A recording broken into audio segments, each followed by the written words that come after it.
The Prussian officer ******** The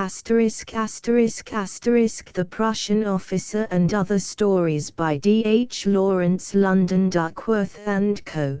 3 Henrietta Street, Covent Garden, published December 1914. Contents: The Prussian officer, the thorn in the flesh, daughters of the vicar, a fragment of stained glass, the shades of spring, second best, the shadow in the rose garden, goose fair, the white stocking, a sick collier, the christening, odor of chrysanthemums. The Prussian officer They had marched more than 30 kilometers since dawn, along the white, hot road where occasional thickets of trees threw a moment of shade, then out into the glare again. On either hand, the valley, wide and shallow, glittered with heat, dark green patches of rye, pale young corn, fallow and meadow and black pine woods spread in a dull, hot diagram under a glistening sky. But right in front the mountains ranged across, pale blue and very still, snow gleaming gently out of the deep atmosphere. And towards the mountains, on and on, the regiment marched between the rye fields and the meadows, between the scraggy fruit trees set regularly on either side the high road.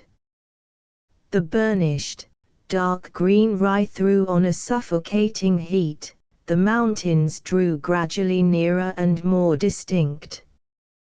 While the feet of the soldiers grew hotter, sweat ran through their hair under their helmets, and their knapsacks could burn no more in contact with their shoulders, but seemed instead to give off a cold, prickly sensation.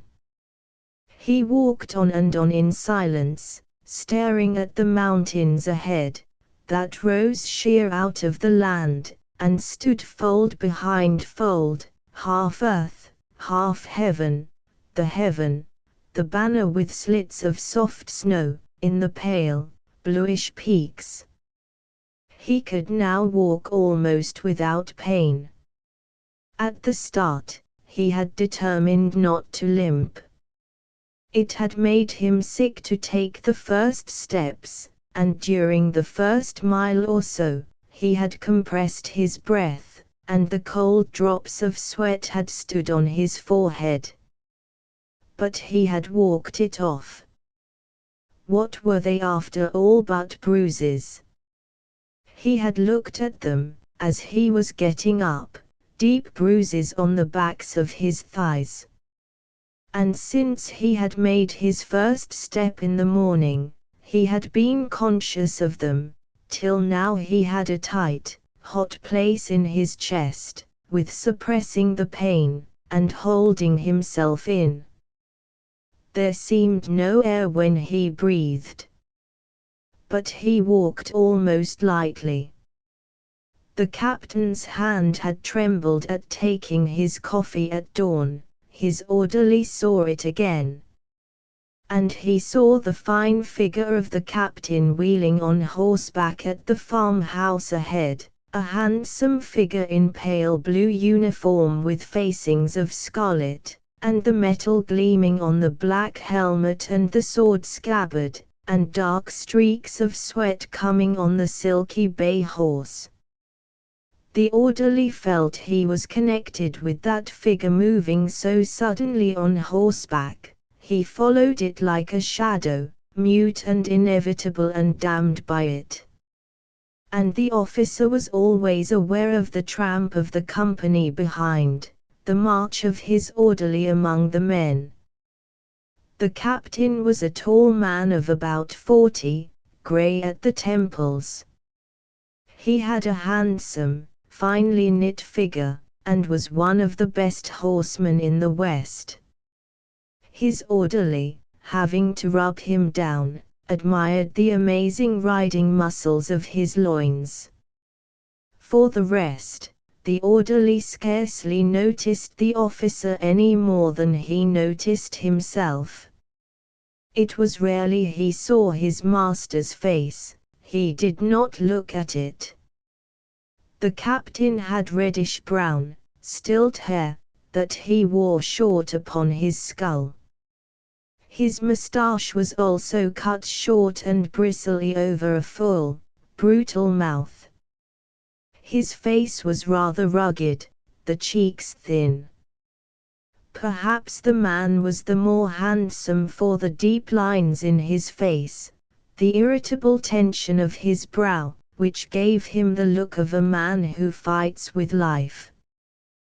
His fair eyebrows stood bushy over light blue eyes that were always flashing with cold fire. He was a Prussian aristocrat, haughty and overbearing. But his mother had been a Polish countess. Having made too many gambling debts when he was young, he had ruined his prospects in the army, and remained an infantry captain. He had never married, his position did not allow of it, and no woman had ever moved him to it. His time he spent riding. Occasionally he rode one of his own horses at the races, and at the officers' club. Now and then he took himself a mistress. But after such an event, he returned to duty with his brow still more tense, his eyes still more hostile and irritable. With the men, however, he was merely impersonal, though a devil when roused, so that, on the whole, they feared him, but had no great aversion from him. They accepted him as the inevitable. To his orderly he was at first cold and just and indifferent, he did not fuss over trifles. So that his servant knew practically nothing about him, except just what orders he would give, and how he wanted them obeyed. That was quite simple. Then the change gradually came. The orderly was a youth of about 22, of medium height, and well built. He had strong, heavy limbs, was swarthy, with a soft, black, young moustache. There was something altogether warm and young about him. He had firmly marked eyebrows over dark, expressionless eyes, that seemed never to have thought, only to have received life direct through his senses, and acted straight from instinct. Gradually the officer had become aware of his servant's young, vigorous, unconscious presence about him. He could not get away from the sense of the youth's person, while he was in attendance. It was like a warm flame upon the older man's tense, rigid body, that had become almost unliving, fixed. There was something so free and self-contained about him, and something in the young fellow's movement, that made the officer aware of him. And this irritated the Prussian. He did not choose to be touched into life by his servant. He might easily have changed his man, but he did not. He now very rarely looked direct at his orderly, but kept his face averted, as if to avoid seeing him. And yet as the young soldier moved unthinking about the apartment, the elder watched him, and would notice the movement of his strong young shoulders under the blue cloth, the bend of his neck. And it irritated him. To see the soldier's young, brown, shapely peasant's hand grasp the loaf or the wine bottle sent a flash of hate or of anger through the elder man's blood. It was not that the youth was clumsy, it was rather the blind, instinctive sureness of movement of an unhampered young animal that irritated the officer to such a degree. Once, when a bottle of wine had gone over, and the red gushed out onto the tablecloth, the officer had started up with an oath, and his eyes, bluey like fire, had held those of the confused youth for a moment. It was a shock for the young soldier. He felt something sink deeper, deeper into his soul, where nothing had ever gone before. It left him rather blank and wondering. Some of his natural completeness in himself was gone, a little uneasiness took its place. And from that time an undiscovered feeling had held between the two men. Henceforward the orderly was afraid of really meeting his master. His subconsciousness remembered those steely blue eyes and the harsh brows, and did not intend to meet them again. So he always stared past his master, and avoided him. Also, in a little anxiety, he waited for the 3 months to have gone, when his time would be up. He began to feel a constraint in the captain's presence, and the soldier even more than the officer wanted to be left alone, in his neutrality as servant. He had served the captain for more than a year, and knew his duty. This he performed easily, as if it were natural to him. The officer and his commands he took for granted, as he took the sun and the rain, and he served as a matter of course. It did not implicate him personally. But now if he were going to be forced into a personal interchange with his master he would be like a wild thing caught. He felt he must get away. But the influence of the young soldier's being had penetrated through the officer's stiffened discipline, and perturbed the man in him. He, however, was a gentleman, with long, fine hands and cultivated movements, and was not going to allow such a thing as the stirring of his innate self. He was a man of passionate temper, who had always kept himself suppressed. Occasionally there had been a duel, an outburst before the soldiers. He knew himself to be always on the point of breaking out. But he kept himself hard to the idea of the service. Whereas the young soldier seemed to live out his warm, full nature, to give it off in his very movements, which had a certain zest, such as wild animals have in free movement. And this irritated the officer more and more. In spite of himself, the captain could not regain his neutrality of feeling towards his orderly. Nor could he leave the man alone. In spite of himself, he watched him, gave him sharp orders, tried to take up as much of his time as possible. Sometimes he flew into a rage with the young soldier, and bullied him. Then the orderly shut himself off, as it were out of earshot, and waited, with sullen, flushed face, for the end of the noise. The words never pierced to his intelligence. He made himself, protectively, impervious to the feelings of his master. He had a scar on his left thumb, a deep seam going across the knuckle. The officer had long suffered from it, and wanted to do something to it. Still it was there, ugly and brutal on the young, brown hand. At last the captain's reserve gave way. One day, as the orderly was smoothing out the tablecloth, the officer pinned down his thumb with a pencil, asking, "How did you come by that?"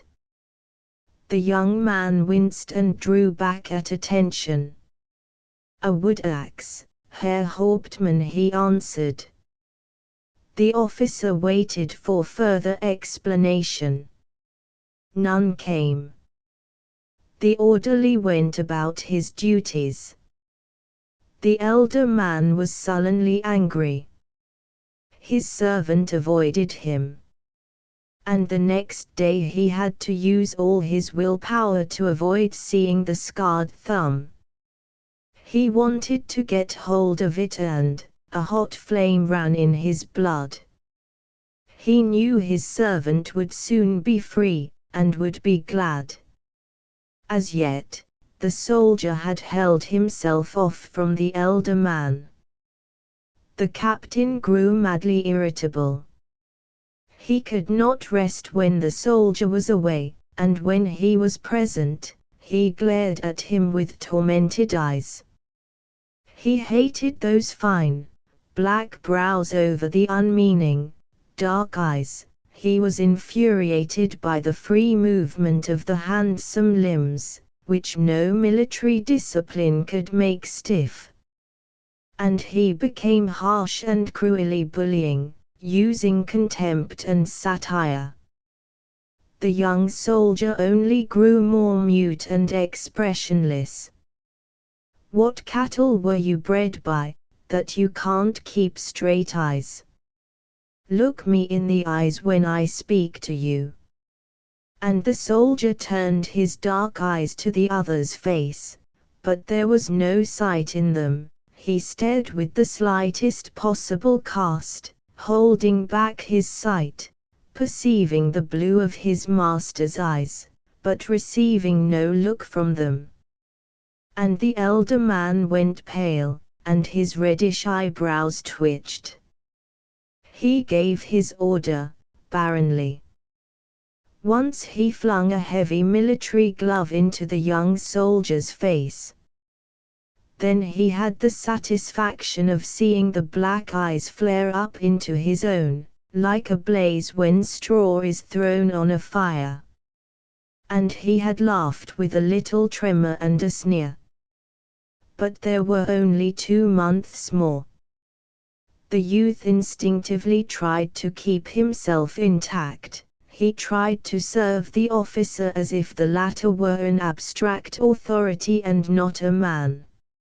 All his instinct was to avoid personal contact, even definite hate. But in spite of himself the hate grew, responsive to the officer's passion. However, he put it in the background. When he had left the army he could dare acknowledge it. By nature he was active, and had many friends. He thought what amazing good fellows they were. But, without knowing it, he was alone. Now this solitariness was intensified.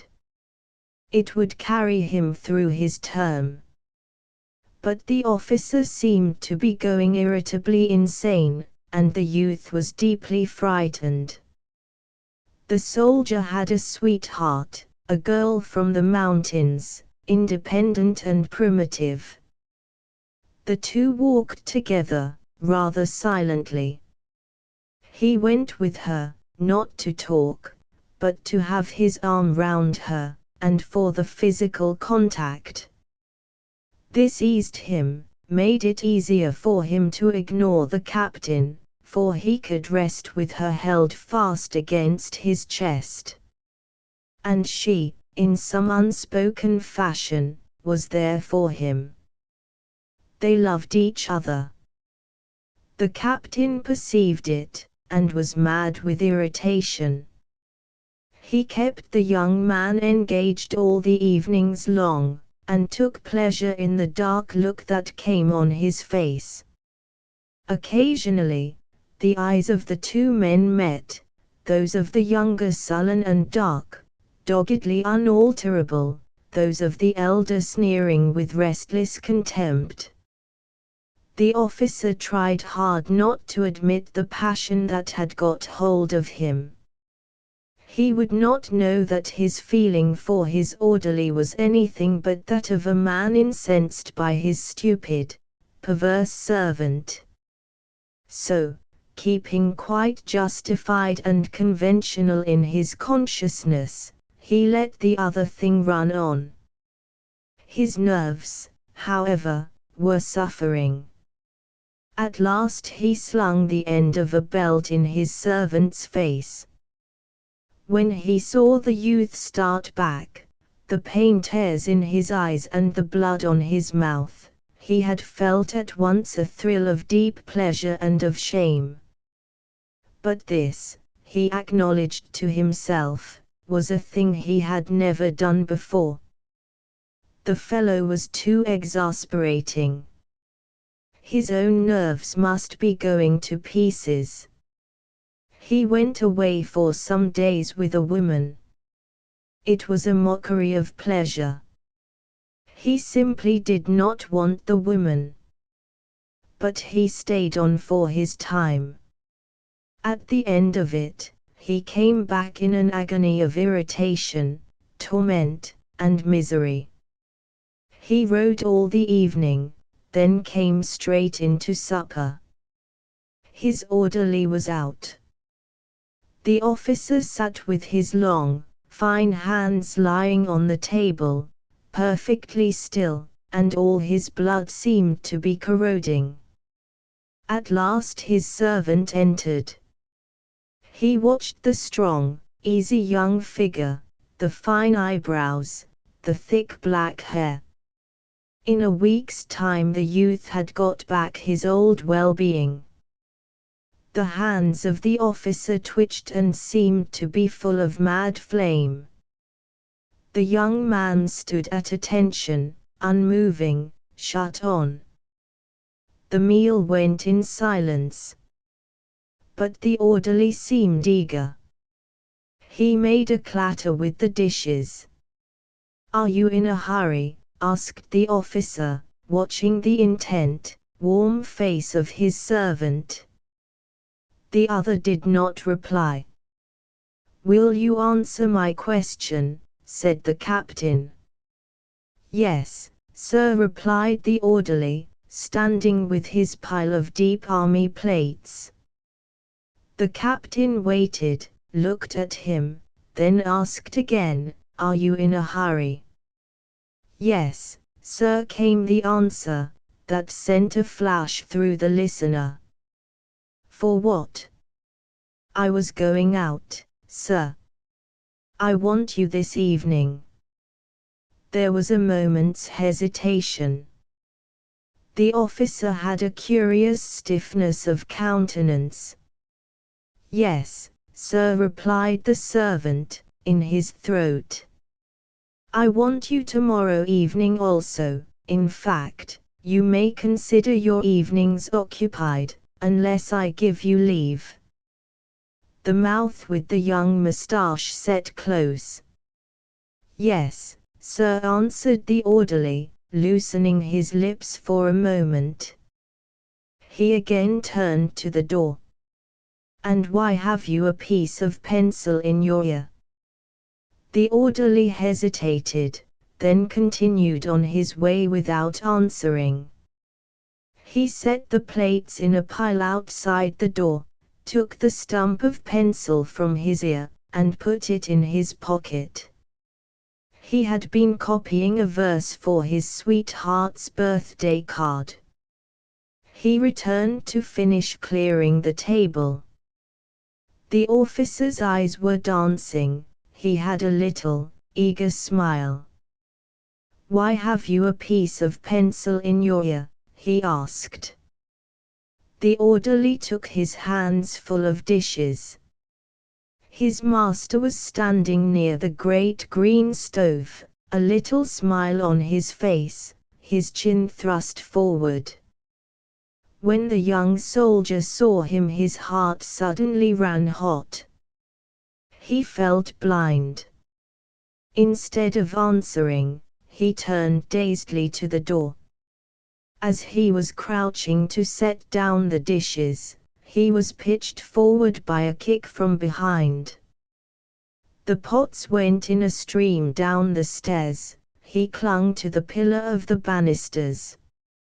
And as he was rising he was kicked heavily again, and again, so that he clung sickly to the post for some moments. His master had gone swiftly into the room and closed the door. The maid-servant downstairs looked up the staircase and made a mocking face at the crockery disaster. The officer's heart was plunging. He poured himself a glass of wine, part of which he spilled on the floor, and gulped the remainder, leaning against the cool, green stove. He heard his man collecting the dishes from the stairs. Pale, as if intoxicated, he waited. The servant entered again. The captain's heart gave a pang, as of pleasure, seeing the young fellow bewildered and uncertain on his feet, with pain. "Schöner," he said. The soldier was a little slower in coming to attention. "Yes, sir."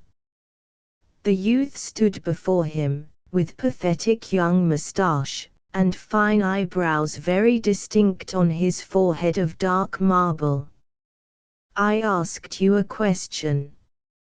"Yes, sir." The officer's tone bit like acid. "Why had you a pencil in your ear?" Again the servant's heart ran hot, and he could not breathe. With dark, strained eyes, he looked at the officer, as if fascinated. And he stood there sturdily planted, unconscious. The withering smile came into the captain's eyes, and he lifted his foot. I forgot it, sir," panted the soldier, his dark eyes fixed on the other man's dancing blue ones. "What was it doing there?" He saw the young man's breast heaving as he made an effort for words. "I had been writing." "Writing what?" Again the soldier looked him up and down. The officer could hear him panting. The smile came into the blue eyes. The soldier worked his dry throat, but could not speak. Suddenly the smile lit like a name on the officer's face, and a kick came heavily against the orderly's thigh. The youth moved a pace sideways. His face went dead, with two black, staring eyes. "Well," said the officer. The orderly's mouth had gone dry, and his tongue rubbed in it as on dry brown paper. He worked his throat. The officer raised his foot. The servant went stiff. "Some poetry, sir," came the crackling, unrecognizable sound of his voice. "Poetry, what poetry?" asked the captain, with a sickly smile. Again there was the working in the throat. The captain's heart had suddenly gone down heavily, and he stood sick and tired. "For my girl, sir," he heard the dry, inhuman sound. "Oh," he said, turning away. "Clear the table." Click, went the soldier's throat, then again, click, and then the half-articulate, "Yes, sir." The young soldier was gone, looking old, and walking heavily. The officer, left alone, held himself rigid, to prevent himself from thinking. His instinct warned him that he must not think. Deep inside him was the intense gratification of his passion, still working powerfully. Then there was a counter-action, a horrible breaking down of something inside him, a whole agony of reaction. He stood there for an hour motionless, a chaos of sensations, but rigid with a will to keep blank his consciousness, to prevent his mind grasping. And he held himself so until the worst of the stress had passed, when he began to drank himself to an intoxication, till he slept obliterated. When he woke in the morning he was shaken to the base of his nature. But he had fought off the realization of what he had done. He had prevented his mind from taking it in, had suppressed it along with his instincts, and the conscious man had nothing to do with it. He felt only as after a bout of intoxication, weak, but the affair itself all dim and not to be recovered. Of the drunkenness of his passion he successfully refused remembrance. And when his orderly appeared with coffee, the officer assumed the same self he had had the morning before. He refused the event of the past night, denied it had ever been, and was successful in his denial. He had not done any such thing, not he himself. Whatever there might be lay at the door of a stupid, insubordinate servant. The orderly had gone about in a stupor all the evening. He drank some beer because he was parched, but not much. The alcohol made his feeling come back, and he could not bear it. He was dulled, as if 9/10 of the ordinary man in him were inert. He crawled about disfigured. Still, when he thought of the kicks, he went sick, and when he thought of the threat of more kicking, in the room afterwards, his heart went hot and faint, and he panted, remembering the one that had come. He had been forced to say, "For my girl." He was much too done even to want to cry. His mouth hung slightly open, like an idiot's. He felt vacant, and wasted. So, he wandered at his work, painfully, and very slowly and clumsily, fumbling blindly with the brushes, and finding it difficult, when he sat down, to summon the energy to move again. His limbs, his jaw, were slack and nerveless. But he was very tired. He got to bed at last, and slept inert, relaxed, in a sleep that was rather stupor than slumber, a dead night of stupefaction shot through with gleams of anguish. In the morning were the maneuvers. But he woke even before the bugle sounded. The painful ache in his chest, the dryness of his throat, the awful steady feeling of misery made his eyes come awake and dreary at once. He knew, without thinking, what had happened. And he knew that the day had come again, when he must go on with his round. The last bit of darkness was being pushed out of the room. He would have to move his inert body and go on. He was so young, and had known so little trouble, that he was bewildered. He only wished it would stay night, so that he could lie still, covered up by the darkness. And yet nothing would prevent the day from coming, nothing would save him from having to get up and saddle the captain's horse, and make the captain's coffee. It was there, inevitable. And then, he thought, it was impossible. Yet they would not leave him free. He must go and take the coffee to the captain. He was too stunned to understand it. He only knew it was inevitable, inevitable however long he lay inert. At last, after heaving at himself, for he seemed to be a mass of inertia, he got up. But he had to force every one of his movements from behind, with his will. He felt lost, and dazed, and helpless. Then he clutched hold of the bed, the pain was so keen. And looking at his thighs, He saw the darker bruises on his swarthy flesh, and he knew that, if he pressed one of his fingers on one of the bruises, he should faint. But he did not want to faint, he did not want anybody to know. No one should ever know. It was between him and the captain. There were only the two people in the world now, himself and the captain. Slowly, economically, he got dressed and forced himself to walk.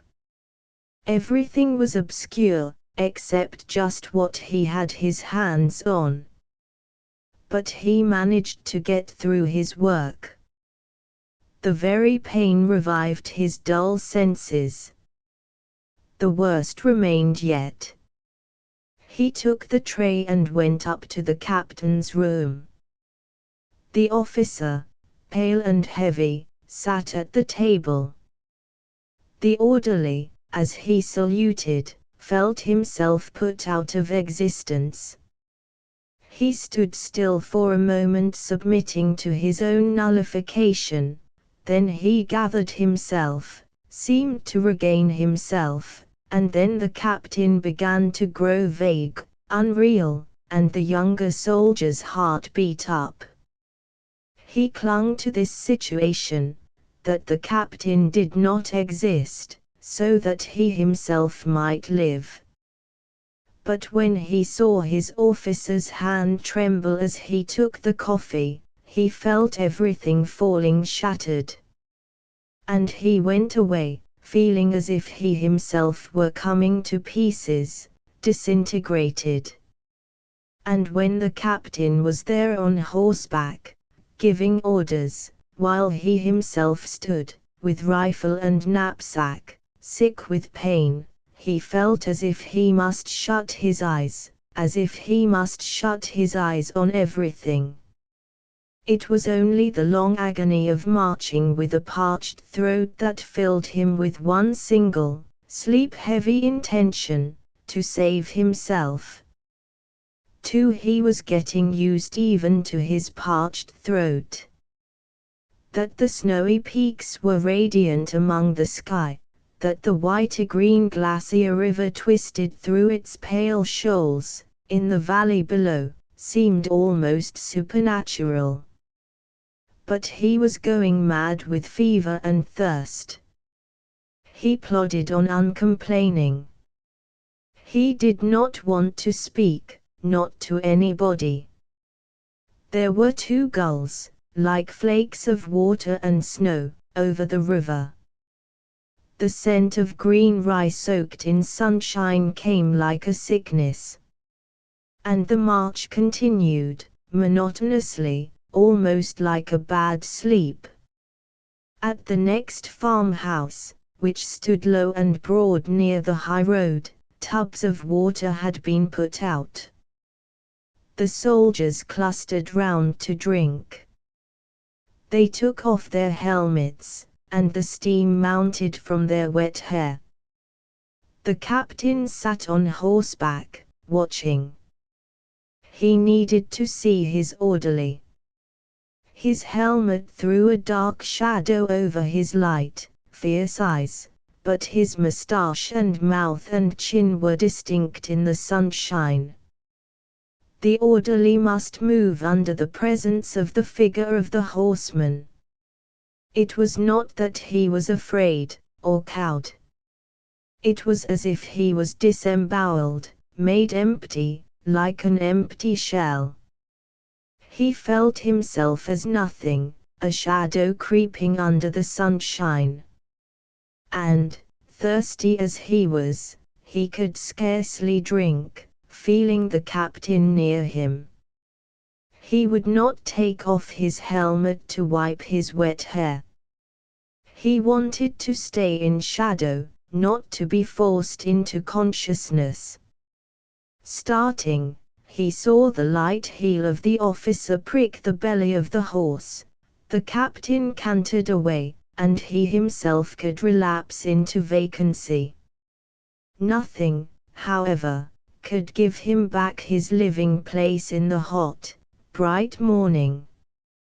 He felt like a gap among it all. Whereas the captain was prouder, overriding. A hot flash went through the young servant's body. The captain was firmer and prouder with life, he himself was empty as a shadow. Again the flash went through him, dazing him out. But his heart ran a little firmer. The company turned up the hill, to make a loop for the return. Below, from among the trees, the farm bell clanged. He saw the laborers, mowing barefoot at the thick grass, leave off their work and go downhill, their scythes hanging over their shoulders, like long, bright claws curving down behind them. They seemed like dream people, as if they had no relation to himself. He felt as in a blackish dream, as if all the other things were there and had form, but he himself was only a consciousness, a gap that could think and perceive. The soldiers were tramping silently up the glaring hillside. Gradually his head began to revolve, slowly, rhythmically. Sometimes it was dark before his eyes, as if he saw this world through a smoked glass, frail shadows and unreal. It gave him a pain in his head to walk. The air was too scented, it gave no breath. All the lush green stuff seemed to be issuing its sap, till the air was deathly, sickly with the smell of greenness. There was the perfume of clover, like pure honey and bees. Then there grew a faint acrid tang, they were near the beeches, and then a queer clattering noise, and a suffocating, hideous smell. They were passing a flock of sheep, a shepherd in a black smock, holding his crook.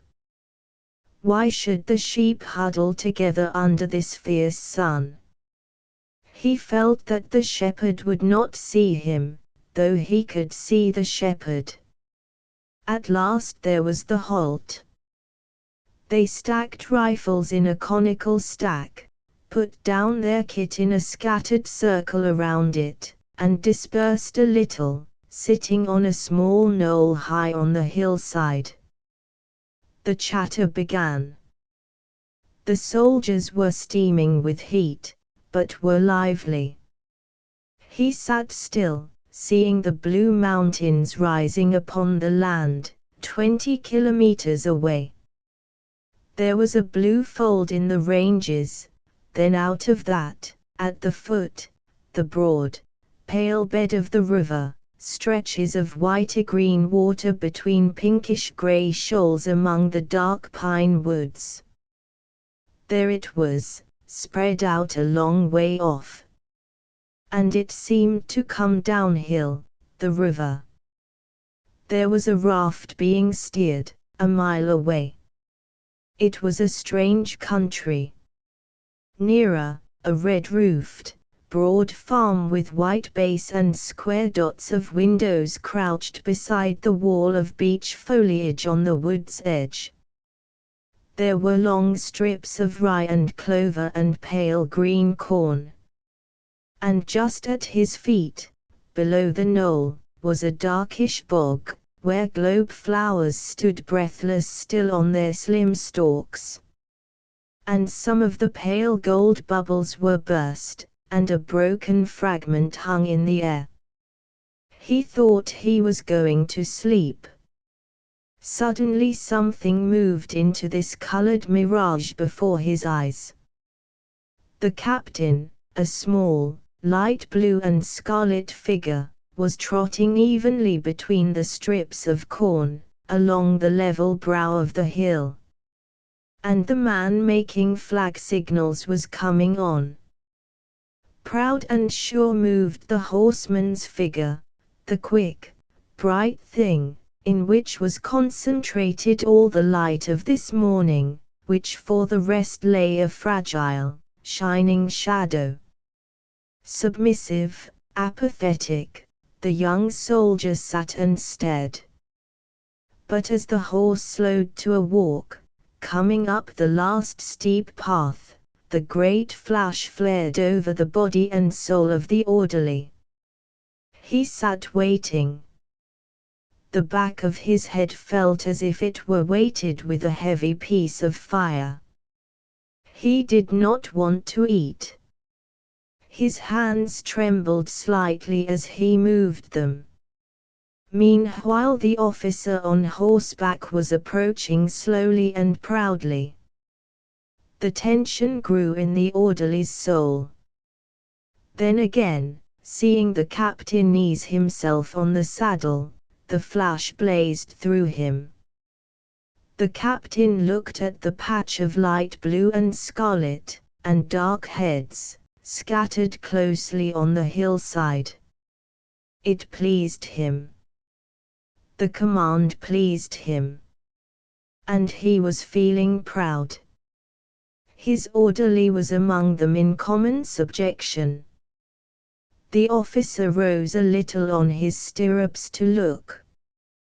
The young soldier sat with averted, dumb face. The captain relaxed on his seat.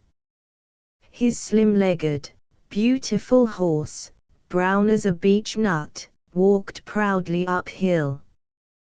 The captain passed into the zone of the company's atmosphere, a hot smell of men, of sweat, of leather.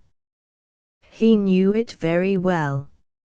After a word with the lieutenant, he went a few paces higher, and sat there, a dominant figure, his sweat-marked horse swishing its tail, while he looked down on his men, on his orderly, an entity among the crowd. The young soldier's heart was like fire in his chest, and he breathed with difficulty. The officer, looking downhill, saw three of the young soldiers, 2 pails of water between them, staggering across a sunny green field. A table had been set up under a tree, and there the slim lieutenant stood, importantly busy. Then the captain summoned himself to an act of courage. He called his orderly. The name leapt into the young soldier's throat as he heard the command, and he rose blindly stifled. He saluted, standing below the officer. He did not look up. But there was the flicker in the captain's voice. "Go to the inn and fetch me," the officer gave his commands. "Quick," he added. At the last word, the heart of the servant leapt with a flash, and he felt the strength come over his body. But he turned in mechanical obedience, and set on at a heavy run downhill, looking almost like a bear, his trousers bagging over his military boots. And the officer watched this blind, plunging run all the way. But it was only the outside of the orderly's body that was obeying so humbly and mechanically.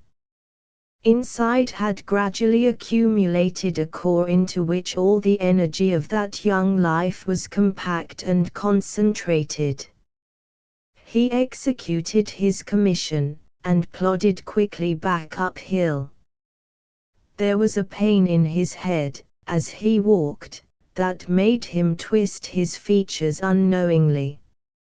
But hard there in the center of his chest was himself, firm, and not to be plucked to pieces. The captain had gone up into the wood. The orderly plodded through the hot, powerfully smelling zone of the company's atmosphere. He had a curious mass of energy inside him now. The captain was less real than himself. He approached the green entrance to the wood. There, in the half-shade, he saw the horse standing, the sunshine and the tuckering shadow of leaves dancing over his brown body. There was a clearing where timber had lately been felled. Here, in the gold-green shade beside the brilliant cup of sunshine, stood two figures, blue and pink, the bits of pink showing out plainly. The captain was talking to his lieutenant. The orderly stood on the edge of the bright clearing, where great trunks of trees, stripped and glistening, lay stretched like naked, brown-skinned bodies. Chips of wood littered the trampled floor, like splashed light, and the bases of the felled trees stood here and there, with their raw, level tops. Beyond was the brilliant, sunlit green of a beach. "Then I will ride forward," the orderly heard his captain say. The lieutenant saluted and strode away. He himself went forward. A hot flash passed through his belly, as he tramped towards his officer. The captain watched the rather heavy figure of the young soldier stumble forward, and his veins, too, ran hot. This was to be man-to-man between them. He yielded before the solid, stumbling figure with bent head. The orderly stooped and put the food on a level sawn tree base. The captain watched the glistening, sun-inflamed, naked hands. He wanted to speak to the young soldier, but could not. The servant propped a bottle against his thigh, pressed open the cork, and poured out the beer into the mug. He kept his head bent. The captain accepted the mug. "Hot," he said, as if amiably. The flame sprang out of the orderly's heart, nearly suffocating him. "Yes, sir," he replied, between shut teeth. And he heard the sound of the captain's drinking, and he clenched his fists, such a strong torment came into his wrists. Then came the faint clang of the closing of the pot lid. He looked up. The captain was watching him. He glanced swiftly away. Then he saw the officer stoop and take a piece of bread from the tree base.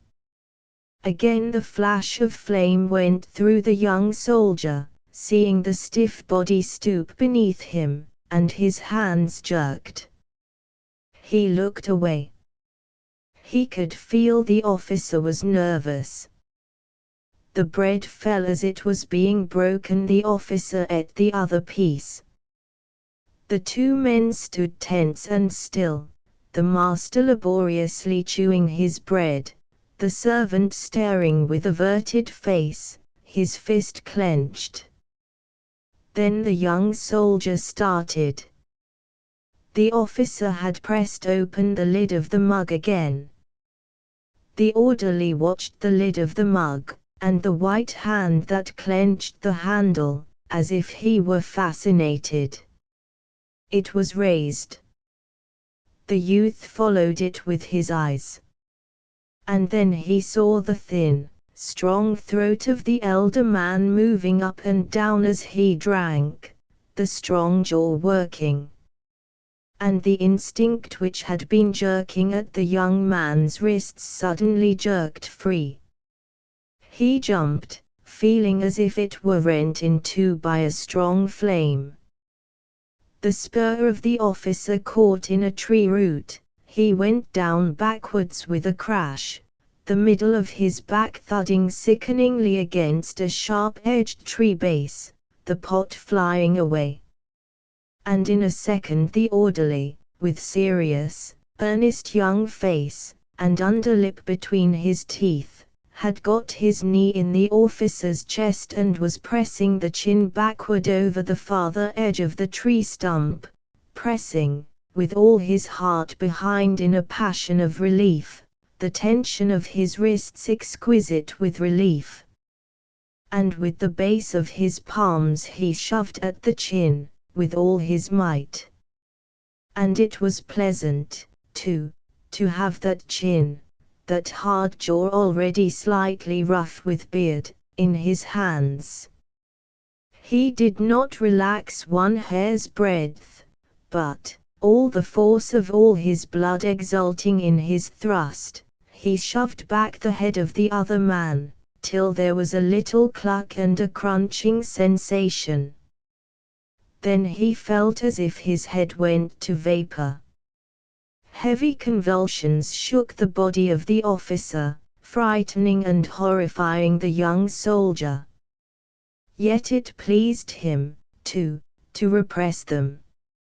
It pleased him to keep his hands pressing back the chin, to feel the chest of the other man yield in expiration to the weight of his strong, young knees, to feel the hard twitchings of the prostrate body jerking his own whole frame, which was pressed down on it. But it went still. He could look into the nostrils of the other man, the eyes he could scarcely see. How curiously the mouth was pushed out, exaggerating the full lips, and the moustache bristling up from them. Then, with a start, he noticed the nostrils gradually filled with blood. The red brimmed, hesitated, ran over, and went in a thin trickle down the face to the eyes. It shocked and distressed him. Slowly, he got up. The body twitched and sprawled there, inert. He stood and looked at it in silence. It was a pity it was broken. It represented more than the thing which had kicked and bullied him.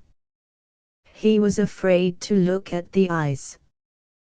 They were hideous now, only the whites showing, and the blood running to them. The face of the orderly was drawn with horror at the sight. Well, it was so. In his heart he was satisfied. He had hated the face of the captain. It was extinguished now. There was a heavy relief in the orderly's soul. That was as it should be. But he could not bear to see the long, military body lying broken over the tree base, the fine fingers crisped. He wanted to hide it away. Quickly, busily, he gathered it up and pushed it under the felled tree trunks, which rested their beautiful, smooth length either end on logs. The face was horrible with blood. He covered it with the helmet.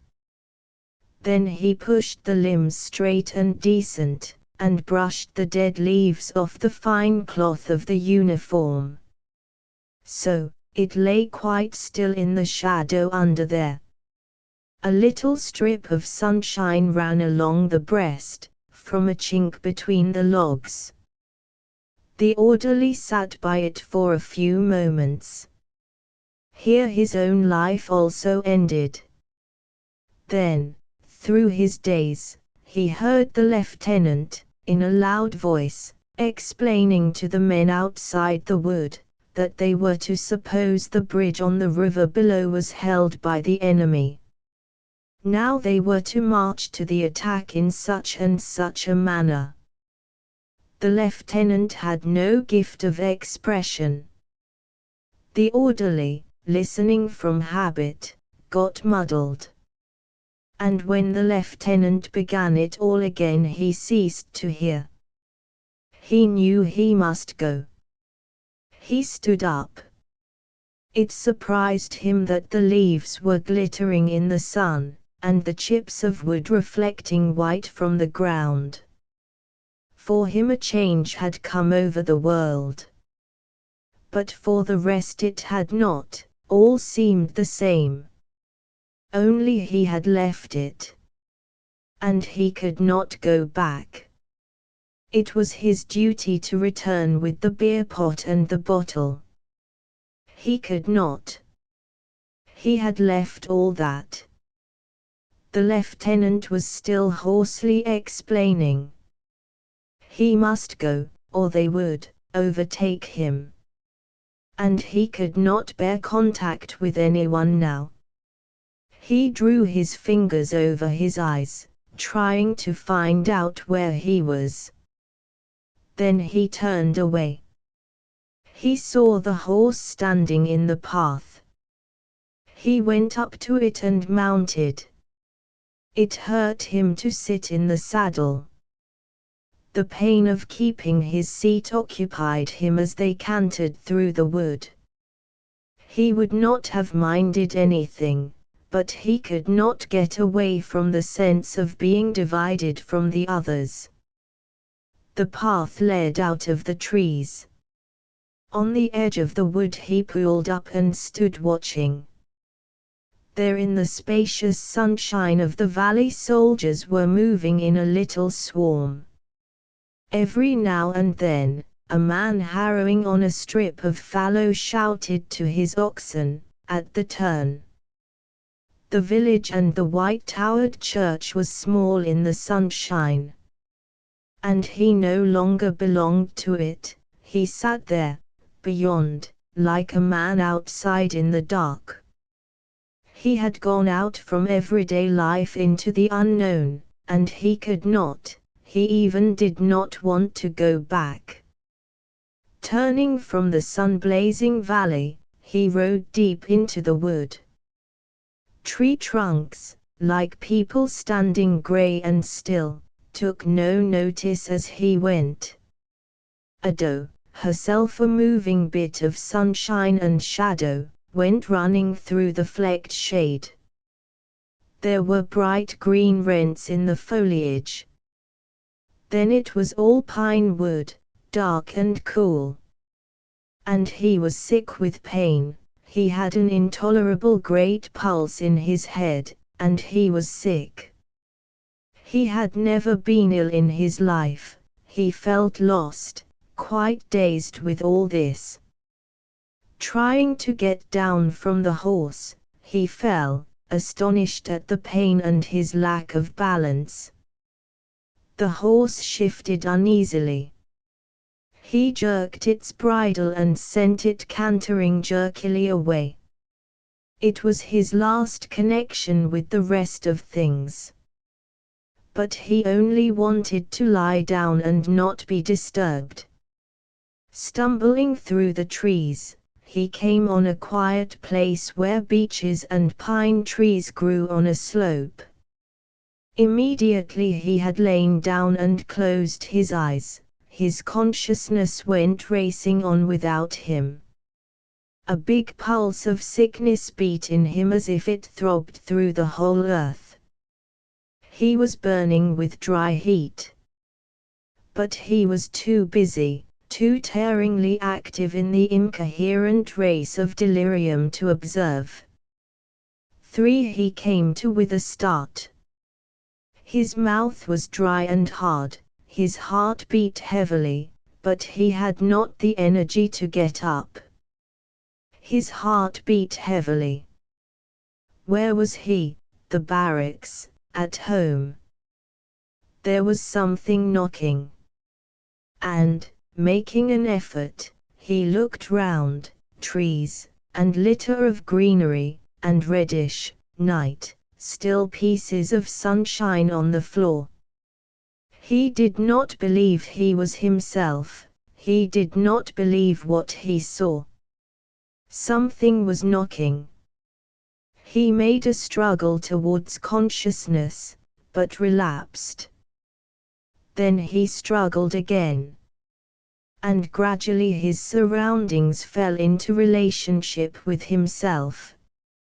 He knew, and a great pang of fear went through his heart. Somebody was knocking.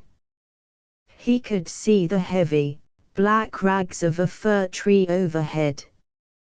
Then everything went black. Yet he did not believe he had closed his eyes. He had not. Out of the blackness sight slowly emerged again. And someone was knocking. Quickly, he saw the blood-disfigured face of his captain, which he hated. And he held himself still with horror. Yet, deep inside him, he knew that it was so, the captain should be dead. But the physical delirium got hold of him. Someone was knocking. He lay perfectly still, as if dead, with fear. And he went unconscious. When he opened his eyes again, he started, seeing something creeping swiftly up a tree trunk. It was a little bird. And the bird was whistling overhead. Tap tap tap, it was the small, quick bird rapping the tree trunk with its beak, as if its head were a little round hammer. He watched it curiously. It shifted sharply, in its creeping fashion. Then, like a mouse, it slid down the bare trunk. Its swift creeping sent a flash of revulsion through him. He raised his head. It felt a great weight. Then, the little bird ran out of the shadow across a still patch of sunshine, its little head bobbing swiftly, its white legs twinkling brightly for a moment. How neat it was in its build, so compact, with pieces of white on its wings. There were several of them. They were so pretty, but they crept like swift, erratic mice, running here and there among the beech mast.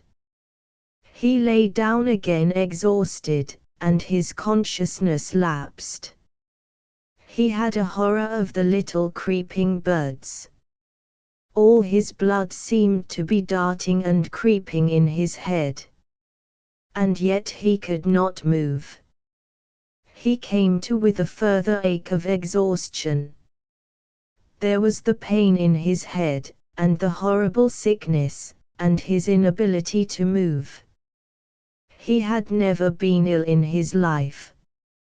He did not know where he was or what he was. Probably he had got sunstroke. Or what else, he had silenced the captain forever, some time ago, oh, a long time ago. There had been blood on his face, and his eyes had turned upwards. It was all right, somehow. It was peace. But now he had got beyond himself. He had never been here before. Was it life, or not life? He was by himself. They were in a big, bright place, those others, and he was outside. The town, all the country, a big bright place of light, and he was outside, here, in the dark and open beyond, where each thing existed alone. But they would all have to come out there sometime, those others. Little, and left behind him, they all were. There had been father and mother and sweetheart. What did they all matter? This was the open land. He sat up. Something scuffled. It was a little, brown squirrel running in lovely, undulating bounds over the floor, its red tail completing the undulation of its body, and then, as it sat up, furling and unfurling. He watched it, pleased. It ran on friskily, enjoying itself.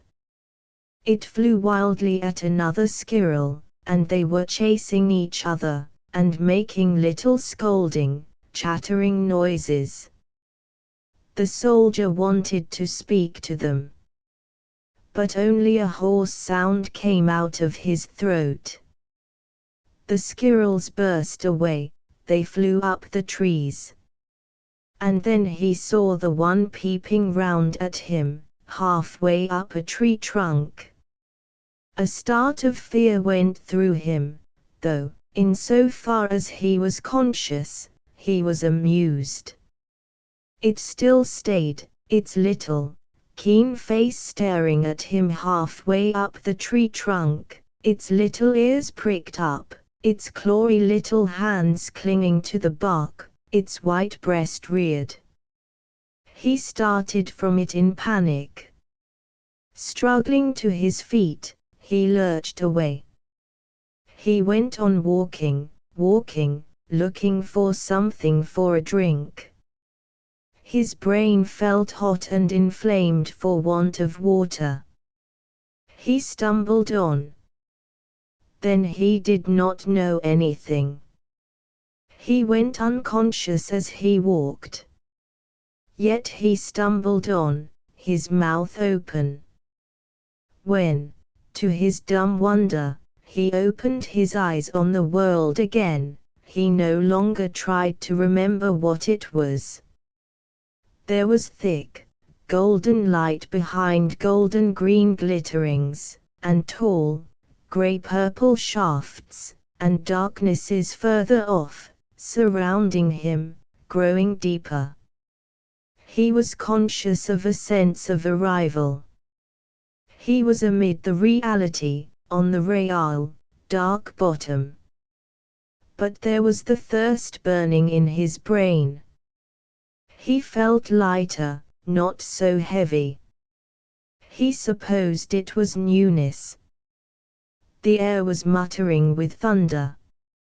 He thought he was walking wonderfully swiftly and was coming straight to relief, or was it to water? Suddenly he stood still with fear. There was a tremendous flare of gold, immense, just a few dark trunks like bars between him and it. All the young level wheat was burnished gold glaring on its silky green. A woman, full-skirted, a black cloth on her head for head-dress, was passing like a block of shadow through the glistening, green corn, into the full glare. There was a farm, too, pale blue in shadow, and the timber black. And there was a church spire, nearly fused away in the gold. The woman moved on, away from him. He had no language with which to speak to her. She was the bright, solid unreality. She would make a noise of words that would confuse him, and her eyes would look at him without seeing him. She was crossing there to the other side. He stood against a tree. When at last he turned, looking down the long, bare grove whose flat bed was already filling dark, he saw the mountains in a wonderlight, not far away, and radiant. Behind the soft, grey ridge of the nearest range the further mountains stood golden and pale grey, the snow all radiant like pure, soft gold. So still, gleaming in the sky, fashioned pure out of the ore of the sky, they shone in their silence. He stood and looked at them, his face illuminated. And like the golden, lustrous gleaming of the snow he felt his own thirst bright in him. He stood and gazed, leaning against a tree. And then everything slid away into space. During the night the lightning fluttered perpetually, making the whole sky white. He must have walked again. The world hung livid round him for moments, fields a level sheen of grey-green light, trees in dark bulk, and the range of clouds black across a white sky. Then the darkness fell like a shutter, and the night was whole.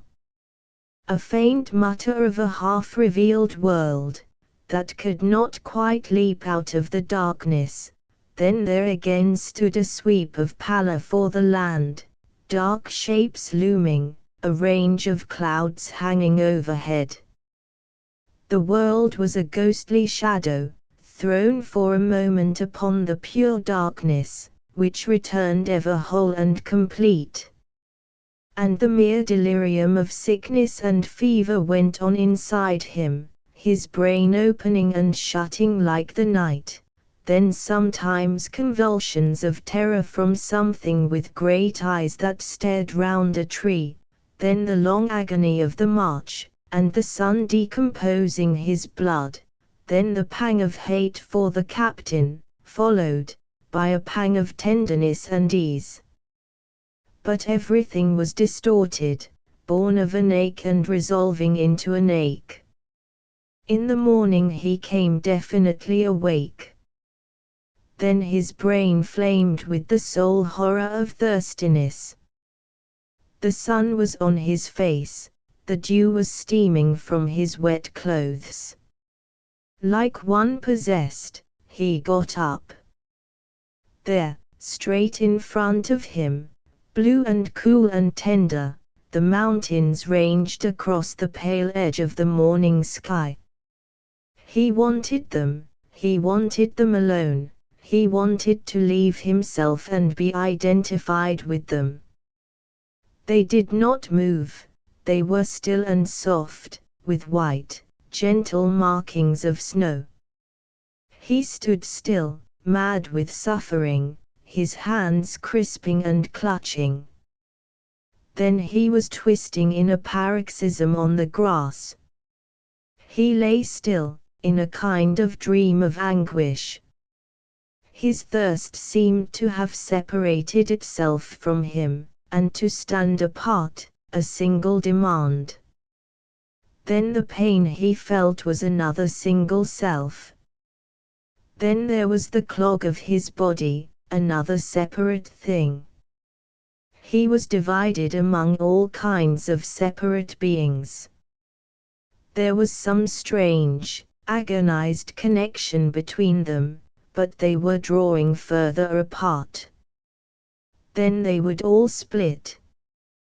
The sun, drilling down on him, was drilling through the bond.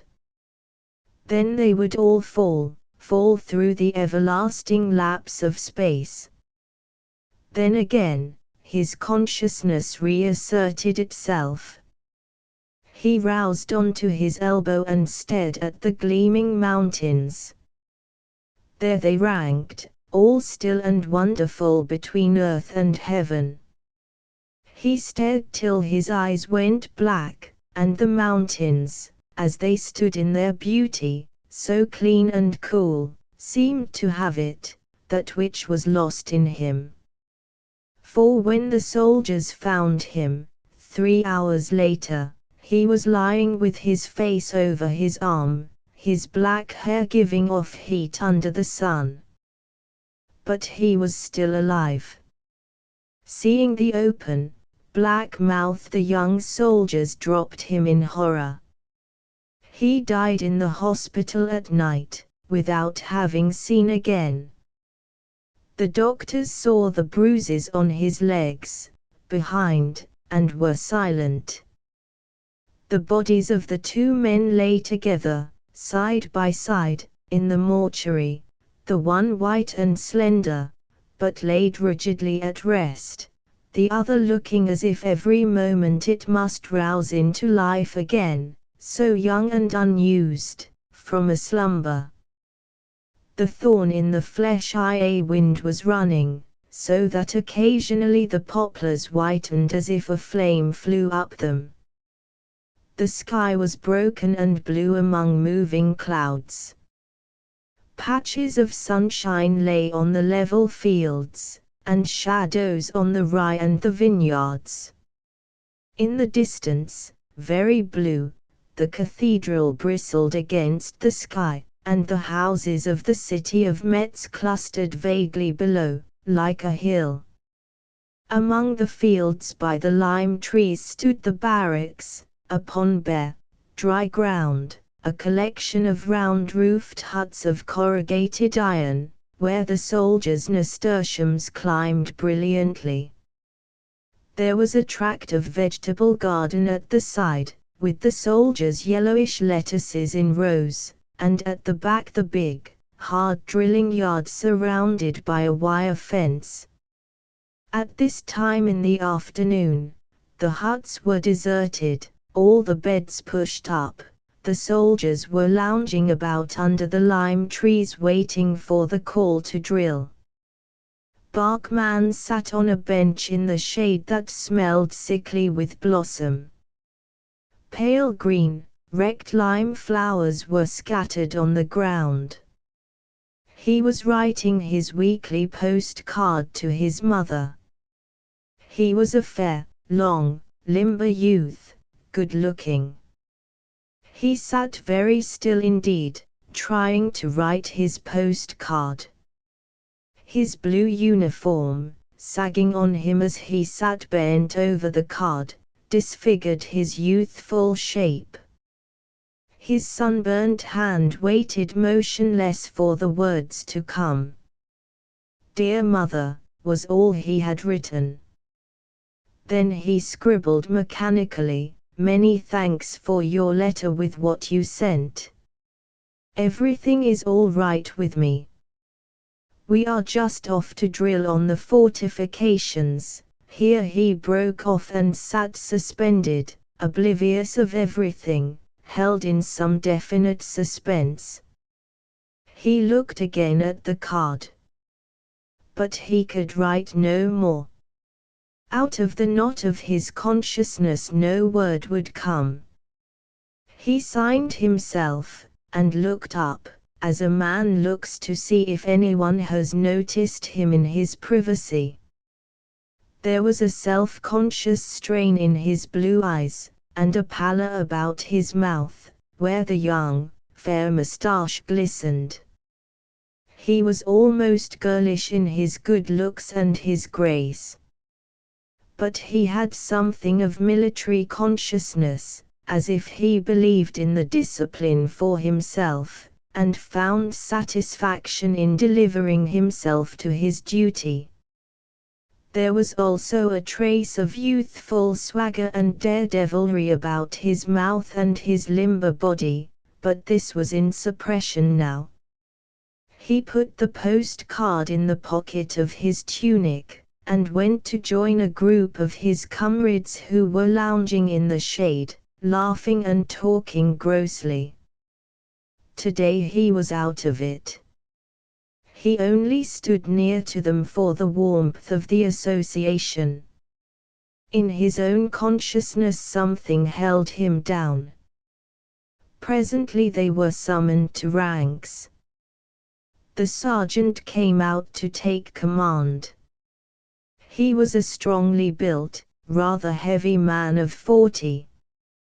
His head was thrust forward, sunk a little between his powerful shoulders, and the strong jaw was pushed out aggressively.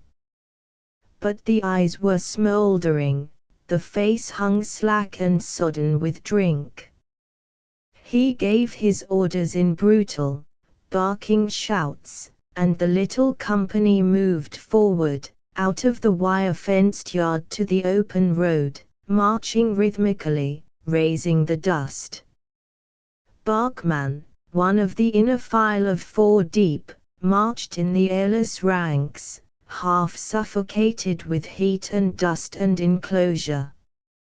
Through the moving of his comrades' bodies, he could see the small vines dusty by the roadside, the poppies among the tares fluttering and blown to pieces, the distant spaces of sky and fields all free with air and sunshine.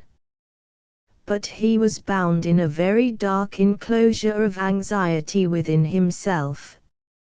He marched with his usual ease, being healthy and well adjusted. But his body went on by itself. His spirit was clenched apart. And ever the few soldiers drew nearer and nearer to the town, ever the consciousness of the youth became more gripped and separate. his body worked by a kind of mechanical intelligence, a mere presence of mind. They diverged from the high road and passed in single file down a path among trees.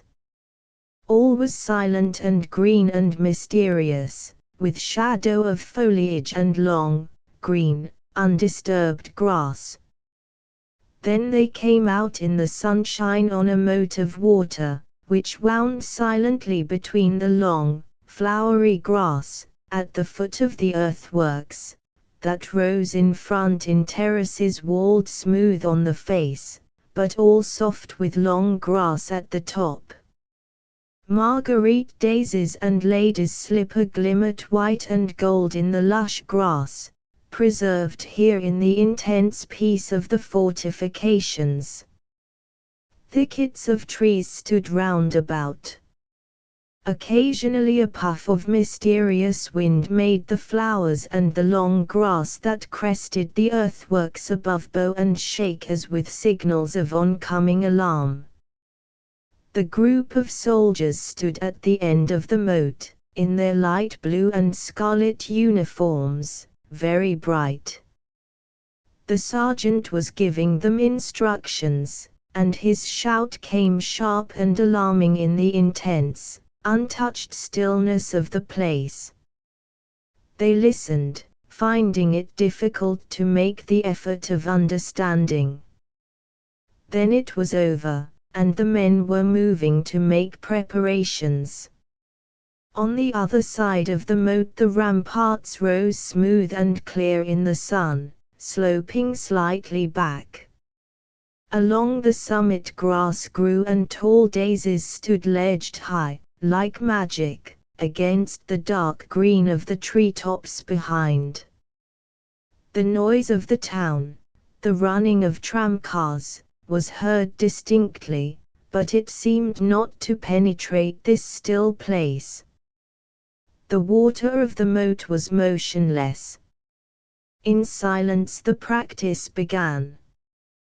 One of the soldiers took a scaling ladder, and passing along the narrow ledge at the foot of the earthworks, with the water of the moat just behind him, tried to get a fixture on the slightly sloping wall face.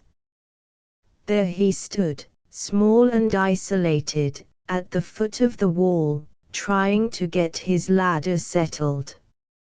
At last it held, and the clumsy, groping figure in the baggy blue uniform began to clamber up. The rest of the soldiers stood and watched. Occasionally the sergeant barked a command. Slowly the clumsy blue figure clambered higher up the wall face. Barkman stood with his bowels turned to water. The figure of the climbing soldier scrambled out onto the terrace up above, and moved, blue and distinct, among the bright green grass. The officer shouted from below. The soldier tramped along, fixed the ladder in another spot, and carefully lowered himself onto the rungs. Barkman watched the blind foot groping in space for the ladder, and he felt the world fall away beneath him. The figure of the soldier clung cringing against the face of the wall, cleaving, groping downwards like some unsure insect working its way lower and lower, fearing every movement. At last, sweating and with a strained face, the figure had landed safely and turned to the group of soldiers. But still it had a stiffness and a blank, mechanical look, was something less than human. Barkman stood there heavy and condemned, waiting for his own turn and betrayal. Some of the men went up easily enough, and without fear. That only showed it could be done lightly, and made Barkman's case more bitter. If only he could do it lightly, like that. His turn came. He knew intuitively that nobody knew his condition. The officer just saw him as a mechanical thing. He tried to keep it up, to carry it through on the face of things. His inside gripped tight, as yet under control. He took the ladder and went along under the wall. He placed his ladder with quick success, and wild, quivering hope possessed him. Then blindly he began to climb. But the ladder was not very firm, and at every hitch a great, sick, melting feeling took hold of him. He clung on fast. If only he could keep that grip on himself, he would get through. He knew this, in agony. What he could not understand was the blind gush of white-hot fear, that came with great force whenever the ladder swerved, and which almost melted his belly and all his joints, and left him powerless. If once it melted all his joints and his belly, he was done. He clung desperately to himself. He knew the fear, he knew what it did when it came, he knew he had only to keep a firm hold. He knew all this. Yet, when the ladder swerved, and his foot missed, there was the great blast of fear blowing on his heart and bowels, and he was melting weaker and weaker, in a horror of fear and lack of control, melting to fall. Yet he groped slowly higher and higher, always staring upwards with desperate face, and always conscious of the space below. But all of him, body and soul, was growing hot to fusion point. He would have to let go for very relief's sake. Suddenly his heart began to lurch. It gave a great, sickly swoop, rose, and again plunged in a swoop of horror. He lay against the wall inert as if dead, inert, at peace, save for one deep core of anxiety, which knew that it was not all over, that he was still high in space against the wall. But the chief effort of will was gone.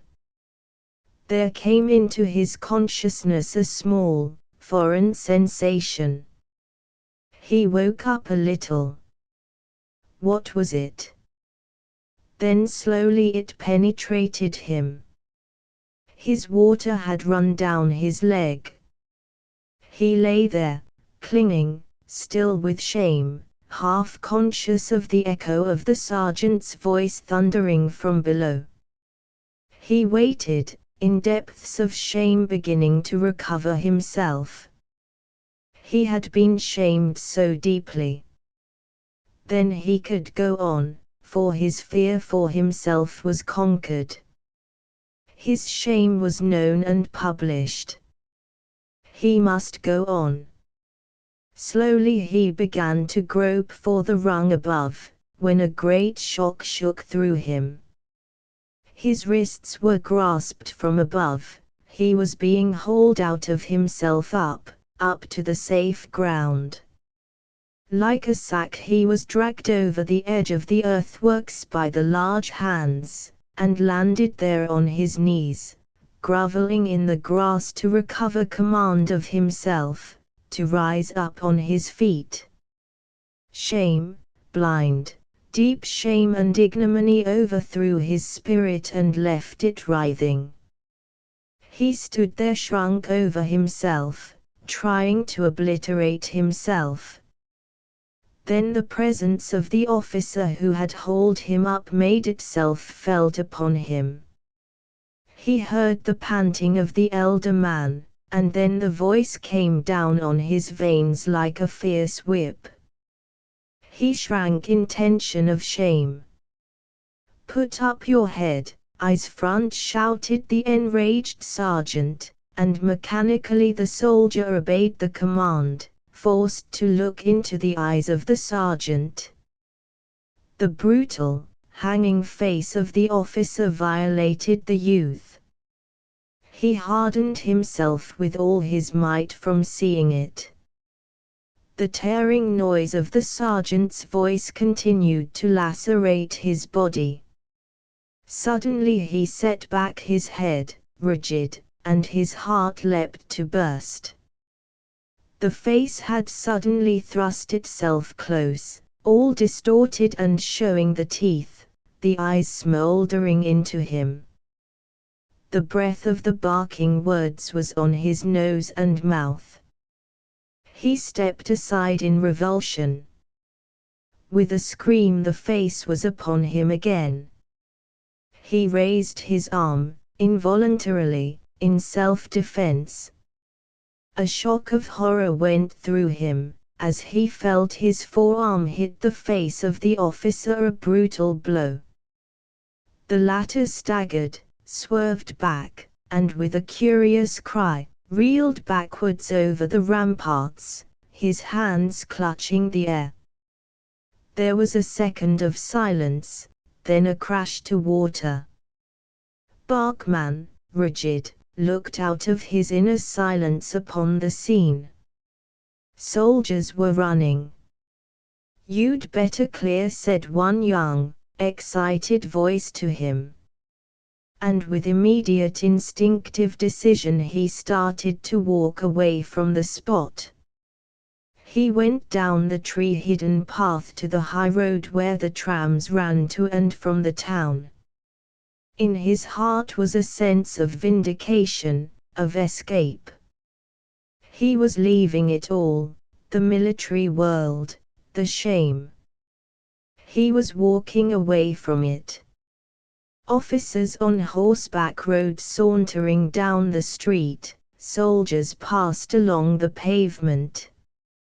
Coming to the bridge, Bachmann crossed over to the town that heaped before him, rising from the flat, picturesque French houses down below at the water's edge, up a jumble of roofs and chasms of streets, to the lovely dark cathedral with its myriad pinnacles making points at the sky.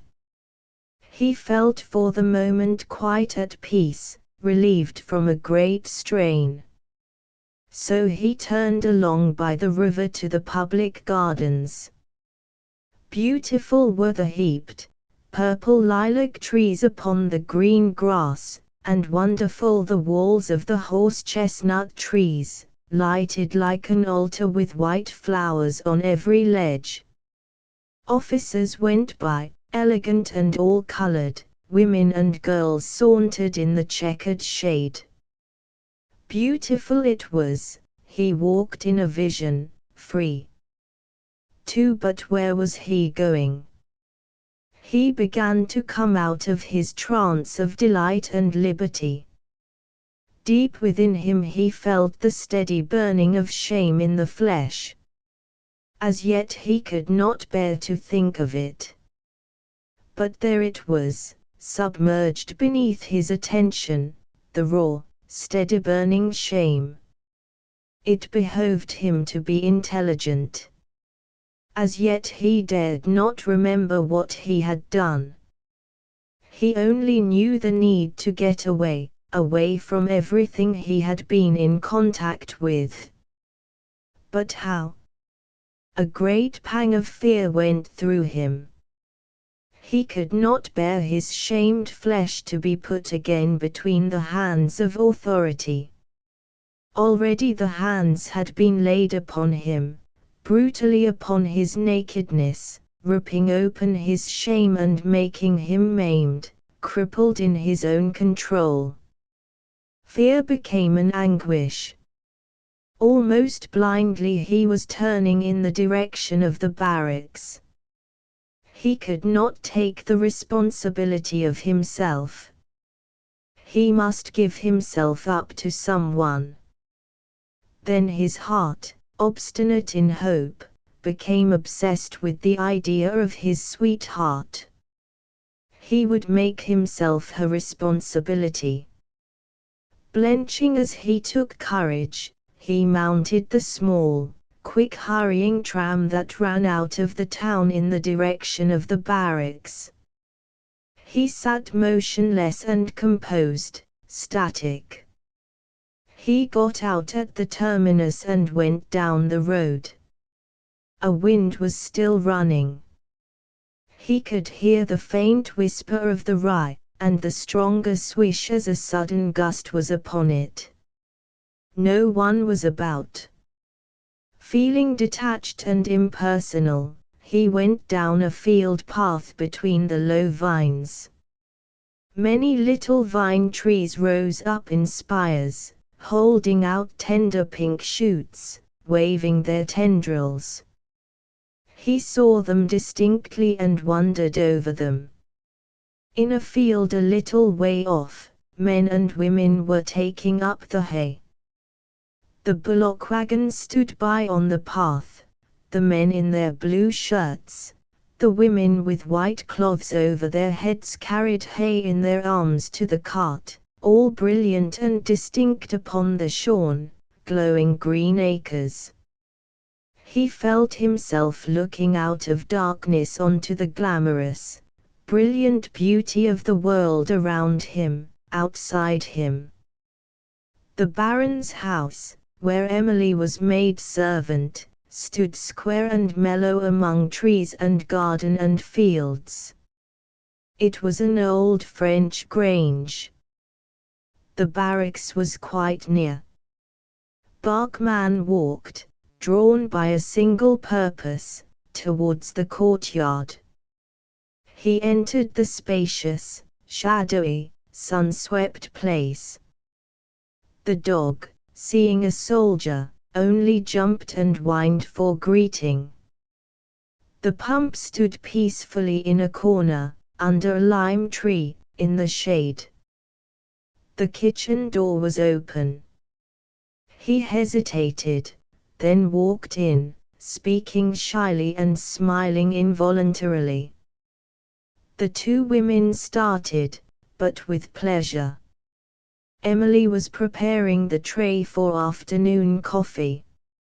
She stood beyond the table, drawn up, startled, and challenging, and glad. She had the proud, timid eyes of some wild animal, some proud animal. Her black hair was closely banded, her grey eyes watched steadily. She wore a peasant dress of blue cotton sprigged with little red roses, that buttoned tight over her strong maiden breasts. At the table sat another young woman, the nursery governess, who was picking cherries from a huge heap, and dropping them into a bowl. She was young, pretty, freckled. "Good day," she said pleasantly. The unexpected. Emily did not speak. The flush came in her dark cheek. She still stood watching, between fear and a desire to escape, and on the other hand joy that kept her in his presence. "Yes," he said, bashful and strained, while the eyes of the two women were upon him. "I've got myself in a mess this time." "What?" asked the nursery governess, dropping her hands in her lap. Emily stood rigid. Bachmann could not raise his head. He looked sideways at the glistening, ruddy cherries. He could not recover the normal world. "I knocked Sergeant Huber over the fortifications down into the moat," he said.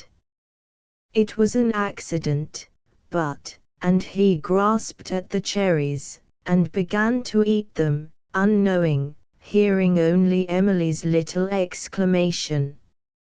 "You knocked him over the fortifications," echoed Fräulein Hesse in horror. "How?" Spitting the cherry stones into his hand, mechanically, absorbedly, he told them. "Ache!" exclaimed Emily sharply. "And how did you get here?" asked Fräulein Hesse. "I ran off," he said. There was a dead silence. He stood, putting himself at the mercy of the women. There came a hissing from the stove, and a stronger smell of coffee. Emily turned swiftly away. He saw her flat, straight back and her strong loins, as she bent over the stove. "But what are you going to do?" said Fräulein Hesse, aghast. "I don't know," he said, grasping at more cherries. He had come to an end. "You'd better go to the barracks," she said. "We'll get the Herr Baron to come and see about it." Emily was swiftly and quietly preparing the tray. She picked it up, and stood with the glittering china and silver before her, impassive, waiting for his reply. Bachmann remained with his head dropped, pale and obstinate. He could not bear to go back. "I'm going to try to get into France," he said. "Yes, but they'll catch you," said Fräulein Hesse. Emily watched with steady, watchful grey eyes. "I can have a try, if I could hide till tonight," he said. Both women knew what he wanted. And they all knew it was no good. Emily picked up the tray, and went out. Bachmann stood with his head dropped. Within himself he felt the dross of shame and incapacity. "You'd never get away," said the governess. "I can try," he said. Today he could not put himself between the hands of the military. Let them do as they liked with him tomorrow, if he escaped today. They were silent. He ate cherries. The color flushed bright into the cheek of the young governess. Emily returned to prepare another tray. "He could hide in your room," the governess said to her. The girl drew herself away. She could not bear the intrusion. "That is all I can think of that is safe from the children," said Fräulein Hesse. Emily gave no answer. Bachmann stood waiting for the two women. Emily did not want the close contact with him. "You could sleep with me," Fräulein Hesse said to her. Emily lifted her eyes and looked at the young man, direct, clear, reserving herself. "Do you want that?" she asked, her strong virginity proof against him. "Yes, yes," he said uncertainly, destroyed by shame. She put back her head. "Yes," she murmured to herself. Quickly she filled the tray, and went out. "But you can't walk over the frontier in a night," said Fräulein Hesse. "I can cycle," he said. Emily returned, a restraint, a neutrality, in her bearing. "I'll see if it's all right," said the governess. In a moment or two Bachmann was following Emily through the square hall, where hung large maps on the walls. He noticed a child's blue coat with brass buttons on the peg, and it reminded him of Emily walking holding the hand of the youngest child, whilst he watched, sitting under the lime tree. Already this was a long way off. That was a sort of freedom he had lost, changed for a new, immediate anxiety. They went quickly, fearfully up the stairs and down a long corridor. Emily opened her door, and he entered, ashamed, into her room. "I must go down," she murmured, and she departed, closing the door softly. It was a small, bare, neat room.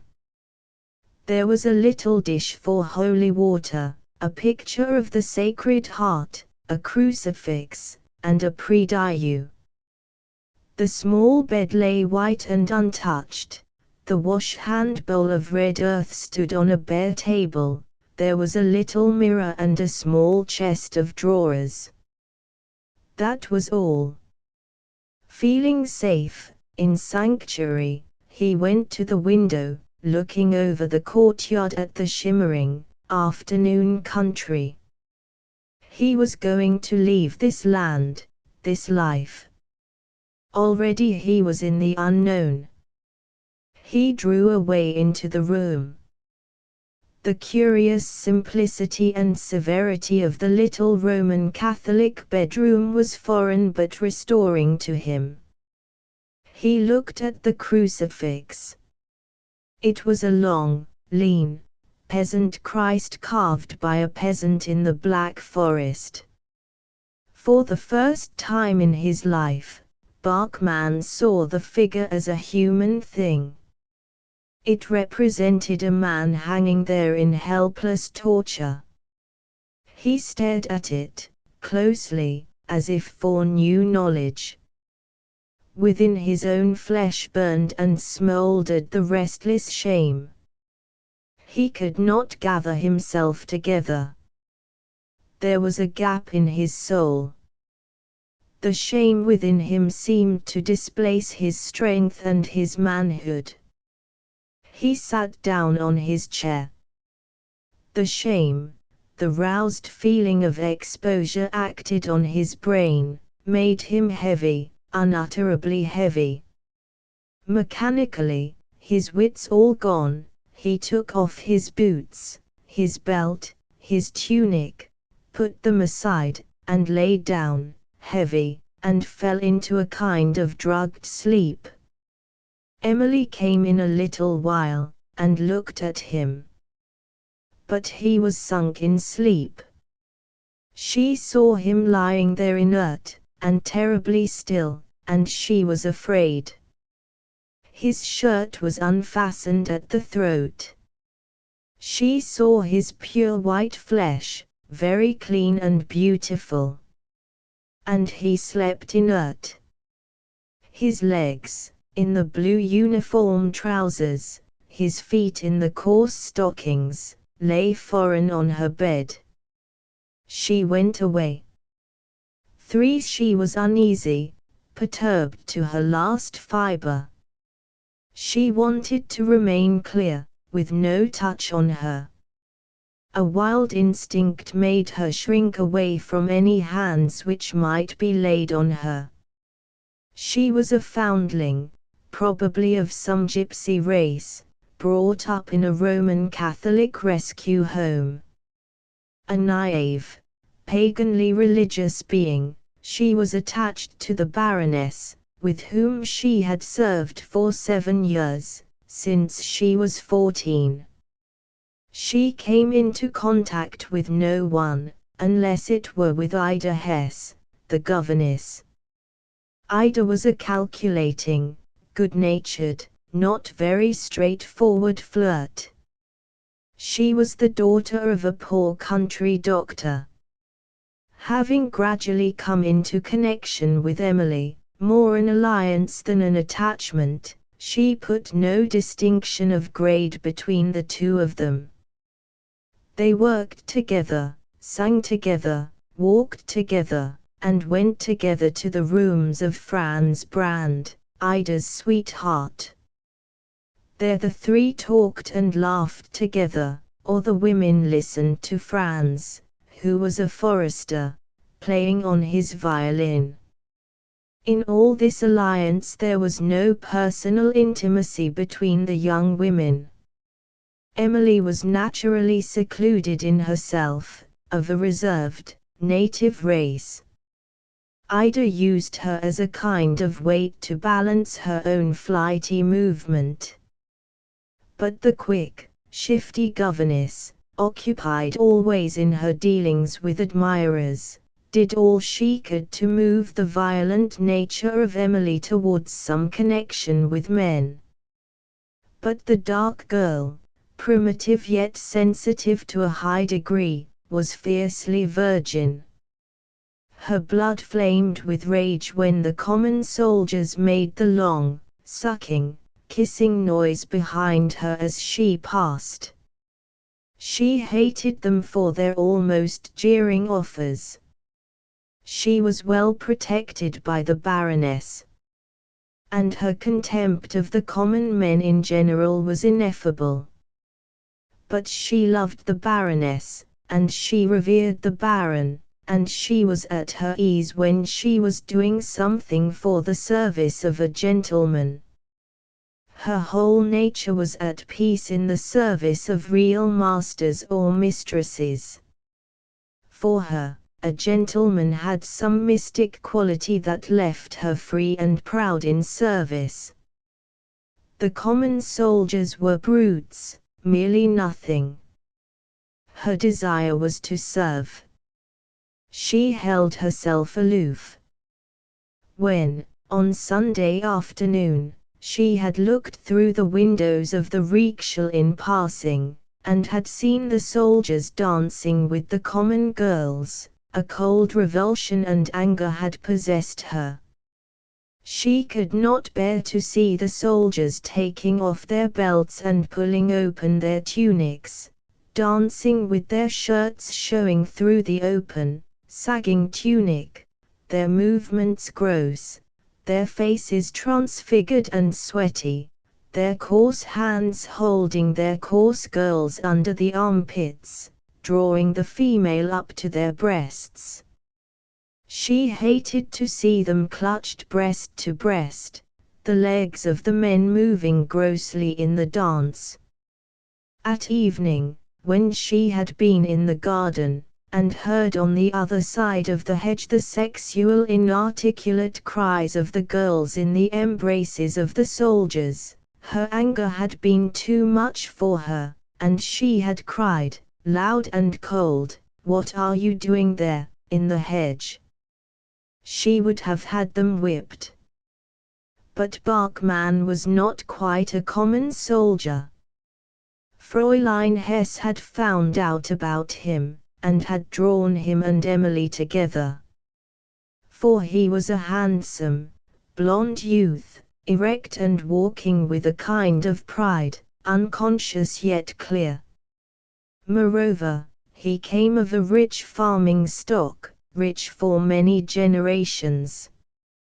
His father was dead, his mother controlled the moneys for the time being. But if Bachmann wanted £100 at any moment, he could have them. By trade he, with one of his brothers, was a wagon builder. The family had the farming, smithy, and wagon building of their village. They worked because that was the form of life they knew. If they had chosen, they could have lived independent upon their means. In this way, he was a gentleman in sensibility, though his intellect was not developed. He could afford to pay freely for things. He had, moreover, his native, fine breeding. Emily wavered uncertainly before him. So he became her sweetheart, and she hungered after him. But she was virgin, and shy, and needed to be in subjection, because she was primitive and had no grasp on civilized forms of living, nor on civilized purposes. For at 6 o'clock came the inquiry of the soldiers, had anything been seen of Bachmann? Fräulein Hesse answered, pleased to be playing a role, "No, I've not seen him since Sunday, have you, Emily?" "No, I haven't seen him," said Emily, and her awkwardness was construed as bashfulness. Ida Hesse, stimulated, asked questions, and played her part. "But it hasn't killed Sergeant Huber," she cried in consternation. "No. He fell into the water. But it gave him a bad shock, and smashed his foot on the side of the moat. He's in hospital. It's a bad lookout for Bachmann. Emily, implicated and captive, stood looking on. She was no longer free, working with all this regulated system which she could not understand and which was almost godlike to her. She was put out of her place. Bachmann was in her room. She was no longer the faithful in service serving with religious surety. Her situation was intolerable to her. All evening long the burden was upon her. She could not live. The children must be fed and put to sleep. The Baron and Baroness were going out. She must give them light refreshment. The manservant was coming in to supper after returning with the carriage. And all the while she had the insupportable feeling of being out of the order, self-responsible, bewildered. The control of her life should come from those above her, and she should move within that control. But now she was out of it, uncontrolled and troubled. More than that, the man, the lover, Bachmann, who was he, what was he?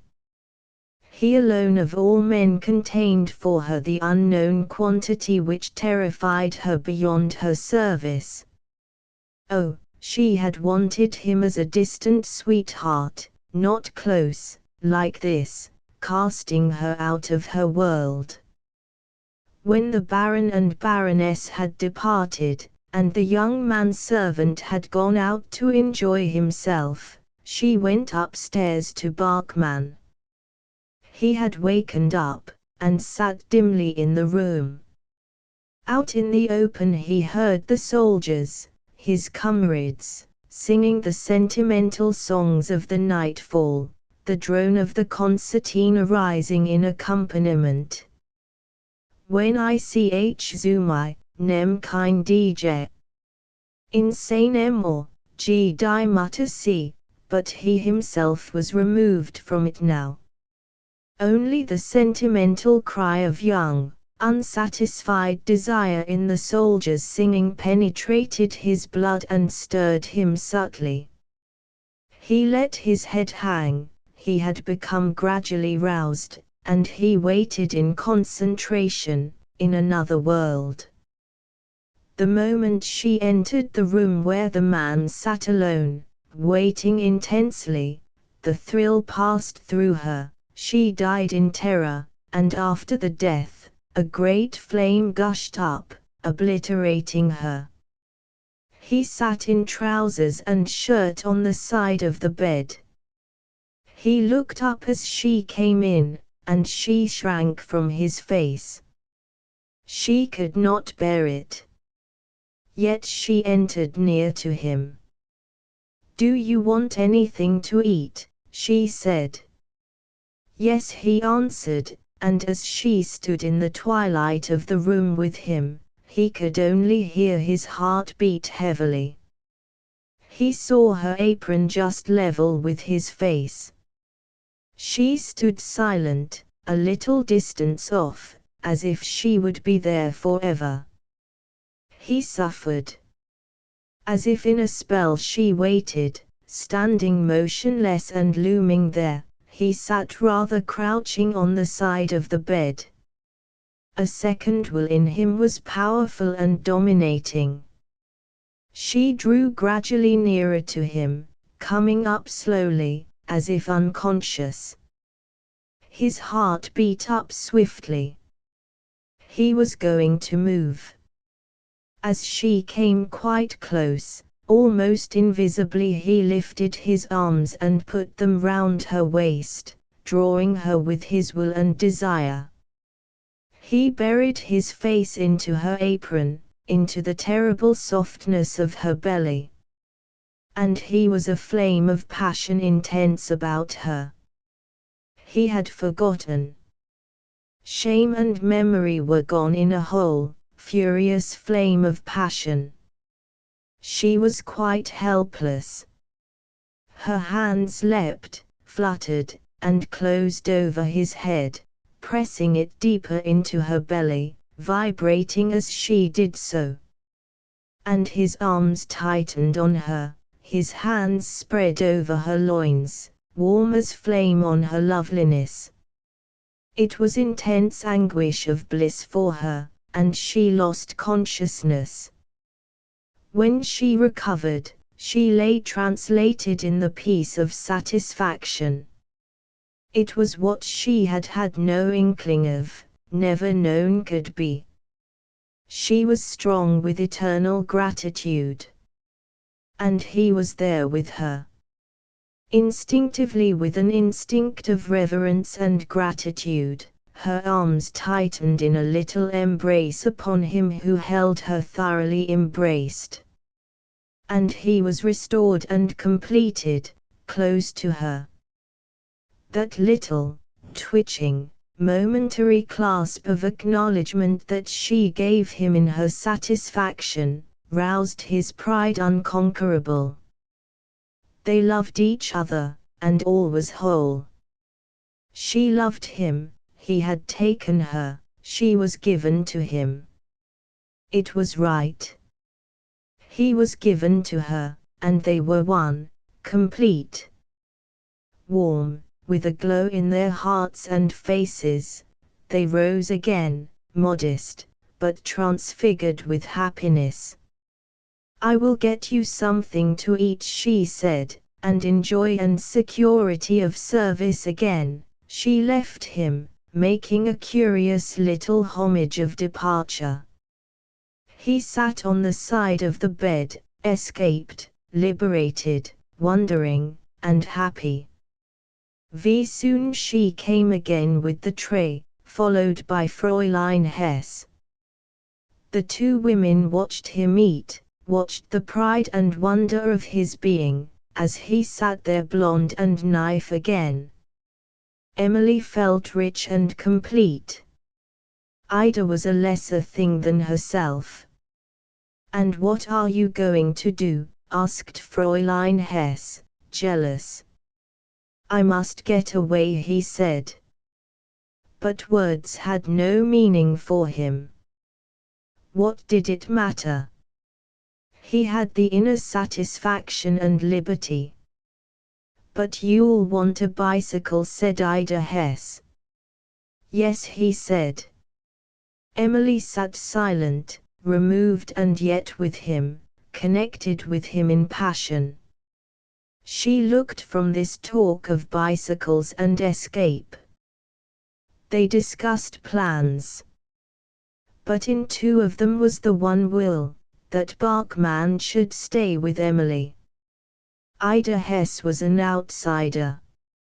It was arranged, however, that Ida's lover should put out his bicycle, leave it at the hut where he sometimes watched.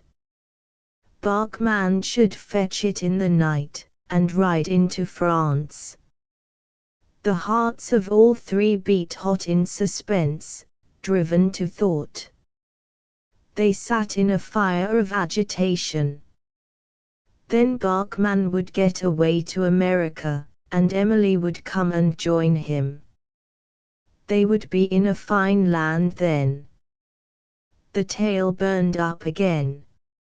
Emily and Ida had to go round to Franz Brand's lodging. They departed with slight leave-taking. Bachmann sat in the dark, hearing the bugle for retreat sound out of the night. Then he remembered his postcard to his mother. He slipped out after Emily, gave it her to post. His manner was careless and victorious, hers shining and trustful. He slipped back to shelter. There he sat on the side of the bed, thinking. Again he went over the events of the afternoon, remembering his own anguish of apprehension because he had known he could not climb the wall without fainting with fear. Still, a flush of shame came alight in him at the memory. But he said to himself, "What does it matter? I can't help it." Well, then I can't. If I go up a height, I get absolutely weak, and can't help myself. Again memory came over him, and a gush of shame, like fire. But he sat and endured it. It had to be endured, admitted, and accepted. "I'm not a coward," for all that, he continued. "I'm not afraid of danger. If I'm made that way, that heights melt me and make me let go my water." It was torture for him to pluck at this truth. "If I'm made like that, I shall have to abide by it, that's all. It isn't all of me." He thought of Emily, and was satisfied. "What I am, and let it be enough," he thought. Having accepted his own defect, he sat thinking, waiting for Emily, to tell her. She came at length, saying that Franz could not arrange about his bicycle this night. It was broken. Bachmann would have to stay over another day. They were both happy. Emily, confused before Ida, who was excited and prurient, came again to the young man. She was stiff and dignified with an agony of unusedness.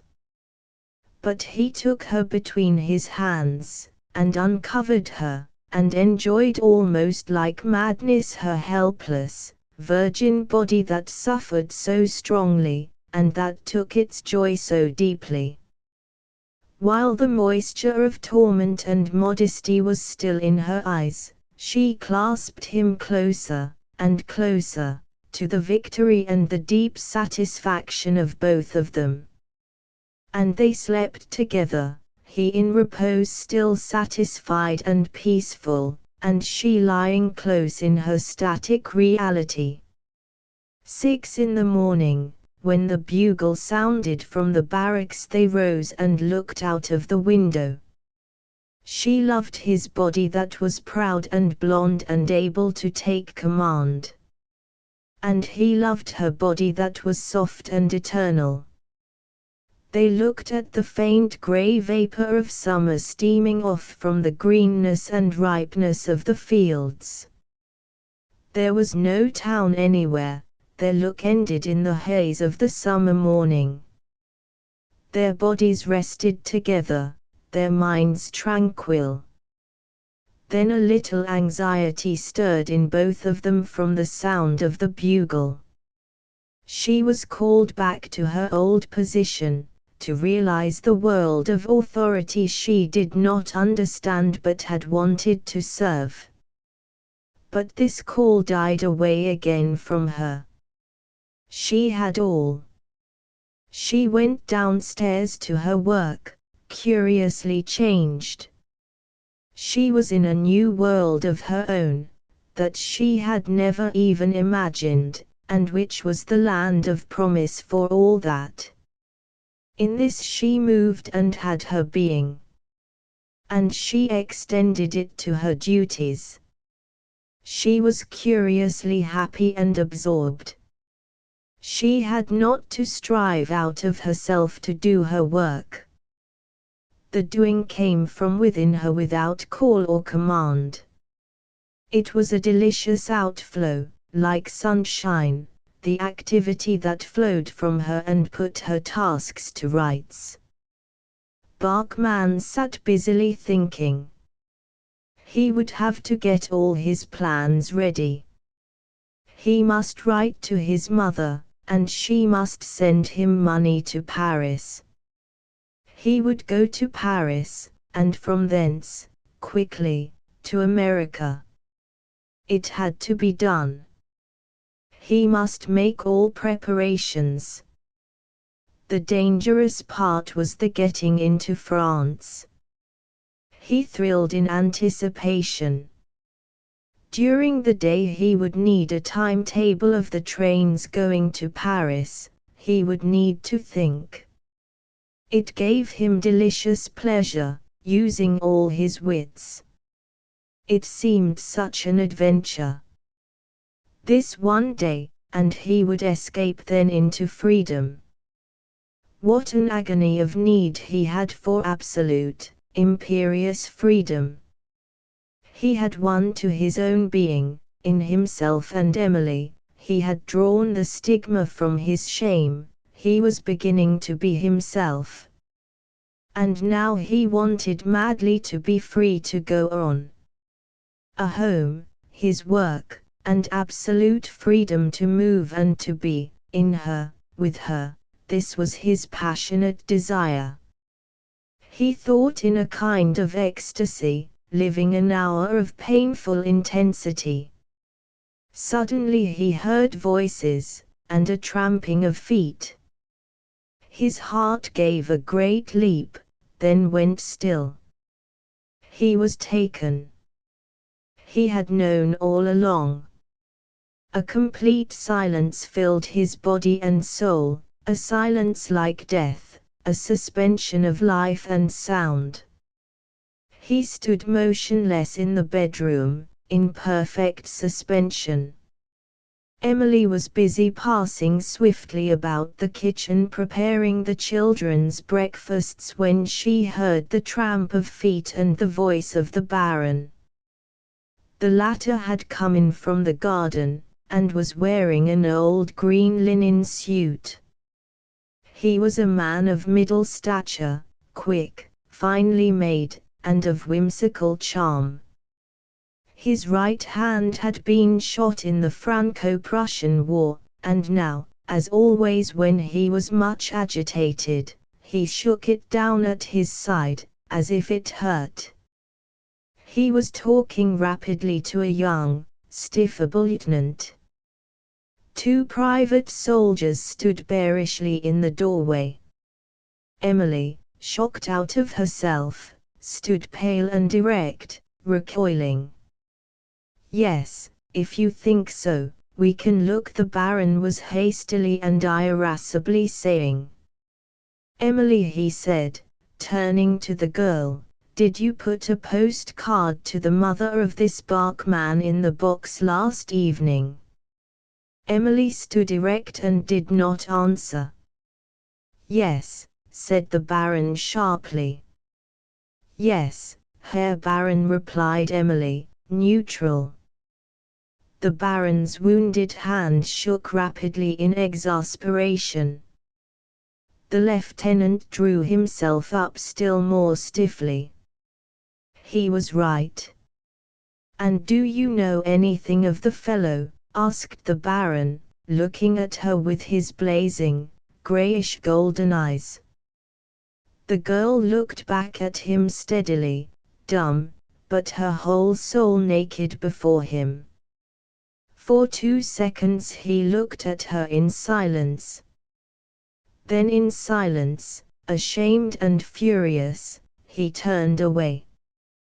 "Go up," he said, with his fierce, peremptory command, to the young officer. The lieutenant gave his order, in military cold confidence, to the soldiers. They all tramped across the hall. Emily stood motionless, her life suspended. The Baron marched swiftly upstairs and down the corridor, the lieutenant and the common soldiers followed.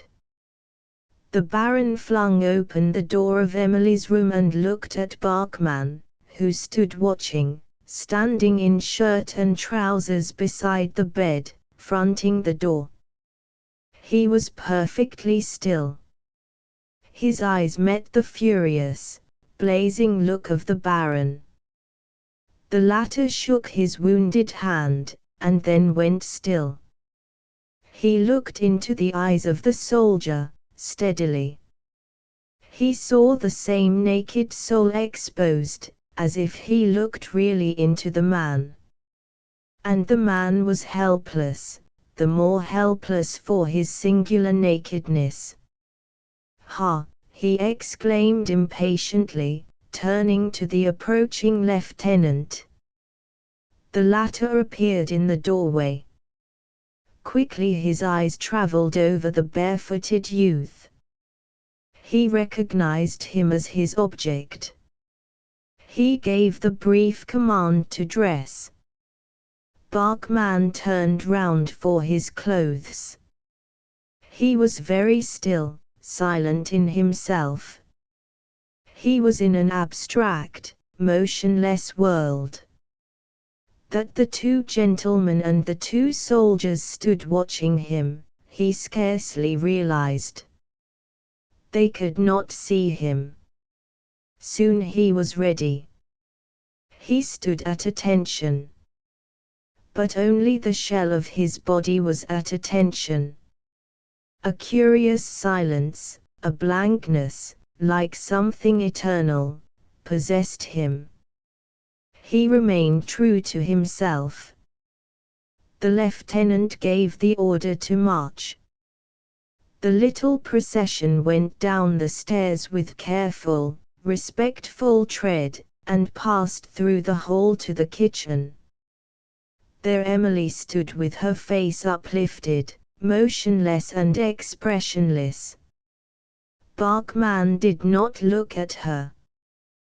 They knew each other. They were themselves. Then the little file of men passed out into the courtyard. The Baron stood in the doorway watching the four figures in uniform pass through the checkered shadow under the lime trees. Barkman was walking neutralized, as if he were not there. The lieutenant went brittle and long, the two soldiers lumbered beside. They passed out into the sunny morning, growing smaller, going towards the barracks. The Baron turned into the kitchen. Emily was cutting bread. So he stayed the night here, he said. The girl looked at him, scarcely seeing. She was too much herself. The Baron saw the dark, naked soul of her body in her unseeing eyes. "What were you going to do?" he asked. "He was going to America," she replied, in a still voice. "Pa! You should have sent him straight back," fired the Baron. Emily stood at his bidding, untouched. "He's done for now," he said. But he could not bear the dark, deep nakedness of her eyes, that scarcely changed under this suffering. "Nothing but a fool," he repeated, going away in agitation, and preparing himself for what he could do. Daughters of the vicar. Mr. Lindley was first vicar of Aldecross. The cottages of this tiny hamlet had nestled in peace since their beginning, and the country folk had crossed the lanes and farmlands, 2 or 3 miles, to the parish church at Greymead, on the bright Sunday mornings. But when the pits were sunk, blank rows of dwellings started up beside the high roads, and a new population, skimmed from the floating scum of workmen, was filled in, the cottages and the country people almost obliterated. To suit the convenience of these new collier inhabitants, a church must be built at Aldecross. There was not too much money. And so the little building crouched like a humped stone and mortar mouse, with 2 little turrets at the west corners for ears, in the fields near the cottages and the apple trees, as far as possible from the dwellings down the high road. It had an uncertain, timid look about it. And so they planted big-leaved ivy, to hide its shrinking newness. So that now the little church stands buried in its greenery, stranded and sleeping among the fields, while the brick houses elbow nearer and nearer, threatening to crush it down. It is already obsolete. The Reverend Ernest Lindley, aged 27, and newly married, came from his curacy in Suffolk to take charge of his church. He was just an ordinary young man, who had been to Cambridge and taken orders. His wife was a self-assured young woman, daughter of a Cambridgeshire rector. Her father had spent the whole of his £1,000 a year, so that Mrs. Lindley had nothing of her own. Thus the young married people came to Aldecross to live on a stipend of about £120, and to keep up a superior position. They were not very well received by the new, raw, disaffected population of colliers. Being accustomed to farm labourers, Mr. Lindley had considered himself as belonging indisputably to the upper or ordering classes. He had to be humble to the county families, but still, he was of their kind, whilst the common people were something different. He had no doubts of himself. He found, however, that the collier population refused to accept this arrangement. They had no use for him in their lives, and they told him so, callously. The women merely said, they were throng or else, "Oh, it's no good you coming here, we're chapel." The men were quite good-humoured so long as he did not touch them too nigh. They were cheerfully contemptuous of him, with a preconceived contempt he was powerless against. At last, passing from indignation to silent resentment, even, if he dared have acknowledged it, to conscious hatred of the majority of his flock, and unconscious hatred of himself, he confined his activities to a narrow round of cottages, and he had to submit. He had no particular character, having always depended on his position in society to give him position among men. Now he was so poor, he had no social standing even among the common vulgar tradespeople of the district, and he had not the nature nor the wish to make his society agreeable to them, nor the strength to impose himself where he would have liked to be recognized. He dragged on, pale and miserable and neutral. At first his wife raged with mortification. She took on airs and used a high hand. But her income was too small. The wrestling with tradesmen's bills was too pitiful. She only met with general, callous ridicule when she tried to be impressive. Wounded to the quick of her pride, she found herself isolated in an indifferent, callous population. She raged indoors and out. But soon she learned that she must pay too heavily for her outdoor rages, and then she only raged within the walls of the rectory. There her feeling was so strong, that she frightened herself. She saw herself hating her husband, and she knew that, unless she were careful, she would smash her form of life and bring catastrophe upon him and upon herself. So in very fear, she went quiet.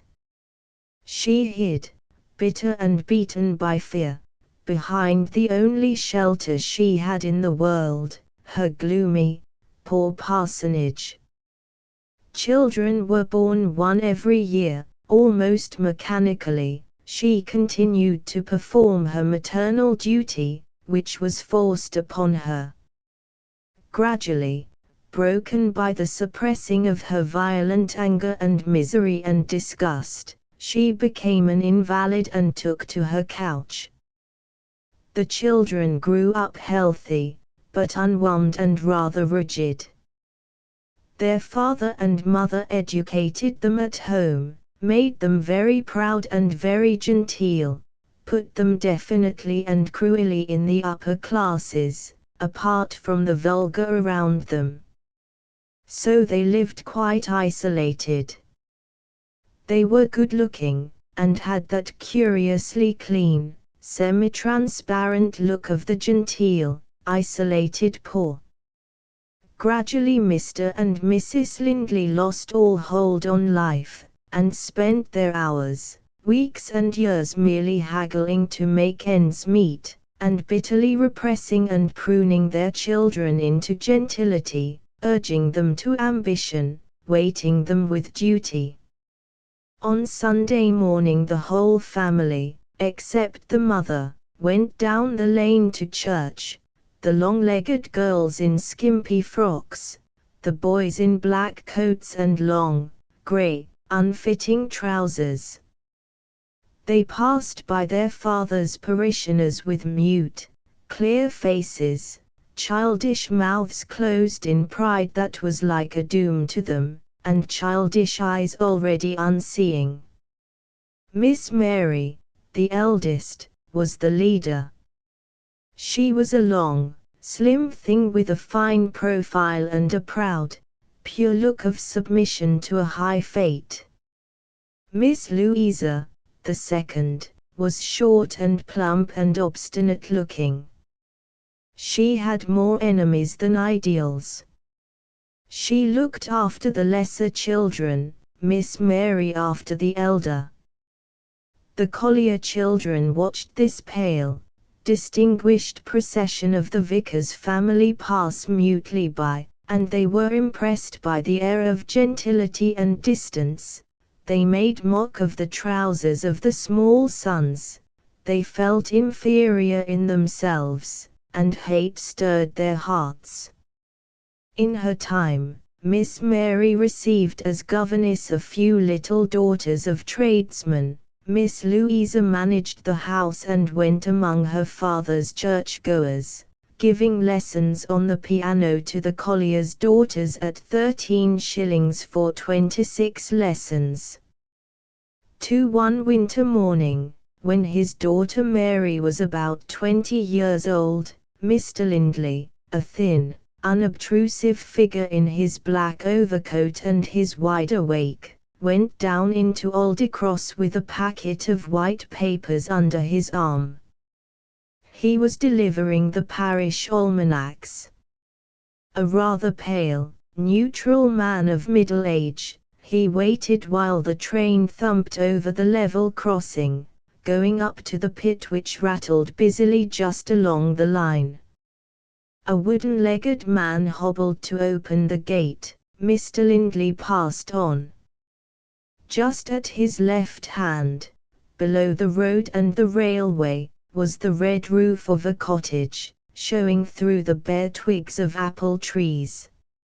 Mr. Lindley passed round the low wall, and descended the worn steps that led from the highway down to the cottage which crouched darkly and quietly away below the rumble of passing trains and the clank of coal carts in a quiet little underworld of its own.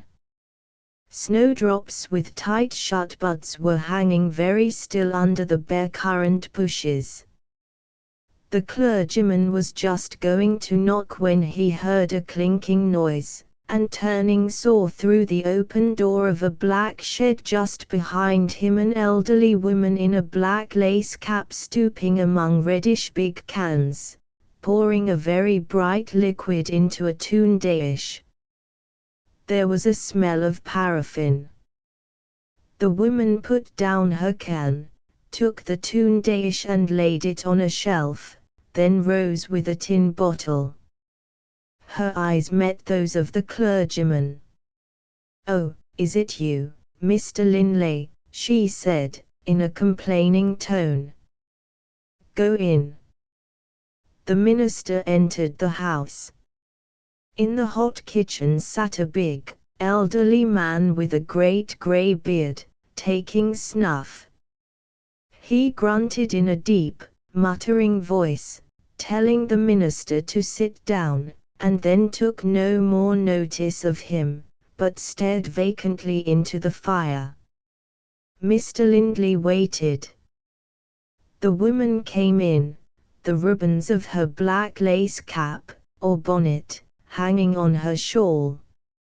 She was of medium stature, everything about her was tidy.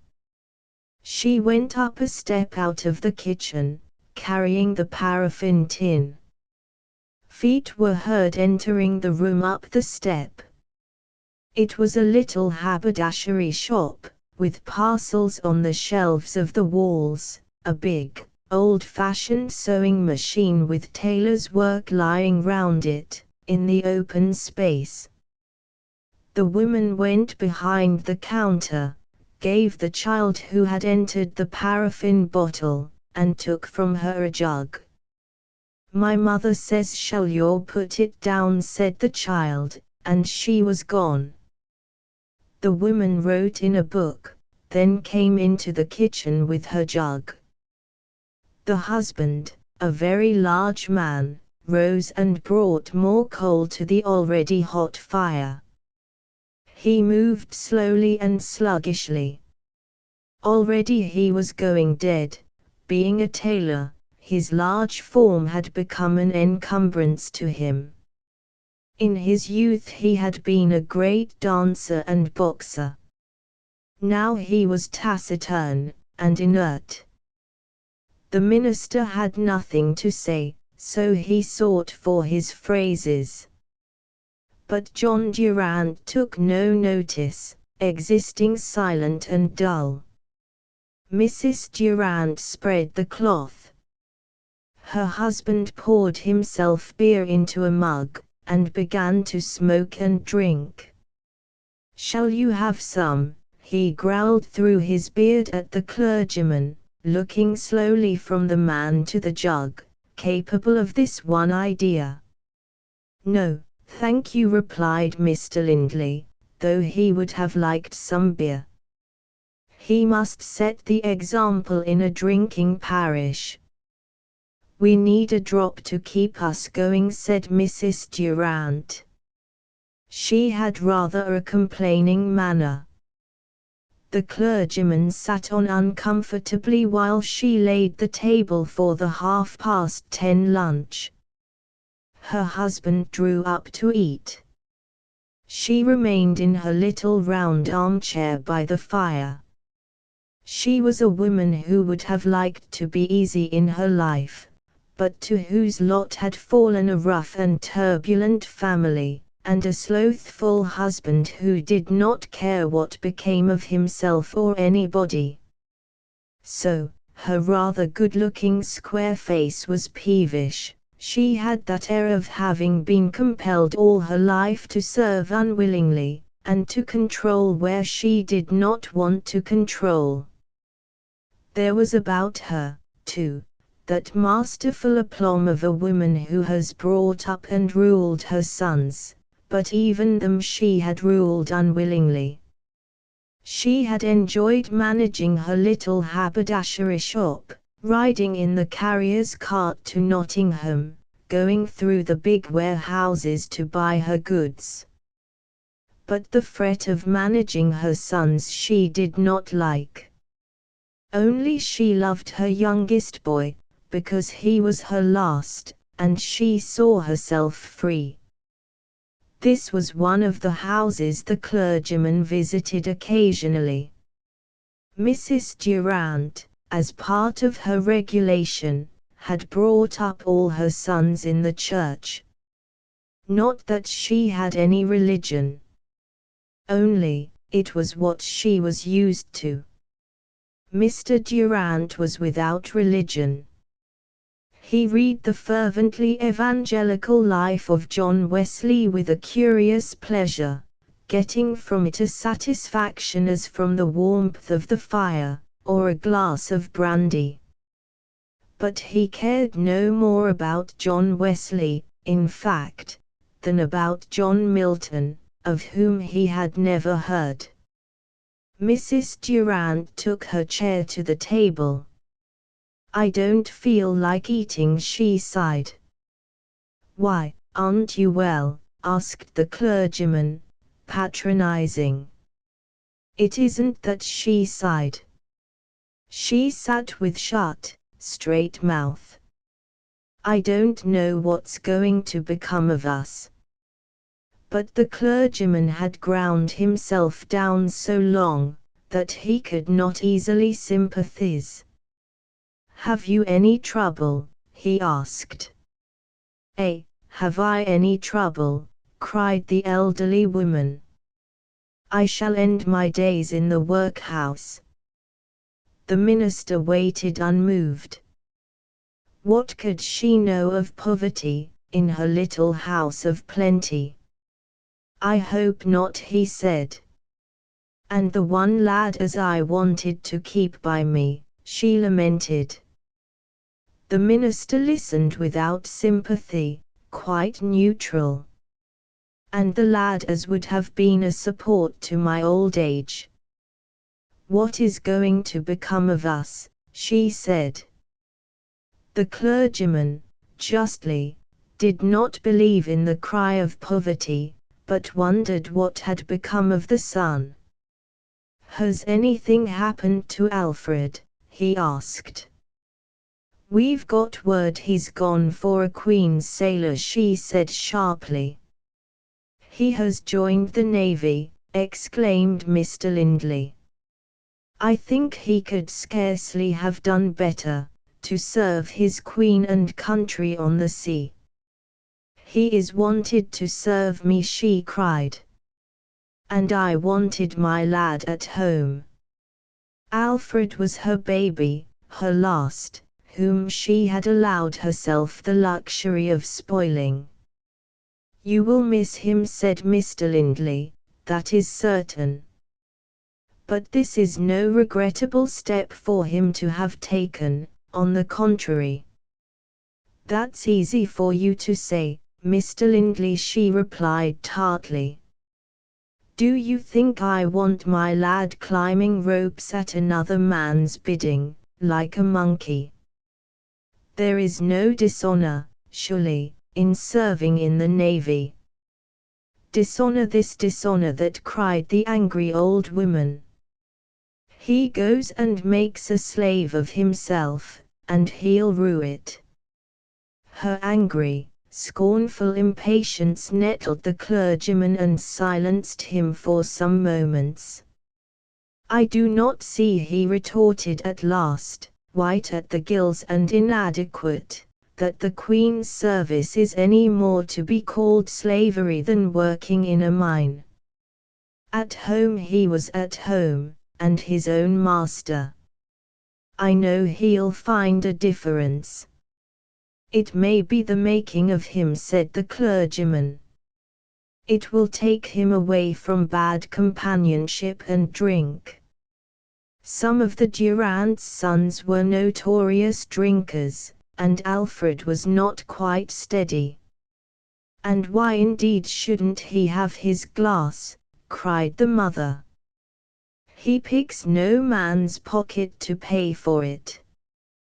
The clergyman stiffened at what he thought was an allusion to his own profession, and his unpaid bills. With all due consideration, I am glad to hear he has joined the Navy, he said.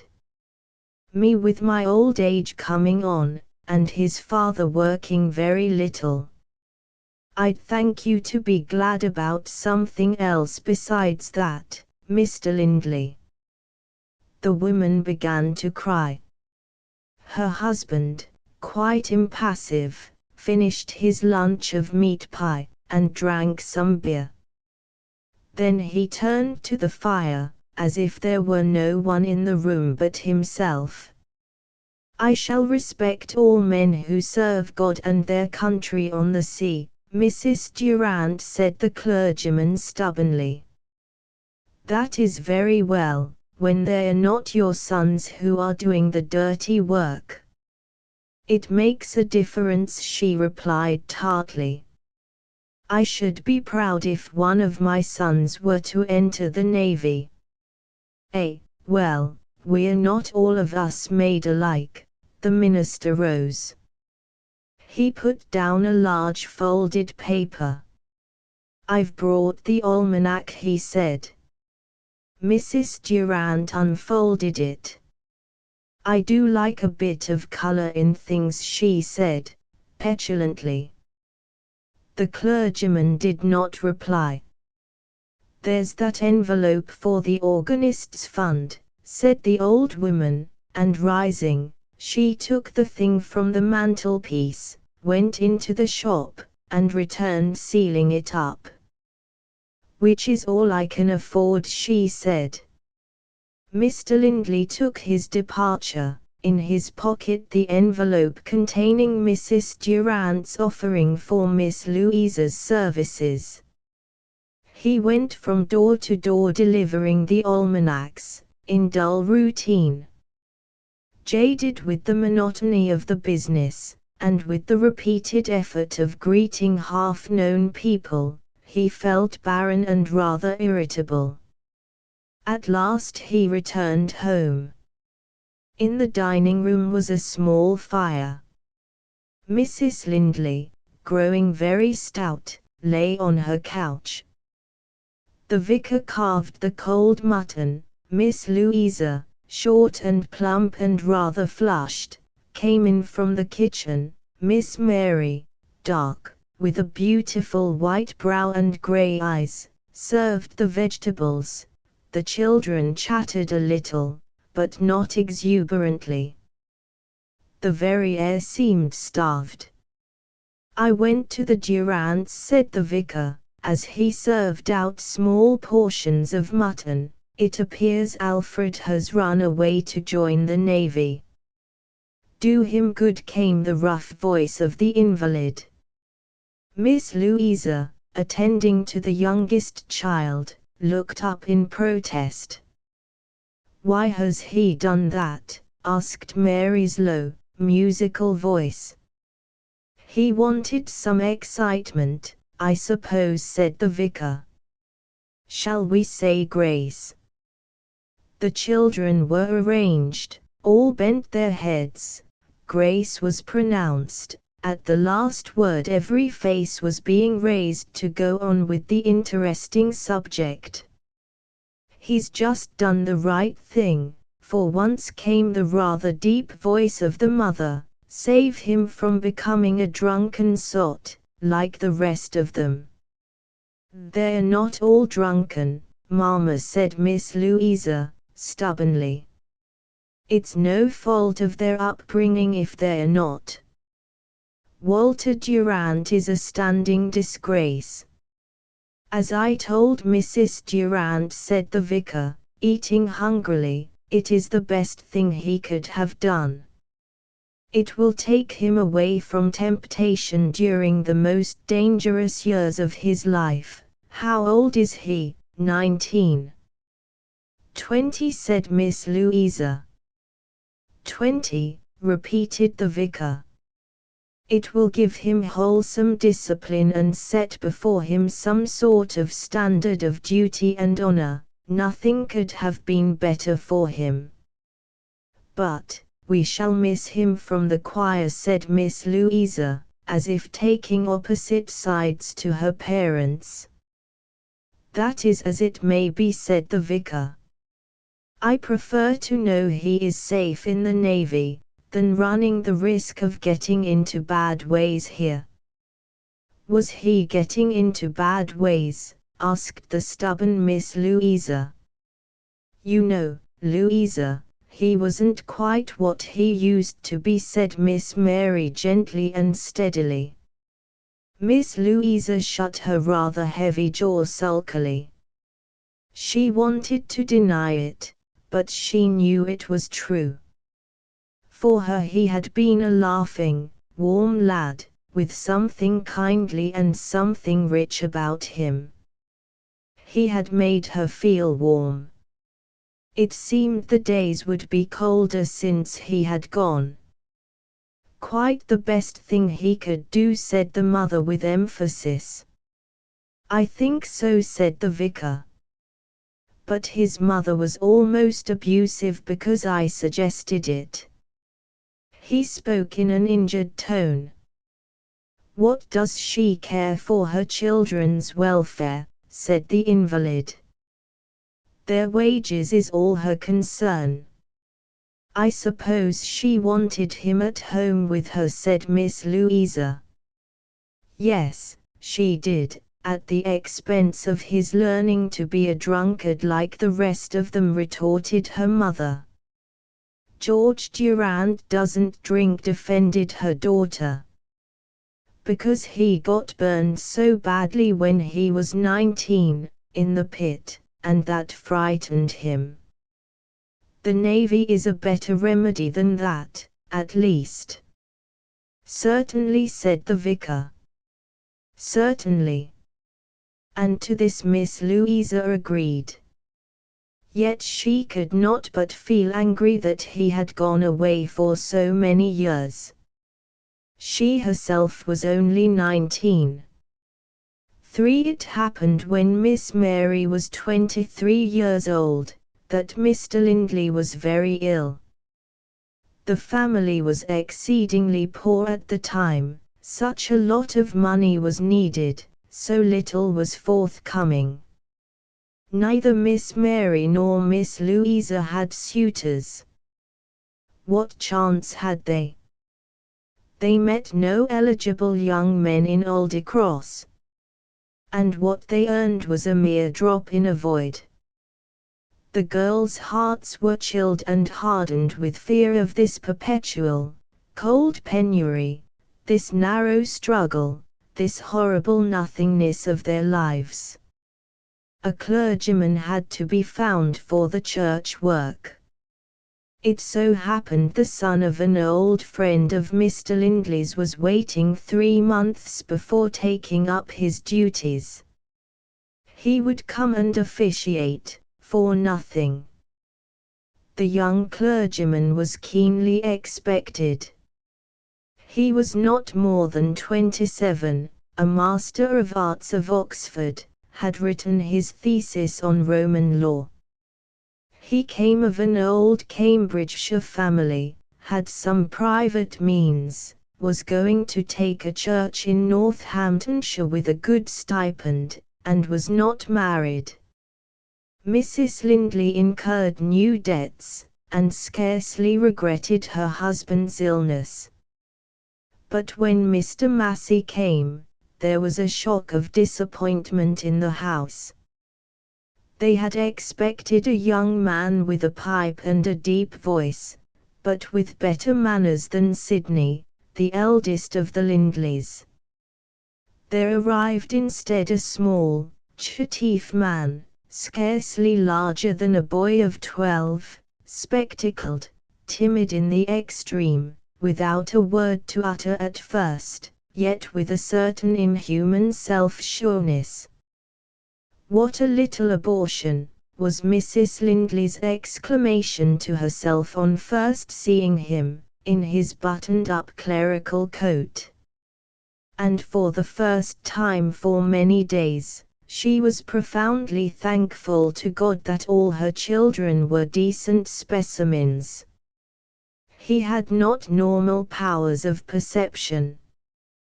They soon saw that he lacked the full range of human feelings, but had rather a strong, philosophical mind, from which he lived. His body was almost unthinkable, in intellect he was something definite. The conversation at once took a balanced, abstract tone when he participated. There was no spontaneous exclamation, no violent assertion or expression of personal conviction, but all cold, reasonable assertion. This was very hard on Mrs. Lindley. The little man would look at her, after one of her pronouncements, and then give, in his thin voice, his own calculated version, so that she felt as if she were tumbling into thin air through a hole in the flimsy floor on which their conversation stood. It was she who felt a fool. Soon she was reduced to a hardy silence. Still, at the back of her mind, She remembered that he was an unattached gentleman, who would shortly have an income altogether of 600 or 700 a year. What did the man matter, if there were pecuniary ease? The man was a trifle thrown in. After 22 years her sentimentality was ground away, and only the millstone of poverty mattered to her. So she supported the little man as a representative of a decent income. His most irritating habit was that of a sneering little giggle, all on his own, which came when he perceived or related some illogical absurdity on the part of another person. It was the only form of humor he had. Stupidity in thinking seemed to him exquisitely funny. But any novel was unintelligibly meaningless and dull, and to an Irish sort of humor he listened curiously, examining it like mathematics, or else simply not hearing. In normal human relationship he was not there. Quite unable to take part in simple everyday talk, he padded silently round the house, or sat in the dining room looking nervously from side to side, always apart in a cold, rarefied little world of his own. Sometimes he made an ironic remark that did not seem humanly relevant, or he gave his little laugh, like a sneer. He had to defend himself and his own insufficiency. And he answered questions grudgingly, with a yes or no, because he did not see their import and was nervous. It seemed to Miss Louisa he scarcely distinguished one person from another, but that he liked to be near her, or to Miss Mary, for some sort of contact which stimulated him unknown. Apart from all this, he was the most admirable workman. He was unremittingly shy, but perfect in his sense of duty. As far as he could conceive Christianity, he was a perfect Christian. Nothing that he realized he could do for anyone did he leave undone, although he was so incapable of coming into contact with another being that he could not proffer help. Now he attended assiduously to the sick man, investigated all the affairs of the parish or the church which Mr. Lindley had in control, straightened out accounts, made lists of the sick and needy, padded round with help and to see what he could do. He heard of Mrs. Lindley's anxiety about her sons, and began to investigate means of sending them to Cambridge. His kindness almost frightened Miss Mary. She honored it so, and yet she shrank from it. For, in it all Mr. Massey seemed to have no sense of any person, any human being whom he was helping. He only realized a kind of mathematical working out, solving of given situations, a calculated well-doing. And it was as if he had accepted the Christian tenets as axioms. His religion consisted in what his scrupulous, abstract mind approved of. Seeing his acts, Miss Mary must respect and honor him. In consequence she must serve him. To this she had to force herself, shuddering and yet desirous, but he did not perceive it. She accompanied him on his visiting in the parish, and whilst she was cold with admiration for him, often she was touched with pity for the little padding figure with bent shoulders, buttoned up to the chin in his overcoat. She was a handsome, calm girl, tall, with a beautiful repose. Her clothes were poor, and she wore a black silk scarf, having no furs. But she was a lady. As the people saw her walking down Old Cross beside Mr. Massey, they said, "My word, Miss Mary's got a catch. Did ever you see such a sickly little shrimp?" She knew they were talking so, and it made her heart grow hot against them, and she drew herself as it were protectively towards the little man beside her. At any rate, she could see and give honor to his genuine goodness. He could not walk fast, or far. "You have not been well?" she asked, in her dignified way. "I have an internal trouble." He was not aware of her slight shudder. There was silence, whilst she bowed to recover her composure, to resume her gentle manner towards him. He was fond of Miss Mary. She had made it a rule of hospitality that he should always be escorted by herself or by her sister on his visits in the parish, which were not many. But some mornings she was engaged. Then Miss Louisa took her place. It was no good Miss Louisa's trying to adopt to Mr. Massey an attitude of queenly service. She was unable to regard him save with aversion. When she saw him from behind, thin and bent-shouldered, looking like a sickly lad of 13, she disliked him exceedingly, and felt a desire to put him out of existence. And yet a deeper justice in Mary made Louisa humble before her sister. They were going to see Mr. Durant, who was paralyzed and not expected to live. Miss Louisa was crudely ashamed at being admitted to the cottage in company with the little clergyman. Mrs. Durant was, however, much quieter in the face of her real trouble. "How is Mr. Durant?" asked Louisa. "He is no different, and we don't expect him to be," was the reply. The little clergyman stood looking on. They went upstairs. The three stood for some time looking at the bed, at the grey head of the old man on the pillow, the grey beard over the sheet. Miss Louisa was shocked and afraid. "It is so dreadful," she said, with a shudder. "It is how I always thought it would be," replied Mrs. Durant. Then Miss Louisa was afraid of her. The two women were uneasy, waiting for Mr. Massey to say something. He stood, small and bent, too nervous to speak. "Has he any understanding?" he asked at length. "Maybe," said Mrs. Durant. "Can you hear, John?" she asked loudly. The dull blue eye of the inert man looked at her feebly.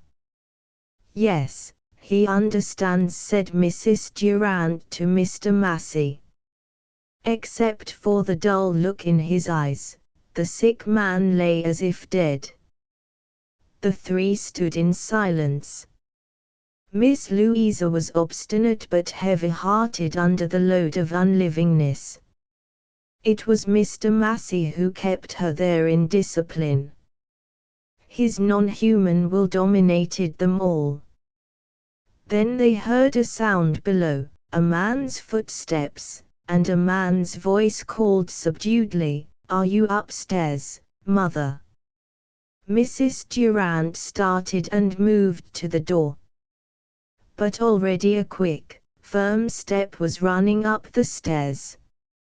"I'm a bit early, Mother," a troubled voice said, and on the landing they saw the form of the sailor. His mother came and clung to him. She was suddenly aware that she needed something to hold on to. He put his arms round her, and bent over her, kissing her. "He's not gone, Mother?" he asked anxiously, struggling to control his voice. Miss Louisa looked away from the mother and son who stood together in the gloom on the landing. She could not bear it that she and Mr. Massey should be there. The latter stood nervously, as if ill at ease before the emotion that was running. He was a witness, nervous, unwilling, but dispassionate. To Miss Louisa's hot heart it seemed all wrong that they should be there. Mrs. Durant entered the bedroom, her face wet. "There's Miss Louisa and the vicar," she said, out of voice and quavering. Her son, red-faced and slender, drew himself up to salute. But Miss Louisa held out her hand. Then she saw his hazel eyes recognize her for a moment, and his small white teeth showed in a glimpse of the greeting she used to love. She was covered with confusion. He went round to the bed, his boots clicked on the plaster floor, he bowed his head with dignity. "How are you, Dad?" he said, laying his hand on the sheet, faltering. But the old man stared fixedly and unseeing. The son stood perfectly still for a few minutes, then slowly recoiled. Miss Louisa saw the fine outline of his breast, under the sailor's blue blouse, as his chest began to heave. "He doesn't know me," he said, turning to his mother. He gradually went white. "No, my boy," cried the mother, pitiful, lifting her face.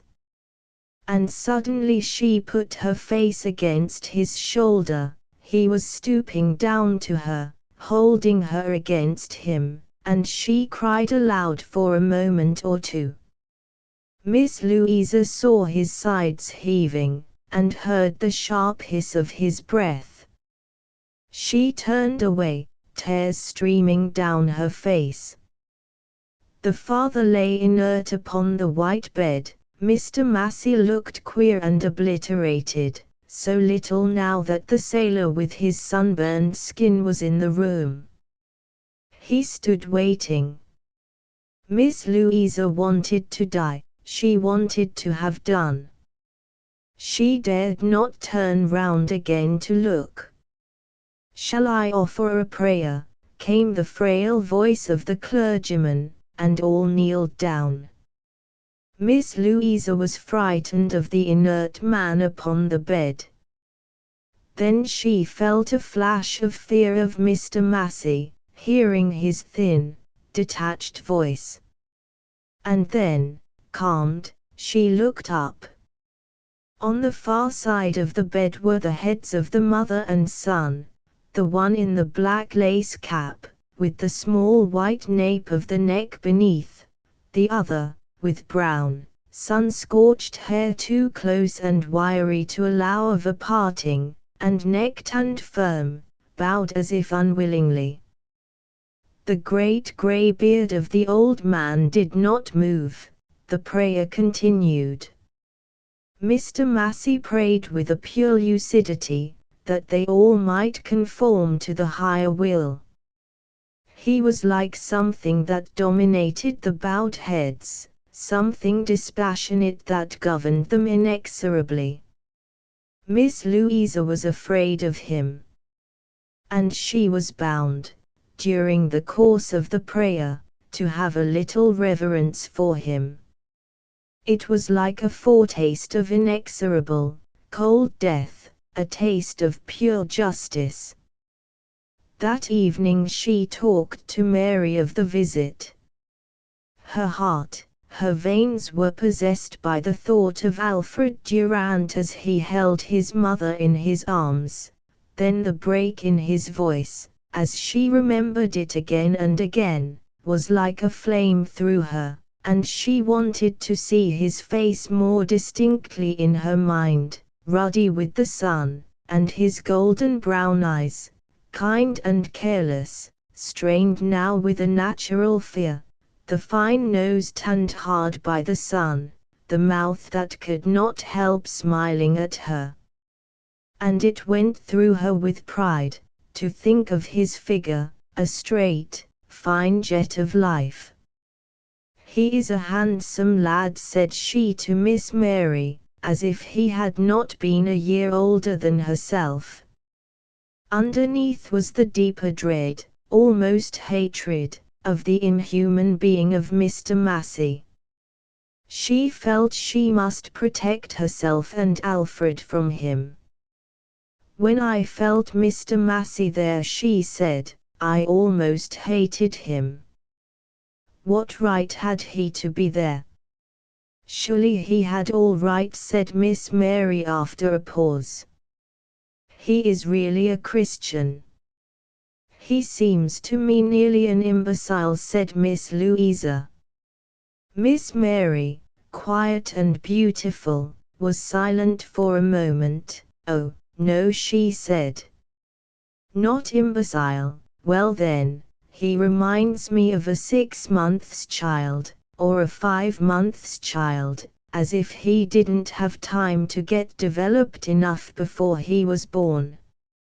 "Yes," said Miss Mary, slowly. "There is something lacking. But there is something wonderful in him, and he is really good." "Yes," said Miss Louisa, "it doesn't seem right that he should be." "What right has that to be called goodness?" "But it is goodness," persisted Mary. Then she added, with a laugh, "And come, you wouldn't deny that as well." There was a doggedness in her voice.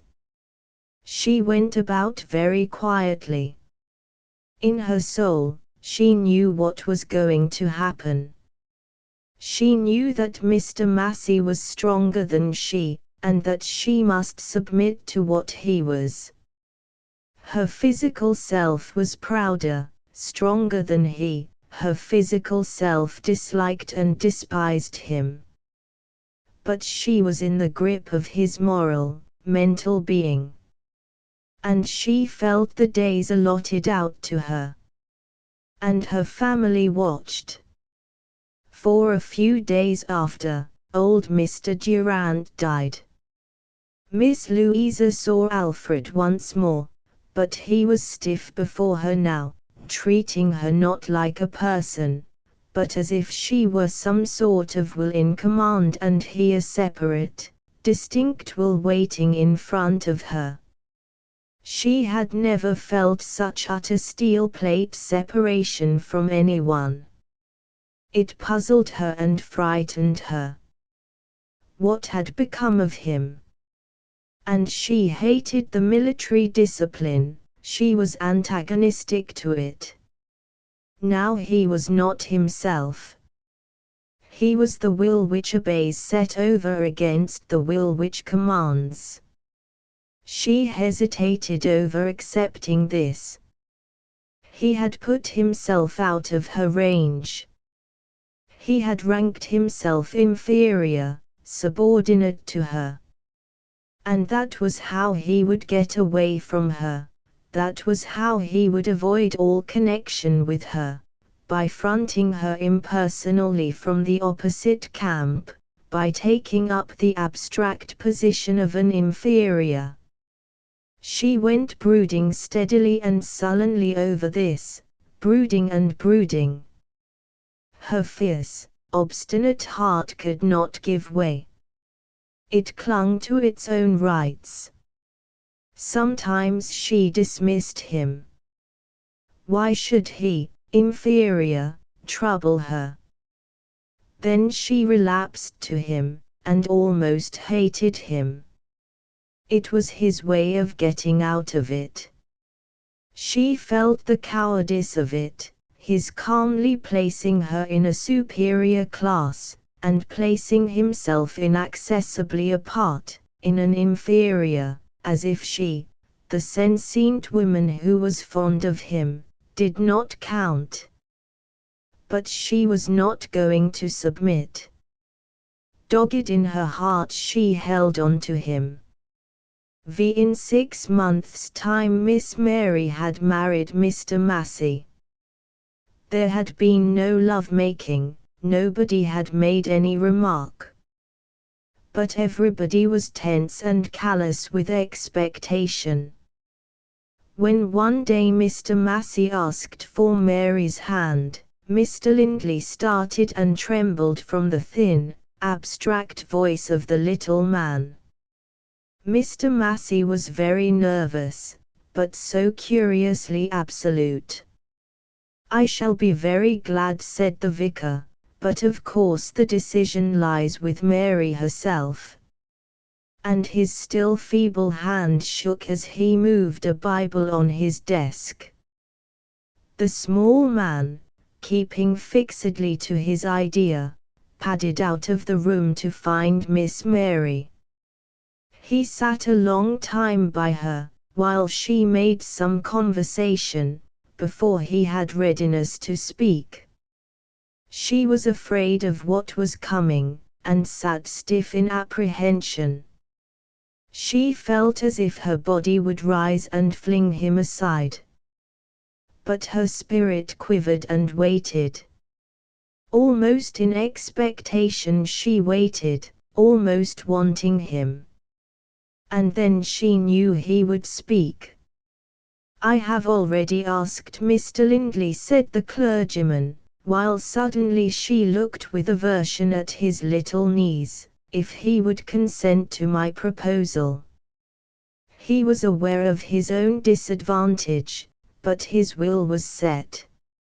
She went cold as she sat, and impervious, almost as if she had become stone. He waited a moment nervously. He would not persuade her. He himself never even heard persuasion, but pursued his own course. He looked at her, sure of himself, unsure of her, and said, "Will you become my wife, Mary?" Still her heart was hard and cold. She sat proudly. "I should like to speak to Mama first," she said. "Very well," replied Mr. Massey. And in a moment he padded away. Mary went to her mother. She was cold and reserved. "Mr. Massey has asked me to marry him, Mama," she said. Mrs. Lindley went on staring at her book. She was cramped in her feeling. "Well, and what did you say?" They were both keeping calm and cold. "I said I would speak to you before answering him." This was equivalent to a question. Mrs. Lindley did not want to reply to it. She shifted her heavy form irritably on the couch. Miss Mary sat calm and straight, with closed mouth. "Your father thinks it would not be a bad match," said the mother, as if casually. Nothing more was said. Everybody remained cold and shut off. Miss Mary did not speak to Miss Louisa. The Reverend Ernest Lindley kept out of sight. At evening Miss Mary accepted Mr. Massey. "Yes, I will marry you," she said, with even a little movement of tenderness towards him. He was embarrassed, but satisfied. She could see him making some movement towards her, could feel the male in him, something cold and triumphant, asserting itself. She sat rigid, and waited. When Miss Louisa knew, she was silent with bitter anger against everybody, even against Mary. She felt her faith wounded. Did the real things to her not matter after all? She wanted to get away. She thought of Mr. Massey. He had some curious power, some unanswerable right. He was a will that they could not controvert. Suddenly a flush started in her. If he had come to her, she would have flipped him out of the room. He was never going to touch her. And she was glad. She was glad that her blood would rise and exterminate the little man, if he came too near to her, no matter how her judgment was paralyzed by him, no matter how he moved in abstract goodness. She thought she was perverse to be glad, but glad she was. I would just flip him out of the room, she said, and she derived great satisfaction from the open statement.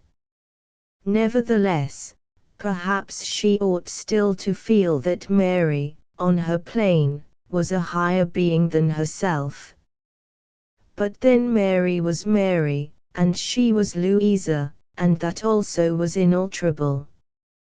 Mary, in marrying him, tried to become a pure reason such as he was, without feeling or impulse. She shut herself up, she shut herself rigid against the agonies of shame and the terror of violation which came at first. She would not feel, and she would not feel. She was a pure will acquiescing to him. She elected a certain kind of fate. She would be good and purely just, she would live in a higher freedom than she had ever known, she would be free of mundane care, she was a pure will towards right. She had sold herself, but she had a new freedom. She had got rid of her body. She had sold a lower thing, her body, for a higher thing, her freedom from material things. She considered that she paid for all she got from her husband. So, in a kind of independence, she moved proud and free. She had paid with her body, that was henceforward out of consideration. She was glad to be rid of it. She had bought her position in the world, that henceforth was taken for granted. There remained only the direction of her activity towards charity and high-minded living. She could scarcely bear other people to be present with her and her husband. Her private life was her shame. But then, she could keep it hidden. She lived almost isolated in the rectory of the tiny village miles from the railway. She suffered as if it were an insult to her own flesh, seeing the repulsion which some people felt for her husband, or the special manner they had of treating him, as if he were a case. But most people were uneasy before him, which restored her pride. If she had let herself, she would have hated him, hated his padding round the house, his thin voice devoid of human understanding, his bent little shoulders and rather incomplete face that reminded her of an abortion. But rigorously she kept to her position. She took care of him and was just to him. There was also a deep craven fear of him, something slave-like. There was not much fault to be found with his behavior. He was scrupulously just and kind according to his lights. But the male in him was cold and self-complete, and utterly domineering. Weak, insufficient little thing as he was, she had not expected this of him. It was something in the bargain she had not understood. It made her hold her head, to keep still. She knew, vaguely, that she was murdering herself. After all, her body was not quite so easy to get rid of. And this manner of disposing of it, Sometimes she felt she must rise and bring about death, lift her hand for utter denial of everything, by a general destruction. He was almost unaware of the conditions about him. He did not fuss in the domestic way, she did as she liked in the house. Indeed, she was a great deal free of him. He would sit obliterated for hours. He was kind, and almost anxiously considerate. But when he considered he was right, his will was just blindly male, like a cold machine. And on most points he was logically right, or he had with him the right of the creed they both accepted. It was so. There was nothing for her to go against. Then she found herself with child, and felt for the first time horror, afraid before God and man. This also she had to go through, it was the right.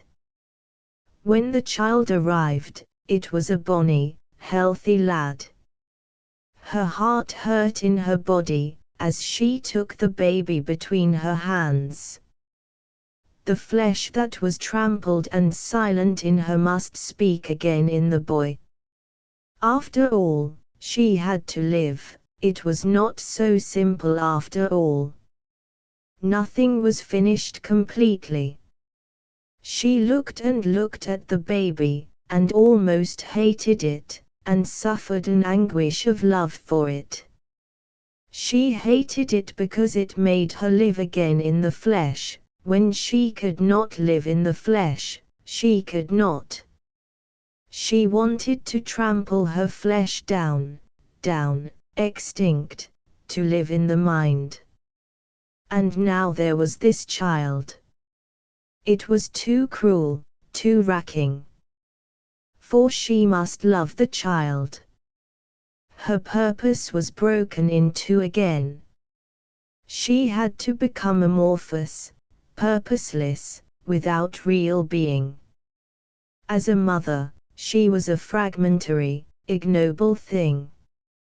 Mr. Massey, blind to everything else in the way of human feeling, became obsessed by the idea of his child. When it arrived, suddenly it filled the whole world of feeling for him. It was his obsession, his terror was for its safety and well-being. It was something new, as if he himself had been born a naked infant, conscious of his own exposure, and full of apprehension. He who had never been aware of anyone else, all his life, now was aware of nothing but the child. Not that he ever played with it, or kissed it, or tended it. He did nothing for it. But it dominated him, it filled, and at the same time emptied his mind. The world was all baby for him. This his wife must also bear, his question, what is the reason that he cries? His reminder, at the first sound, Mary, that is the child, his restlessness if the feeding time were 5 minutes past. She had bargained for this, now she must stand by her bargain. 6. Miss Louisa, at home in the dingy vicarage, had suffered a great deal over her sister's wedding. Having once begun to cry out against it, during the engagement, she had been silenced by Mary's quiet, "I don't agree with you about him, Louisa, I want to marry him." Then Miss Louisa had been angry deep in her heart, and therefore silent. This dangerous state started the change in her. Her own revulsion made her recoil from the hitherto undoubted Mary. "I'd beg the streets barefoot first," said Miss Louisa, thinking of Mr. Massey. But evidently Mary could perform a different heroism. So she, Louisa the practical, suddenly felt that Mary, her ideal, was questionable after all.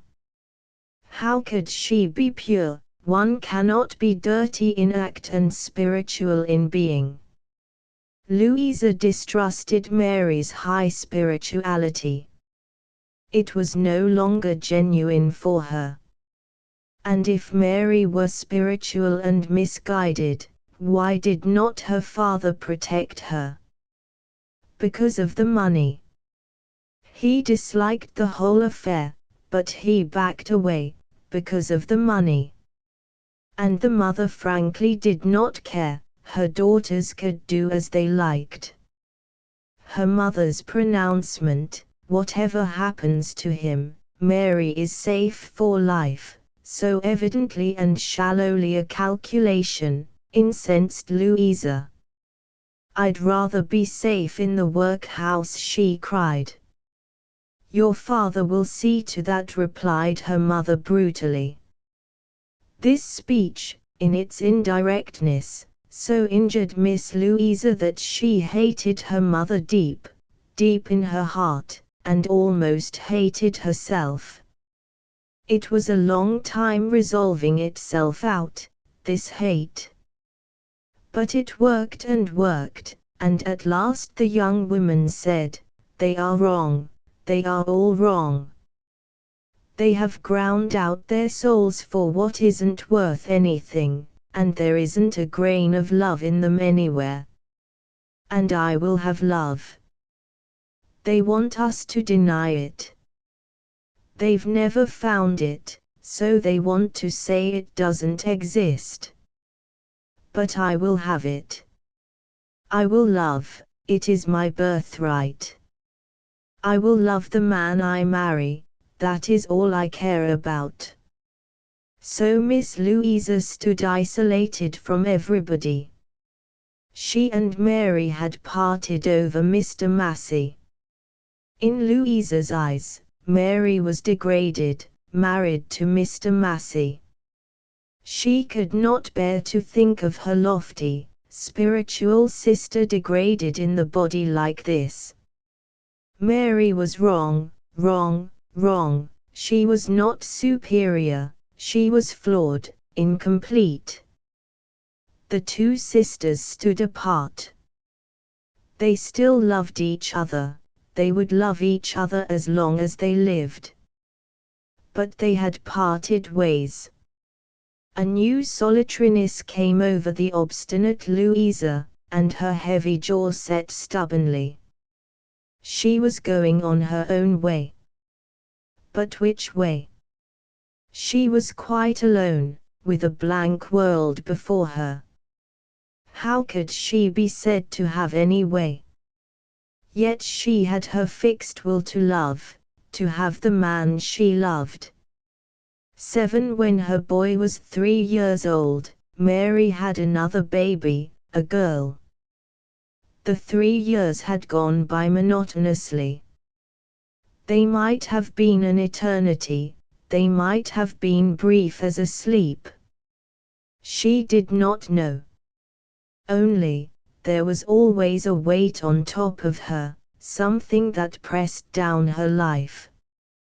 The only thing that had happened was that Mr. Massey had had an operation. He was always exceedingly fragile. His wife had soon learned to attend to him mechanically, as part of her duty. But this 3rd year, after the baby girl had been born, Mary felt oppressed and depressed. Christmas drew near, the gloomy, unleavened Christmas of the rectory, where all the days were of the same dark fabric. And Mary was afraid. It was as if the darkness were coming upon her. Edward, I should like to go home for Christmas, she said, and a certain terror filled her as she spoke. But you can't leave baby, said her husband, blinking. We can all go. He thought, and stared in his collective fashion. "Why do you wish to go?" he asked. "Because I need a change. A change would do me good, and it would be good for the milk." He heard the will in his wife's voice, and was at a loss. Her language was unintelligible to him. And while she was breeding, either about to have a child, or nursing, he regarded her as a special sort of being. "Wouldn't it hurt baby to take her by the train?" he said. "No," replied the mother, "why should it?" They went. When they were in the train, it began to snow. From the window of his first-class carriage the little clergyman watched the big flakes sweep by, like a blind drawn across the country. He was obsessed by thought of the baby, and afraid of the draughts of the carriage. "Sit right in the corner," he said to his wife, "and hold baby close back." She moved at his bidding, and stared out of the window. His eternal presence was like an iron weight on her brain. But she was going partially to escape for a few days. "Sit on the other side, Jack," said the father. "It is less draughty. Come to this window." He watched the boy in anxiety. But his children were the only beings in the world who took not the slightest notice of him.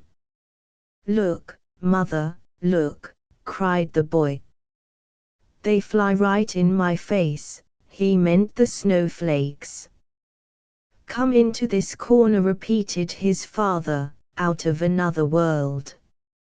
"He's jumped on this one's back, mother, and they're riding to the bottom," cried the boy, jumping with glee. "Tell him to come on this side," the little man bade his wife. "Jack, kneel on this cushion," said the mother, putting her white hand on the place. The boy slid over in silence to the place she indicated, waited still for a moment, then almost deliberately, stridently cried, "Look at all those in the corner, mother," making a heap, and he pointed to the cluster of snowflakes with finger pressed dramatically on the pane, and he turned to his mother a bit ostentatiously. "All in a heap," she said. He had seen her face, and had her response, and he was somewhat assured. Vaguely uneasy, he was reassured if he could win her attention. They arrived at the vicarage at 2:30, not having had lunch.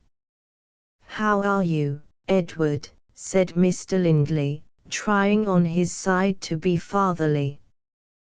But he was always in a false position with his son-in-law, frustrated before him, therefore, as much as possible, he shut his eyes and ears to him. The vicar was looking thin and pale and ill-nourished. He had gone quite grey. He was, however, still haughty, but, since the growing up of his children, it was a brittle haughtiness, that might break at any moment and leave the vicar only an impoverished, pitiable figure. Mrs. Lindley took all the notice of her daughter, and of the children. She ignored her son-in-law. Miss Louisa was clucking and laughing and rejoicing over the baby. Mr. Massey stood aside, a bent, persistent little figure. "Oh, a little pretty, oh, a cold little pretty come in a railway train." Miss Louisa was cooing to the infant, crouching on the hearthrug, opening the white woolen wraps and exposing the child to the fire glow. "Mary," said the little clergyman, "I think it would be better to give baby a warm bath, she may take a cold." "I think it is not necessary," said the mother, coming and closing her hand judiciously over the rosy feet and hands of the mite. "She is not chilly." "Not a bit," cried Miss Louisa. "She's not caught cold." "I'll go and bring her flannels," said Mr. Massey, with one idea. "I can bath her in the kitchen then," said Mary, in an altered, cold tone. "You can't, the girl is scrubbing there," said Miss Louisa. "Besides, she doesn't want a bath at this time of day." "She'd better have one," said Mary, quietly, out of submission. Miss Louisa's gorge rose, and she was silent. When the little man padded down with the flannels on his arm, Mrs. Lindley asked, "Hadn't you better take a hot bath, Edward?" But the sarcasm was lost on the little clergyman. He was absorbed in the preparations round the baby.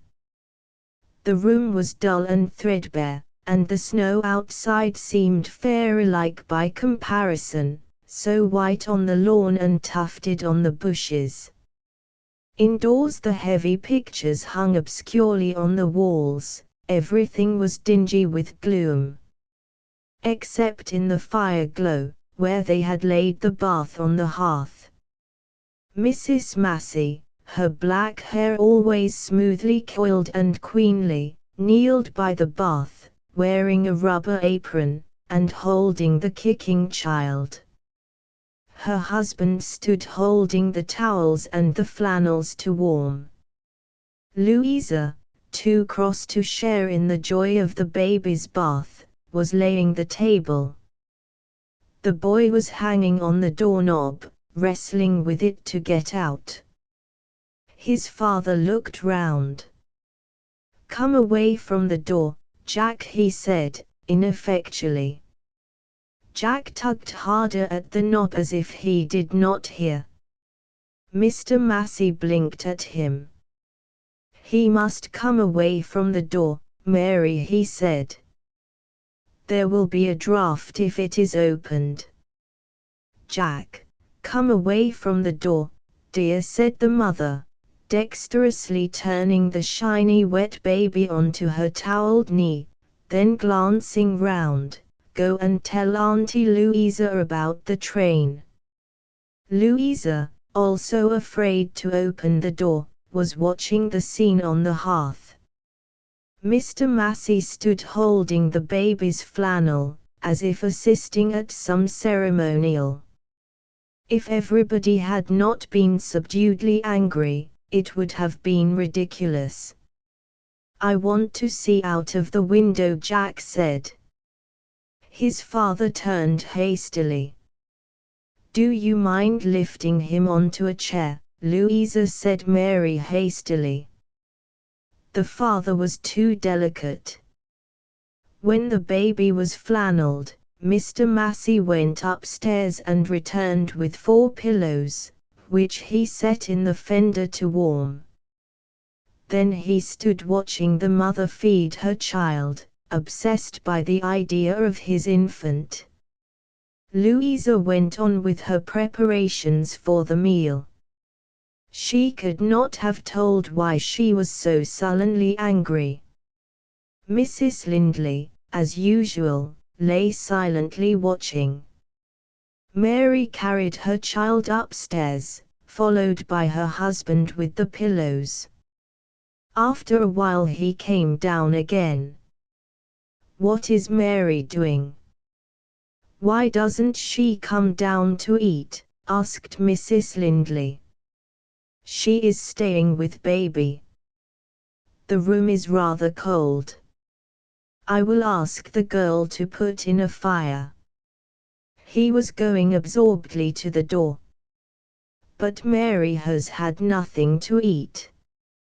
"It is she who will catch cold," said the mother, exasperated. Mr. Massey seemed as if he did not hear. Yet he looked at his mother-in-law, and answered, "I will take her something." He went out. Mrs. Lindley shifted on her couch with anger. Miss Louisa glowered. But no one said anything, because of the money that came to the vicarage from Mr. Massey. Louisa went upstairs. Her sister was sitting by the bed, reading a scrap of paper. "Won't you come down and eat?" the younger asked.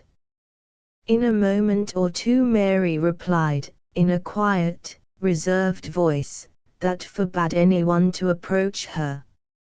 It was this that made Miss Louisa most furious. She went downstairs, and announced to her mother, "I am going out. I may not be home to tea." No one remarked on her exit. She put on her fur hat, that the village people knew so well, and the old Norfolk jacket. Louisa was short and plump and plain. She had her mother's heavy jaw, her father's proud brow, and her own grey, brooding eyes that were very beautiful when she smiled. It was true, as the people said, that she looked sulky.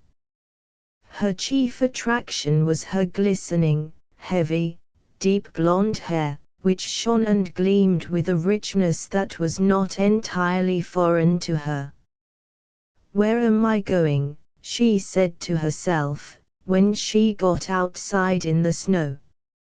She did not hesitate, however, but by mechanical walking found herself descending the hill towards Old Aldecross.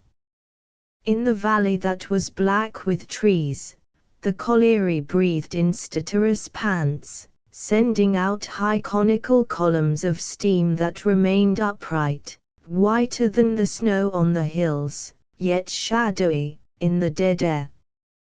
Louisa would not acknowledge to herself whither she was making her way, till she came to the railway crossing. Then the bunches of snow in the twigs of the apple tree that leaned towards the fence told her she must go and see Mrs. Durant.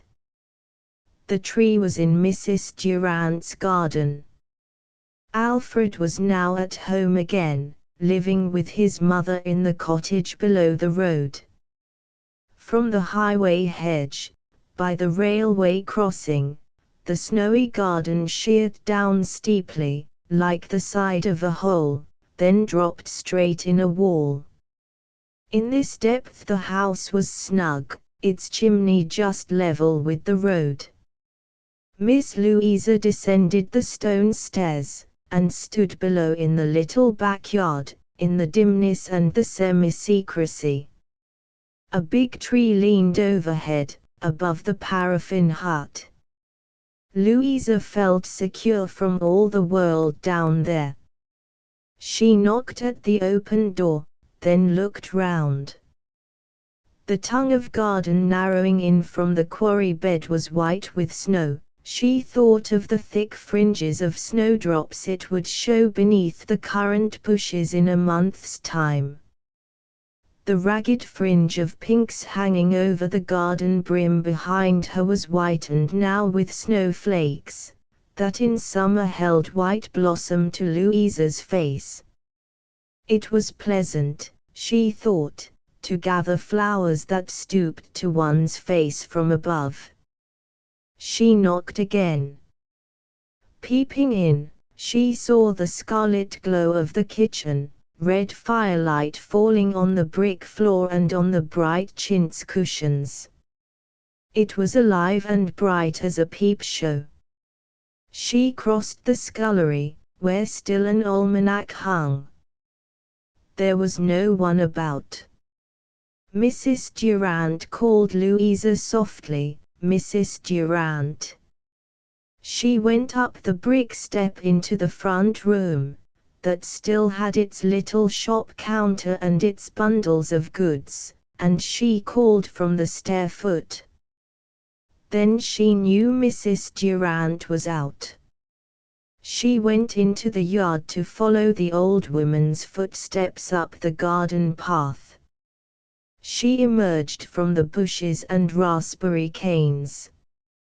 There was the whole quarry bed, a wide garden white and dimmed, brindled with dark bushes, lying half submerged. On the left, overhead, the little colliery train rumbled by. Right away at the back was a mass of trees. Louisa followed the open path, looking from right to left, and then she gave a cry of concern. The old woman was sitting rocking slightly among the ragged snowy cabbages. Louisa ran to her, found her whimpering with little, involuntary cries. "Whatever have you done?" cried Louisa, kneeling in the snow. I was pulling a Brussels sprout stalk, and, something tore inside me. I've had a pain." The old woman wept from shock and suffering, gasping between her whimpers. "I've had a pain there, a long time, and now, oh. She panted, pressed her hand on her side, leaned as if she would faint, looking yellow against the snow. Louisa supported her. "Do you think you could walk now?" she asked. "Yes," gasped the old woman. Louisa helped her to her feet. "Get the cabbage, I want it for Alfred's dinner," panted Mrs. Durant. Louisa picked up the stalk of Brussels sprouts, and with difficulty got the old woman indoors. She gave her brandy, laid her on the couch, saying, "I'm going to send for a doctor, wait just a minute." The young woman ran up the steps to the public house a few yards away. The landlady was astonished to see Miss Louisa. "Will you send for a doctor at once to Mrs. Durant?" she said, with some of her father in her commanding tone. "Is something the matter?" fluttered the landlady in concern. Louisa, glancing out up the road, saw the grocer's cart driving to Eastwood. She ran and stopped the man, and told him. Mrs. Durant lay on the sofa, her face turned away, when the young woman came back. "Let me put you to bed," Louisa said. Mrs. Durant did not resist. Louisa knew the ways of the working people. In the bottom drawer of the dresser she found dusters and flannels.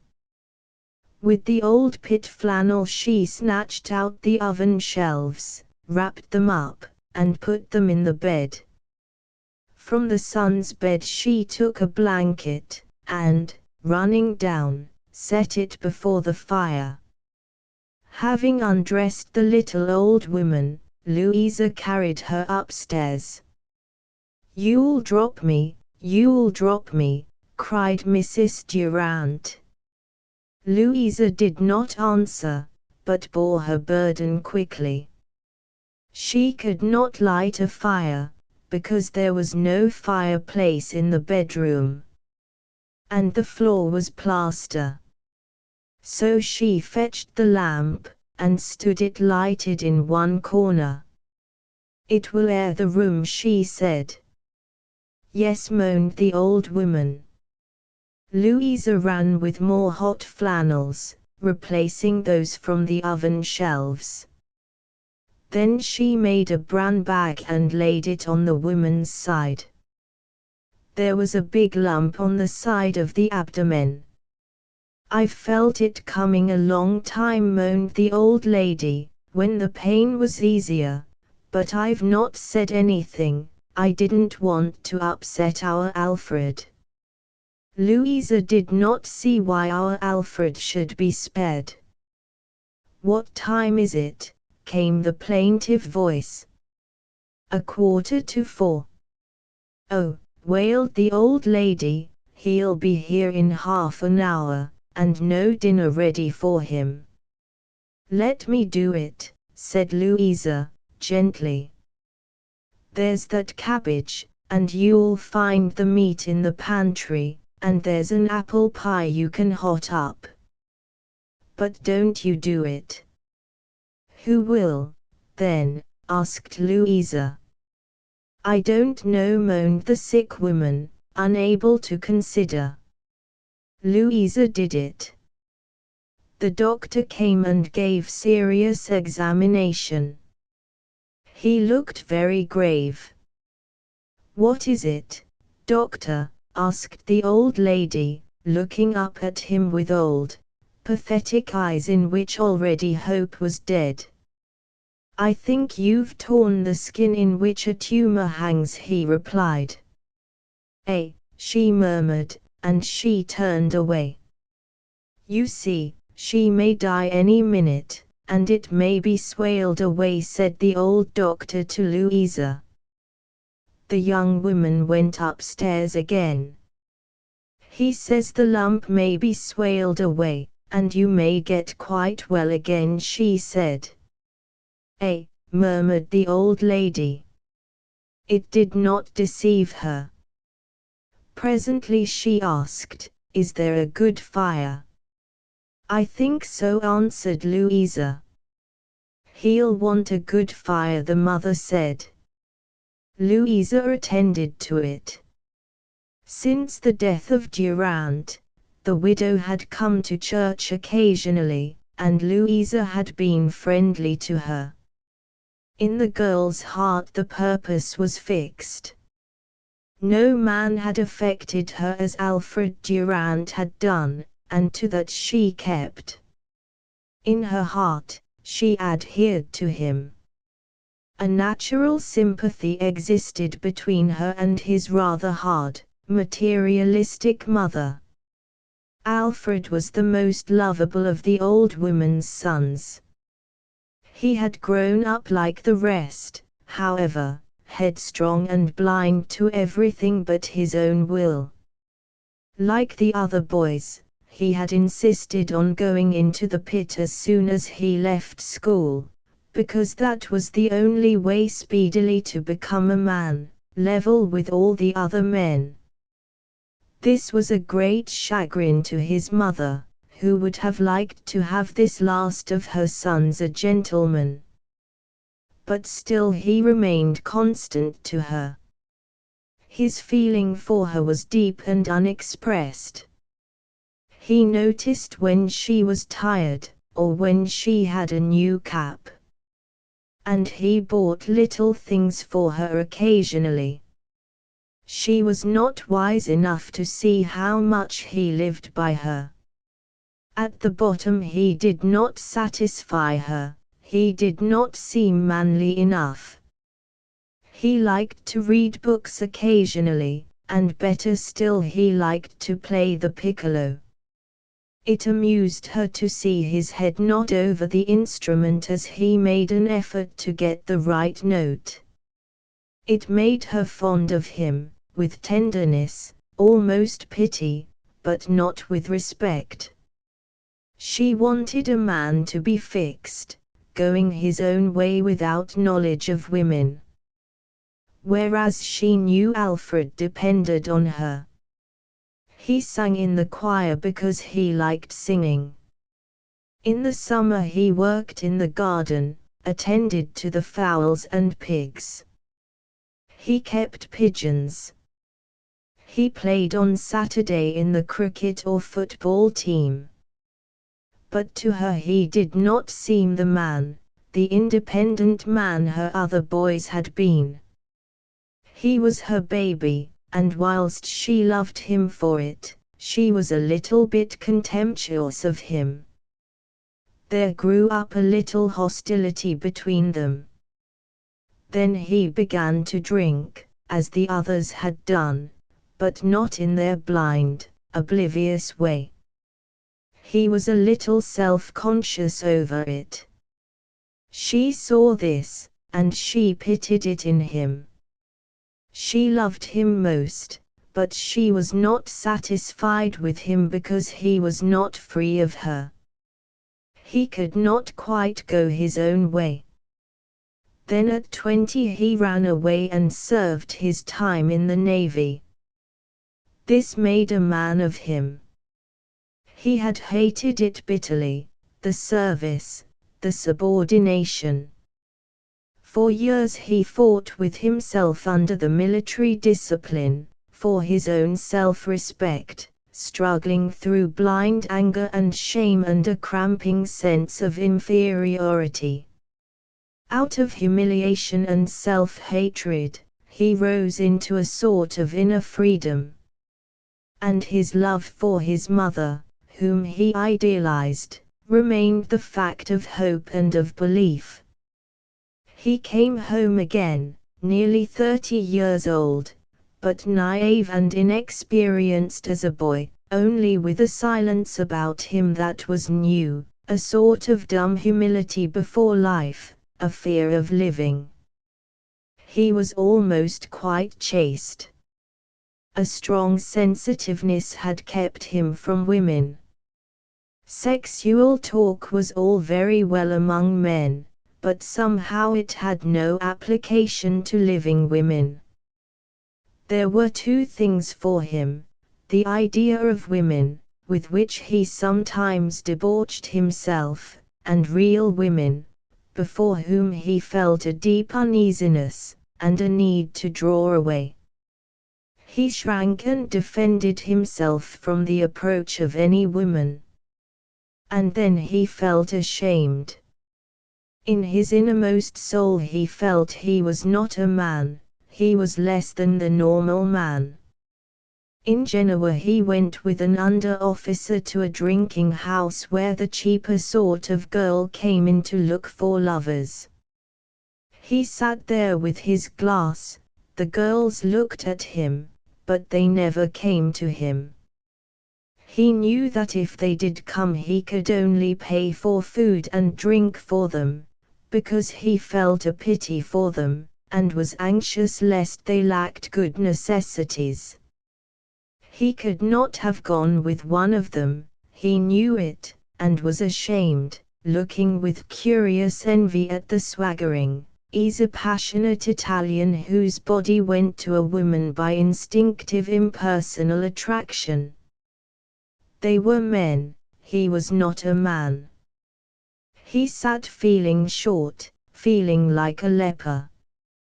And he went away imagining sexual scenes between himself and a woman, walking wrapped in this indulgence. But when the ready woman presented herself, the very fact that she was a palpable woman made it impossible for him to touch her. And this incapacity was like a core of rottenness in him. So several times he went, drunk, with his companions, to the licensed prostitute houses abroad. But the sordid insignificance of the experience appalled him. It had not been anything really, it meant nothing. He felt as if he were, not physically, but spiritually impotent, not actually impotent, but intrinsically so. He came home with this secret, never-changing burden of his unknown, unbestowed self torturing him. His Navy training left him in perfect physical condition. He was sensible of, and proud of his body. He bathed and used dumbbells, and kept himself fit. He played cricket and football. He read books and began to hold fixed ideas which he got from the Fabians. He played his piccolo, and was considered an expert. But at the bottom of his soul was always this canker of shame and incompleteness. He was miserable beneath all his healthy cheerfulness. He was uneasy and felt despicable among all his confidence and superiority of ideas. He would have changed with any mere brute, just to be free of himself, to be free of this shame of self-consciousness. He saw some collier lurching straight forward without misgiving, pursuing his own satisfactions, and he envied him. Anything, he would have given anything for this spontaneity and this blind stupidity which went to its own satisfaction direct. 9. He was not unhappy in the pit. He was admired by the men, and well enough liked. It was only he himself who felt the difference between himself and the others. He seemed to hide his own stigma. But he was never sure that the others did not really despise him for a ninny, as being less a man than they were. Only he pretended to be more manly, and was surprised by the ease with which they were deceived. And, being naturally cheerful, he was happy at his work. He was sure of himself there. Naked to the waist, hot and grimy with labor, they squatted on their heels for a few minutes and talked, seeing each other dimly by the light of the safety lamps, while the black coal rose jutting round them, and the props of wood stood like little pillars in the low, black, very dark temple. Then the pony came and the gang lad with a message from number 7, or with a bottle of water from the horse trough or some news of the world above. The day passed pleasantly enough. There was an ease, a go-as-you-please about the day underground, a delightful camaraderie of men shut off alone from the rest of the world, in a dangerous place, and a variety of labor, holing, loading, timbering, and a glamour of mystery and adventure in the atmosphere, that made the pit not unattractive to him when he had again got over his anguish of desire for the open air and the sea. This day there was much to do and Durant was not in humor to talk. He went on working in silence through the afternoon. Loose all came, and they tramped to the bottom. The whitewashed underground office shone brightly. Men were putting out their lamps. They sat in dozens round the bottom of the shaft, down which black, heavy drops of water fell continuously into the sump. The electric lights shone away down the main underground road. "Is it raining?" asked Durant. "Snowing," said an old man, and the younger was pleased. He liked to go up when it was snowing. "It'll just come right for Christmas," said the old man. Replied Durant. "A green Christmas, a fat churchyard," said the other sententiously. Durant laughed, showing his small, rather pointed teeth. The cage came down, a dozen men lined on. Durant noticed tufts of snow on the perforated, arched roof of the chain, and he was pleased. He wondered how it liked its excursion underground. But already it was getting soppy with black water. He liked things about him. There was a little smile on his face. But underlying it was the curious consciousness he felt in himself. The upper world came almost with a flash, because of the glimmer of snow. Hurrying along the bank, giving up his lamp at the office, he smiled to feel the open about him again, all glimmering round him with snow. The hills on either side were pale blue in the dusk, and the hedges looked savage and dark. The snow was trampled between the railway lines. But far ahead, beyond the black figures of miners moving home, it became smooth again, spreading right up to the dark wall of the coppice. To the west there was a pinkness, and a big star hovered half revealed. Below, the lights of the pit came out crisp and yellow among the darkness of the buildings, and the lights of old Aldecross twinkled in rows down the bluish twilight. Durand walked glad with life among the miners, who were all talking animatedly because of the snow. He liked their company, he liked the white dusky world.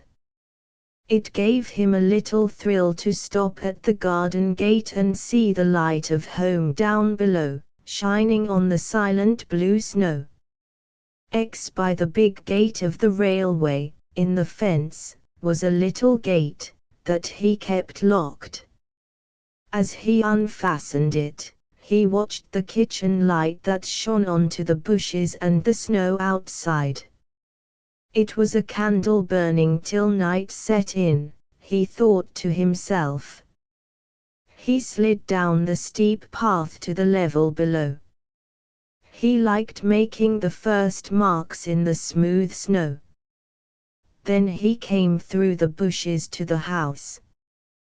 The two women heard his heavy boots ring outside on the scraper, and his voice as he opened the door. "How much worth of oil do you reckon to save by that candle, Mother?" He liked a good light from the lamp. He had just put down his bottle and snap bag and was hanging his coat behind the scullery door, when Miss Louisa came upon him. He was startled, but he smiled. His eyes began to laugh. Then his face went suddenly straight, and he was afraid. "Your mother's had an accident," she said. "How?" he exclaimed. "In the garden," she answered. He hesitated with his coat in his hands. Then he hung it up and turned to the kitchen. "Is she in bed?" he asked. "Yes," said Miss Louisa, who found it hard to deceive him. He was silent. He went into the kitchen, sat down heavily in his father's old chair, and began to pull off his boots. His head was small, rather finely shapen. His brown hair, close and crisp, would look jolly whatever happened. He wore heavy moleskin trousers that gave off the stale, exhausted scent of the pit. Having put on his slippers, he carried his boots into the scullery. "What is it?" he asked, afraid. "Something internal," she replied. He went upstairs. His mother kept herself calm for his coming. Louisa felt his tread shake the plaster floor of the bedroom above. "What have you done?" he asked. "It's nothing, my lad," said the old woman, rather hard. "It's nothing. You needn't fret, my boy, it's nothing more the matter with me than I had yesterday, or last week. The doctor said I'd done nothing serious." "What were you doing?" asked her son.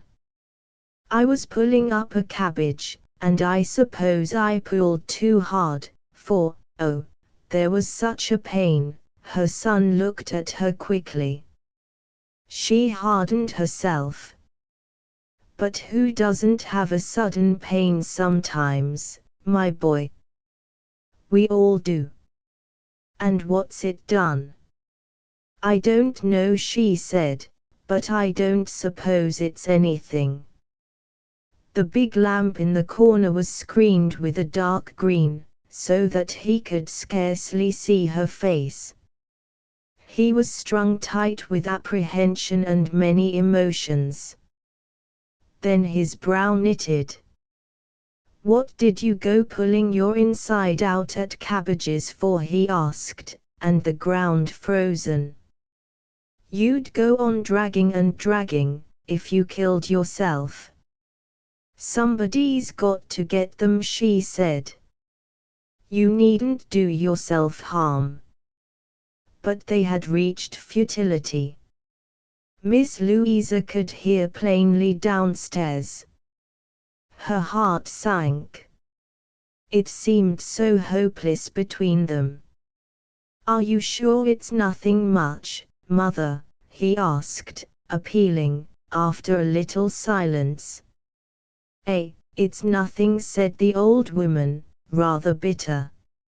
I don't want you to be badly, you know. Go and get your dinner, she said. She knew she was going to die, moreover, the pain was torture just then. They're only cosseting me up a bit because I'm an old woman. Miss Louisa's very good, and she'll have got your dinner ready, so you'd better go and eat it. He felt stupid and ashamed. His mother put him off. He had to turn away. The pain burned in his bowels. He went downstairs. The mother was glad he was gone, so that she could moan with pain. He had resumed the old habit of eating before he washed himself. Miss Louisa served his dinner. It was strange and exciting to her.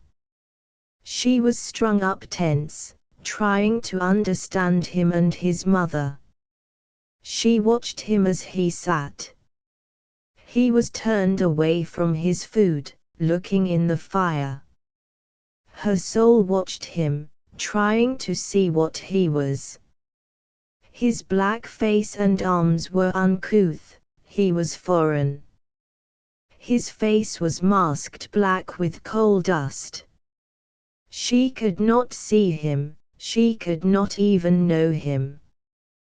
The brown eyebrows, the steady eyes, the coarse, small moustache above the closed mouth, these were the only familiar indications. What was he, as he sat there in his pit dirt?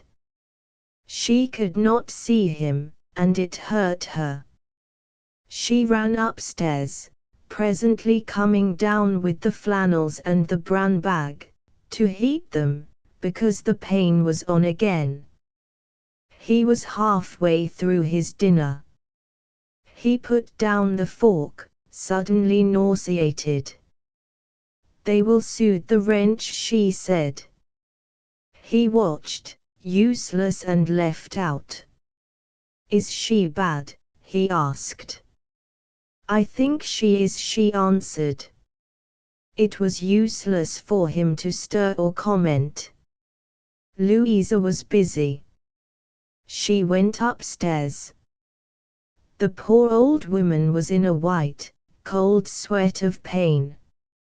Louisa's face was sullen with suffering as she went about to relieve her.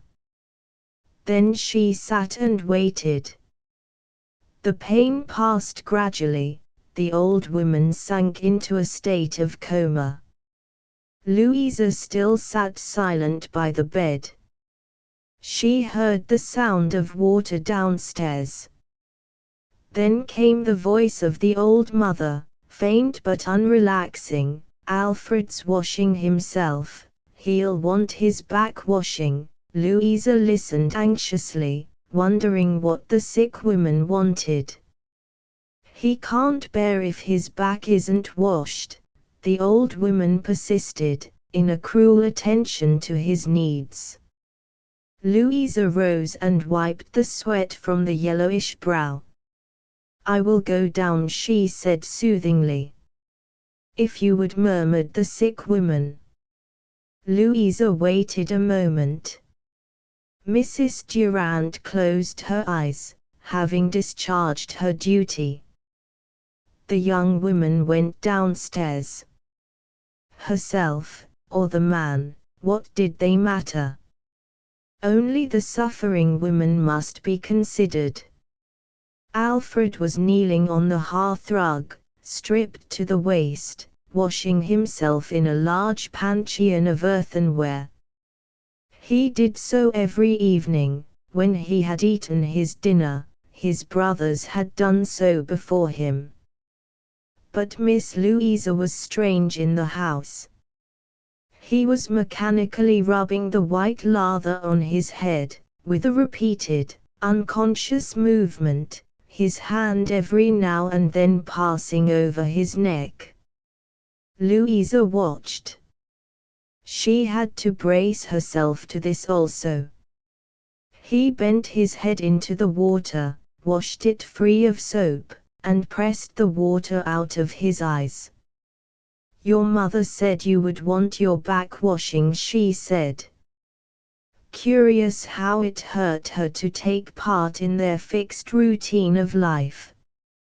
Louisa felt the almost repulsive intimacy being forced upon her. It was all so common, so like herding. She lost her own distinctness. He ducked his face round, looking up at her in what was a very comical way. She had to harden herself. How funny he looks with his face upside down, she thought. After all, there was a difference between her and the common people. The water in which his arms were plunged was quite black, the soap froth was darkish. She could scarcely conceive him as human. Mechanically, under the influence of habit, he groped in the black water, fished out soap and flannel, and handed them backward to Louisa. Then he remained rigid and submissive, his two arms thrust straight in the panchion, supporting the weight of his shoulders. His skin was beautifully white and unblemished, of an opaque, solid whiteness. Gradually Louisa saw it, this also was what he was. It fascinated her. Her feeling of separateness passed away, she ceased to draw back from contact with him and his mother. There was this living center. Her heart ran hot. She had reached some goal in this beautiful, clear, male body. She loved him in a white, impersonal heat. But the sunburnt, reddish neck and ears, they were more personal, more curious.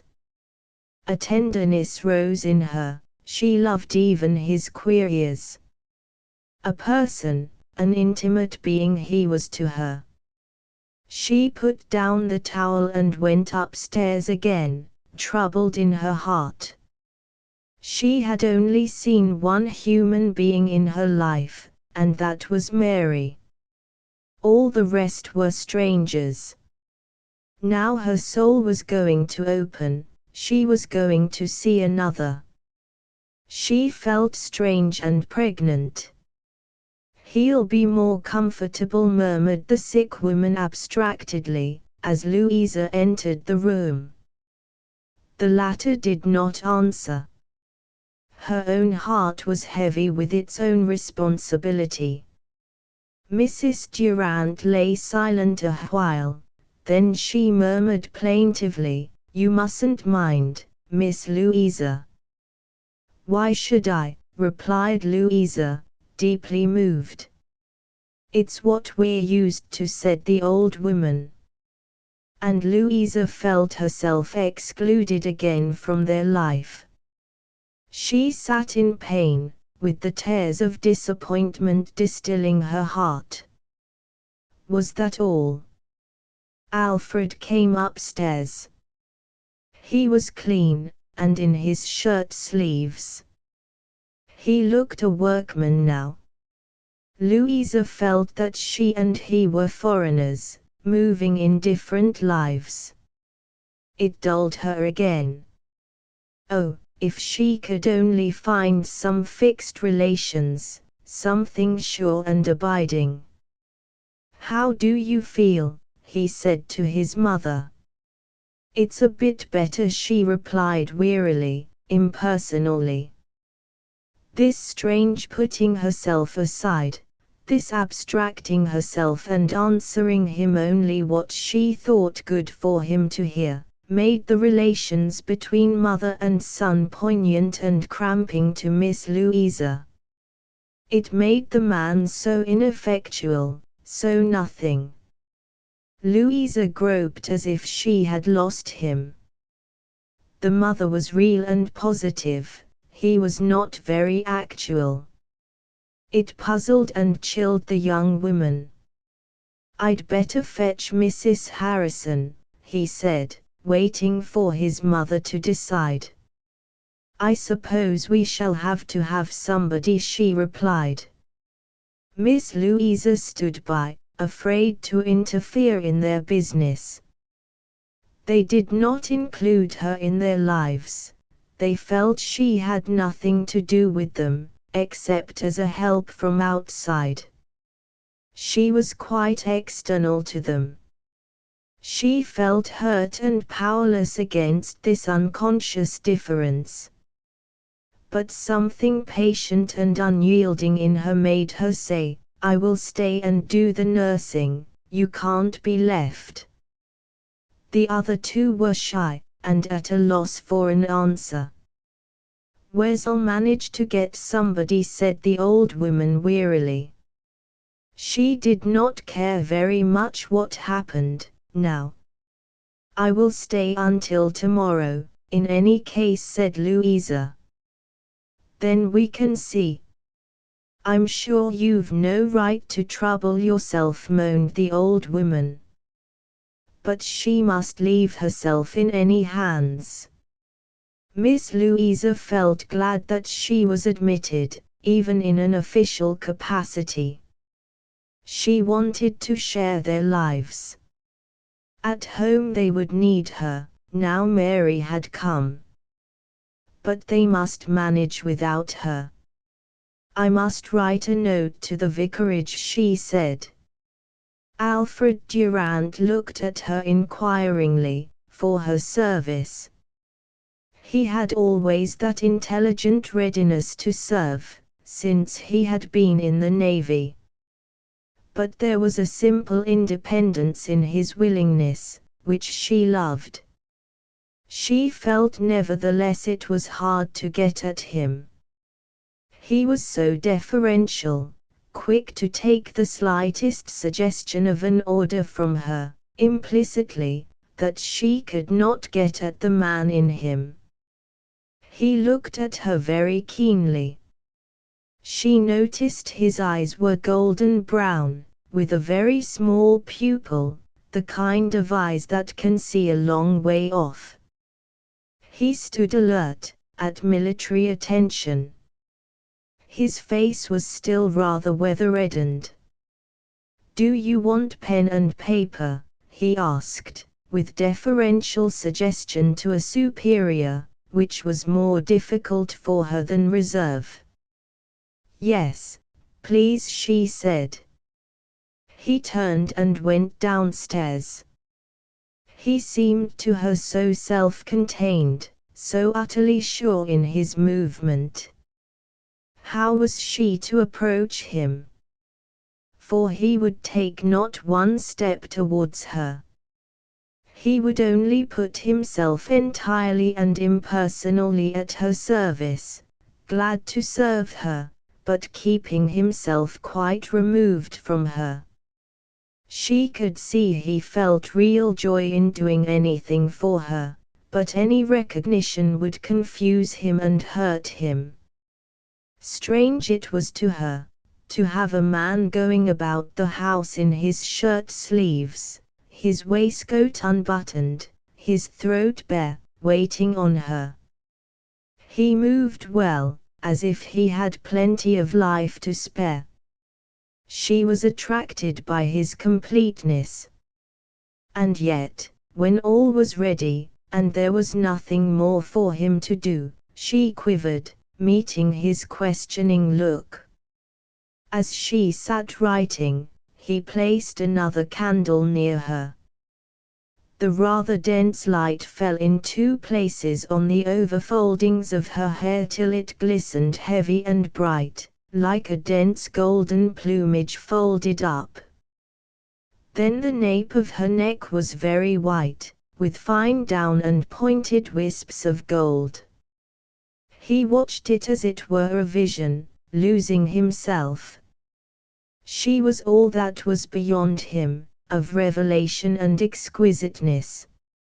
All that was ideal and beyond him, she was that, and he was lost to himself in looking at her.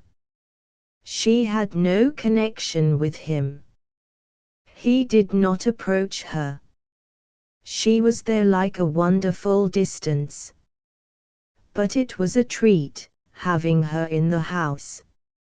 Even with this anguish for his mother tightening about him, he was sensible of the wonder of living this evening. The candles glistened on her hair, and seemed to fascinate him. He felt a little awe of her, and a sense of uplifting, that he and she and his mother should be together for a time, in the strange, unknown atmosphere. And, when he got out of the house, he was afraid. He saw the stars above ringing with fine brightness, the snow beneath just visible, and a new night was gathering round him. He was afraid almost with obliteration. What was this new night ringing about him, and what was he? He could not recognize himself nor any of his surroundings. He was afraid to think of his mother. And yet his chest was conscious of her, and of what was happening to her. He could not escape from her, she carried him with her into an unformed, unknown chaos. 11 He went up the road in an agony, not knowing what it was all about, but feeling as if a red-hot iron were gripped round his chest. Without thinking, he shook 2 or 3 tears onto the snow. Yet in his mind he did not believe his mother would die. He was in the grip of some greater consciousness. As he sat in the hall of the vicarage, waiting whilst Mary put things for Louisa into a bag, he wondered why he had been so upset. He felt abashed and humbled by the big house. He felt again as if he were one of the rank and file. When Miss Mary spoke to him, he almost saluted. An honest man, thought Mary. And the patronage was applied as salve to her own sickness. She had station, so she could patronize, it was almost all that was left to her. But she could not have lived without having a certain position. She could never have trusted herself outside a definite place, nor respected herself except as a woman of superior class. As Alfred came to the latch gate, he felt the grief at his heart again, and saw the new heavens. He stood a moment looking northward to the plough climbing up the night, and at the far glimmer of snow in distant fields. Then his grief came on like physical pain. He held tight to the gate, biting his mouth, whispering "Mother." It was a fierce, cutting, physical pain of grief, that came on in bouts, as his mother's pain came on in bouts, and was so acute he could scarcely keep erect. He did not know where it came from, the pain, nor why. It had nothing to do with his thoughts. Almost it had nothing to do with him. Only it gripped him and he must submit. The whole tide of his soul, gathering in its unknown towards this expansion into death, carried him with it helplessly, all the fritter of his thought and consciousness caught up as nothing, the heave passing on towards its breaking, taking him further than he had ever been. When the young man had regained himself, he went indoors, and there he was almost gay. It seemed to excite him. He felt in high spirits, he made whimsical fun of things. He sat on one side of his mother's bed, Louisa on the other, and a certain gaiety seized them all. But the night and the dread was coming on. Alfred kissed his mother and went to bed. When he was half undressed, the knowledge of his mother came upon him, and the suffering seized him in its grip like two hands, in agony. He lay on the bed screwed up tight. It lasted so long, and exhausted him so much, that he fell asleep, without having the energy to get up and finish undressing. He awoke after midnight to find himself stone cold. He undressed and got into bed, and was soon asleep again. At 5:15 he woke, and instantly remembered. Having pulled on his trousers and lighted a candle, he went into his mother's room.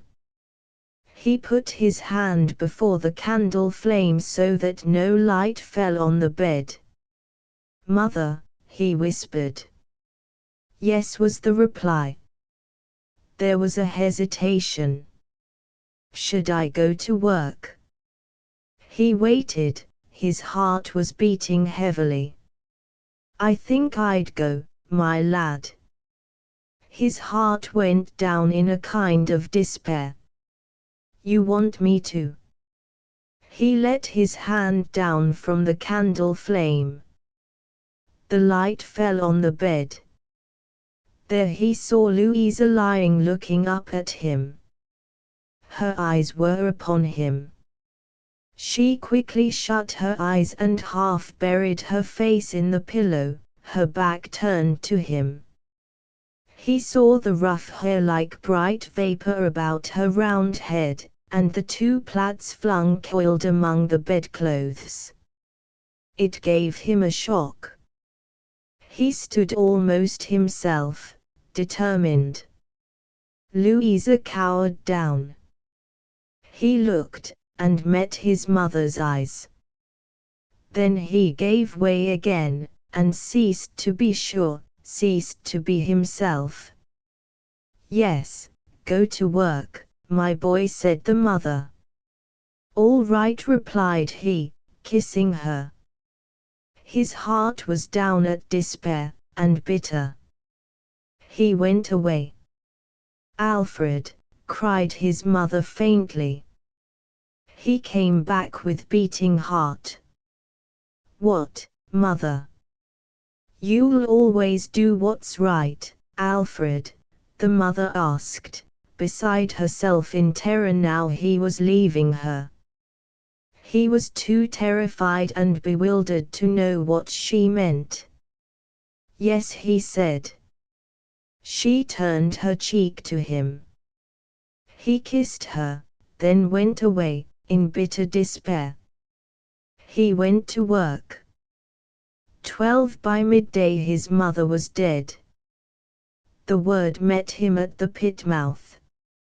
As he had known, inwardly, it was not a shock to him, and yet he trembled. He went home quite calmly, feeling only heavy in his breathing. Miss Louisa was still at the house. She had seen to everything possible. Very succinctly, she informed him of what he needed to know. But there was one point of anxiety for her.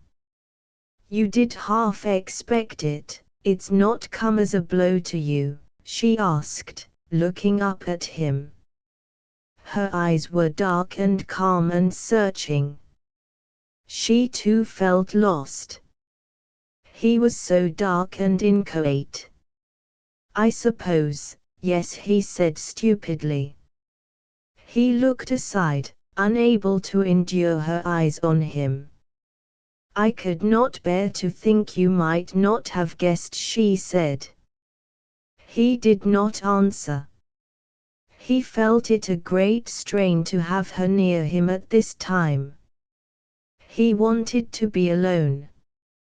As soon as the relatives began to arrive, Louisa departed and came no more. While everything was arranging, and a crowd was in the house, whilst he had business to settle, he went well enough, with only those uncontrollable paroxysms of grief. For the rest, he was superficial.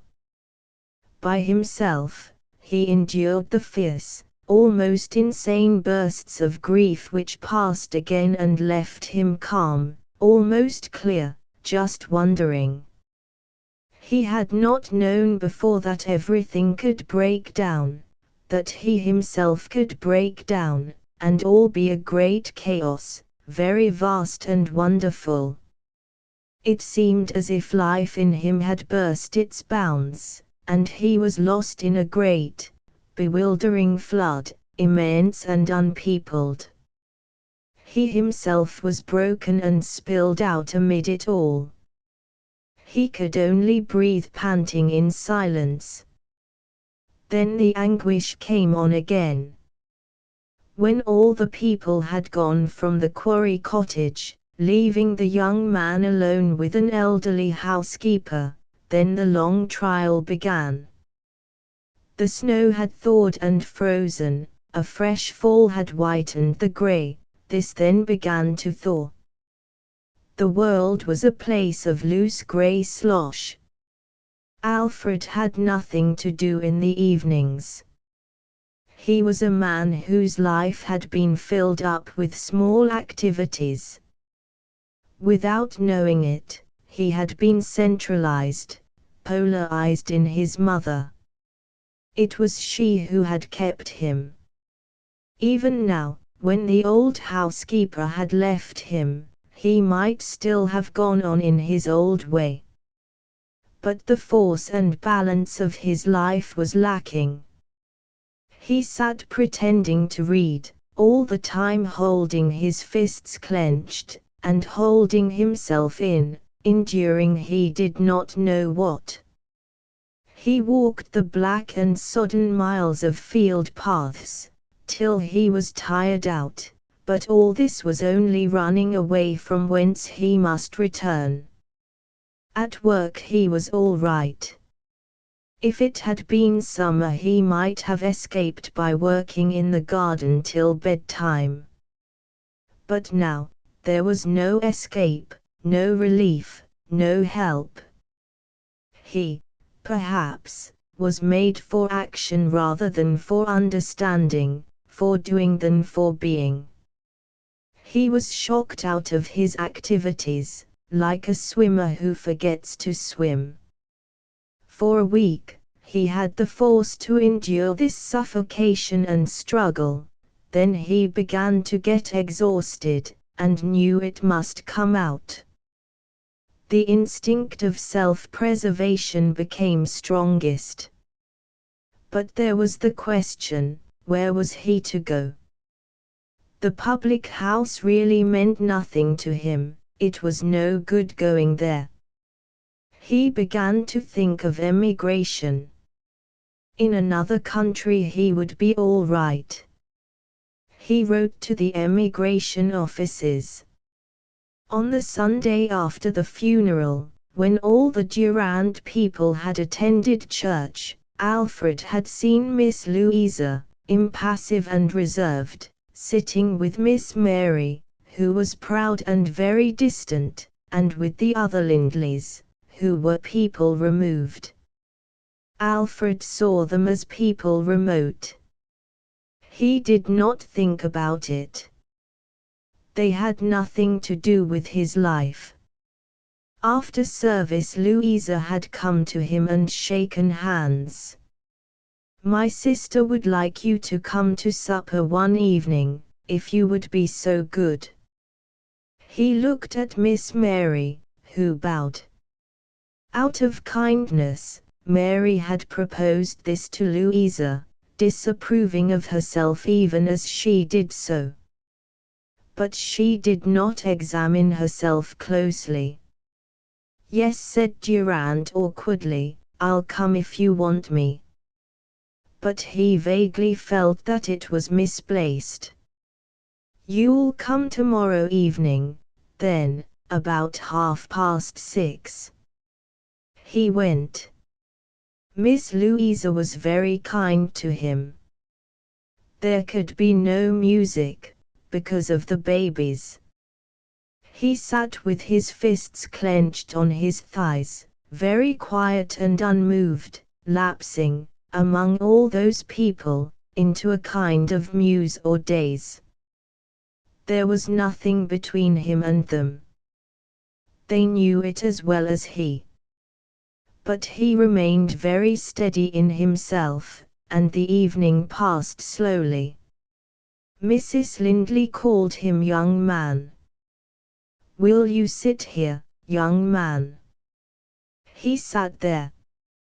One name was as good as another. What had they to do with him? Mr. Lindley kept a special tone for him, kind, indulgent, but patronizing. Durand took it all without criticism or offense, just submitting. But he did not want to eat, that troubled him, to have to eat in their presence. He knew he was out of place. But it was his duty to stay yet a while. He answered precisely, in monosyllables. When he left he winced with confusion. He was glad it was finished. He got away as quickly as possible. And he wanted still more intensely to go right away, to Canada. Miss Louisa suffered in her soul, indignant with all of them, with him too, but quite unable to say why she was indignant. 2 evenings after, Louisa tapped at the door of the Quarry Cottage, at 6:30. He had finished dinner, the woman had washed up and gone away, but still he sat in his pit dirt. He was going later to the New Inn. He had begun to go there because he must go somewhere. The mere contact with other men was necessary to him, the noise, the warmth, the forgetful flight of the hours. But still he did not move. He sat alone in the empty house till it began to grow on him like something unnatural. He was in his pit dirt when he opened the door. "I have been wanting to call, I thought I would," she said, and she went to the sofa. He wondered why she wouldn't use his mother's round armchair. Yet something stirred in him, like anger, when the housekeeper placed herself in it. "I ought to have been washed by now," he said, glancing at the clock, which was adorned with butterflies and cherries, and the name of T. Brooks, Mansfield. He laid his black hands along his mottled dirty arms. Louisa looked at him. There was the reserve, and the simple neutrality towards her, which she dreaded in him. It made it impossible for her to approach him. "I am afraid," she said, "that I wasn't kind in asking you to supper." "I'm not used to it," he said, smiling with his mouth, showing the interspaced white teeth. His eyes, however, were steady and unseeing. "It's not that," she said hastily. Her repose was exquisite and her dark grey eyes rich with understanding. He felt afraid of her as she sat there, as he began to grow conscious of her. "How do you get on alone?" she asked. He glanced away to the fire. "Oh," he answered, shifting uneasily, not finishing his answer. Her face settled heavily. How close it is in this room. You have such immense fires. I will take off my coat, she said. He watched her take off her hat and coat. She wore a cream cashmere blouse embroidered with gold silk. It seemed to him a very fine garment, fitting her throat and wrists close. It gave him a feeling of pleasure and cleanness and relief from himself. What were you thinking about, that you didn't get washed? She asked, half intimately. He laughed, turning aside his head. The whites of his eyes showed very distinct in his black face. Oh, he said, I couldn't tell you. There was a pause. Are you going to keep this house on? She asked. He stirred in his chair, under the question. I hardly know, he said. I'm very likely going to Canada. Her spirit became very quiet and attentive. What for? She asked. Again he shifted restlessly on his seat. Well, he said slowly, to try the life. But which life? There's various things, farming or lumbering or mining. I don't mind much what it is. And is that what you want? He did not think in these times, so he could not answer. I don't know, he said, till I've tried. She saw him drawing away from her forever. Aren't you sorry to leave this house and garden? She asked. I don't know, he answered reluctantly. I suppose our Fred would come in, that's what he's wanting. You don't want to settle down? She asked. He was leaning forward on the arms of his chair. He turned to her. Her face was pale and set. It looked heavy and impassive, her hair shone richer as she grew white. She was to him something steady and immovable and eternal presented to him. His heart was hot in an anguish of suspense. Sharp twitches of fear and pain were in his limbs. He turned his whole body away from her. The silence was unendurable. He could not bear her to sit there any more.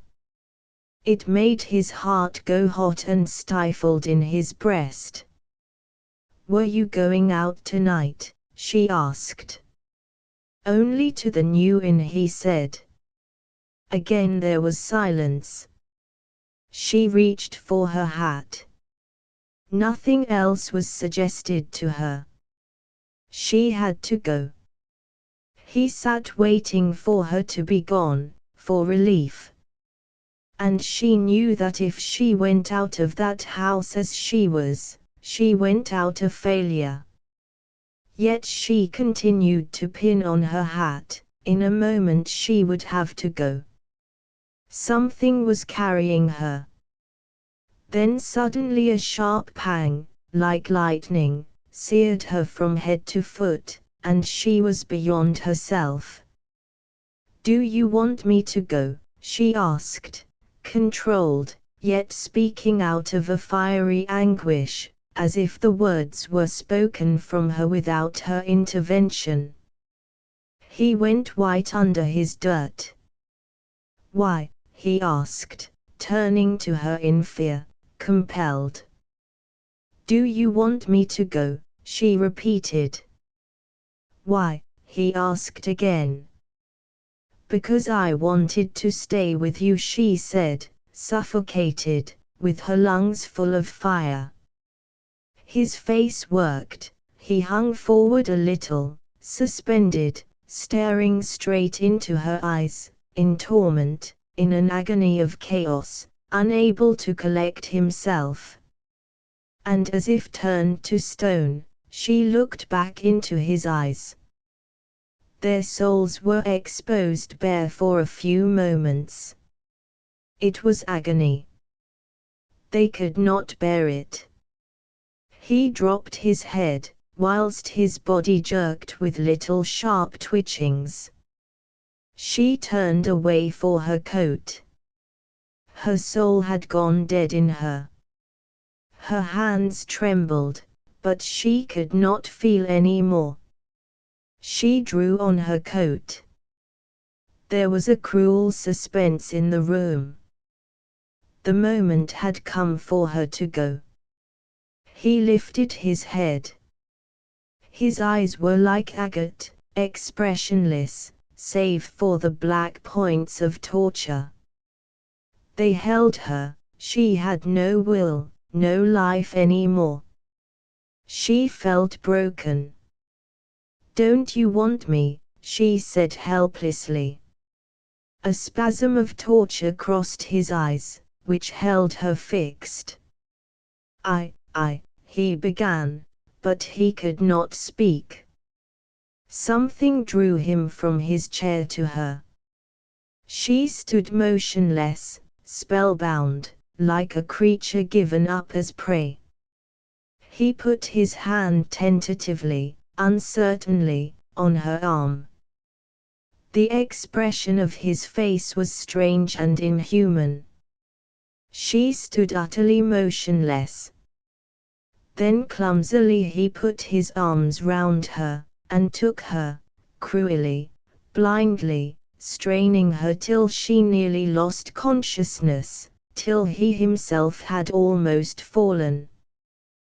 Then, gradually, as he held her gripped, and his brain reeled round, and he felt himself falling from himself, and whilst she, yielded up, swooned to a kind of death of herself, a moment of utter darkness came over him, and they began to wake up again as if from a long sleep.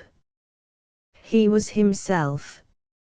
After a while his arms slackened, she loosened herself a little, and put her arms round him, as he held her. So they held each other close, and hid each against the other for assurance, helpless in speech. And it was ever her hands that trembled more closely upon him, drawing him nearer into her, with love. And at last she drew back her face and looked up at him, her eyes wet, and shining with light. His heart, which saw, was silent with fear. He was with her. She saw his face all somber and inscrutable, and he seemed eternal to her. And all the echo of pain came back into the rarity of bliss, and all her tears came up.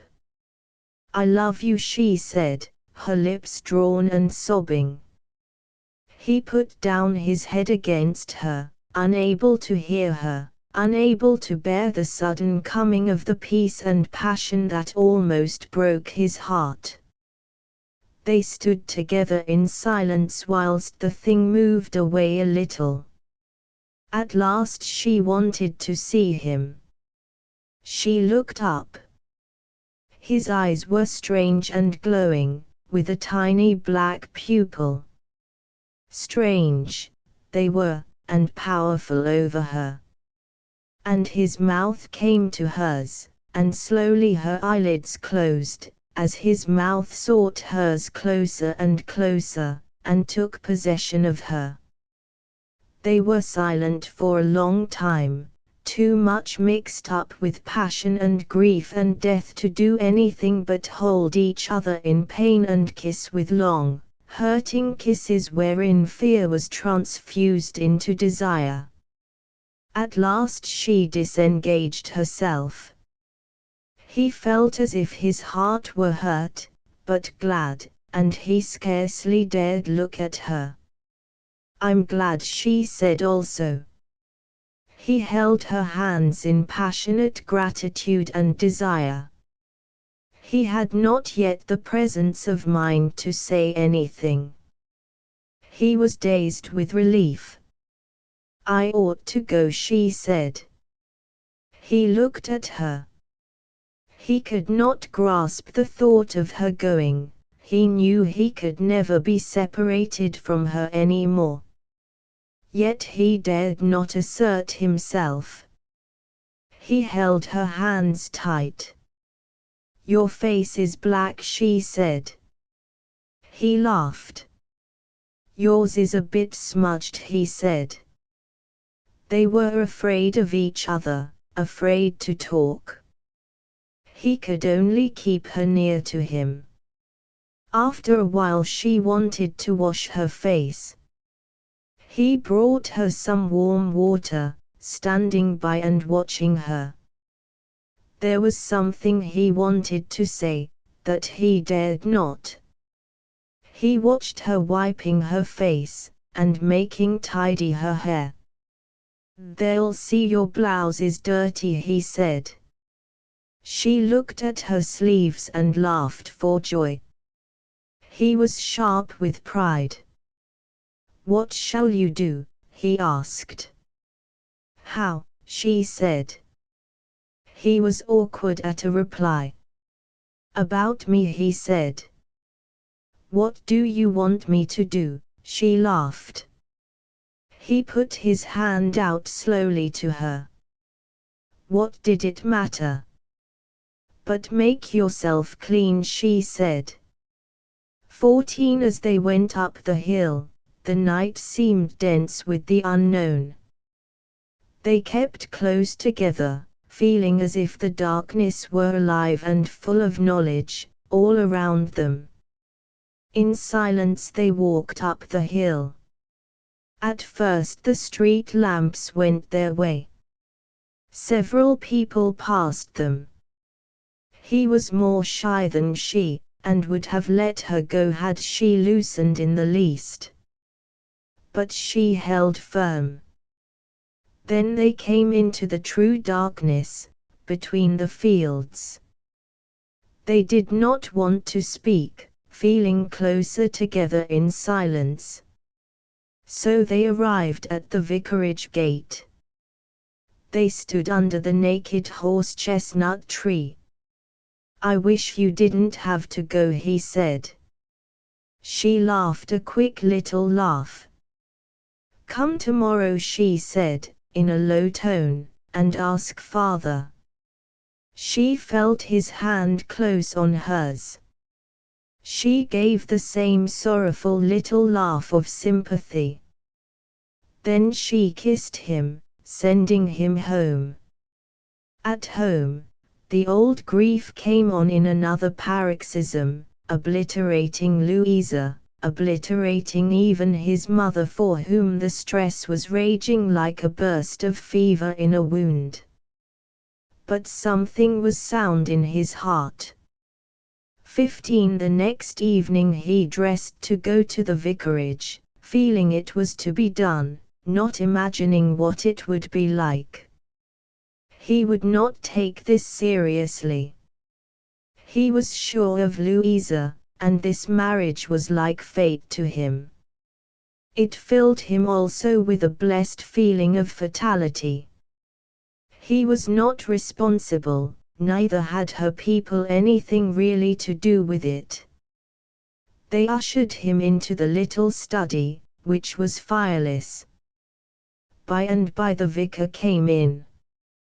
His voice was cold and hostile as he said, "What can I do for you, young man?" He knew already, without asking. Durand looked up at him, again like a sailor before a superior. He had the subordinate manner. Yet his spirit was clear. "I wanted, Mr. Lindley," he began respectfully, then all the color suddenly left his face. It seemed now a violation to say what he had to say. What was he doing there? But he stood on, because it had to be done. He held firmly to his own independence and self-respect. He must not be indecisive. He must put himself aside. The matter was bigger than just his personal self. He must not feel. This was his highest duty. "You wanted," said the vicar. Durand's mouth was dry, but he answered with steadiness, "Miss Louisa, Louisa promised to marry me." "You asked Miss Louisa if she would marry you." "Yes," corrected the vicar. Durand reflected. He had not asked her this, "if she would marry me, sir. I hope you don't mind." He smiled. He was a good-looking man, and the vicar could not help seeing it. "And my daughter was willing to marry you," said Mr. Lindley. "Yes," said Durand seriously. It was pain to him, nevertheless. He felt the natural hostility between himself and the elder man. "Will you come this way?" said the vicar. He led into the dining room, where were Mary, Louisa, and Mrs. Lindley. Mr. Massey sat in a corner with a lamp.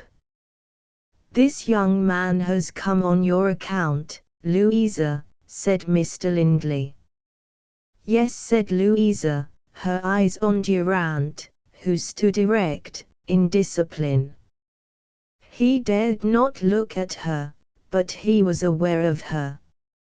"You don't want to marry a collier, you little fool," cried Mrs. Lindley harshly. She lay obese and helpless upon the couch, swathed in a loose, dove-grey gown. "Oh, hush, mother," cried Mary, with quiet intensity and pride. "What means have you to support a wife?" demanded the vicar's wife roughly. "I," Durand replied, starting. "I think I can earn enough." "Well, and how much?" came the rough voice. 7 and 6 a day," replied the young man. "And will it get to be any more?" "I hope so." "And are you going to live in that poky little house?" "I think so," said Durand, "if it's all right." He took small offense, only was upset, because they would not think him good enough. He knew that, in their sense, he was not. "Then she's a fool, I tell you, if she marries you," cried the mother roughly, casting her decision. "After all, Mama, it is Louisa's affair," said Mary distinctly, "and we must remember, as she makes her bed, she must lie." "But she'll repent it," interrupted Mrs. Lindley. "And after all," said Mr. Lindley, "Louisa cannot quite hold herself free to act entirely without consideration for her family." "What do you want, Papa?" asked Louisa sharply. "I mean that if you marry this man, it will make my position very difficult for me, particularly if you stay in this parish. If you were moving quite away, it would be simpler. But living here in a collier's cottage, under my nose, as it were, it would be almost unseemly. I have my position to maintain, and a position which may not be taken lightly." "Come over here, young man," cried the mother, in her rough voice, "and let us look at you." Durand, flushing, went over and stood, not quite at attention, so that he did not know what to do with his hands. Miss Louisa was angry to see him standing there, obedient and acquiescent. He ought to show himself a man. "Can't you take her away and live out of sight?" said the mother. You'd both of you be better off. Yes, we can go away, he said. Do you want to? Asked Miss Mary clearly. He faced round. Mary looked very stately and impressive. He flushed. I do if it's going to be a trouble to anybody, he said. For yourself, you would rather stay, said Mary. It's my home, he said, and that's the house I was born in. Then, Mary turned clearly to her parents. I really don't see how you can make the conditions, Papa. He has his own rights, and if Louisa wants to marry him, Louisa, Louisa, cried the father impatiently. I cannot understand why Louisa should not behave in the normal way. I cannot see why she should only think of herself, and leave her family out of count. The thing is enough in itself, and she ought to try to ameliorate it as much as possible. But I love the man, Papa, said Louisa. And I hope you love your parents, and I hope you want to spare them as much of the loss of prestige, as possible. We can go away to live, said Louisa, her face breaking to tears. At last she was really hurt. Oh, yes, easily, Durand replied hastily, pale, distressed. There was dead silence in the room. I think it would really be better, murmured the vicar, mollified. Very likely it would, said the rough-voiced invalid. Though I think we ought to apologize for asking such a thing, said Mary haughtily. No, said Durand. It will be best all round. He was glad there was no more bother. And shall we put up the banns here or go to the registrar? He asked clearly, like a challenge. We will go to the registrar, replied Louisa decidedly. Again there was a dead silence in the room. Well, if you will have your own way, you must go your own way, said the mother emphatically. All the time Mr. Massey had sat obscure and unnoticed in a corner of the room. At this juncture he got up, saying, There is baby, Mary. Mary rose and went out of the room, stately, her little husband padded after her. Durand watched the fragile, small man go, wondering. And where, asked the vicar, almost genial, do you think you will go when you are married? Durand started. I was thinking of emigrating, he said. To Canada, or where? I think to Canada. Yes, that would be very good. Again there was a pause. We shan't see much of you then, as a son-in-law, said the mother, roughly but amicably. Not much, he said. Then he took his leave. Louisa went with him to the gate. She stood before him in distress. You won't mind them, will you? She said humbly. I don't mind them, if they don't mind me, he said. Then he stooped and kissed her. Let us be married soon, she murmured, in tears. All right, he said. I'll go tomorrow to Barford. A fragment of stained glass. Beauval is, or was, the largest parish in England. It is thinly populated, only just netting the stragglers from shoals of houses in 3 large mining villages.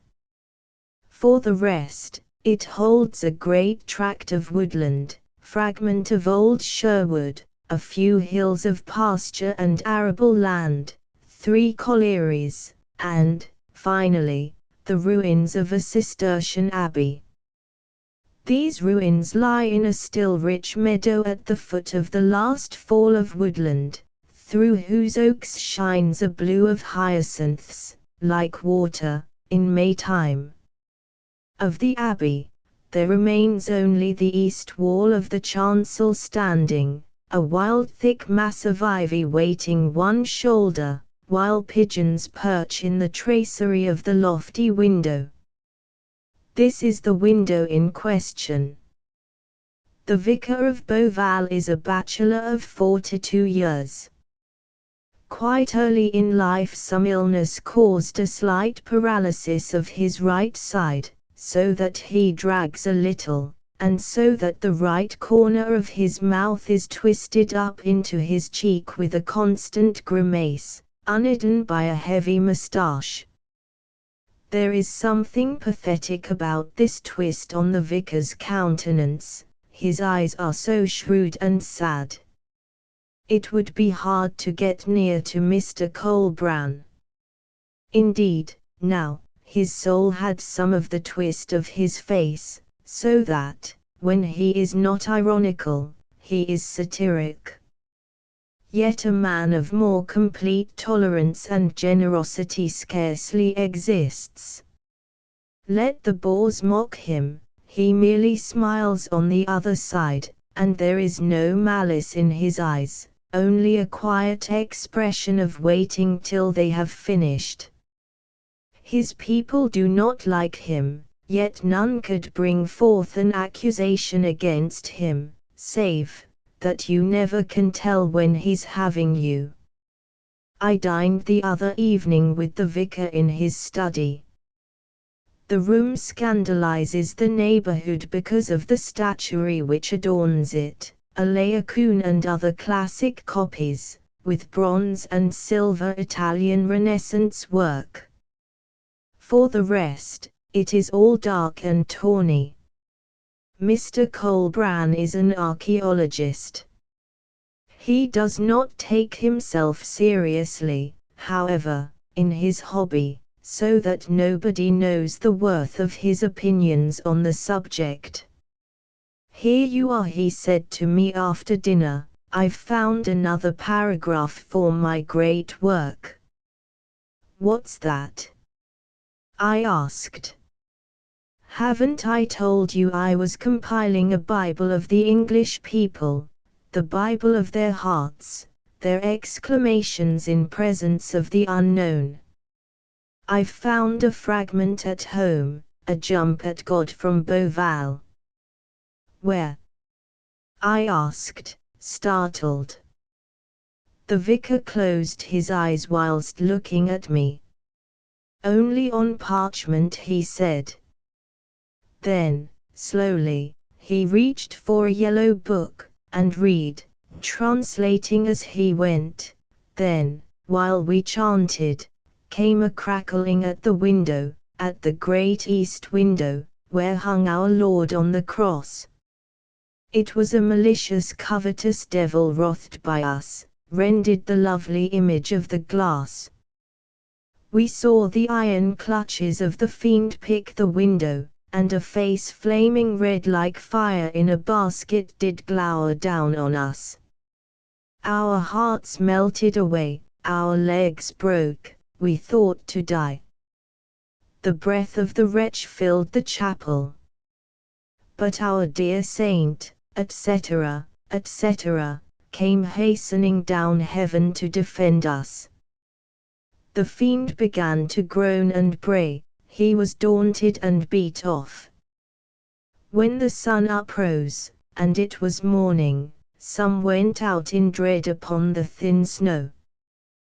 There the figure of our saint was broken and thrown down, whilst in the window was a wicked hole as from the holy wounds the blessed blood was run out at the touch of the fiend, and on the snow was the blood, sparkling like gold. Some gathered it up for the joy of this house. Interesting, I said. Where's it from? Beauval records, 15th century. Beauval Abbey, I said. They were only very few, the monks. What frightened them, I wonder? I wonder, he repeated.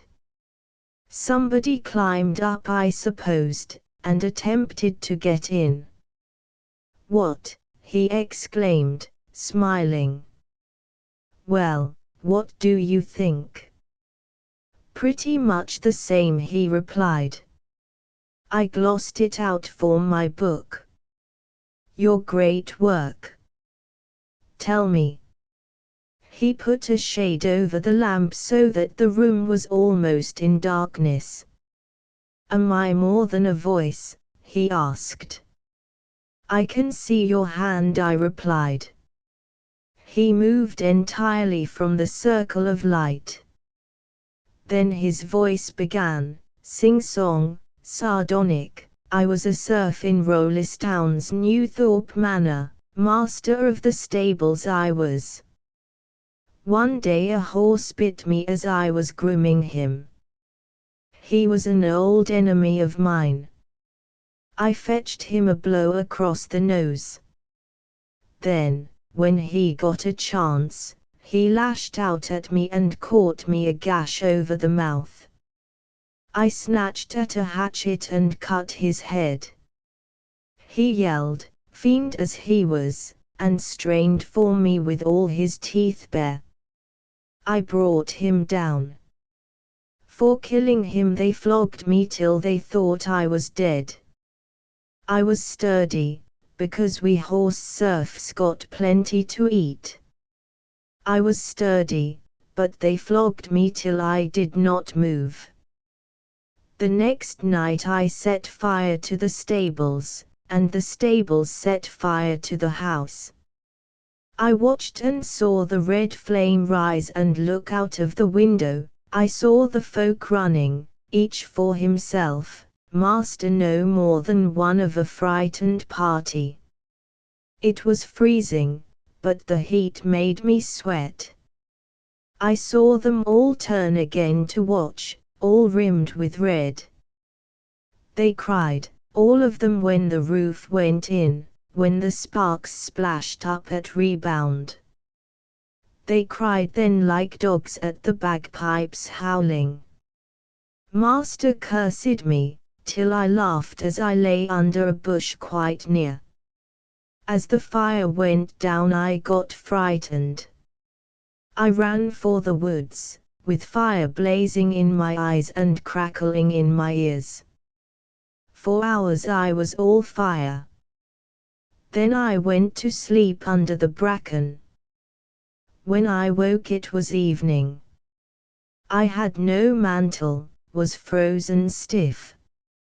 I was afraid to move, lest all the sores of my back should be broken like thin ice. I lay still until I could bear my hunger no longer. I moved then to get used to the pain of movement, when I began to hunt for food. There was nothing to be found but hips. After wandering about till I was faint I dropped again in the bracken. The boughs above me creaked with frost. I started and looked round. The branches were like hair among the starlight. My heart stood still. Again there was a creak, creak, and suddenly a whoop, that whistled in fading. I fell down in the bracken like dead wood. Yet, by the peculiar whistling sound at the end, I knew it was only the ice bending or tightening in the frost. I was in the woods above the lake, only 2 miles from the manor. And yet, when the lake whooped hollowly again, I clutched the frozen soil, every one of my muscles as stiff as the stiff earth. So all the night long I dare not move my face, but pressed it flat down, and taut I lay as if pegged down and braced. When morning came still I did not move, I lay still in a dream. By afternoon my ache was such it enlivened me. I cried, rocking my breath in the ache of moving. Then again I became fierce. I beat my hands on the rough bark to hurt them, so that I should not ache so much. In such a rage I swung my limbs to torture till I fell sick with pain. Yet I fought the hurt, fought it and fought by twisting and flinging myself, until it was overcome. Then the evening began to draw on. All day the sun had not loosened the frost. I felt the sky chill again towards afternoon. Then I knew the night was coming, and, remembering the great space I had just come through, horrible so that it seemed to have made me another man, I fled across the wood. But in my running I came upon the oak where hanged 5 bodies. There they must hang, bar stiff, night after night. It was a terror worse than any. Turning, blundering through the forest, I came out where the trees thinned, where only hawthorns, ragged and shaggy, went down to the lake's edge. The sky across was red, the ice on the water glistened as if it were warm. A few wild geese sat out like stones on the sheet of ice. I thought of Martha. She was the daughter of the miller at the upper end of the lake. Her hair was red like beech leaves in a wind. When I had gone often to the mill with the horses she had brought me food. I thought, said I to her, 'twas a squirrel sat on your shoulder. 'Tis your hair fallen loose. They call me the fox, she said. Would I were your dog, said I. She would bring me bacon and good bread, when I called at the mill with the horses. The thought of cakes of bread and of bacon made me reel as if drunk. I had torn at the rabbit holes, I had chewed wood all day. In such a dimness was my head that I felt neither the soreness of my wounds nor the cuts of thorns on my knees, but stumbled towards the mill, almost past fear of man and death, panting with fear of the darkness that crept behind me from trunk to trunk. Coming to the gap in the wood, below which lay the pond, I heard no sound. Always I knew the place filled with the buzz of water, but now it was silent. In fear of this stillness I ran forward, forgetting myself, forgetting the frost. The wood seemed to pursue me. I fell, just in time, down by a shed wherein were housed the few wintry pigs. The miller came riding in on his horse, and the barking of dogs was for him. I heard him curse the day, curse his servant, curse me, whom he had been out to hunt, in his rage of wasted labor, curse all. As I lay I heard inside the shed a sucking.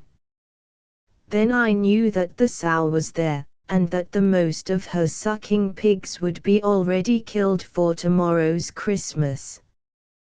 The miller, from forethought to have young at that time, made profit by his sucking pigs that were sold for the midwinter feast.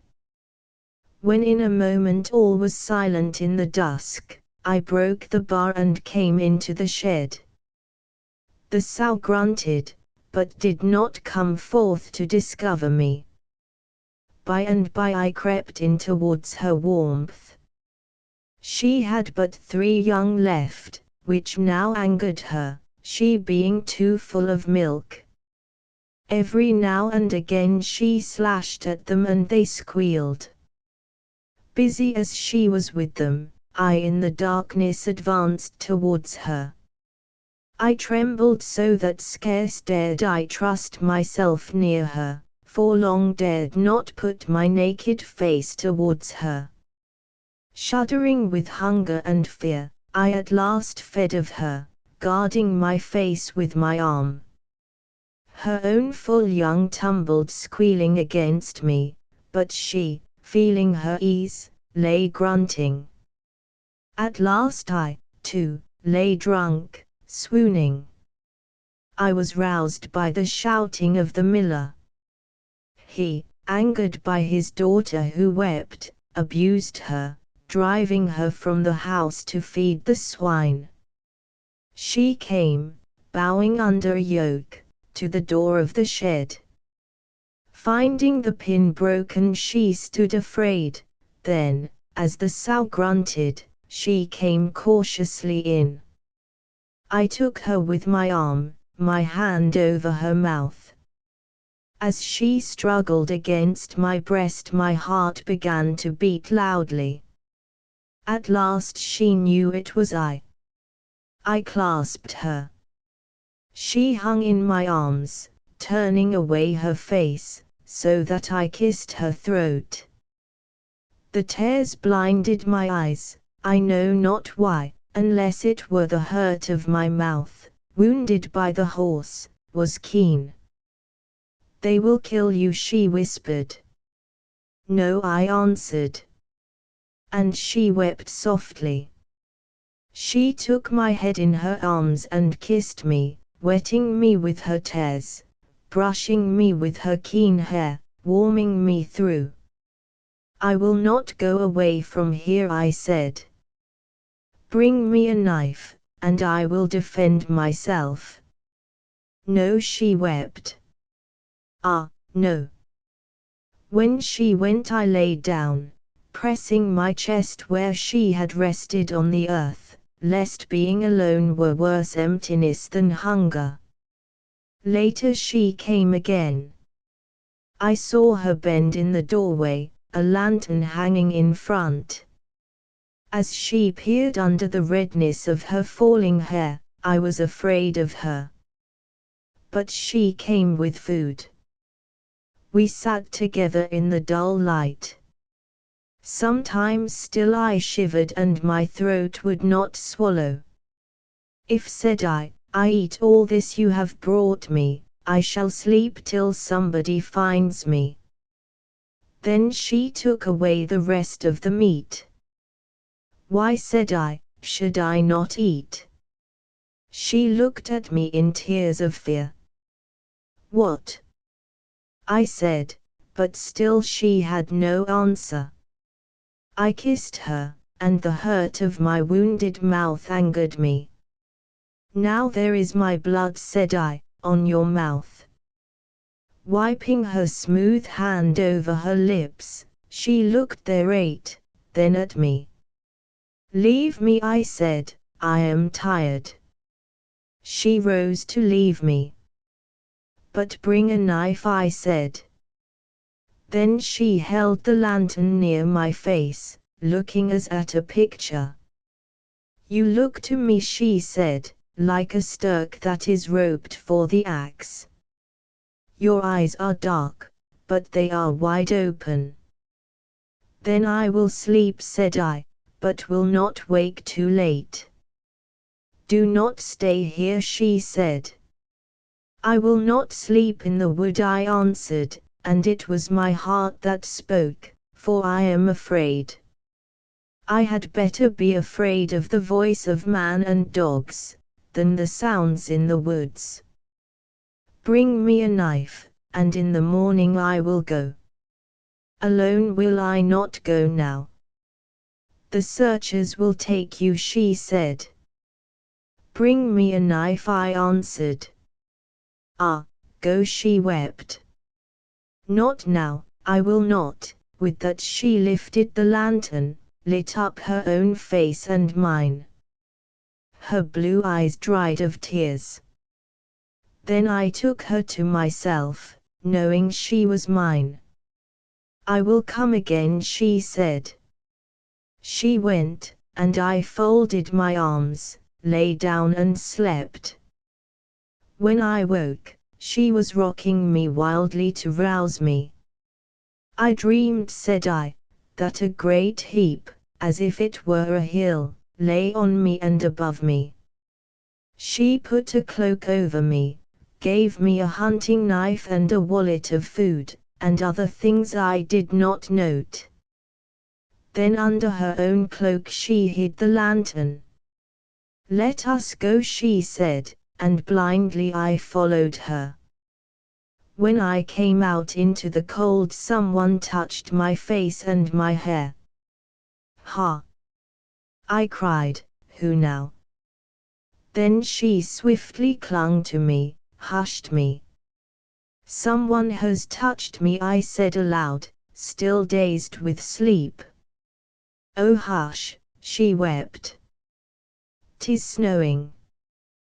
The dogs within the house began to bark. She fled forward, I after her. Coming to the ford of the stream she ran swiftly over, but I broke through the ice. Then I knew where I was. Snowflakes, fine and rapid, were biting at my face. In the wood there was no wind nor snow. "Listen," said I to her, "listen, for I am locked up with sleep." "I hear roaring overhead," she answered. "I hear in the trees like great bats squeaking." "Give me your hand," said I. We heard many noises as we passed. Once as there uprose a whiteness before us, she cried aloud. "Nay," said I, "do not untie thy hand from mine," and soon we were crossing fallen snow. But ever and again she started back from fear. "When you draw back my arm," I said, angry, "you loosen a wheel on my shoulder." Thereafter she ran by my side, like a fawn beside its mother. "We will cross the valley and gain the stream," I said. "That will lead us on its ice as on a path deep into the forest. There we can join the outlaws. The wolves are driven from this part. They have followed the driven deer." We came directly on a large gleam that shaped itself up among flying grains of snow. "Ah!" she cried, and she stood amazed. Then I thought we had gone through the bounds into faraway realm, and I was no more a man. How did I know what eyes were gleaming at me between the snow, what cunning spirits in the draughts of air? So I waited for what would happen, and I forgot her, that she was there. Only I could feel the spirits whirling and blowing about me. Whereupon she clung upon me, kissing me lavishly, and, were dogs or men or demons come upon us at that moment, she had let us be stricken down, nor heeded not. So we moved forward to the shadow that shone in colors upon the passing snow. We found ourselves under a door of light which shed its colors mixed with snow. This Martha had never seen, nor I, this door open for a red and brave issuing like fires. We wondered. "It is faraway," she said, and after a while, "could one catch such? Ah, no." Through the snow shone bunches of red and blue. Could one have such a little light like a red flower, only a little, like a roseberry scarlet on one's breast, then one were singled out as Our Lady. I flung off my cloak and my burden to climb up the face of the shadow.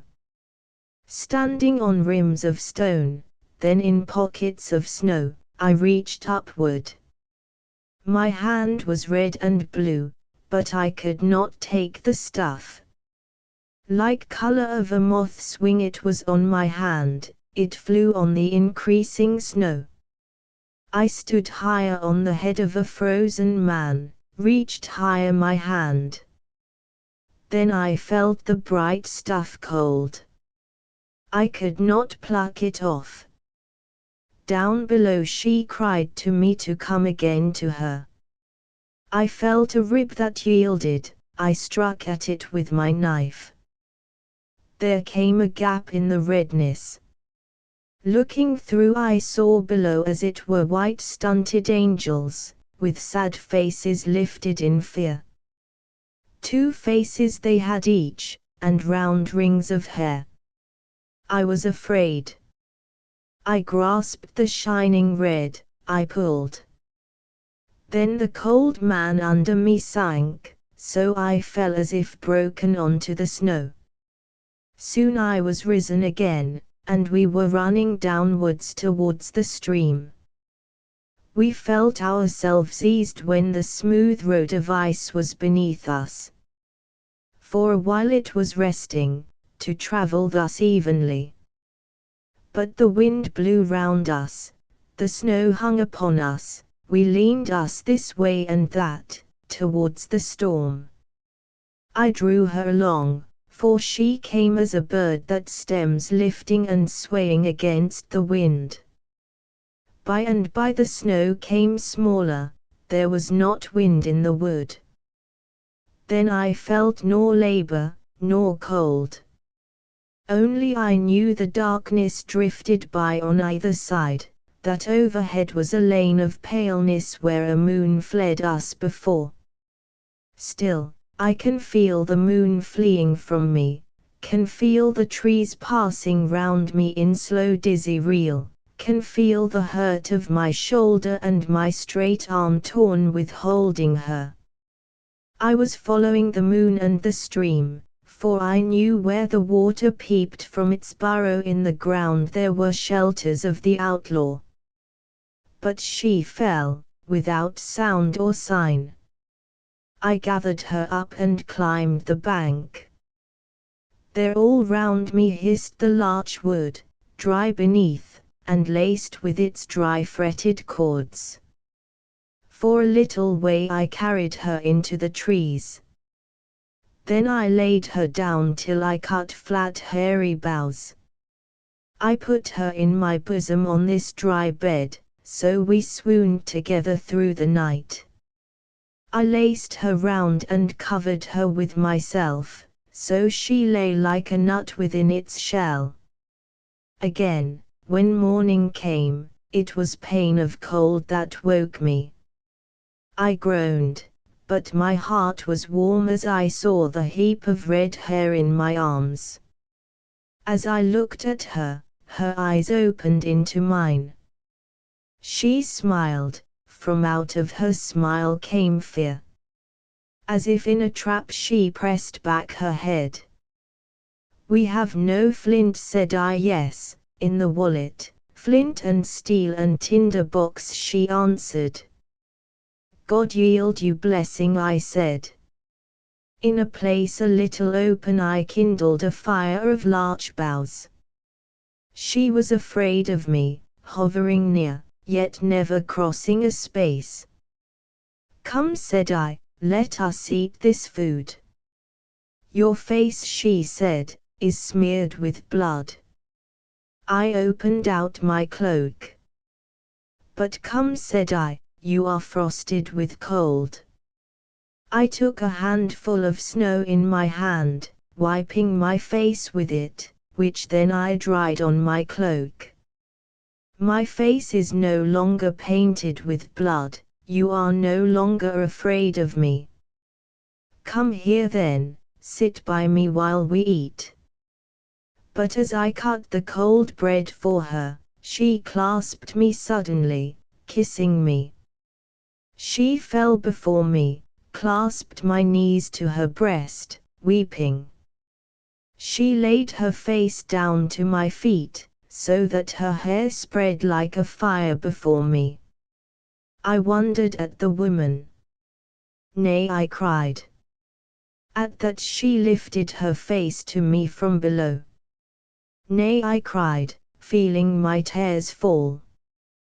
With her head on my breast, my own tears rose from their source, wetting my cheek and her hair, which was wet with the rain of my eyes. Then I remembered and took from my bosom the colored light of that night before. I saw it was black and rough. Ah, said I, this is magic. The black stone, she wondered. It is the red light of the night before, I said. It is magic, she answered. Shall I throw it, said I, lifting the stone, shall I throw it away, for fear? It shines, she cried, looking up. It shines like the eye of a creature at night, the eye of a wolf in the doorway. 'Tis magic, I said, let me throw it from us. But nay, she held my arm. It is red and shining, she cried. It is a bloodstone, I answered. It will hurt us, we shall die in blood. But give it to me, she answered. It is red of blood, I said. Ah, give it to me, she called. It is my blood, I said. Give it, she commanded, lo. It is my life stone, I said. Give it me, she pleaded. I gave it her. She held it up, she smiled in my face, lifting her arms to me. I took her with my mouth, her white throat. Nor she ever shrank, but trembled with happiness. What woke us, when the woods were filling again with shadow, when the fire was out, when we opened our eyes and looked up as if drowned, into the light which stood bright and thick on the tree-tops, what woke us was the sound of wolves. Nay, said the vicar, suddenly rising, they lived happily ever after. No, I said. The shades of spring, it was a mile nearer through the wood. Mechanically, Sisson turned up by the forge and lifted the field gate. The blacksmith and his mate stood still, watching the trespasser. But Sisson looked too much a gentleman to be accosted. They let him go in silence across the small field to the wood. There was not the least difference between this morning and those of the bright springs, 6 or 8 years back. White and sandy gold fowls still scratched round the gate, littering the earth and the field with feathers and scratched-up rubbish. Between the two thick holly bushes in the wood hedge was the hidden gap, whose fence one climbed to get into the wood. The bars were scored just the same by the keeper's boots. He was back in the eternal. Sisson was extraordinarily glad. Like an uneasy spirit he had returned to the country of his past, and he found it waiting for him, unaltered. The hazel still spread glad little hands downwards. The bluebells here were still wan and few, among the lush grass and in shade of the bushes. The path through the wood, on the very brow of a slope, ran winding easily for a time. All around were twiggy oaks, just issuing their gold, and floor spaces diapered with woodruff, with patches of dog mercury and tufts of hyacinth. 2 fallen trees still lay across the track. Sisson jolted down a steep, rough slope, and came again upon the open land, this time looking north as through a great window in the wood. He stayed to gaze over the level fields of the hilltop, at the village which strewed the bare upland as if it had tumbled off the passing wagons of industry, and been forsaken. There was a stiff, modern, grey little church, and blocks and rows of red dwellings lying at random, at the back, the twinkling headstocks of the pit, and the looming pit hill. All was naked and out of doors, not a tree. It was quite unaltered. Sisson turned, satisfied, to follow the path that sheered downhill into the wood. He was curiously elated, feeling himself back in an enduring vision. He started.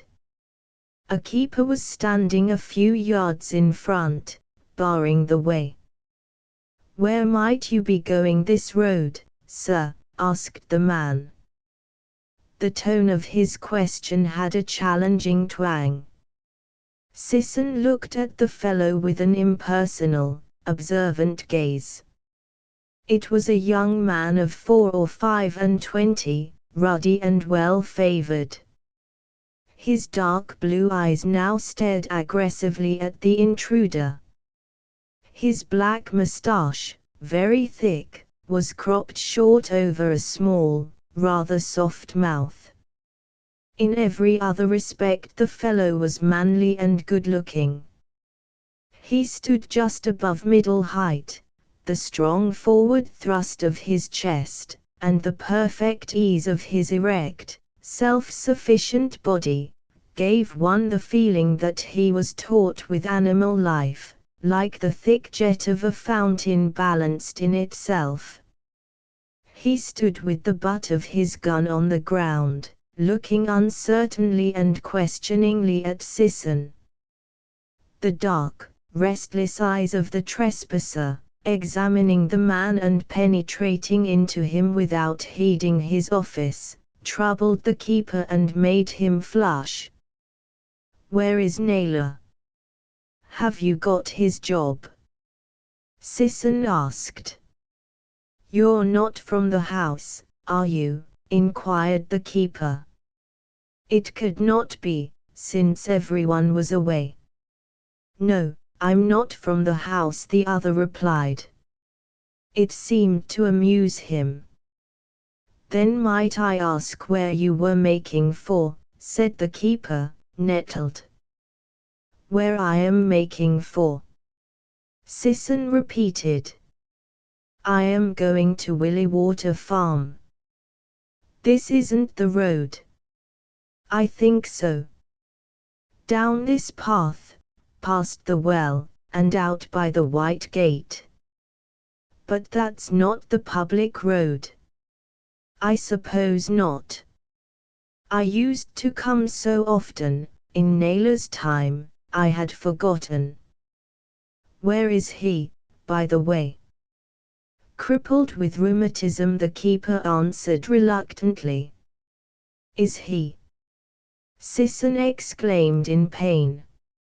"And who might you be?" asked the keeper, with a new intonation.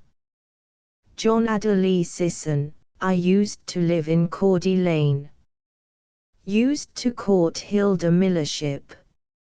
Sisson's eyes opened with a pained smile. He nodded. There was an awkward silence. "And you, who are you?" asked Sisson. "Arthur Pilebeam, Naylor's my uncle," said the other. "You live here in Nuttall?" "I'm lodgin' at my uncle's, at Naylor's." "I see. Did you say you was going down to Williewater?" asked the keeper. "Yes."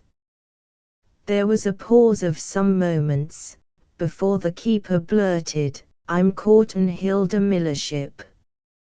The young fellow looked at the intruder with a stubborn defiance, almost pathetic. Sisson opened new eyes. "Are you?" he said, astonished. The keeper flushed dark. "She and me are keeping company," he said. "I didn't know," said Sisson. The other man waited uncomfortably. "What, is the thing settled?" asked the intruder. "How, settled?" retorted the other sulkily. "Are you going to get married soon, and all that?" The keeper stared in silence for some moments, impotent. "I suppose so," he said, full of resentment. Ah. Sisson watched closely. I'm married myself, he added, after a time. You are, said the other incredulously. Sisson laughed in his brilliant, unhappy way. This last 15 months, he said. The keeper gazed at him with wide, wondering eyes, apparently thinking back, and trying to make things out. Why, didn't you know? Asked Sisson. No, I didn't, said the other sulkily. There was silence for a moment. Ah well, said Sisson, I will go on. I suppose I may. The keeper stood in silent opposition. The two men hesitated in the open, grassy space, set around with small sheaves of sturdy bluebells, a little open platform on the brow of the hill. Sisson took a few indecisive steps forward, then stopped. I say, how beautiful, he cried. He had come in full view of the downslope. The wide path ran from his feet like a river, and it was full of bluebells, save for a green winding thread down the center, where the keeper walked. Like a stream the path opened into azure shallows at the levels, and there were pools of bluebells, with still the green thread winding through, like a thin current of ice water through blue lakes. And from under the twig purple of the bushes swam the shadowed blue, as if the flowers lay in flood water over the woodland. Ah, isn't it lovely? Sisson exclaimed.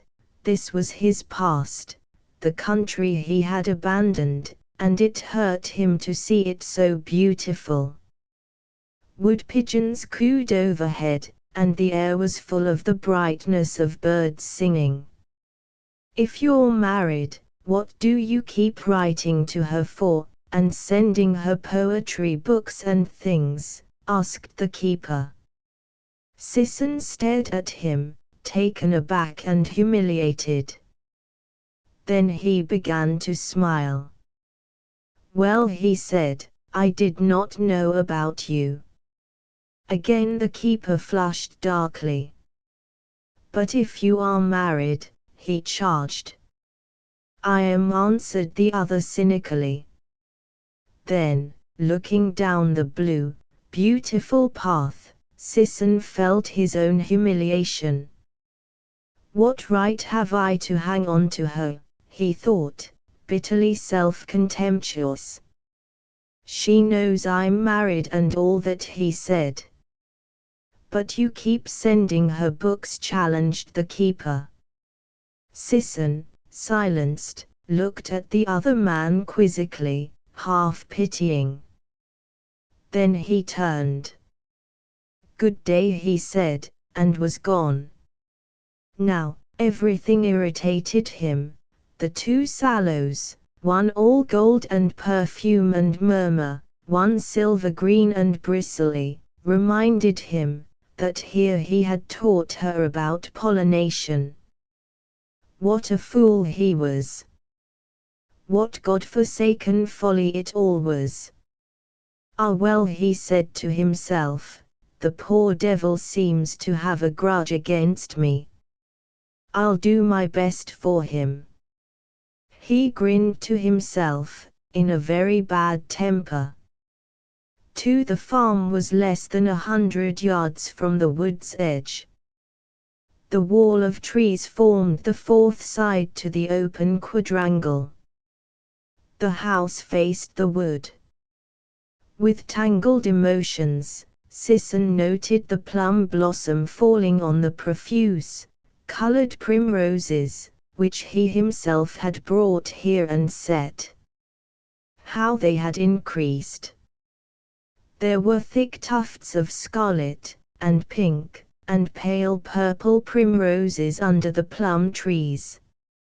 He saw somebody glance at him through the kitchen window, heard men's voices.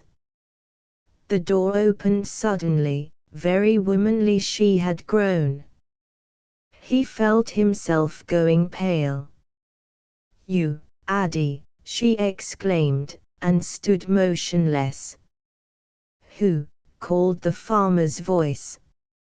Men's low voices answered. Those low voices, curious and almost jeering, roused the tormented spirit in the visitor. Smiling brilliantly at her, he waited. "Myself, why not?" he said. The flush burned very deep on her cheek and throat. "We are just finishing dinner," she said. "Then I will stay outside."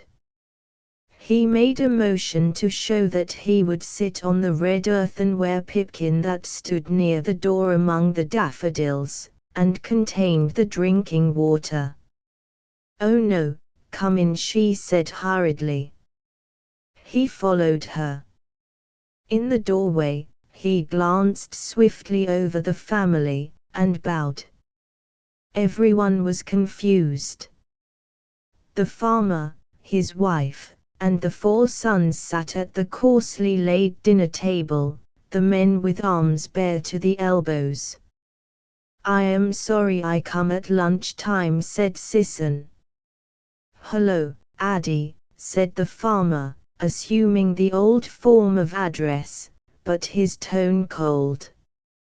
"How are you?" And he shook hands. "Shall you have a bit?" he invited the young visitor, but taking for granted the offer would be refused.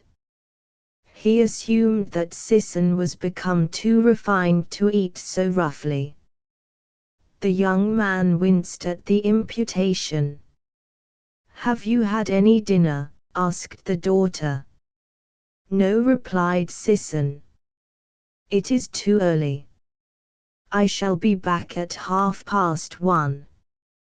"You call it lunch, don't you?" asked the eldest son, almost ironical. He had once been an intimate friend of this young man. "We'll give Addie something when we've finished," said the mother, an invalid, deprecating.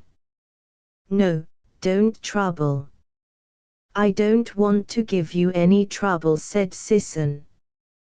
"You could allus live on fresh air and scenery," laughed the youngest son, a lad of 19. Sisson went round the buildings, and into the orchard at the back of the house, where daffodils all along the hedgerow swung like yellow, ruffled birds on their perches. He loved the place extraordinarily, the hills ranging round, with bearskin woods covering their giant shoulders, and small red farms like brooches clasping their garments, the blue streak of water in the valley, the bareness of the home pasture, the sound of myriad threaded bird singing, which went mostly unheard. To his last day, he would dream of this place, when he felt the sun on his face, or saw the small handfuls of snow between the winter twigs, or smelled the coming of spring. Hilda was very womanly. In her presence he felt constrained. She was 29, as he was, but she seemed to him much older. He felt foolish, almost unreal, beside her. She was so static. As he was fingering some shed plum blossom on a low bough, she came to the back door to shake the tablecloth. Fowls raced from the stackyard, birds rustled from the trees. Her dark hair was gathered up in a coil like a crown on her head. She was very straight, distant in her bearing. As she folded the cloth, she looked away over the hills. Presently Sisson returned indoors. She had prepared eggs and curd cheese, stewed gooseberries and cream. Since you will dine tonight, she said, I have only given you a light lunch. It is awfully nice, he said. You keep a real idyllic atmosphere, your belt of straw and ivy buds. Still they hurt each other. He was uneasy before her. Her brief, sure speech, her distant bearing, were unfamiliar to him. He admired again her grey-black eyebrows, and her lashes. Their eyes met. He saw, in the beautiful grey and black of her glance, tears and a strange light, and at the back of all, calm acceptance of herself, and triumph over him. He felt himself shrinking.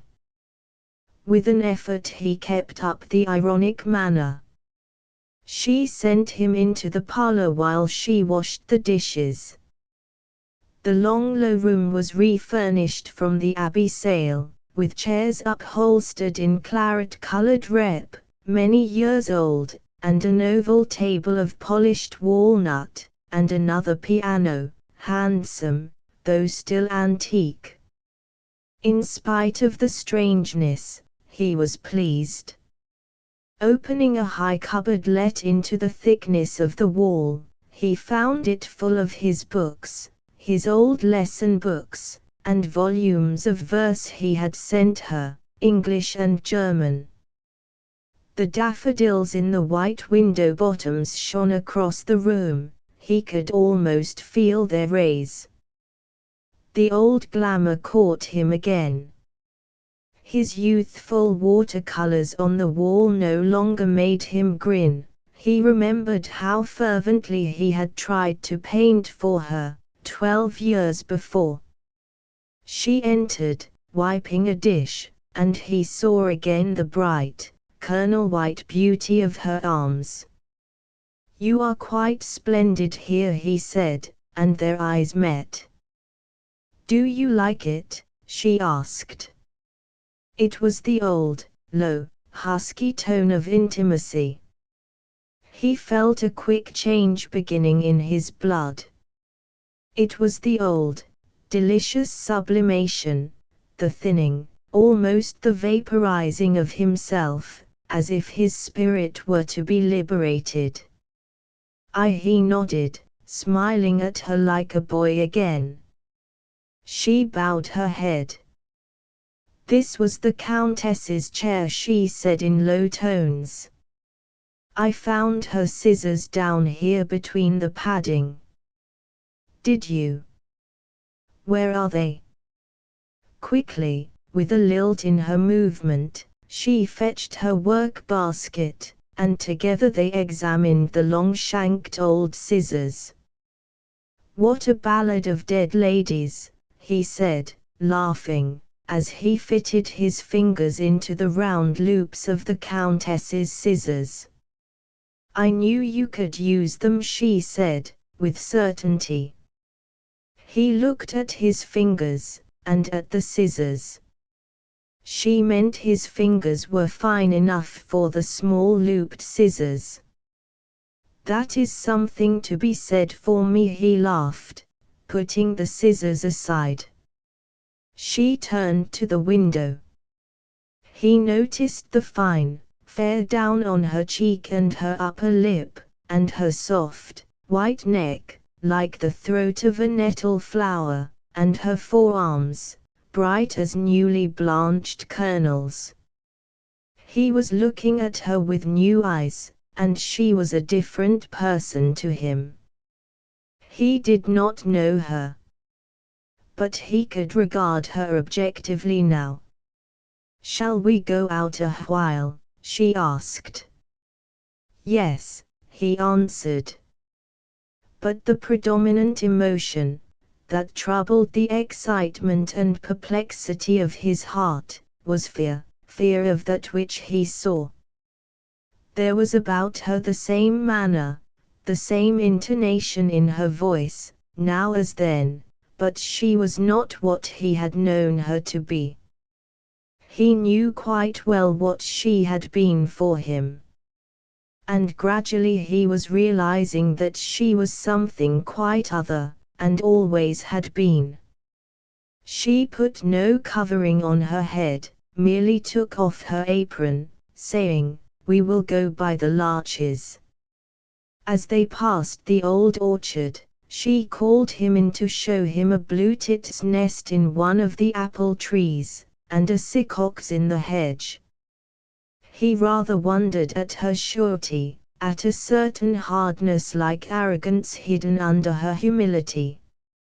"Look at the apple buds," she said, and he then perceived myriads of little scarlet balls among the drooping boughs. Watching his face, her eyes went hard. She saw the scales were fallen from him, and at last he was going to see her as she was. It was the thing she had most dreaded in the past, and most needed, for her soul's sake. Now he was going to see her as she was.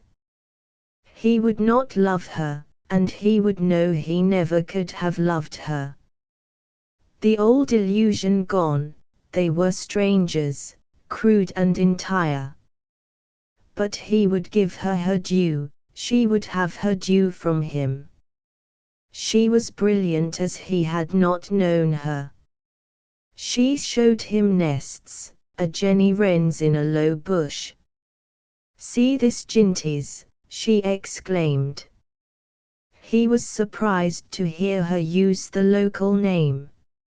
She reached carefully through the thorns, and put her fingers in the nest's round door. "5," she said. "Tiny little things." She showed him nests of robins, and chaffinches, and linnets, and buntings, of a wagtail beside the water. "And if we go down, nearer the lake, I will show you a kingfisher's. Among the young fir trees," she said, "there's a throstle's or a blackie's on nearly every bough, every ledge." The first day, when I had seen them all, I felt as if I mustn't go in the wood. It seemed a city of birds, and in the morning, hearing them all, I thought of the noisy early markets. I was afraid to go in my own wood. She was using the language they had both of them invented. Now it was all her own. He had done with it. She did not mind his silence, but was always dominant, letting him see her wood. As they came along a marshy path where forget-me-nots were opening in a rich blue drift, "We know all the birds, but there are many flowers we can't find out," she said. It was half an appeal to him, who had known the names of things.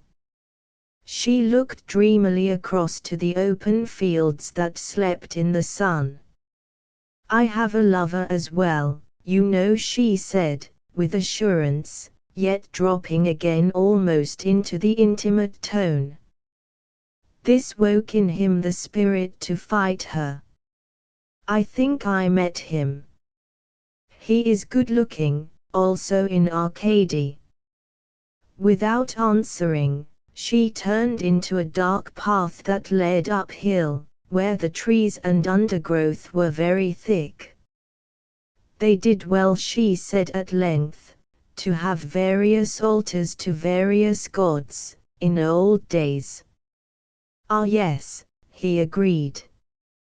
"To whom is the new one?" "There are no old ones," she said. "I was always looking for this." "And whose is it?" he asked. "I don't know," she said, looking full at him. "I'm very glad, for your sake," he said, "that you are satisfied." But the man doesn't matter so much," she said. There was a pause. "No," he exclaimed, astonished, yet recognizing her as her real self. "It is one's self that matters," she said. whether one is being one's own self and serving one's own God. There was silence, during which he pondered. The path was almost flowerless, gloomy. At the side, his heels sank into soft clay. 3 she said, very slowly, I was married the same night as you. He looked at her. Not legally, of course, she replied. But, actually. To the keeper, he said, not knowing what else to say. She turned to him. You thought I could not, she said. But the flush was deep in her cheek and throat, for all her assurance. Still he would not say anything.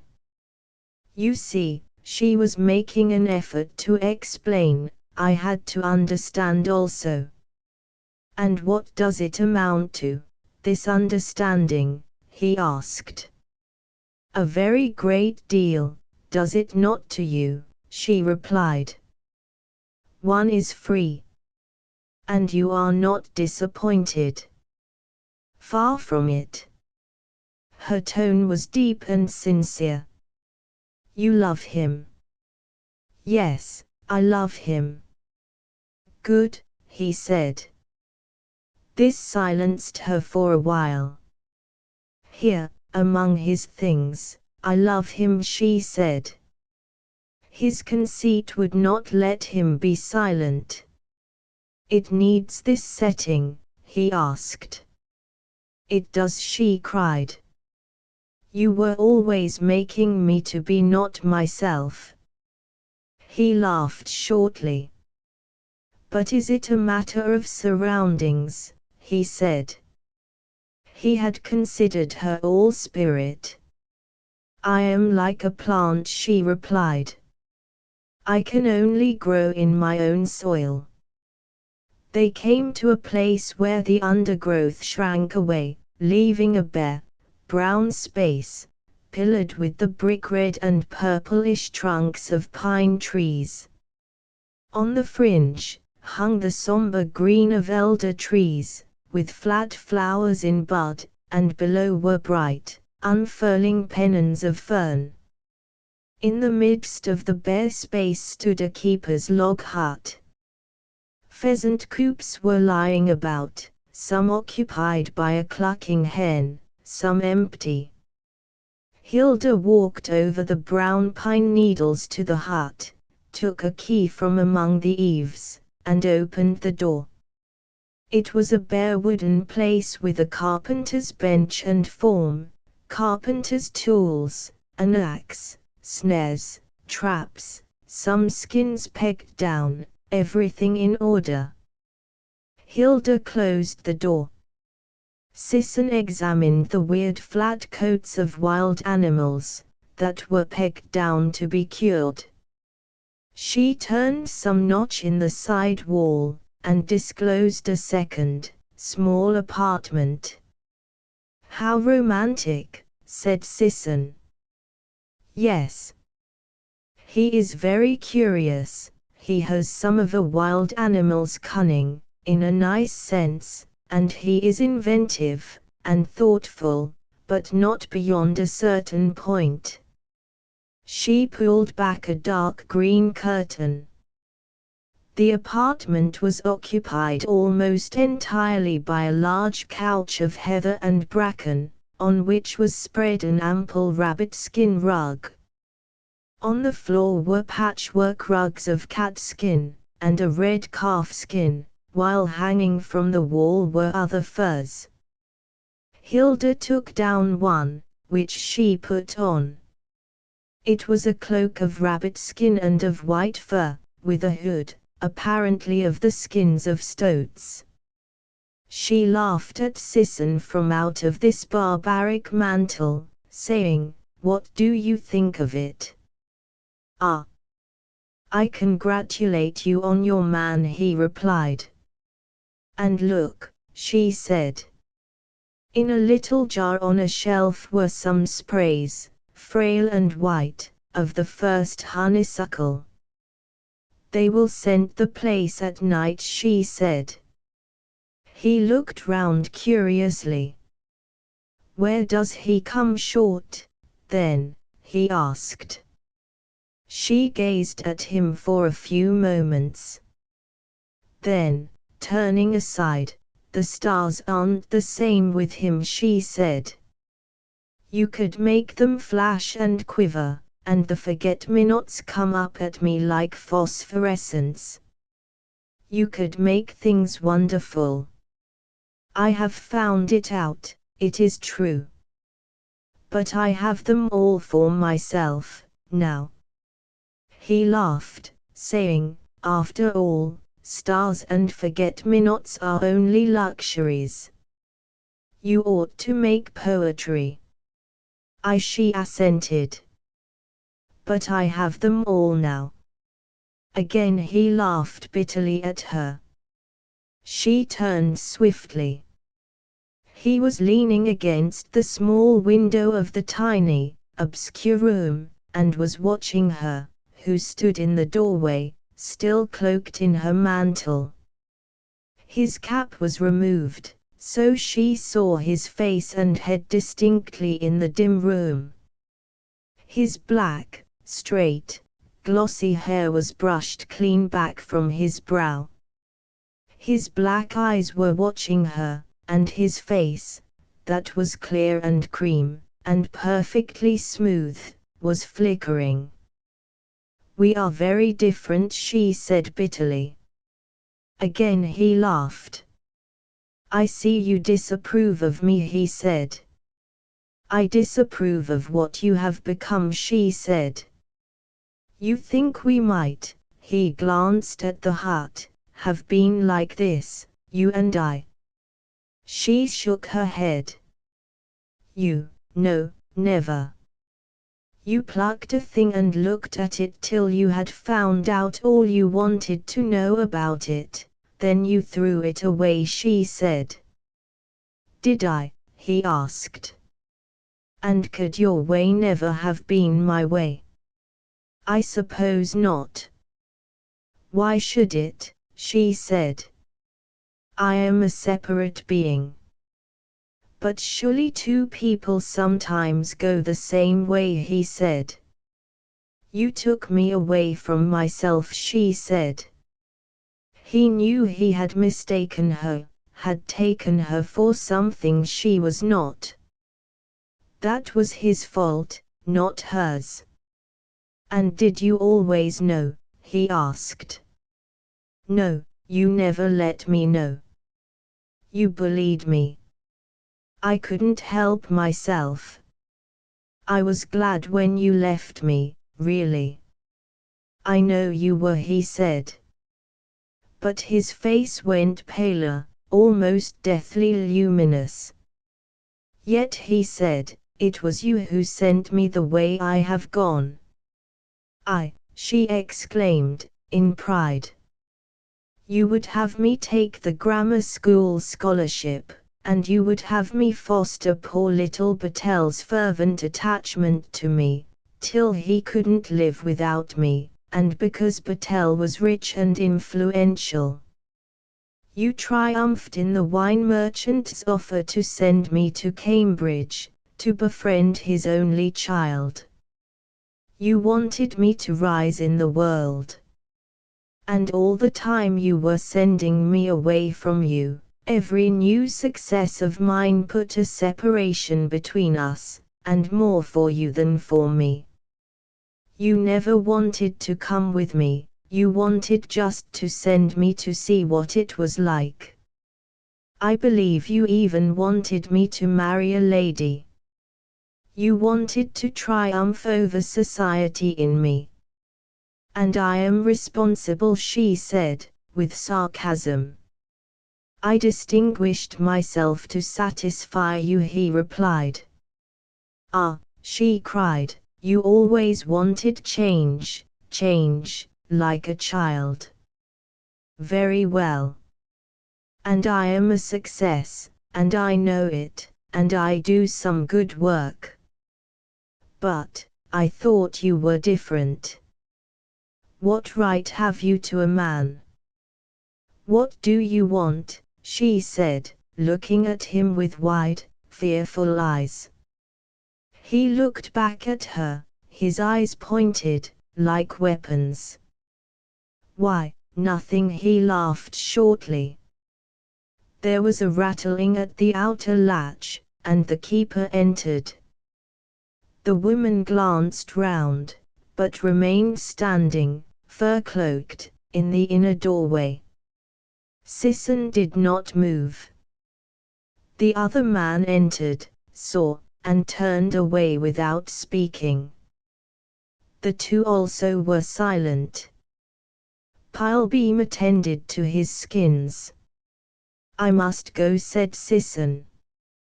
Yes, she replied. Then I give you to our vast and varying fortunes. He lifted his hand in pledge. To our vast and varying fortunes, she answered gravely, and speaking in cold tones. Arthur, she said. The keeper pretended not to hear. Sisson, watching keenly, began to smile. The woman drew herself up. Arthur, she said again, with a curious upward inflection, which warned the two men that her soul was trembling on a dangerous crisis. The keeper slowly put down his tool and came to her. Yes, he said. I wanted to introduce you, she said, trembling. I've met him already, said the keeper. Have you?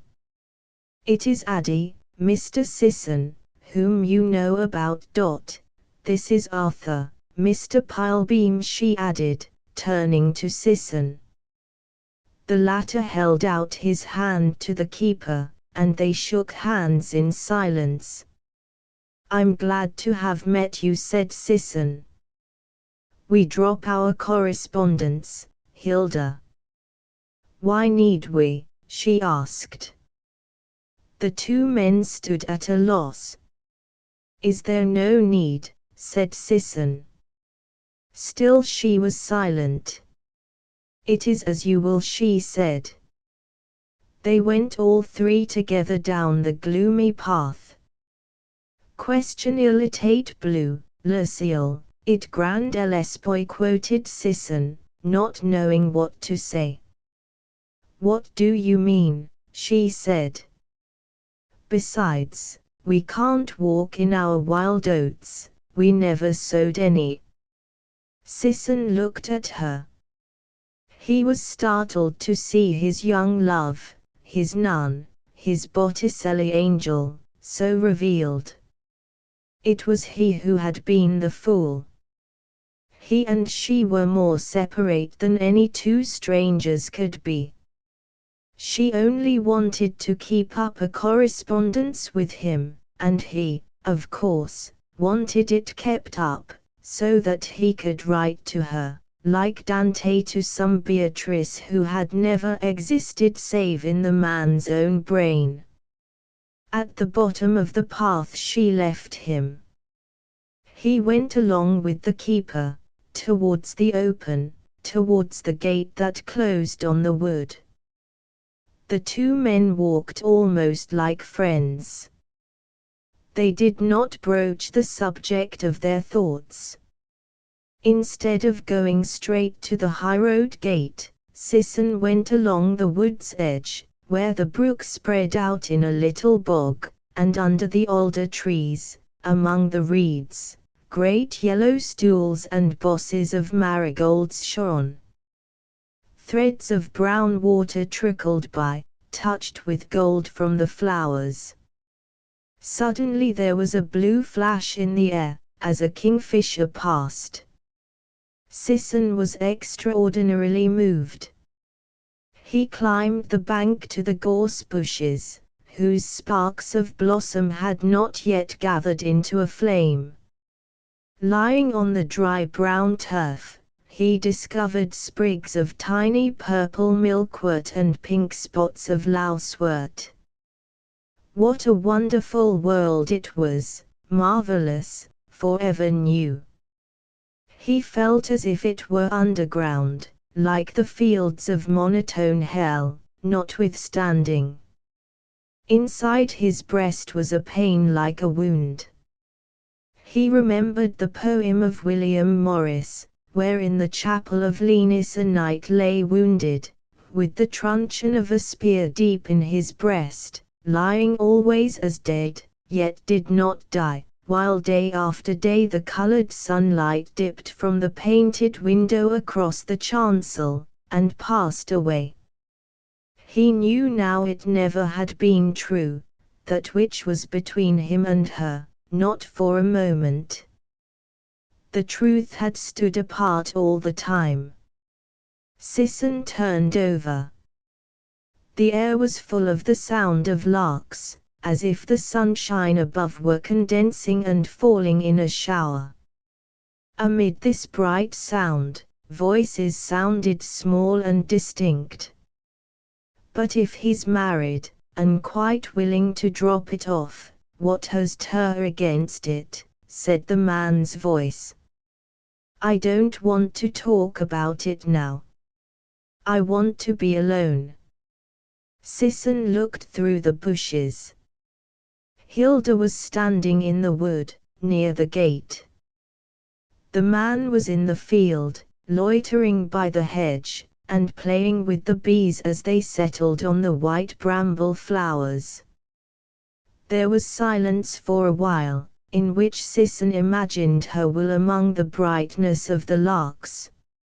Suddenly the keeper exclaimed "Ah!" and swore. He was gripping at the sleeve of his coat, near the shoulder. Then he pulled off his jacket, threw it on the ground, and absorbedly rolled up his shirt sleeve right to the shoulder.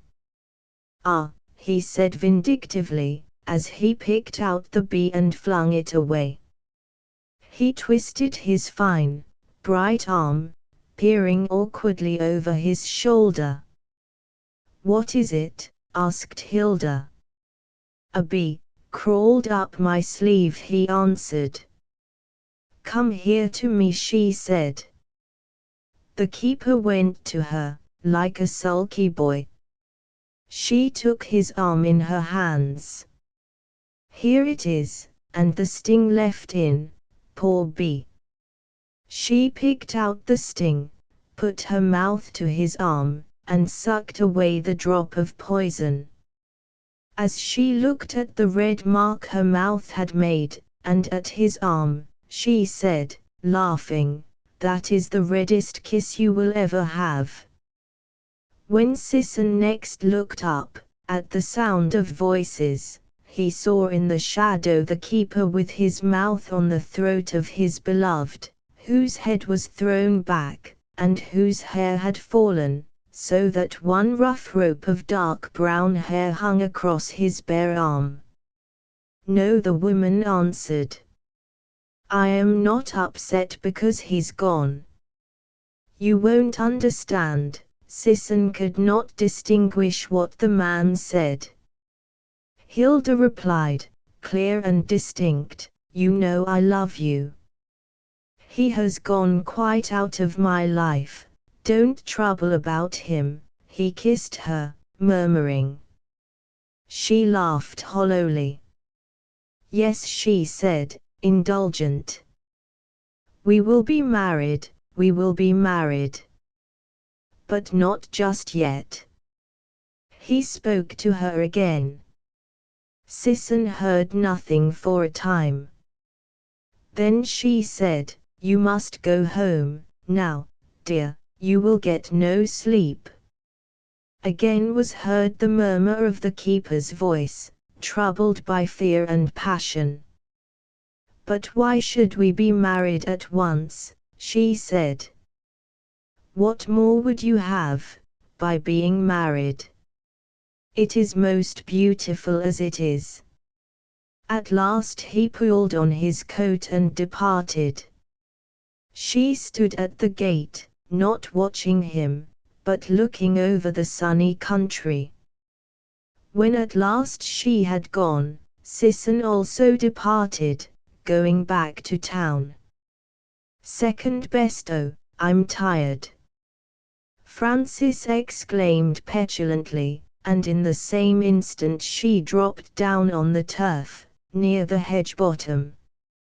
Anne stood a moment surprised, then, accustomed to the vagaries of her beloved Francis, said, "Well, and aren't you always likely to be tired, after travelling that blessed long way from Liverpool yesterday?" And she plumped down beside her sister. Anne was a wise young body of 14, very buxom, brimming with common sense. Francis was much older, about 23, and whimsical, spasmodic. She was the beauty and the clever child of the family. She plucked the goose-grass buttons from her dress in a nervous, desperate fashion. Her beautiful profile, looped above with black hair, warm with the dusky and scarlet complexion of a pear, was calm as a mask, her thin brown hand plucked nervously. "It's not the journey," she said, objecting to Anne's obtuseness. Anne looked inquiringly at her darling. The young girl, in her self-confident, practical way, proceeded to reckon up this whimsical creature. But suddenly she found herself full in the eyes of Francis, felt two dark, hectic eyes flaring challenge at her, and she shrank away. Francis was peculiar for these great, exposed looks, which disconcerted people by their violence and their suddenness. "What's the matter, poor old duck?" asked Anne, as she folded the slight, wilful form of her sister in her arms. Francis laughed shakily, and nestled down for comfort on the budding breasts of the strong girl. "Oh, I'm only a bit tired," she murmured, on the point of tears. "Well, of course you are, what do you expect?" soothed Anne. It was a joke to Francis that Anne should play elder, almost mother to her. But then, Anne was in her unvexed teens, men were like big dogs to her, while Francis, at 23, suffered a good deal. The country was intensely morning still. On the common everything shone beside its shadow, and the hillside gave off heat in silence. The brown turf seemed in a low state of combustion, the leaves of the oaks were scorched brown.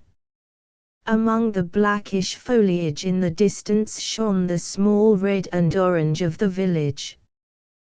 The willows in the brook course at the foot of the common suddenly shook with a dazzling effect like diamonds. It was a puff of wind. Anne resumed her normal position.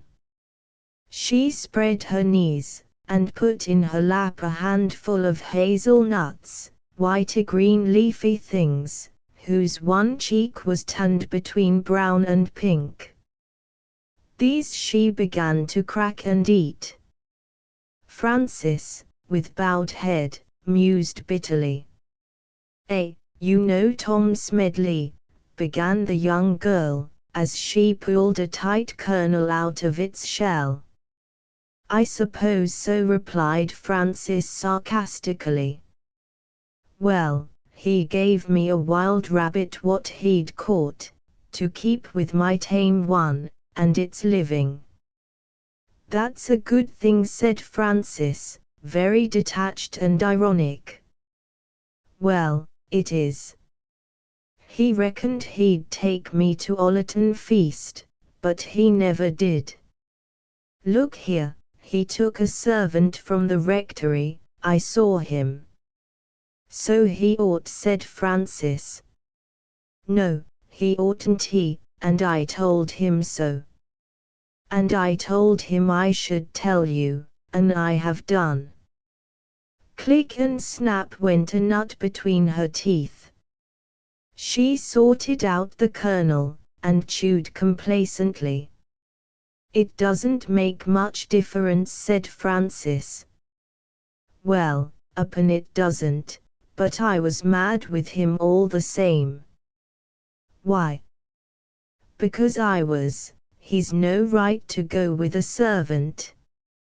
He's a perfect right, persisted Francis, very just and cold. No, he hasn't, when he'd said he'd take me. Francis burst into a laugh of amusement and relief. Oh, no, I'd forgot that, she said, adding, and what did he say when you promised to tell me? He laughed and said, he won't fret her fat over that. And she won't, sniffed Francis. There was silence. The common, with its sere, blonde-headed thistles, its heaps of silent bramble, its brown-husked gorse in the glare of sunshine, seemed visionary. Across the brook began the immense pattern of agriculture, white checkering of barley stubble, brown squares of wheat, khaki patches of pasture, red stripes of fallow, with the woodland and the tiny village dark like ornaments, leading away to the distance, right to the hills, where the check pattern grew smaller and smaller, till, in the blackish haze of heat, far off, only the tiny white squares of barley stubble showed distinct. I say, here's a rabbit hole, cried Anne suddenly. Should we watch if one comes out? You won't have to fidget, you know. The two girls sat perfectly still. Francis watched certain objects in her surroundings. They had a peculiar, unfriendly look about them, the weight of greenish elderberries on their purpling stalks, the twinkling of the yellowing crab apples that clustered high up in the hedge, against the sky, the exhausted, limp leaves of the primroses lying flat in the hedge bottom, all looked strange to her. Then her eyes caught a movement. A mole was moving silently over the warm, red soil, nosing, shuffling hither and thither, flat, and dark as a shadow, shifting about, and as suddenly brisk, and as silent, like a very ghost of joie de vivre. Francis started, from habit was about to call on Anne to kill the little pest. But, today, her lethargy of unhappiness was too much for her. She watched the little brute paddling, snuffing, touching things to discover them, running in blindness, delighted to ecstasy by the sunlight and the hot, strange things that caressed its belly and its nose. She felt a keen pity for the little creature. Our Fran, look there. It's a mole. Anne was on her feet, standing watching the dark, unconscious beast. Francis frowned with anxiety. It doesn't run off, does it? Said the young girl softly. Then she stealthily approached the creature. The mole paddled fumblingly away. In an instant Anne put her foot upon it, not too heavily. Francis could see the struggling, swimming movement of the little pink hands of the brute, the twisting and twitching of its pointed nose, as it wrestled under the sole of the boot. It does wriggle, said the bonny girl, knitting her brows in a frown at the eerie sensation.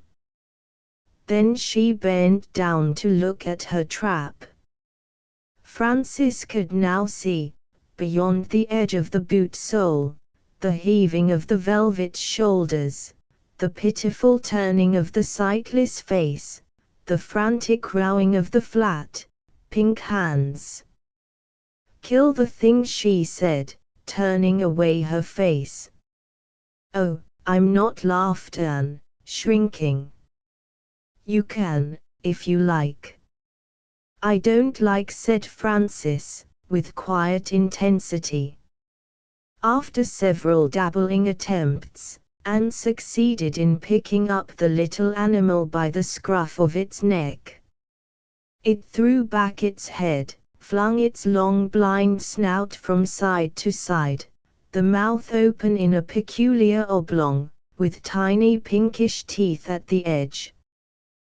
The blind, frantic mouth gaped and writhed. The body, heavy and clumsy, hung scarcely moving. "Isn't it a snappy little thing?" observed Anne, twisting to avoid the teeth. "What are you going to do with it?" asked Francis sharply. "It's got to be killed. Look at the damage they do." "I'll take it home and let Dada or somebody kill it. I'm not going to let it go." She swaddled the creature clumsily in her pocket handkerchief and sat down beside her sister. There was an interval of silence, during which Anne combated the efforts of the mole. "You've not had much to say about Jimmy this time. Did you see him often in Liverpool?" Anne asked suddenly. "Once or twice," replied Francis, giving no sign of how the question troubled her. "And aren't you sweet on him any more, then?" "I should think I'm not, seeing that he's engaged." "Engaged? Jimmy Barris? Well, of all things. I never thought he'd get engaged." "Why not? He's as much right as anybody else," snapped Francis. Anne was fumbling with the mole. "Up'n so," she said at length, "but I never thought Jimmy would, though." "Why not?" snapped Francis. "I don't know, this blessed mole, it'll not keep still. Who's he got engaged to?" "How should I know?" "I thought you'd ask him. You've known him long enough." "I think he thought he'd get engaged now he's a doctor of chemistry." Francis laughed in spite of herself. "What's that got to do with it?" she asked. "I'm sure it's got a lot. He'll want to feel somebody now, so he's got engaged." "Hey, stop it, go in." But at this juncture the mole almost succeeded in wriggling clear. It wrestled and twisted frantically, waved its pointed blind head, its mouth standing open like a little shaft, its big, wrinkled hands spread out. "Go in with you," urged Anne, poking the little creature with her forefinger, trying to get it back into the handkerchief. Suddenly the mouth turned like a spark on her finger. "Oh," she cried, "he's bit me." She dropped him to the floor. Dazed, the blind creature fumbled round. Francis felt like shrieking. She expected him to dart away in a flash, like a mouse, and there he remained groping. She wanted to cry to him to be gone. Anne, in a sudden decision of wrath, caught up her sister's walking cane. With one blow the mole was dead. Francis was startled and shocked. One moment the little wretch was fussing in the heat, and the next it lay like a little bag, inert and black, not a struggle, scarce a quiver. "It is dead," Francis said breathlessly. Anne took her finger from her mouth, looked at the tiny pinpricks, and said, "Yes, he is, and I'm glad. They're vicious little nuisances, moles are." With which her wrath vanished. She picked up the dead animal. "Hasn't it got a beautiful skin?" she mused, stroking the fur with her forefinger, then with her cheek. "Mind," said Francis sharply. "You'll have the blood on your skirt." One ruby drop of blood hung on the small snout, ready to fall. Anne shook it off onto some harebells. Francis suddenly became calm, in that moment, grown up. "I suppose they have to be killed," she said, and a certain rather dreary indifference succeeded to her grief. The twinkling crabapples, the glitter of brilliant willows now seemed to her trifling, scarcely worth the notice. Something had died in her, so that things lost their poignancy. She was calm, indifference overlying her quiet sadness. Rising, she walked down to the brook course. "Here, wait for me," cried Anne, coming tumbling after. Francis stood on the bridge, looking at the red mud trodden into pockets by the feet of cattle.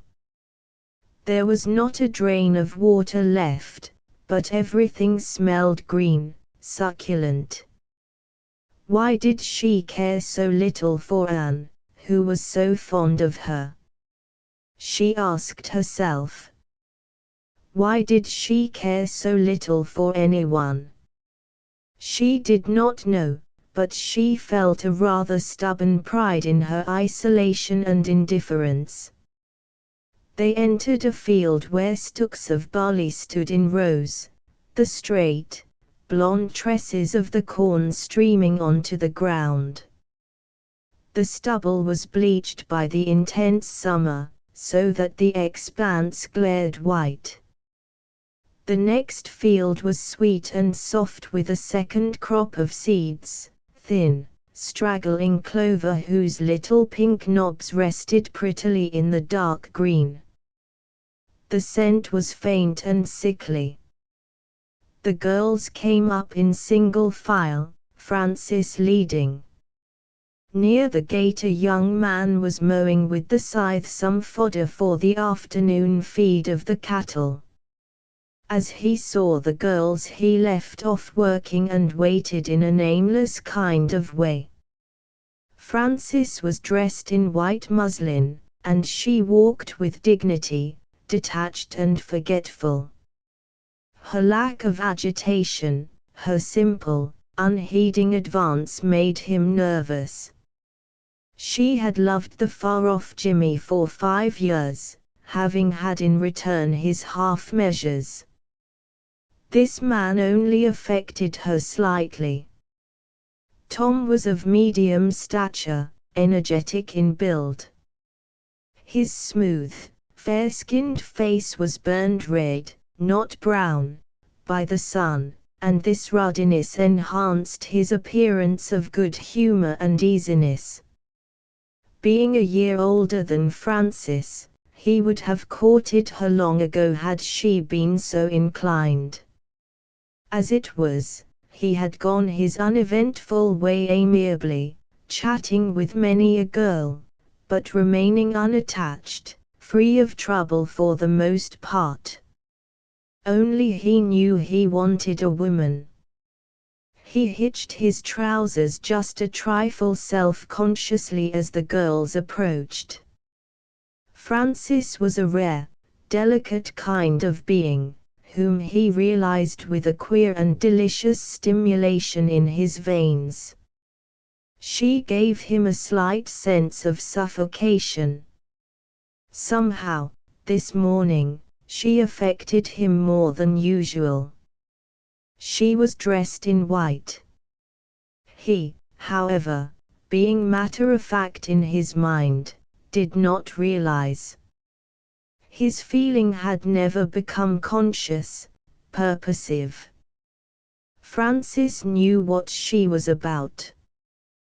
Tom was ready to love her as soon as she would show him. Now that she could not have Jimmy, she did not poignantly care. Still, she would have something. If she could not have the best, Jimmy, whom she knew to be something of a snob, she would have the second best, Tom. She advanced rather indifferently. "You are back, then," said Tom. She marked the touch of uncertainty in his voice. "No," she laughed, "I'm still in Liverpool," and the undertone of intimacy made him burn. "This isn't you, then?" he asked. Her heart leapt up in approval. She looked in his eyes, and for a second was with him. "Why, what do you think?" she laughed. He lifted his hat from his head with a distracted little gesture. She liked him, his quaint ways, his humor, his ignorance, and his slow masculinity. "Here, look here," Tom Smedley broke in. "A Mouldiwarp." "Did you find it dead?" he asked. "No, it bit me," said Anne. "Oh, and that got your rag out, did it?" "No, it didn't." Anne scolded sharply. "Such language! Oh, what's up wi' it? I can't bear you to talk broad." "Can't you?" He glanced at Francis. "It isn't nice," Francis said. She did not care, really. The vulgar speech jarred on her as a rule. Jimmy was a gentleman. But Tom's manner of speech did not matter to her. "I like you to talk nicely," she added. "Do you?" he replied, tilting his hat, stirred. "And generally you do, you know," she smiled. "I'll have to have a try," he said, rather tensely gallant. "What?" she asked brightly. "To talk nice to you," he said. Francis colored furiously, bent her head for a moment, then laughed gaily, as if she liked this clumsy hint. Now, you mind what you're saying," cried Anne, giving the young man an admonitory pat. "You wouldn't have to give yon mole many knocks like that," he teased, relieved to get on safe ground, rubbing his arm. "No indeed, it died in one blow," said Francis, with a flippancy that was hateful to her. "You're not so good at knocking, he said, turning to her. "I don't know if I'm cross," she said decisively. "No," he replied, with alert attentiveness. "I could," she added, harder, "if it was necessary." He was slow to feel her difference. "And don't you consider it is necessary?" he asked, with misgiving. "Is it?" she said, looking at him steadily, coldly. "I reckon it is," he replied, looking away, but standing stubborn. She laughed quickly. "But it isn't necessary for me," she said, with slight contempt. "Yes, that's quite true," he answered. She laughed in a shaky fashion. "I know it is," she said, and there was an awkward pause. "Why, would you like me to kill moles then?" she asked tentatively, after a while. "They do us a lot of damage," he said, standing firm on his own ground, angered. "Well, I'll see the next time I come across one," she promised, defiantly. Their eyes met, and she sank before him, her pride troubled. He felt uneasy and triumphant and baffled, as if fate had gripped him. She smiled as she departed. "Well," said Anne, as the sisters went through the wheat stubble, "I don't know what you two's been jawing about, I'm sure." "Don't you?" laughed Francis significantly. "No, I don't. But, at any rate, Tom Smedley's a good deal better to my thinking than Jimmy, so there, and nicer." "Perhaps he is," said Francis coldly. And the next day, after a secret, persistent hunt, she found another mole playing in the heat. She killed it, and in the evening, when Tom came to the gate to smoke his pipe after supper, she took him the dead creature. "Here you are then," she said. "Did you catch it?" he replied, taking the velvet corpse into his fingers and examining it minutely. This was to hide his trepidation. "Did you think I couldn't?" she asked, her face very near his. "Nay, I didn't know." She laughed in his face, a strange little laugh that caught her breath, all agitation, and tears, and recklessness of desire. He looked frightened and upset. She put her hand to his arm. "Shall you go out wi' me?" he asked, in a difficult, troubled tone. She turned her face away, with a shaky laugh. The blood came up in him, strong, overmastering. He resisted it. But it drove him down, and he was carried away. Seeing the winsome, frail nape of her neck, fierce love came upon him for her, and tenderness. "We love to tell your mother," he said. And he stood, suffering, resisting his passion for her. "Yes," she replied, in a dead voice. But there was a thrill of pleasure in this death. The shadow in the rose garden. A rather small young man sat by the window of a pretty seaside cottage trying to persuade himself that he was reading the newspaper. It was about 8:30 in the morning. Outside, the glory roses hung in the morning sunshine like little bowls of fire tipped up. The young man looked at the table, then at the clock, then at his own big silver watch. An expression of stiff endurance came onto his face. Then he rose and reflected on the oil paintings that hung on the walls of the room, giving careful but hostile attention to the stag at bay. He tried the lid of the piano, and found it locked. He caught sight of his own face in a little mirror, pulled his brown moustache, and an alert interest sprang into his eyes. He was not ill-favored. He twisted his moustache. His figure was rather small, but alert and vigorous. As he turned from the mirror, a look of self-commiseration mingled with his appreciation of his own physiognomy. In a state of self-suppression, he went through into the garden. His jacket, however, did not look dejected. It was new, and had a smart and self-confident air, sitting upon a confident body. He contemplated the tree of heaven that flourished by the lawn, then sauntered on to the next plant. There was more promise in a crooked apple tree covered with brown-red fruit.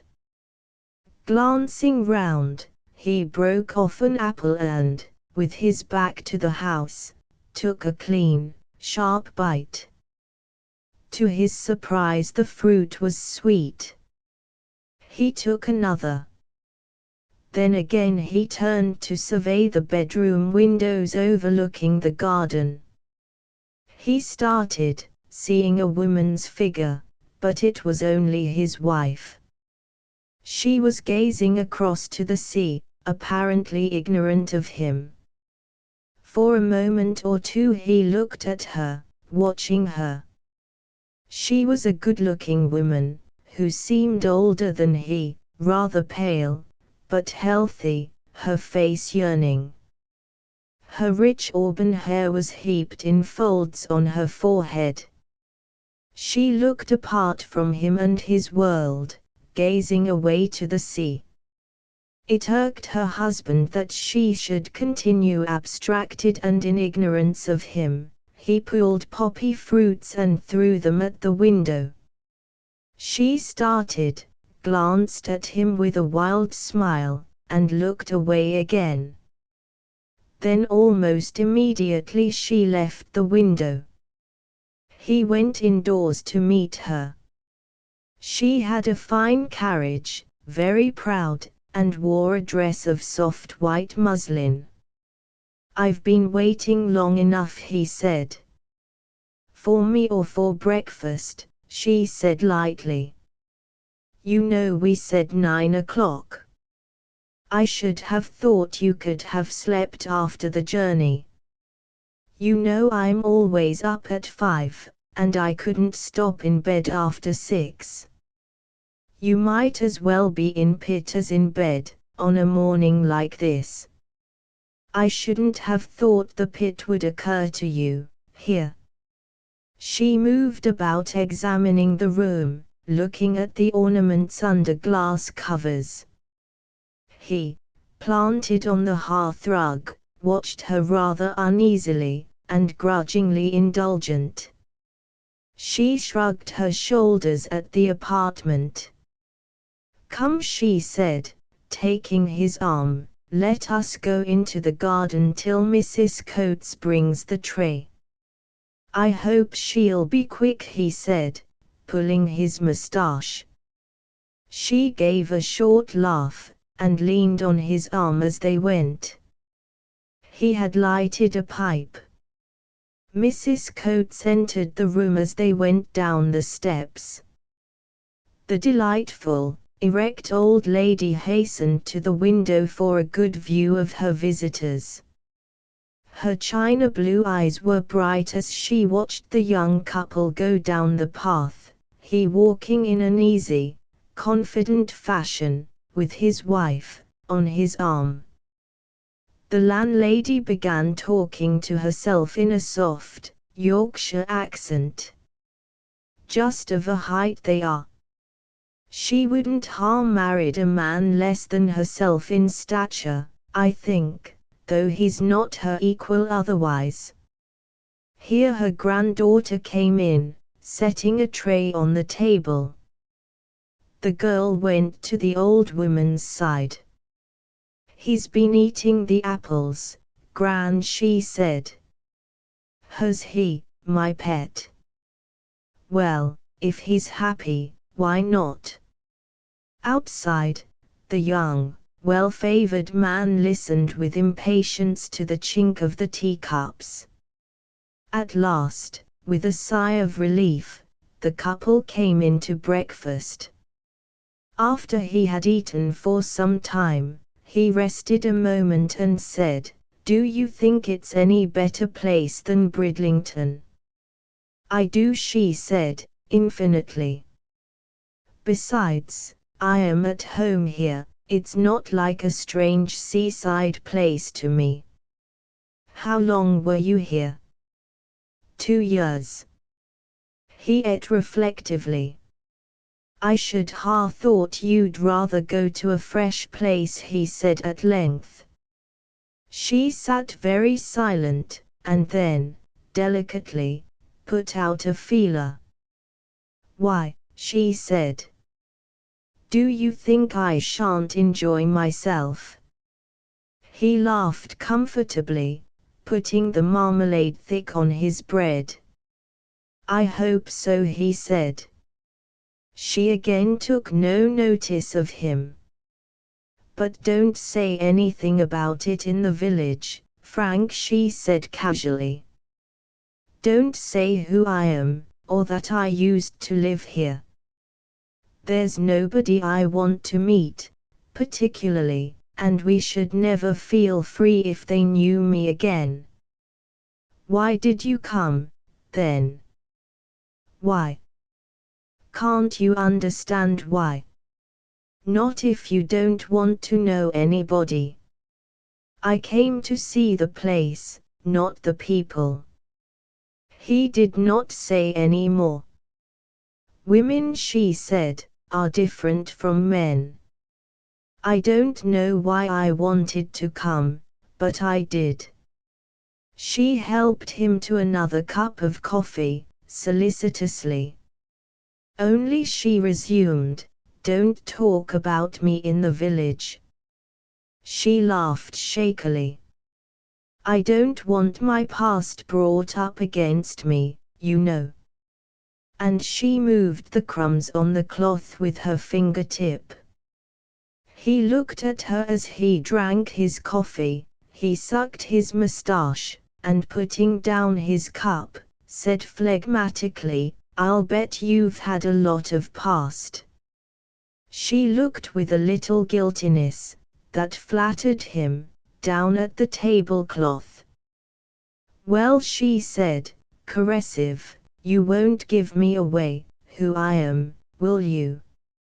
No, he said, comforting, laughing, I won't give you away. He was pleased. She remained silent. After a moment or two she lifted her head, saying, I've got to arrange with Mrs. Coates, and do various things. So you'd better go out by yourself this morning, and we'll be in to dinner at 1. But you can't be arranging with Mrs. Coates all morning, he said. Oh, well, then I've some letters to write, and I must get that mark out of my skirt. I've got plenty of little things to do this morning. You'd better go out by yourself. He perceived that she wanted to be rid of him, so that when she went upstairs, he took his hat and lounged out onto the cliffs, suppressedly angry. Presently she too came out. She wore a hat with roses, and a long lace scarf hung over her white dress.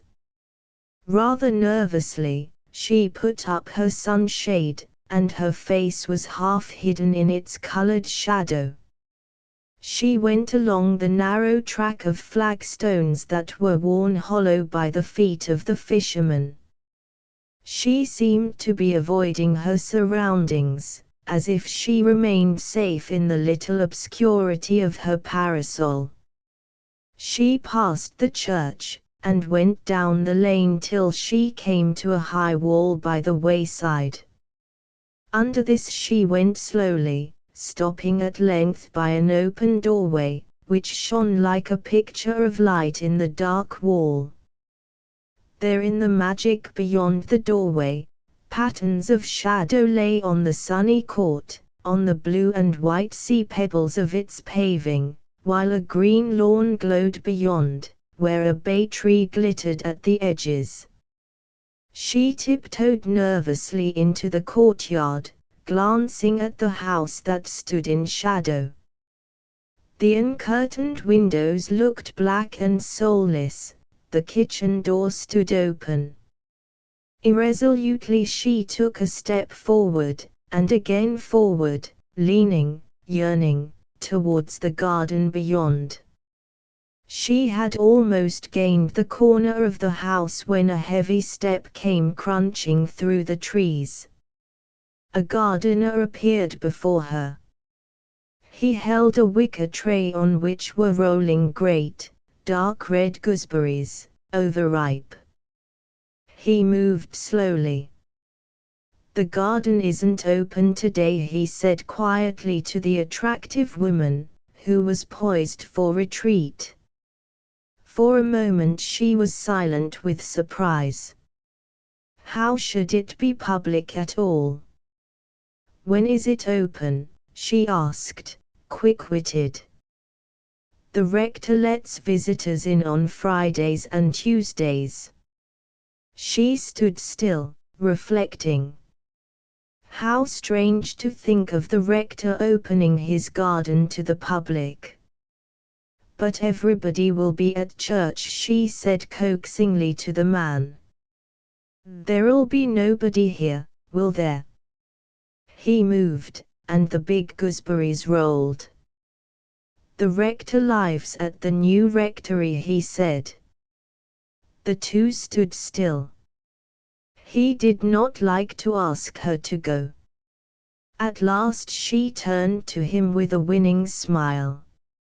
Might I have one peep at the roses? She coaxed, with pretty willfulness. I don't suppose it would matter, he said, moving aside. You won't stop long. She went forward, forgetting the gardener in a moment. Her face became strained, her movements eager. Glancing round, she saw all the windows giving onto the lawn were curtainless and dark. The house had a sterile appearance, as if it were still used, but not inhabited. A shadow seemed to go over her. She went across the lawn towards the garden, through an arch of crimson ramblers, a gate of colour. There beyond lay the soft blue sea with the bay, misty with morning, and the farthest headland of black rock jutting dimly out between blue of the sky and water. Her face began to shine, transfigured with pain and joy. At her feet the garden fell steeply, all a confusion of flowers, and away below was the darkness of treetops covering the beck. She turned to the garden that shone with sunny flowers around her. She knew the little corner where was the seat beneath the yew tree. Then there was the terrace where a great host of flowers shone, and from this, two paths went down, one at each side of the garden. She closed her sunshade and walked slowly among the many flowers. All round were rose bushes, big banks of roses, then roses hanging and tumbling from pillars, or roses balanced on the standard bushes. By the open earth were many other flowers. If she lifted her head, the sea was upraised beyond, and the cape.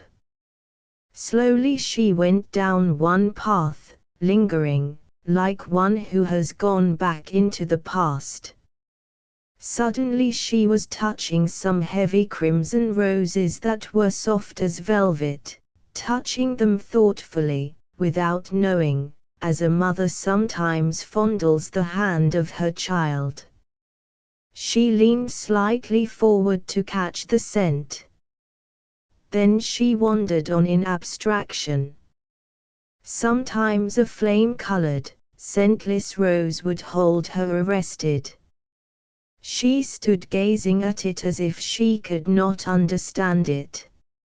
Again the same softness of intimacy came over her, as she stood before a tumbling heap of pink petals. Then she wandered over the white rose, that was greenish, like ice, in the center. So, slowly, like a white, pathetic butterfly, she drifted down the path, coming at last to a tiny terrace all full of roses. They seemed to fill the place, a sunny, gay throng. She was shy of them, they were so many and so bright. They seemed to be conversing and laughing. She felt herself in a strange crowd. It exhilarated her, carried her out of herself. She flushed with excitement. The air was pure scent. Hastily, she went to a little seat among the white roses, and sat down. Her scarlet sunshade made a hard blot of color. She sat quite still, feeling her own existence lapse. She was no more than a rose that could not quite come into blossom, but remained tense. A little fly dropped on her knee, on her white dress. She watched it, as if it had fallen on a rose. She was not herself. Then she started cruelly as a shadow crossed her and a figure moved into her sight. It was a man who had come in slippers, unheard. He wore a linen coat. The morning was shattered, the spell vanished away. She was only afraid of being questioned. He came forward. She rose. Then, seeing him, the strength went from her and she sank on the seat again. He was a young man, military in appearance, growing slightly stout. His black hair was brushed smooth and bright, his moustache was waxed. But there was something rambling in his gait.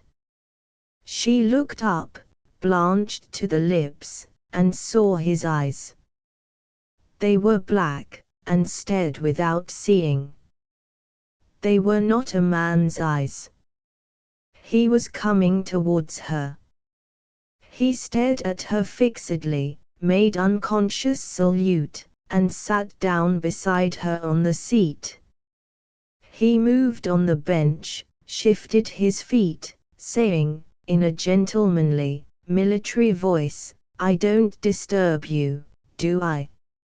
She was mute and helpless. He was scrupulously dressed in dark clothes and a linen coat. She could not move. Seeing his hands, with the ring she knew so well upon the little finger, she felt as if she were going dazed. The whole world was deranged. She sat unavailing. For his hands, her symbols of passionate love, filled her with horror as they rested now on his strong thighs. "May I smoke?" he asked intimately, almost secretly, his hand going to his pocket. She could not answer, but it did not matter, he was in another world. She wondered, craving, if he recognized her, if he could recognize her. She sat pale with anguish. But she had to go through it.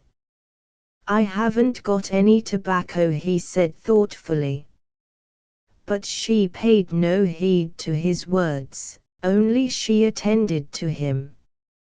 Could he recognize her, or was it all gone? She sat still in a frozen kind of suspense. "I smoke John Cotton," he said, "and I must economize with it, it is expensive. You know, I'm not very well off while these lawsuits are going on." "No," she said, and her heart was cold, her soul kept rigid. He moved, made a loose salute, rose, and went away. She sat motionless. She could see his shape, the shape she had loved, with all her passion, his compact, soldier's head, his fine figure now slackened. And it was not he. It only filled her with horror too difficult to know. Suddenly he came again, his hand in his jacket pocket. "Do you mind if I smoke?" he said. "Perhaps I shall be able to see things more clearly." He sat down beside her again, filling a pipe. She watched his hands with the fine strong fingers. They had always inclined to tremble slightly. It had surprised her, long ago, in such a healthy man. Now they moved inaccurately, and the tobacco hung raggedly out of the pipe. I have legal business to attend to. Legal affairs are always so uncertain.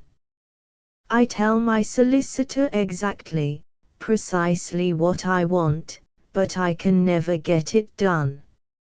She sat and heard him talking. But it was not he.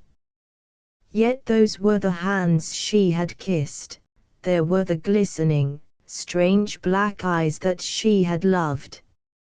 Yet it was not he. She sat motionless with horror and silence. He dropped his tobacco pouch, and groped for it on the ground. Yet she must wait if he would recognize her. Why could she not go? In a moment he rose. I must go at once, he said. The owl is coming. Then he added confidentially, his name isn't really the owl, but I call him that. I must go and see if he has come. She rose too. He stood before her, uncertain. He was a handsome, soldierly fellow, and a lunatic. Her eyes searched him, to see if he would recognize her, if she could discover him. You don't know me, she asked, from the terror of her soul, standing alone. He looked back at her quizzically.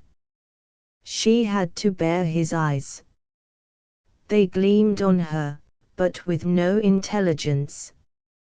He was drawing nearer to her. Yes, I do know you, he said, fixed, intent, but mad, drawing his face nearer hers. Her horror was too great. The powerful lunatic was coming too near to her. A man approached, hastening. The garden isn't open this morning, he said. The deranged man stopped and looked at him. The keeper went to the seat and picked up the tobacco pouch left lying there. Don't leave your tobacco, sir, he said, taking it to the gentleman in the linen coat. I was just asking this lady to stay to lunch, the latter said politely. She is a friend of mine. The woman turned and walked swiftly, blindly, between the sunny roses, out of the garden, past the house with the blank, dark windows, through the sea-pebbled courtyard to the street. Hastening and blind, she went forward without hesitating, not knowing whither. Directly she came to the house she went upstairs, took off her hat, and sat down on the bed. It was as if some membrane had been torn in two in her, so that she was not an entity that could think and feel.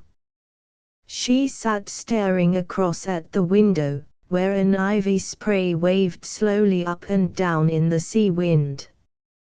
There was some of the uncanny luminousness of the sunlit sea in the air. She sat perfectly still, without any being. She only felt she might be sick, and it might be blood that was loose in her torn entrails. She sat perfectly still and passive. After a time she heard the hard tread of her husband on the floor below, and, without herself changing, she registered his movement. She heard his rather disconsolate footsteps go out again, then his voice speaking, answering, growing cheery, and his solid tread drawing near. He entered, ruddy, rather pleased, an air of complacency about his alert figure. She moved stiffly. He faltered in his approach. "What's the matter?" he asked, a tinge of impatience in his voice. "Aren't you feeling well?" This was torture to her. Quite, she replied. His brown eyes became puzzled and angry. What is the matter? He said. Nothing. He took a few strides, and stood obstinately, looking out of the window. Have you run up against anybody? He asked. Nobody who knows me, she said. His hands began to twitch. It exasperated him, that she was no more sensible of him than if he did not exist. Turning on her at length, driven, he asked, something has upset you, hasn't it? No, why? She said, neutral. He did not exist for her, except as an irritant. His anger rose, filling the veins in his throat. It seems like it, he said, making an effort not to show his anger, because there seemed no reason for it. He went away downstairs. She sat still on the bed, and with the residue of feeling left to her, she disliked him because he tormented her. The time went by. She could smell the dinner being served, the smoke of her husband's pipe from the garden. But she could not move. She had no being. There was a tinkle of the bell. She heard him come indoors. And then he mounted the stairs again. At every step her heart grew tight in her. He opened the door. Dinner is on the table, he said. It was difficult for her to endure his presence, for he would interfere with her. She could not recover her life. She rose stiffly and went down. She could neither eat nor talk during the meal. She sat absent, torn, without any being of her own. He tried to go on as if nothing were the matter. But at last he became silent with fury. As soon as it was possible, she went upstairs again, and locked the bedroom door. She must be alone. He went with his pipe into the garden. All his suppressed anger against her who held herself superior to him filled and blackened his heart. Though he had not known it, yet he had never really won her, she had never loved him. She had taken him on sufferance. This had foiled him. He was only a laboring electrician in the mine, she was superior to him. He had always given way to her. But all the while, the injury and ignominy had been working in his soul because she did not hold him seriously. And now all his rage came up against her. He turned and went indoors. The third time, she heard him mounting the stairs. Her heart stood still. He turned the catch and pushed the door, it was locked. He tried it again, harder. Her heart was standing still. Have you fastened the door? He asked quietly, because of the landlady. Yes. Wait a minute. She rose and turned the lock, afraid he would burst it. She felt hatred towards him, because he did not leave her free. He entered, his pipe between his teeth, and she returned to her old position on the bed. He closed the door and stood with his back to it. What's the matter? He asked determinedly. She was sick with him. She could not look at him. Can't you leave me alone? She replied, averting her face from him. He looked at her quickly, fully, wincing with ignominy. Then he seemed to consider for a moment. "There's something up with you, isn't there?" he asked definitely. "Yes," she said, "but that's no reason why you should torment me." "I don't torment you." "What's the matter?" "Why should you know?" she cried, in hate and desperation. Something snapped. He started and caught his pipe as it fell from his mouth. Then he pushed forward the bitten-off mouthpiece with his tongue, took it from off his lips, and looked at it. Then he put out his pipe, and brushed the ash from his waistcoat. After which he raised his head. "I want to know," he said. His face was grayish pale, and set uglily. Neither looked at the other. She knew he was fired now. His heart was pounding heavily. She hated him, but she could not withstand him. Suddenly she lifted her head and turned on him. "What right have you to know?" she asked. He looked at her.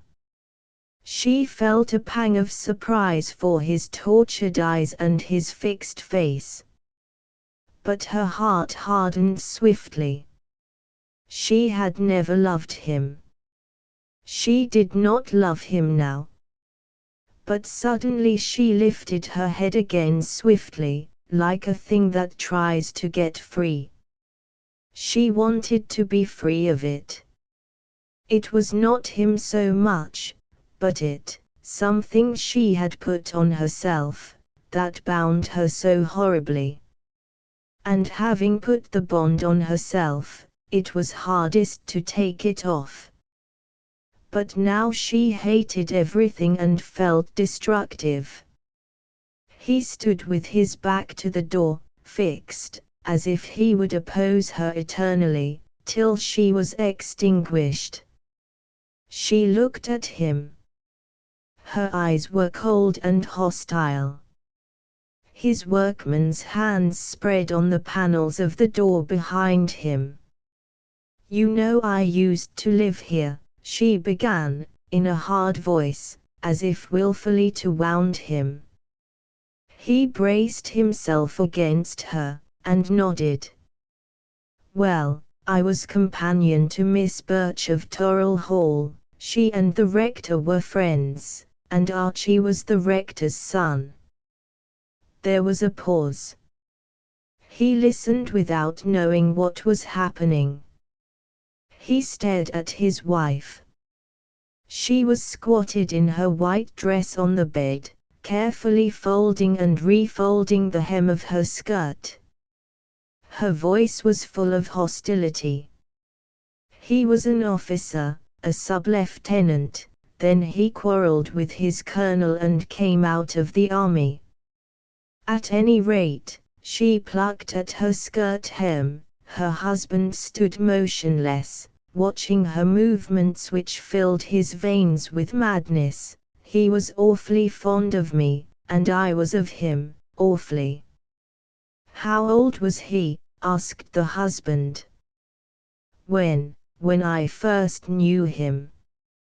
"Or when he went away, when you first knew him?"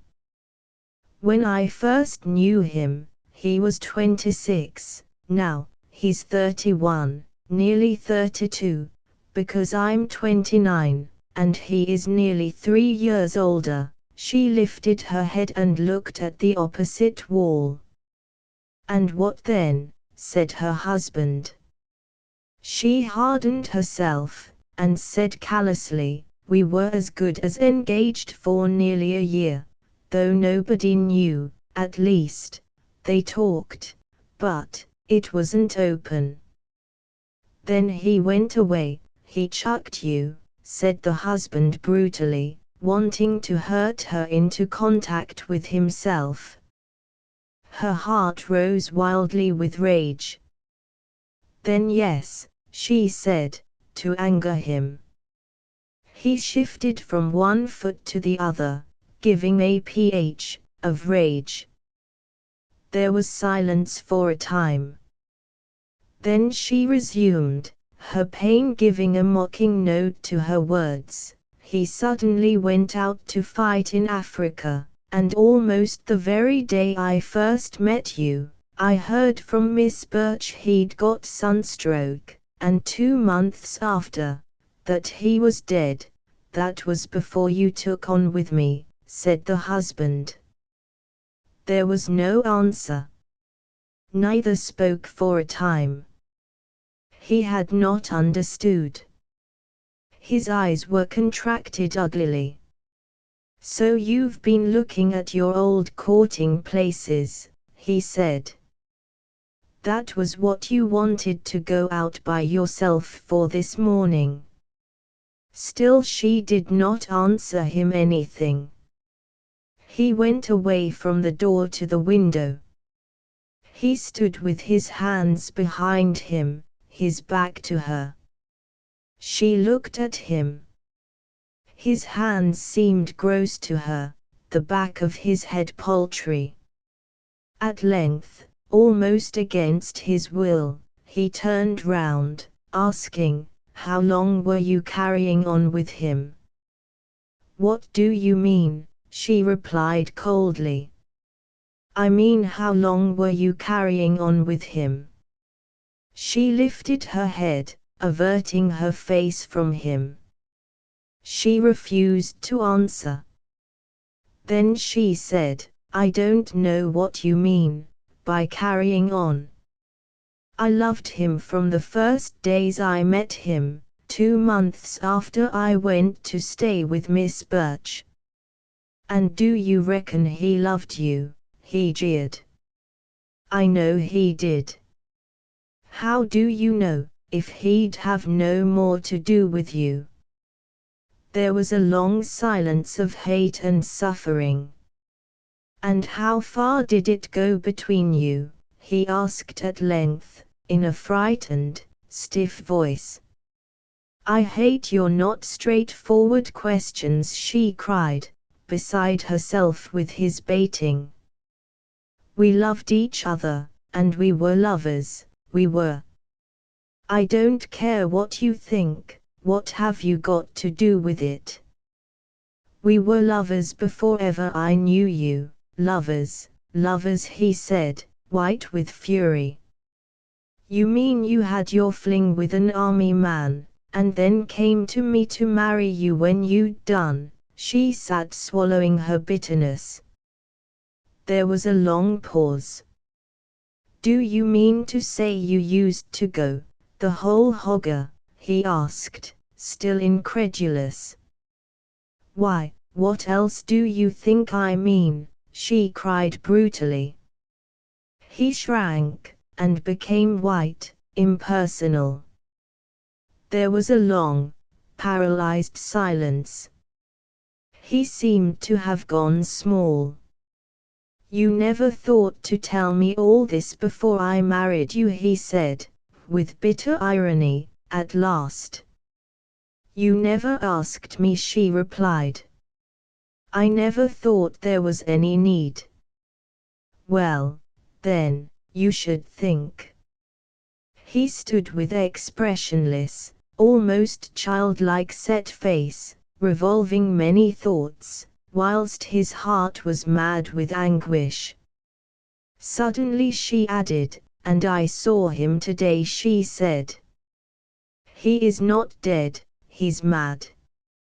Her husband looked at her, startled. "Mad," he said involuntarily. "A lunatic," she said. It almost cost her her reason to utter the word. There was a pause. "Did he know you?" asked the husband in a small voice. "No," she said. He stood and looked at her. At last he had learned the width of the breach between them. She still squatted on the bed. He could not go near her. It would be violation to each of them to be brought into contact with the other. The thing must work itself out. They were both shocked so much, they were impersonal, and no longer hated each other. After some minutes he left her and went out. Gooseberry through the gloom of evening, and the flare of torches of the night before the fair, through the still fogs of the succeeding dawn came paddling the weary geese, lifting their poor feet that had been dipped in tar for shoes, and trailing them along the cobblestones into the town. Last of all, in the afternoon, a country girl drove in her dozen birds, disconsolate because she was so late. She was a heavily built girl, fair, with regular features, and yet unprepossessing. She needed chiseling down, her contours were brutal. Perhaps it was weariness that hung her eyelids a little lower than was pleasant. When she spoke to her clumsily lagging birds it was in a snarling nasal tone.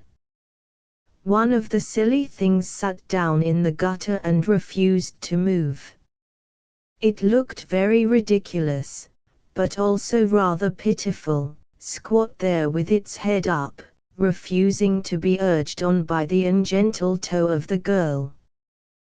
The latter swore heavily, then picked up the great complaining bird, and fronting her road stubbornly, drove on the lamentable 11. No one had noticed her. This afternoon the women were not sitting chatting on their doorsteps, seaming up the cotton hose, or swiftly passing through their fingers the piled white lace, and in the high dark houses the song of the hosiery frames was hushed, shackity-boom, shackity-shackity-boom, zed, zed zed zed. As she dragged up Hollow Stone, people returned from the fair chaffed her and asked her what o'clock it was. She did not reply, her look was sullen. The lace market was quiet as the Sabbath, even the great brass plates on the doors were dull with neglect. There seemed an afternoon atmosphere of raw discontent. The girl stopped a moment before the dismal prospect of one of the great warehouses that had been gutted with fire. She looked at the lean, threatening walls, and watched her white flock waddling in reckless misery below, and she would have laughed out loud had the wall fallen flat upon them and relieved her of them. But the wall did not fall, so she crossed the road, and walking on the safe side, hurried after her charge. Her look was even more sullen. She remembered the state of trade, the invidious enemy, trade, which thrust out its hand and shut the factory doors, and pulled the stockingers off their seats, and left the web half finished on the frame, trade, which mysteriously choked up the sources of the rivulets of wealth, and blacker and more secret than a pestilence, starved the town. Through this morose atmosphere of bad trade, in the afternoon of the first day of the fair, the girl strode down to the poultry with 11 sound geese and 1 lame one to sell. The Frenchmen were at the bottom of it. So everybody said, though nobody quite knew how. At any rate, they had gone to war with the Prussians and got beaten, and trade was ruined in Nottingham. A little fog rose up, and the twilight gathered around. Then they flared abroad their torches in the fair, insulting the night. The girl still sat in the poultry, and her weary geese unsold on the stones, illuminated by the hissing lamp of a man who sold rabbits and pigeons and such like assorted livestock. 2 In another part of the town, near Sneinton Church, another girl came to the door to look at the night. She was tall and slender, dressed with the severe accuracy which marks the girl of superior culture. Her hair was arranged with simplicity about the long, pale, cleanly cut face.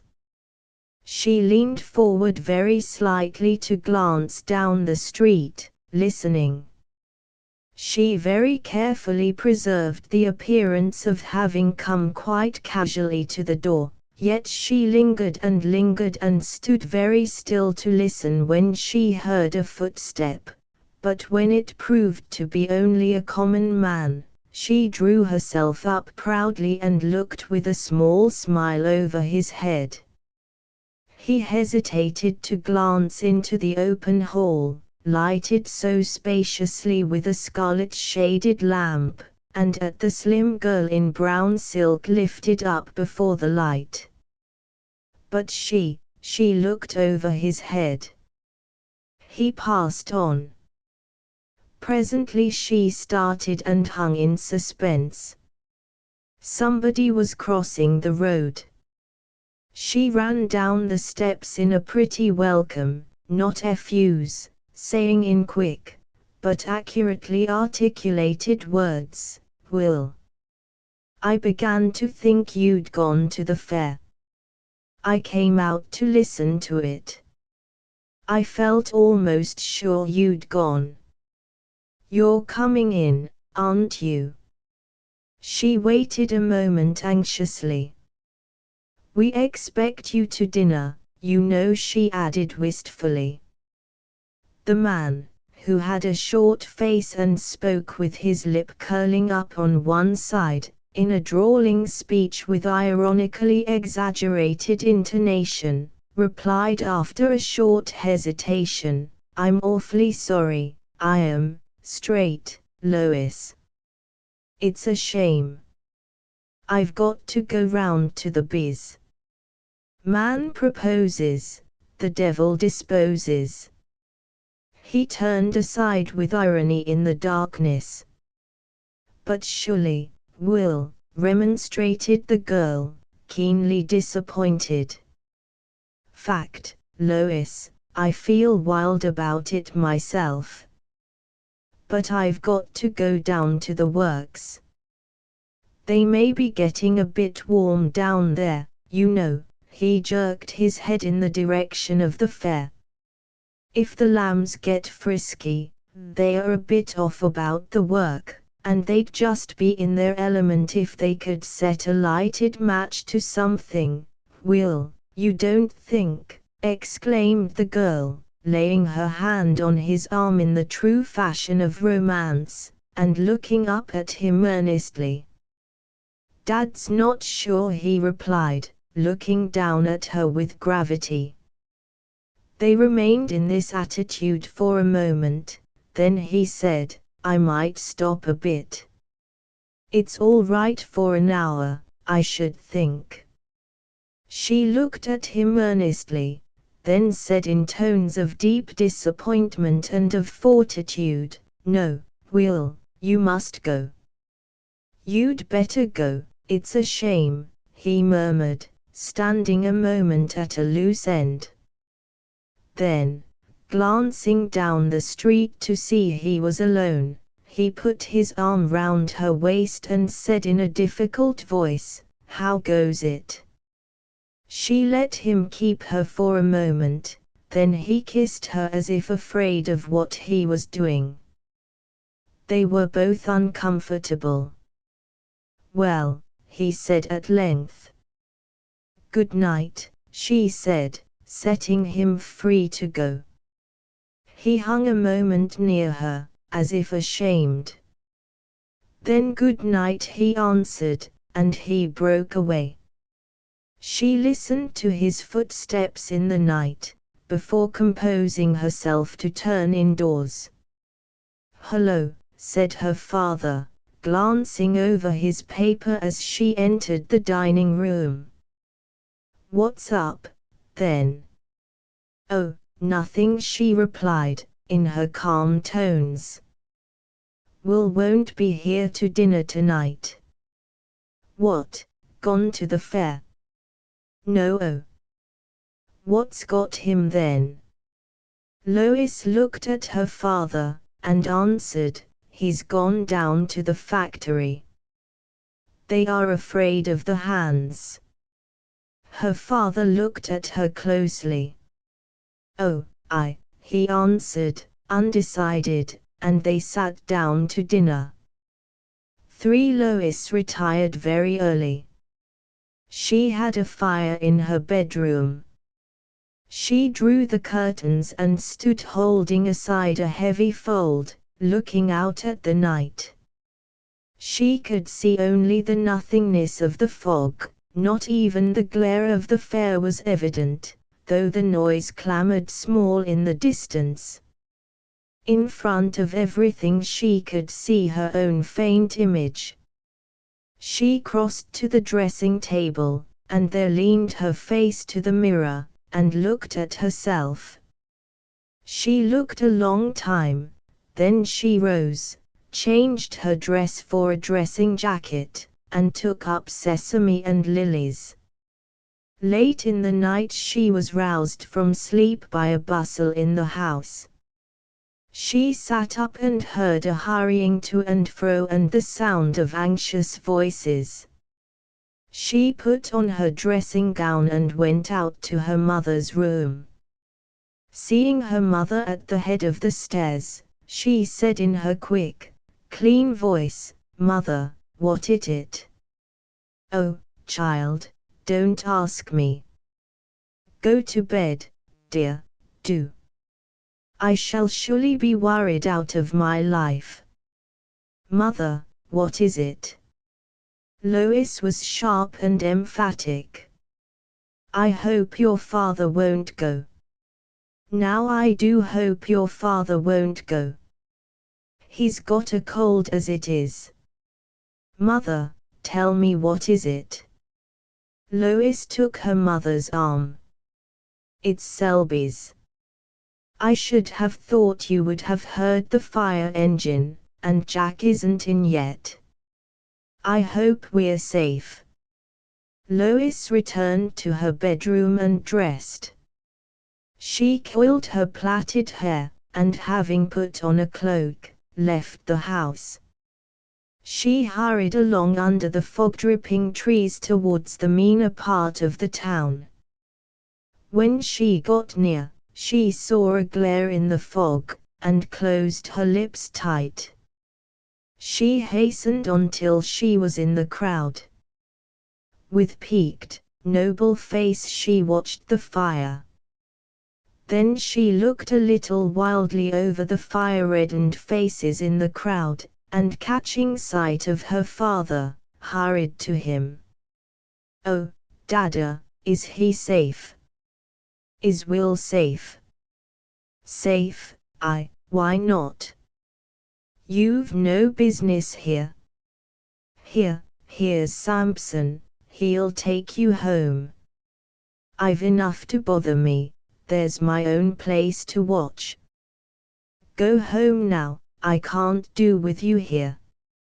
"Have you seen Will?" she asked.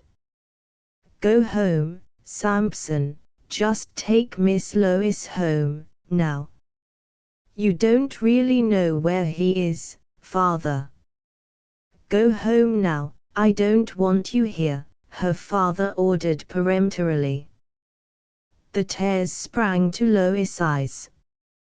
She looked at the fire and the tears were quickly dried by fear. The flames roared and struggled upward. The great wonder of the fire made her forget even her indignation at her father's light treatment of herself and of her lover. There was a crashing and bursting of timber, as the first floor fell in a mass into the blazing gulf, splashing the fire in all directions, to the terror of the crowd. She saw the steel of the machines growing white-hot and twisting like flaming letters. Piece after piece of the flooring gave way, and the machines dropped in red ruin as the wooden framework burned out. The air became unbreathable, the fog was swallowed up, sparks went rushing up as if they would burn the dark heavens, sometimes cards of lace went whirling into the gulf of the sky, waving with wings of fire. It was dangerous to stand near this great cup of roaring destruction. Sampson, the grey old manager of Buxton and Companies, led her away as soon as she would turn her face to listen to him. He was a stout, irritable man. He elbowed his way roughly through the crowd, and Lois followed him, her head high, her lips closed. He led her for some distance without speaking, then at last, unable to contain his garrulous irritability, he broke out, "What do they expect? What can they expect? They can't expect to stand a bad time. They spring up like mushrooms as big as a house side, but there's no stability in 'em. I remember William Selby when he'd run on my errands. Yes, there's some as can make much out of little, and there's some as can make much out of nothing, but they find it won't last. William Selby's sprung up in a day, and he'll vanish in a night. You can't trust to luck alone. Maybe he thinks it's a lucky thing this fire has come when things are looking black. But you can't get out of it as easy as that. There's been a few too many of 'em. No, indeed, a fire's the last thing I should hope to come to, the very last." Lois hurried and hurried, so that she brought the old manager panting in distress up the steps of her home. She could not bear to hear him talking so. They could get no one to open the door for some time. When at last Lois ran upstairs, she found her mother dressed, but all unbuttoned again, lying back in the chair in her daughter's room, suffering from palpitation of the heart, with sesame and lilies crushed beneath her. Lois administered brandy, and her decisive words and movements helped largely to bring the good lady to a state of recovery sufficient to allow of her returning to her own bedroom. Then Lois locked the door. She glanced at her fire-darkened face, and taking the flattened Ruskin out of the chair, sat down and wept. After a while she calmed herself, rose, and sponged her face. Then once more on that fatal night she prepared for rest. Instead, however, of retiring, she pulled a silk quilt from her disordered bed and wrapping it round her, sat miserably to think. It was 2 o'clock in the morning. For the fire was sunk to cold ashes in the grate, and the grey morning was creeping through the half-opened curtains like a thing ashamed, when Lois awoke. It was painful to move her head, her neck was cramped. The girl awoke in full recollection. She sighed, roused herself and pulled the quilt closer about her. For a little while she sat and mused. A pale, tragic resignation fixed her face like a mask. She remembered her father's irritable answer to her question concerning her lover's safety. Safe, why not? She knew that he suspected the factory of having been purposely set on fire. But then, he had never liked Will. And yet, Lois' heart was heavy as lead. She felt her lover was guilty. and she felt she must hide her secret of his last communication to her. She saw herself being cross-examined. When did you last see this man? But she would hide what he had said about watching at the works. How dreary it was, and how dreadful. Her life was ruined now, and nothing mattered anymore. She must only behave with dignity, and submit to her own obliteration. For even if Will were never accused, she knew in her heart he was guilty. She knew it was over between them. It was dawn among the yellow fog outside, and Lois, as she moved mechanically about her toilet, vaguely felt that all her days would arrive slowly struggling through a bleak fog. She felt an intense longing at this uncanny hour to slough the body's trammelled weariness and to issue at once into the new bright warmth of the far dawn where a lover waited transfigured. It is so easy and pleasant in imagination to step out of the chill grey dampness of another terrestrial daybreak, straight into the sunshine of the eternal morning. And who can escape his hour? So Lois performed the meaningless routine of her toilet, which at last she made meaningful when she took her black dress, and fastened a black jet brooch at her throat. Then she went downstairs and found her father eating a mutton chop. She quickly approached and kissed him on the forehead. Then she retreated to the other end of the table. Her father looked tired, even haggard. "You are early," he said, after a while. Lois did not reply. Her father continued to eat for a few moments, then he said, "Have a chop, here's one. Ring for a hot plate." What? Why not?" Lois was insulted, but she gave no sign. She sat down and took a cup of coffee, making no pretense to eat. Her father was absorbed, and had forgotten her. "Our Jack's not come home yet," he said at last. Lois stirred faintly. "Hasn't he?" she said. No, there was silence for a time. Lois was frightened. Had something happened also to her brother? This fear was closer and more irksome. Selby's was cleaned out, gutted. "We had a near shave of it. You have no loss, Dada?" "Nothing to mention." After another silence, her father said, "I'd rather be myself than William Selby. Of course it may merely be bad luck, you don't know. But whatever it was, I wouldn't like to add one to the list of fires just now. Selby was at the George when it broke out. I don't know where the lad was." Father broke in. "Lois, why do you talk like that? Why do you talk as if Will had done it?"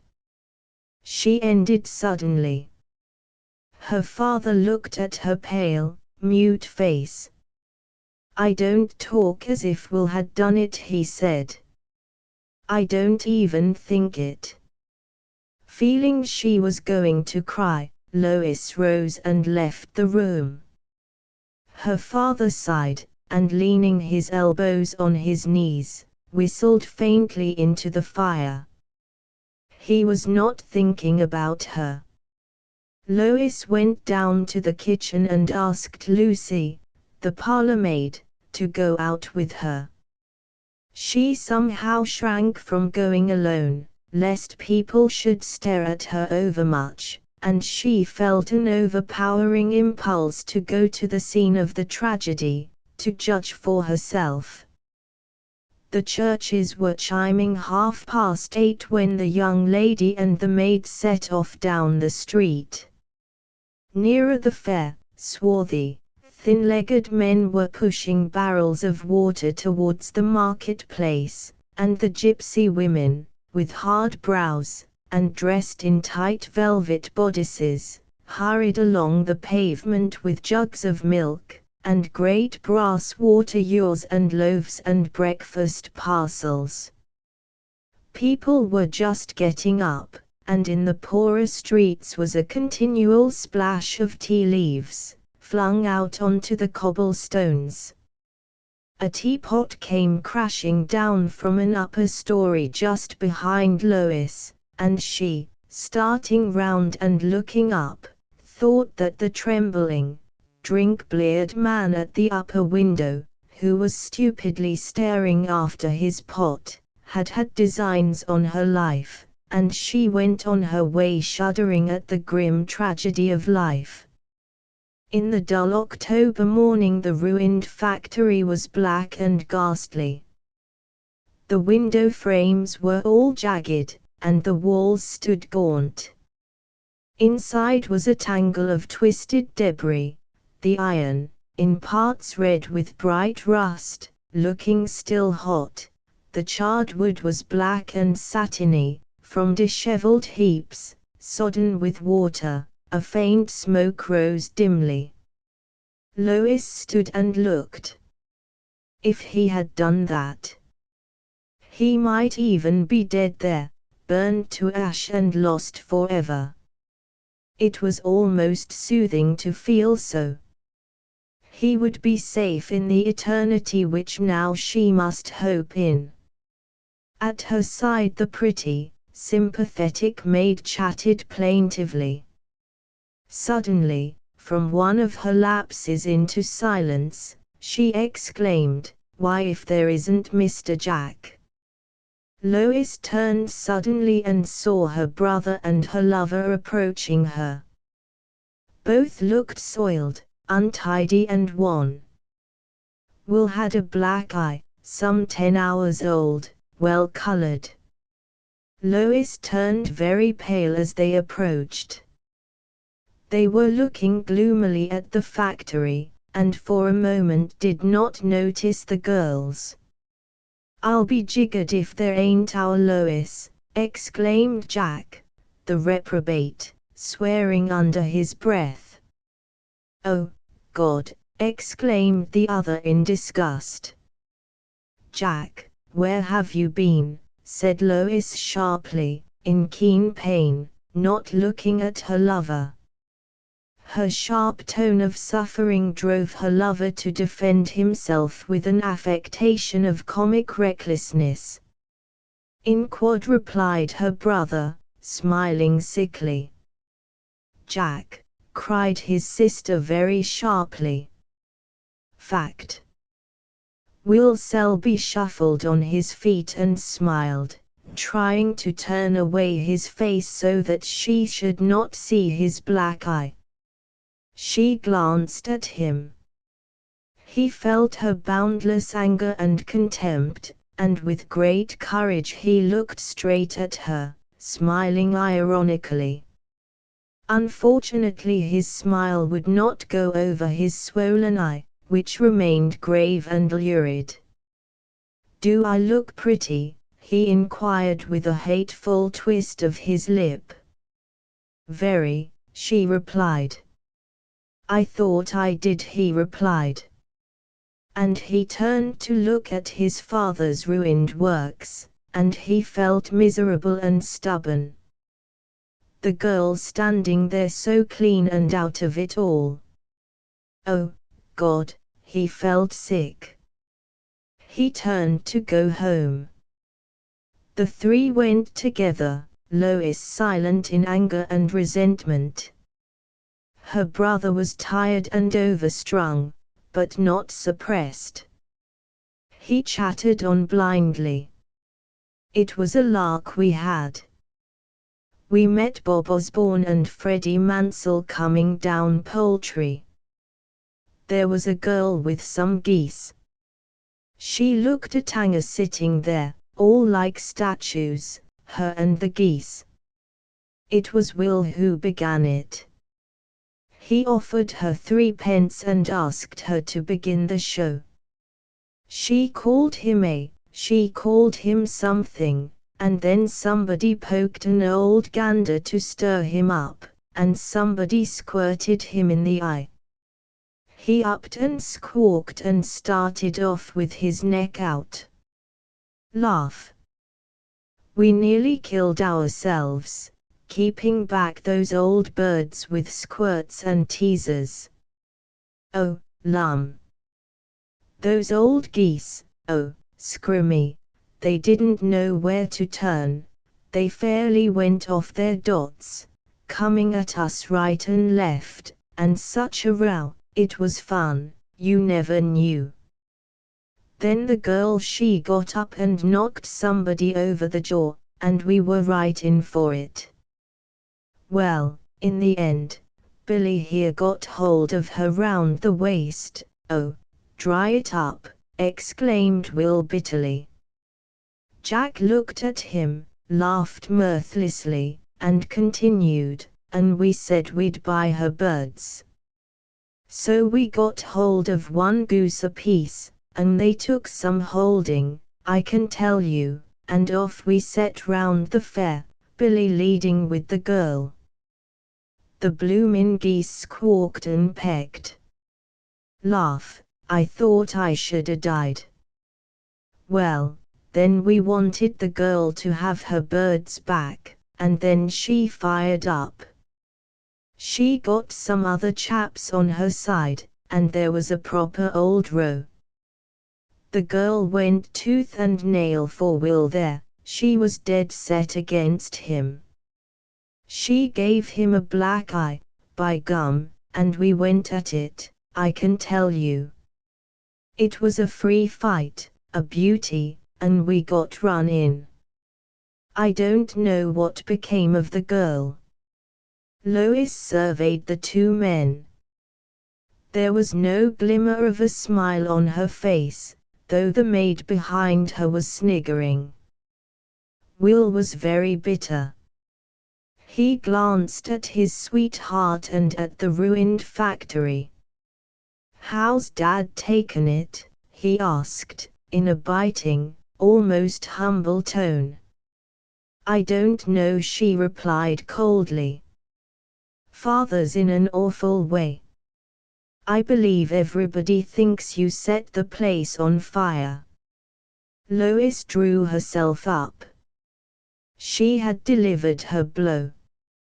She drew herself up in cold condemnation and for a moment enjoyed her complete revenge. He was despicable, abject in his disheveled, disfigured, unwashed condition.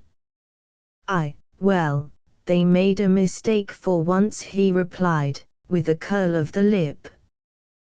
Curiously enough, they walked side by side as if they belonged to each other. She was his conscience keeper. She was far from forgiving him, but she was still farther from letting him go. And he walked at her side like a boy who had to be punished before he can be exonerated. He submitted. But there was a genuine bitter contempt in the curl of his lip.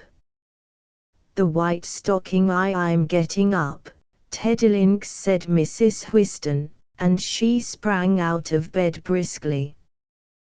What the Hanover's got you? Asked Whiston. Nothing. Can't I get up? She replied animatedly. It was about 7 o'clock, scarcely light yet in the cold bedroom. Whiston lay still and looked at his wife. She was a pretty little thing, with her fleecy, short black hair all tousled. He watched her as she dressed quickly, flicking her small, delightful limbs, throwing her clothes about her. Her slovenliness and untidiness did not trouble him. When she picked up the edge of her petticoat, ripped off a torn string of white lace, and flung it on the dressing table, her careless abandon made his spirit glow. She stood before the mirror and roughly scrambled together her profuse little mane of hair. He watched the quickness and softness of her young shoulders, calmly, like a husband, and appreciatively. "Rise up," she cried, turning to him with a quick wave of her arm, "and shine forth." They had been married 2 years. But still, when she had gone out of the room, he felt as if all his light and warmth were taken away. He became aware of the raw, cold morning. So he rose himself, wondering casually what had roused her so early. Usually she lay in bed as late as she could. Whiston fastened a belt round his loins and went downstairs in shirt and trousers. He heard her singing in her snatchy fashion. The stairs creaked under his weight. He passed down the narrow little passage, which she called a hall, of the 7 and 6-penny house which was his first home. He was a shapely young fellow of about 28, sleepy now and easy with well-being. He heard the water drumming into the kettle, and she began to whistle.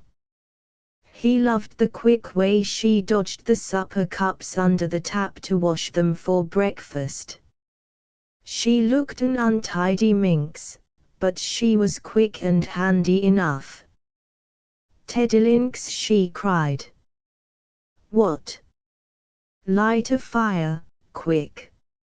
She wore an old, sack-like dressing jacket of black silk pinned across her breast. But one of the sleeves, coming unfastened, showed some delightful pink upper arm. "Why don't you sew your sleeve up?" he said, suffering from the sight of the exposed soft flesh. "Where?" she cried, peering round. "Nuisance," she said, seeing the gap, then with light fingers went on drying the cups.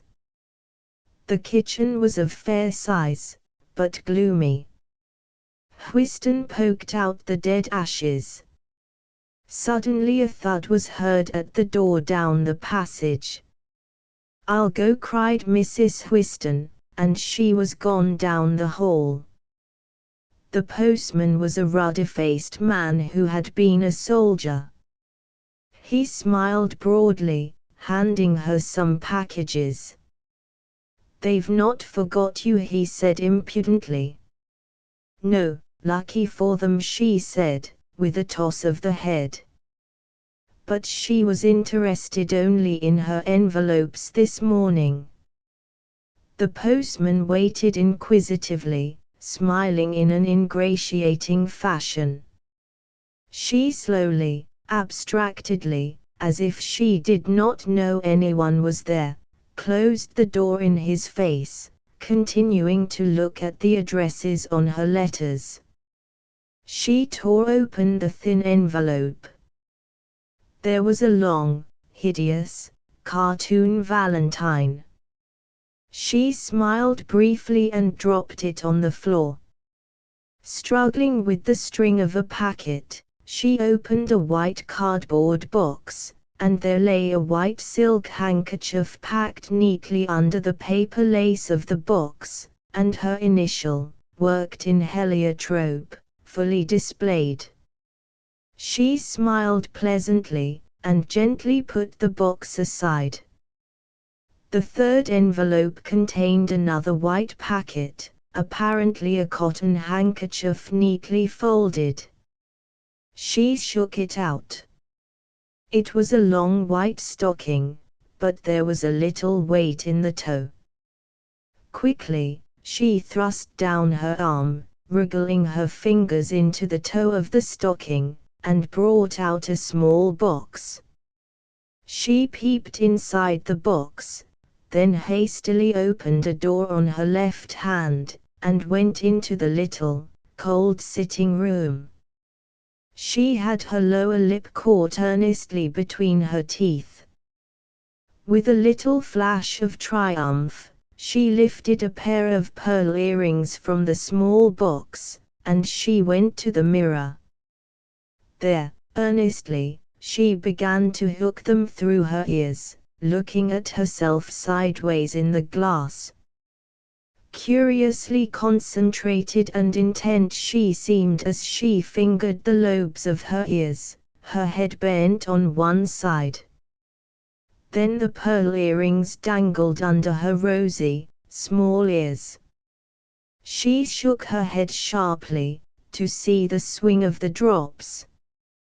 They went chill against her neck, in little, sharp touches.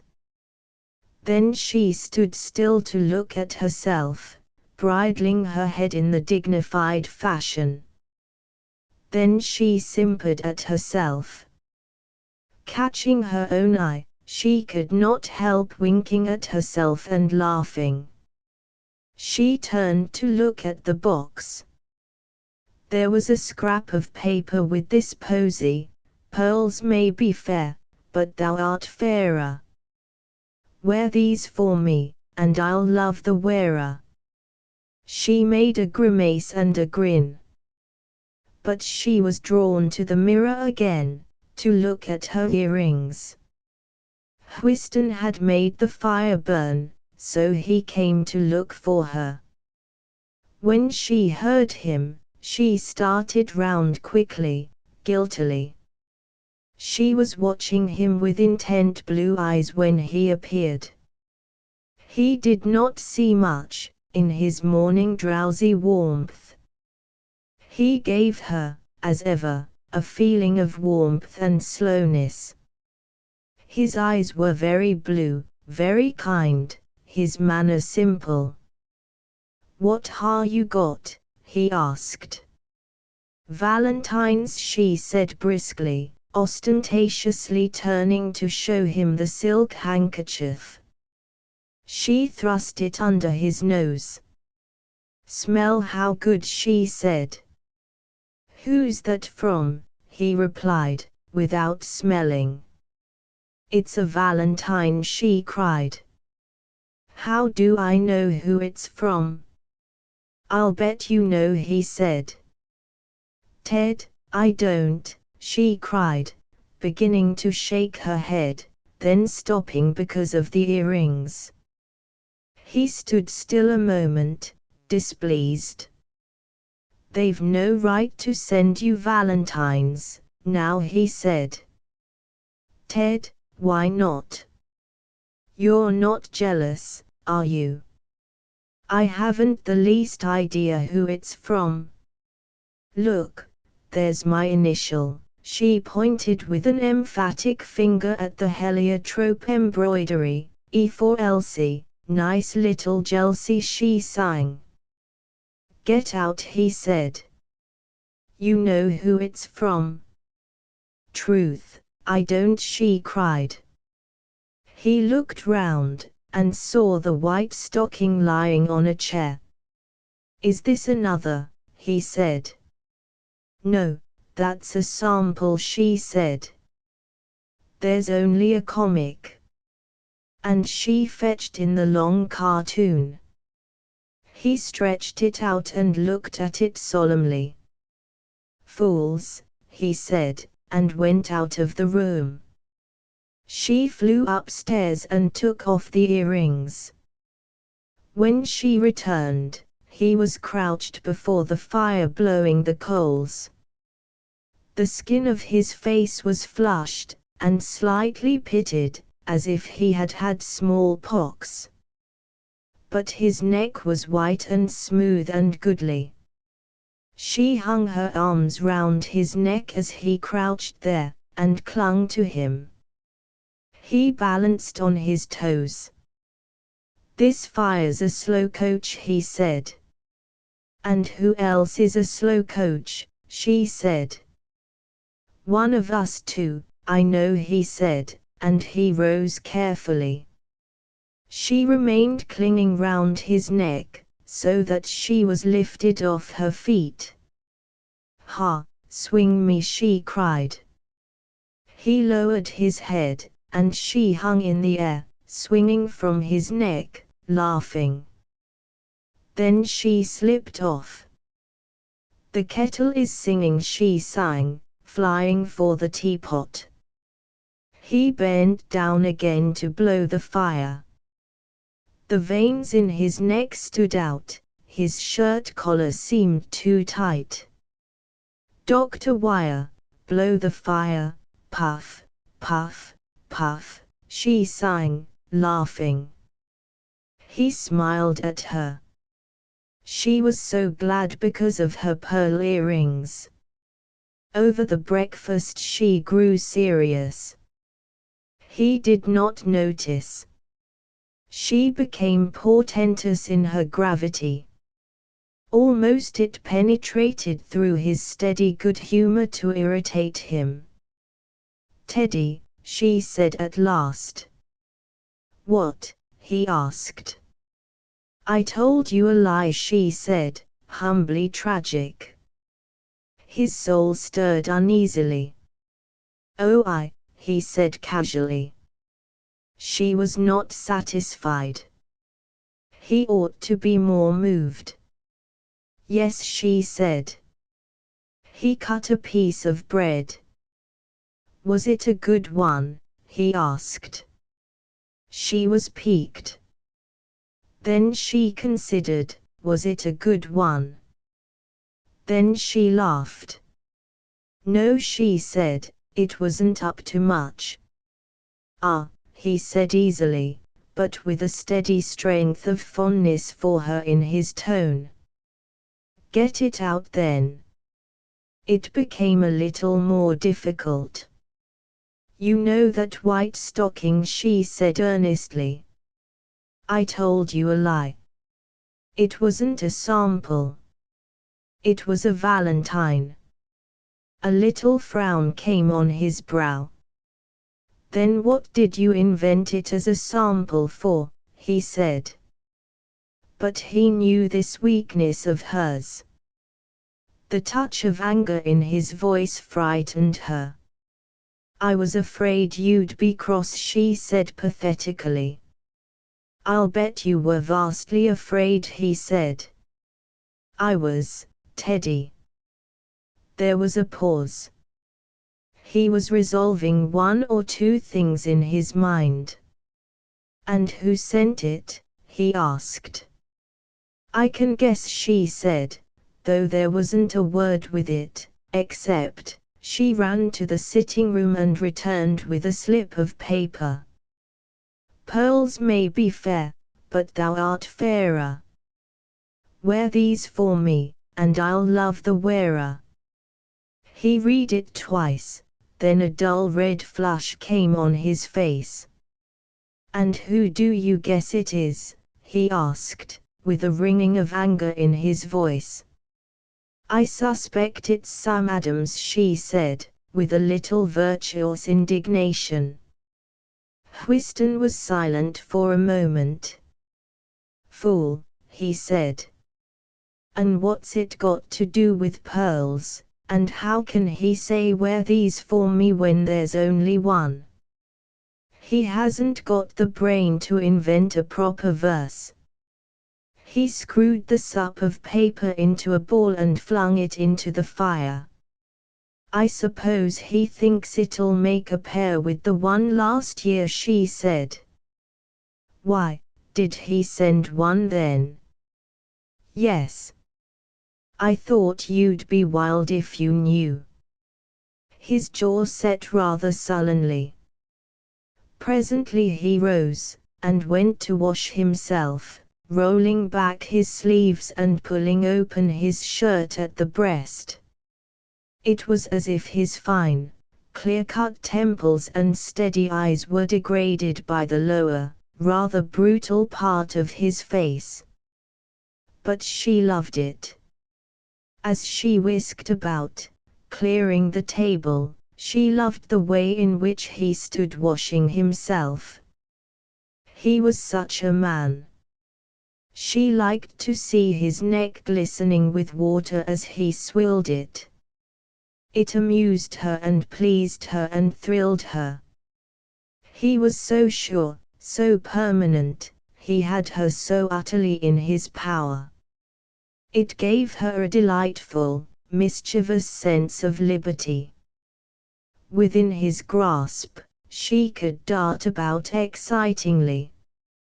He turned round to her, his face red from the cold water, his eyes fresh and very blue. "You haven't been seeing anything of him, have you?" he asked roughly. "Yes," she answered, after a moment, as if caught guilty. "He got into the tram with me, and he asked me to drink a coffee and a Benedictine in the Royal." "You've got it off fine and glib," he said sullenly. "And did you?" "Yes," she replied, with the air of a traitor before the rack. The blood came up into his neck and face. He stood motionless, dangerous. "It was cold, and it was such fun to go into the Royal," she said.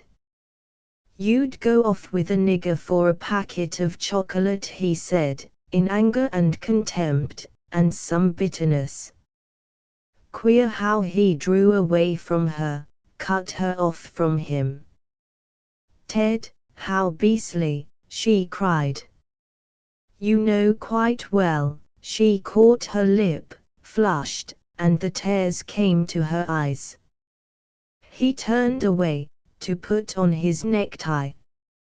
She went about her work, making a queer pathetic little mouth, down which occasionally dripped a tear. He was ready to go. With his hat jammed down on his head, and his overcoat buttoned up to his chin, he came to kiss her. He would be miserable all the day if he went without. She allowed herself to be kissed. Her cheek was wet under his lips, and his heart burned. She hurt him so deeply. And she felt aggrieved, and did not quite forgive him. In a moment she went upstairs to her earrings. Sweet they looked nestling in the little drawer, sweet.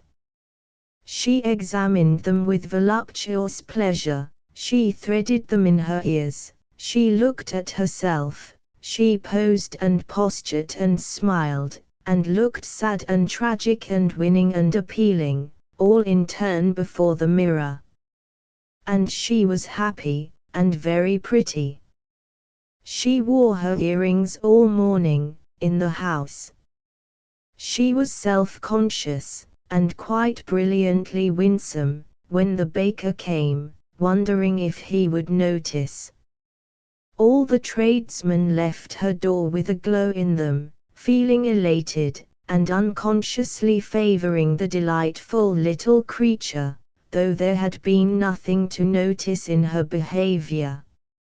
She was stimulated all the day. She did not think about her husband. He was the permanent basis from which she took these giddy little flights into nowhere. At night, like chickens and curses, she would come home to him, to roost. Meanwhile Whiston, a traveler and confidential support of a small firm, hastened about his work, his heart all the while anxious for her, yearning for surety, and kept tense by not getting it. Too, she had been a warehouse girl in Adams's lace factory before she was married. Sam Adams was her employer. He was a bachelor of 40, growing stout, a man well dressed and florid, with a large brown moustache and thin hair. From the rest of his well-groomed, showy appearance, it was evident his baldness was a chagrin to him. He had a good presence, and some Irish blood in his veins. His fondness for the girls, or the fondness of the girls for him, was notorious. And Elsie, quick, pretty, almost witty little thing, she seemed witty, although, when her sayings were repeated, they were entirely trivial. She had a great attraction for him. He would come into the warehouse dressed in a rather sporting reefer coat, of fawn color, and trousers of fine black and white check, a cap with a big peak and a scarlet carnation in his buttonhole, to impress her. She was only half impressed. He was too loud for her good taste. Instinctively perceiving this, he sobered down to navy blue. Then a well-built man, florid, with large brown whiskers, smart navy blue suit, fashionable boots, and manly hat, he was the irreproachable. Elsie was impressed. But meanwhile Whiston was courting her, and she made splendid little gestures, before her bedroom mirror, of the constant and true sort. True, true till death, that was her song. Whiston was made that way, so there was no need to take thought for him.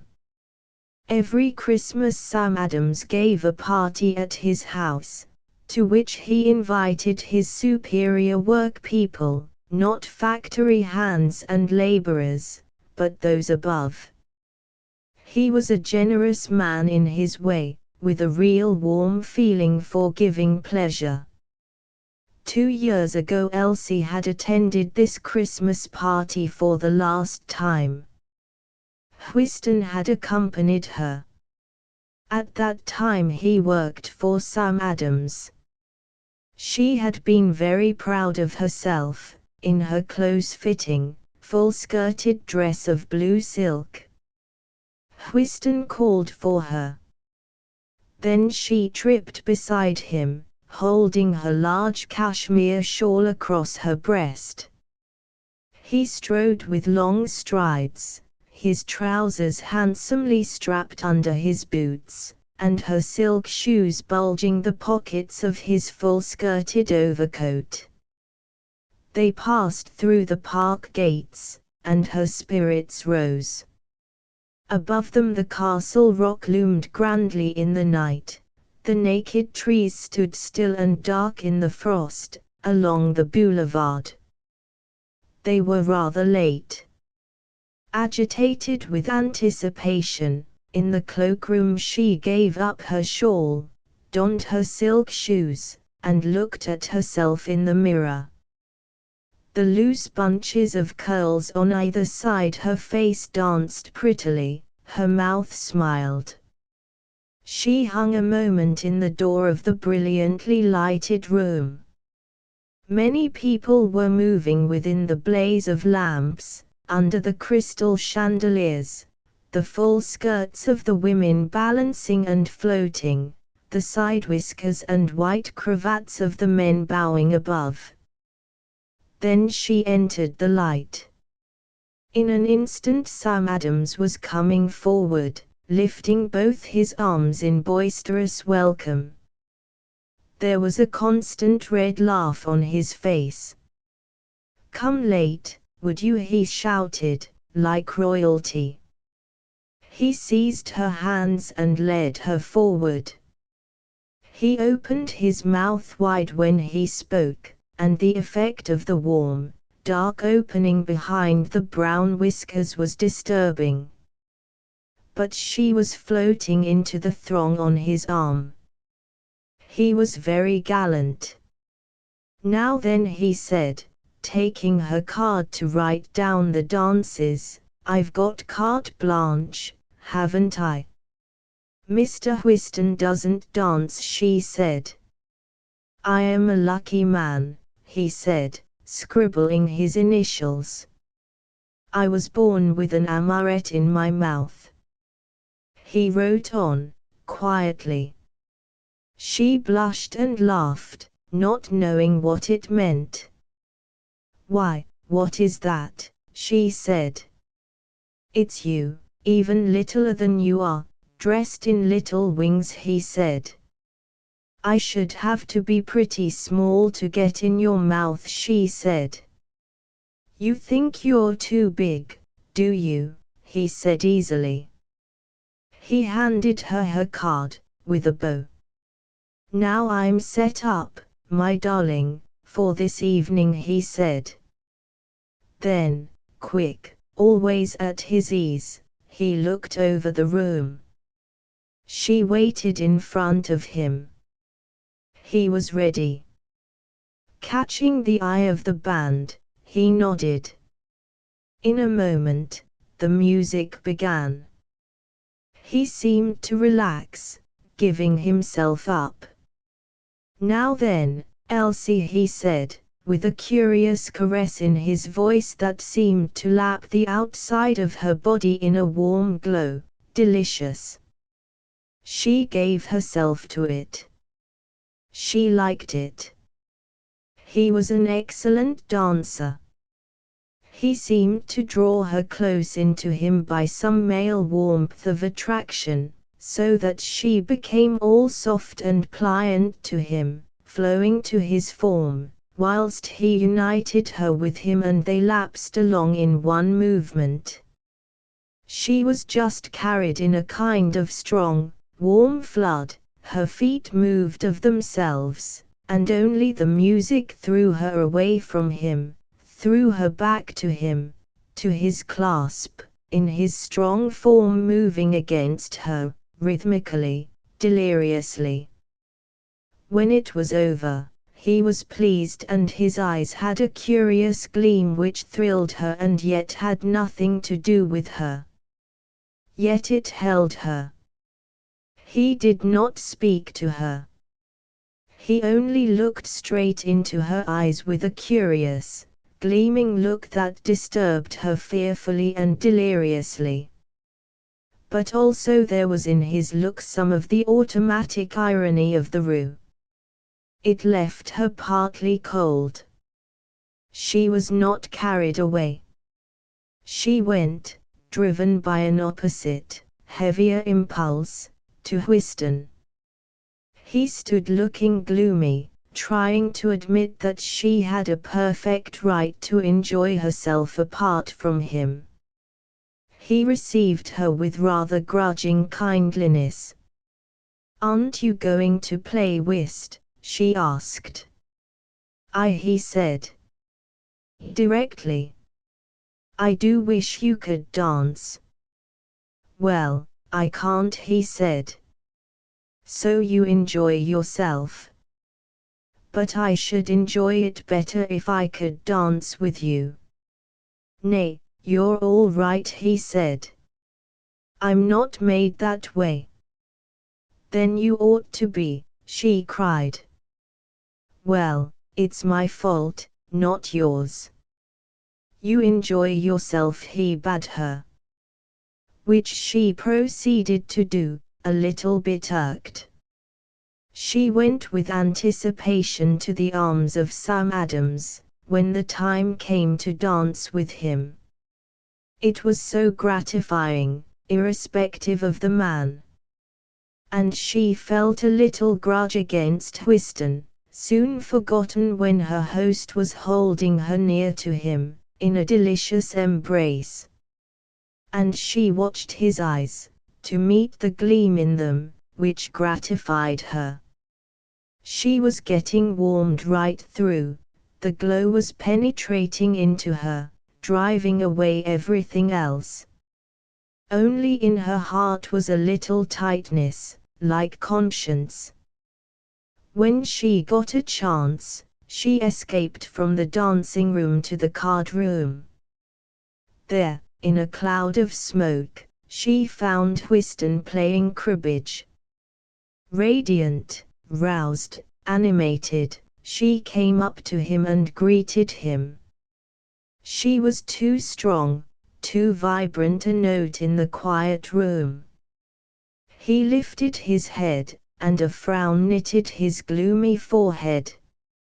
"Are you playing cribbage?" Is it exciting?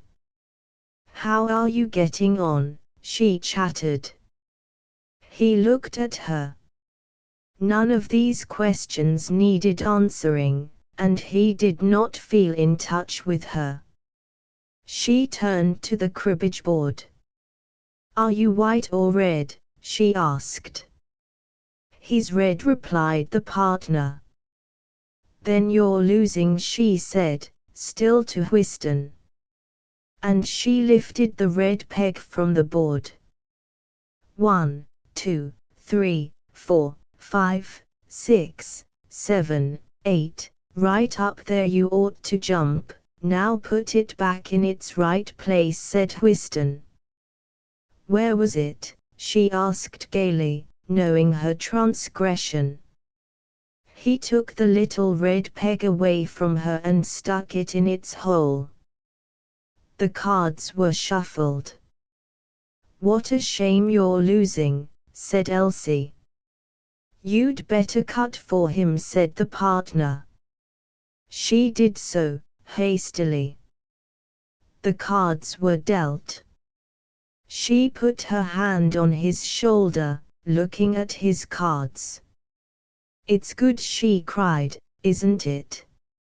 He did not answer, but threw down 2 cards. It moved him more strongly than was comfortable, to have her hand on his shoulder, her curls dangling and touching his ears, whilst she was roused to another man. It made the blood flame over him. At that moment Sam Adams appeared, florid and boisterous, intoxicated more with himself, with the dancing, than with wine. In his eyes the curious, impersonal light gleamed.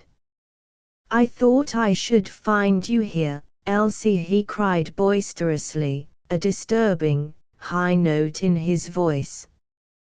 What made you think so? She replied, the mischief rousing in her. The florid, well-built man narrowed his eyes to a smile. I should never look for you among the ladies, he said, with a kind of intimate, animal call to her. He laughed, bowed, and offered her his arm. Madam, the music waits. She went almost helplessly, carried along with him, unwilling, yet delighted. That dance was an intoxication to her. After the first few steps, she felt herself slipping away from herself. She almost knew she was going, she did not even want to go. Yet she must have chosen to go. She lay in the arm of the steady, close man with whom she was dancing, and she seemed to swim away out of contact with the room, into him. She had passed into another, denser element of him, an essential privacy. The room was all vague around her, like an atmosphere, like undersea, with a flow of ghostly, dumb movements. But she herself was held real against her partner, and it seemed she was connected with him, as if the movements of his body and limbs were her own movements, yet not her own movements, and oh, delicious! He also was given up, oblivious, concentrated, into the dance. His eye was unseeing. Only his large, voluptuous body gave off a subtle activity. His fingers seemed to search into her flesh. Every moment, she felt she would give way utterly, and sink molten. The fusion point was coming when she would fuse down into perfect unconsciousness at his feet and knees.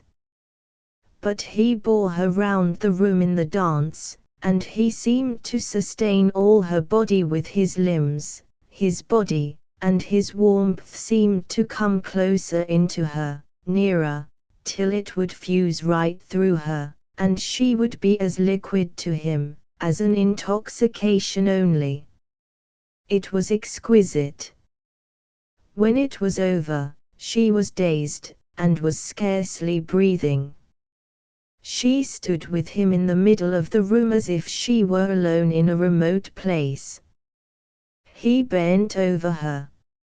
She expected his lips on her bare shoulder, and waited.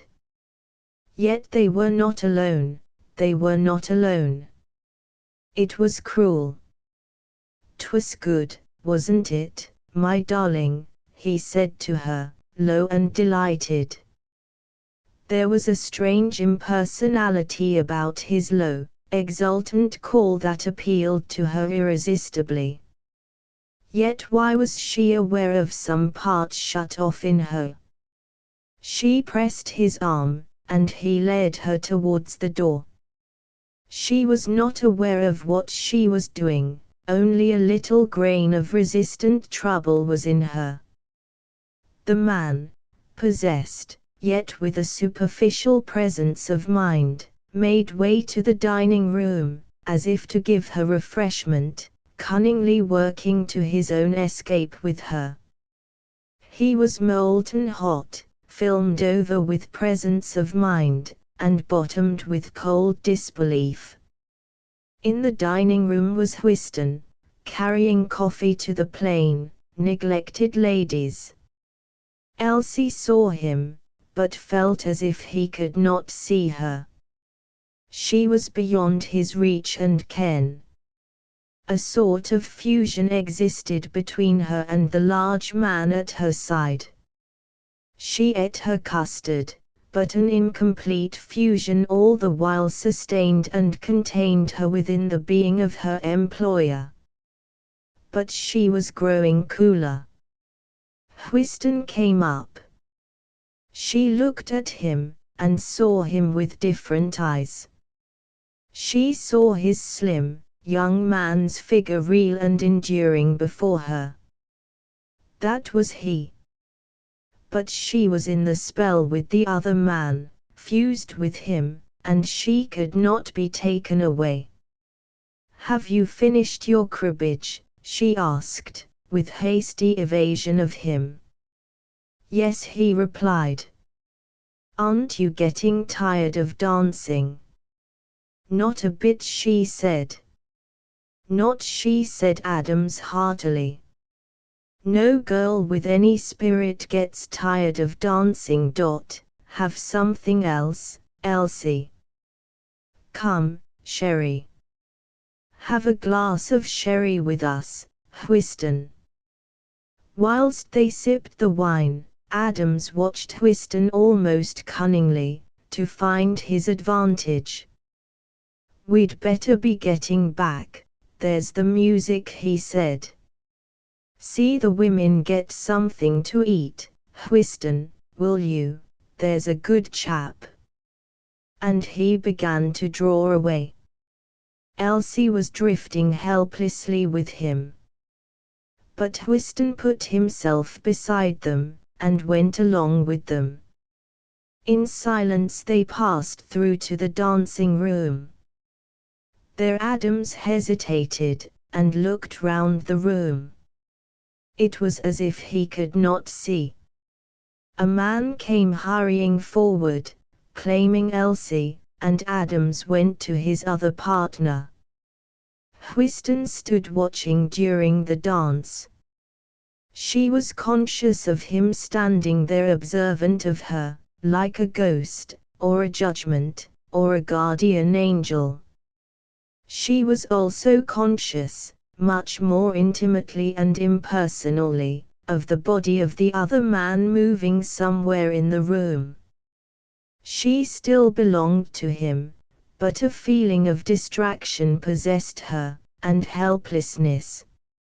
Adams danced on, adhering to Elsie, waiting his time, with the persistence of cynicism.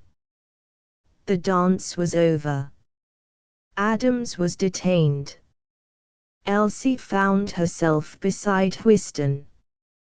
There was something shapely about him as he sat, about his knees and his distinct figure, that she clung to. It was as if he had enduring form.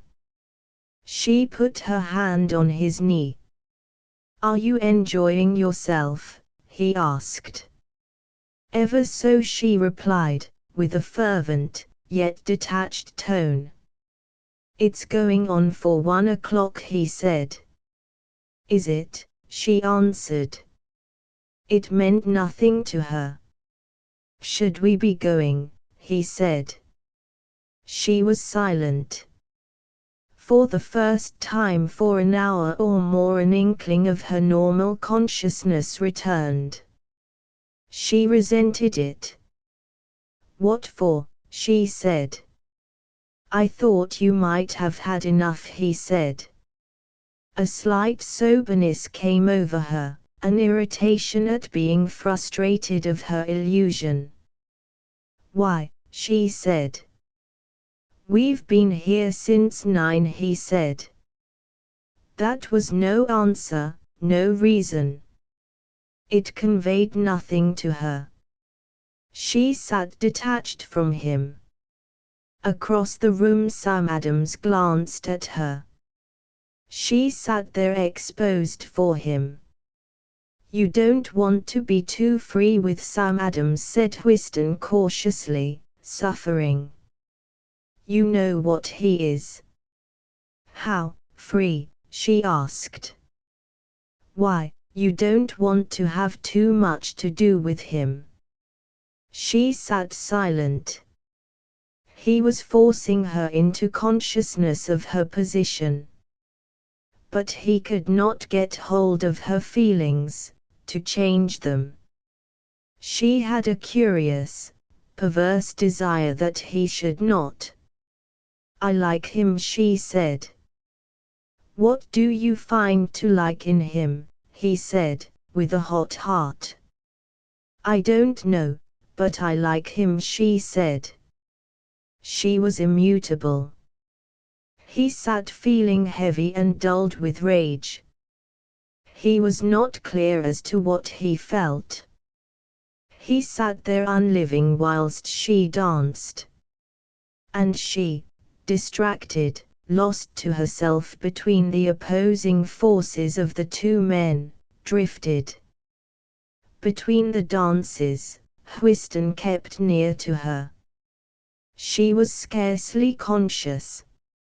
She glanced repeatedly at her card, to see when she would dance again with Adams, half in desire, half in dread. Sometimes she met his steady, glaucous eye as she passed him in the dance. Sometimes she saw the steadiness of his flank as he danced. And it was always as if she rested on his arm, were borne along, upborne by him, away from herself. And always there was present the other's antagonism. She was divided. The time came for her to dance with Adams. Oh, the delicious closing of contact with him, of his limbs touching her limbs, his arms supporting her. She seemed to resolve. Whiston had not made himself real to her. He was only a heavy place in her consciousness. But she breathed heavily, beginning to suffer from the closeness of strain. She was nervous. Adams also was constrained. A tightness, a tension was coming over them all. And he was exasperated, feeling something counteracting physical magnetism, feeling a will stronger with her than his own, intervening in what was becoming a vital necessity to him. Elsie was almost lost to her own control. As she went forward with him to take her place at the dance, she stooped for her pocket handkerchief. The music sounded for quadrilles. Everybody was ready. Adams stood with his body near her, exerting his attraction over her. He was tense and fighting.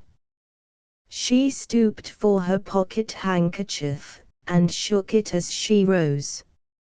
It shook out and fell from her hand. With agony, she saw she had taken a white stocking instead of a handkerchief. For a second it lay on the floor, a twist of white stocking. Then, in an instant, Adams picked it up, with a little, surprised laugh of triumph. "That'll do for me," he whispered, seeming to take possession of her. And he stuffed the stocking in his trousers pocket, and quickly offered her his handkerchief. The dance began. She felt weak and faint, as if her will were turned to water. A heavy sense of loss came over her. She could not help herself anymore. But it was peace. When the dance was over, Adams yielded her up. Whiston came to her. "What was it as you dropped?" Whiston asked. "I thought it was my handkerchief. I'd taken a stocking by mistake," she said, detached and muted. "And he's got it?" "Yes." "What does he mean by that?" She lifted her shoulders. "Are you going to let him keep it?" he asked. "I don't let him." There was a long pause. "Am I to go and have it out with him?" he asked, his face flushed, his blue eyes going hard with opposition. "No," she said, pale. "Why?" "No, I don't want to say anything about it." He sat exasperated and nonplussed. "You'll let him keep it, then?" he asked. She sat silent and made no form of answer. "What do you mean by it?" he said, dark with fury. And he started up. "No," she cried. "Ted!" And she caught hold of him, sharply detaining him. It made him black with rage. "Why?" he said. Then something about her mouth was pitiful to him. He did not understand, but he felt she must have her reasons. "Then I'm not stopping here," he said. "Are you coming with me?" She rose mutely, and they went out of the room. Adams had not noticed. In a few moments they were in the street. "What the hell do you mean?" he said, in a black fury. She went at his side, in silence, neutral. "That great hog," and all he added. Then they went a long time in silence through the frozen, deserted darkness of the town. She felt she could not go indoors. They were drawing near her house. "I don't want to go home," she suddenly cried in distress and anguish. "I don't want to go home." He looked at her. "Why don't you?" he said. "I don't want to go home," was all she could sob. He heard somebody coming. "Well, we can walk a bit further," he said. She was silent again. They passed out of the town into the fields. He held her by the arm. They could not speak. "What's a matter?" he asked at length, puzzled. She began to cry again. At last he took her in his arms, to soothe her. She sobbed by herself, almost unaware of him. "Tell me what's a matter, Elsie," he said. "Tell me what's a matter, my dear, tell me." Then, he kissed her wet face, and caressed her. She made no response. He was puzzled and tender and miserable. At length she became quiet. Then he kissed her, and she put her arms round him, and clung to him very tight, as if for fear and anguish. He held her in his arms, wondering. "Ted," she whispered, frantic. "Ted." "What, my love?" he answered, becoming also afraid. "Be good to me," she cried. "Don't be cruel to me." "No, my pet," he said, amazed and grieved. "Why?" "Oh, be good to me," she sobbed. And he held her very safe, and his heart was white hot with love for her. His mind was amazed. He could only hold her against his chest that was white hot with love and belief in her. So she was restored at last. 3. She refused to go to her work at Adams's any more. Her father had to submit, and she sent in her notice. She was not well. Sam Adams was ironical. But he had a curious patience. He did not fight. In a few weeks, she and Whiston were married. She loved him with passion and worship, a fierce little abandon of love that moved him to the depths of his being, and gave him a permanent surety and sense of realness in himself. He did not trouble about himself any more. He felt he was fulfilled, and now he had only the many things in the world to busy himself about. Whatever troubled him, at the bottom was surety. He had found himself in this love. They spoke once or twice of the white stocking. "Ah!" Whiston exclaimed. "What does it matter?" He was impatient and angry, and could not bear to consider the matter. So it was left unresolved. She was quite happy at first, carried away by her adoration of her husband. Then gradually she got used to him. He always was the ground of her happiness, but she got used to him, as to the air she breathed. He never got used to her in the same way. Inside of marriage she found her liberty. She was rid of the responsibility of herself. Her husband must look after that. She was free to get what she could out of her time. So that, when, after some months, she met Sam Adams, she was not quite as unkind to him as she might have been. With a young wife's new and exciting knowledge of men, she perceived he was in love with her. She knew he had always kept an unsatisfied desire for her.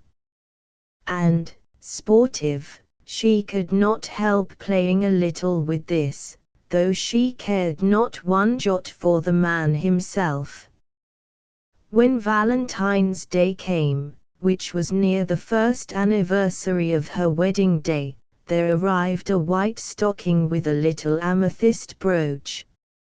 Luckily Whiston did not see it, so she said nothing of it to him.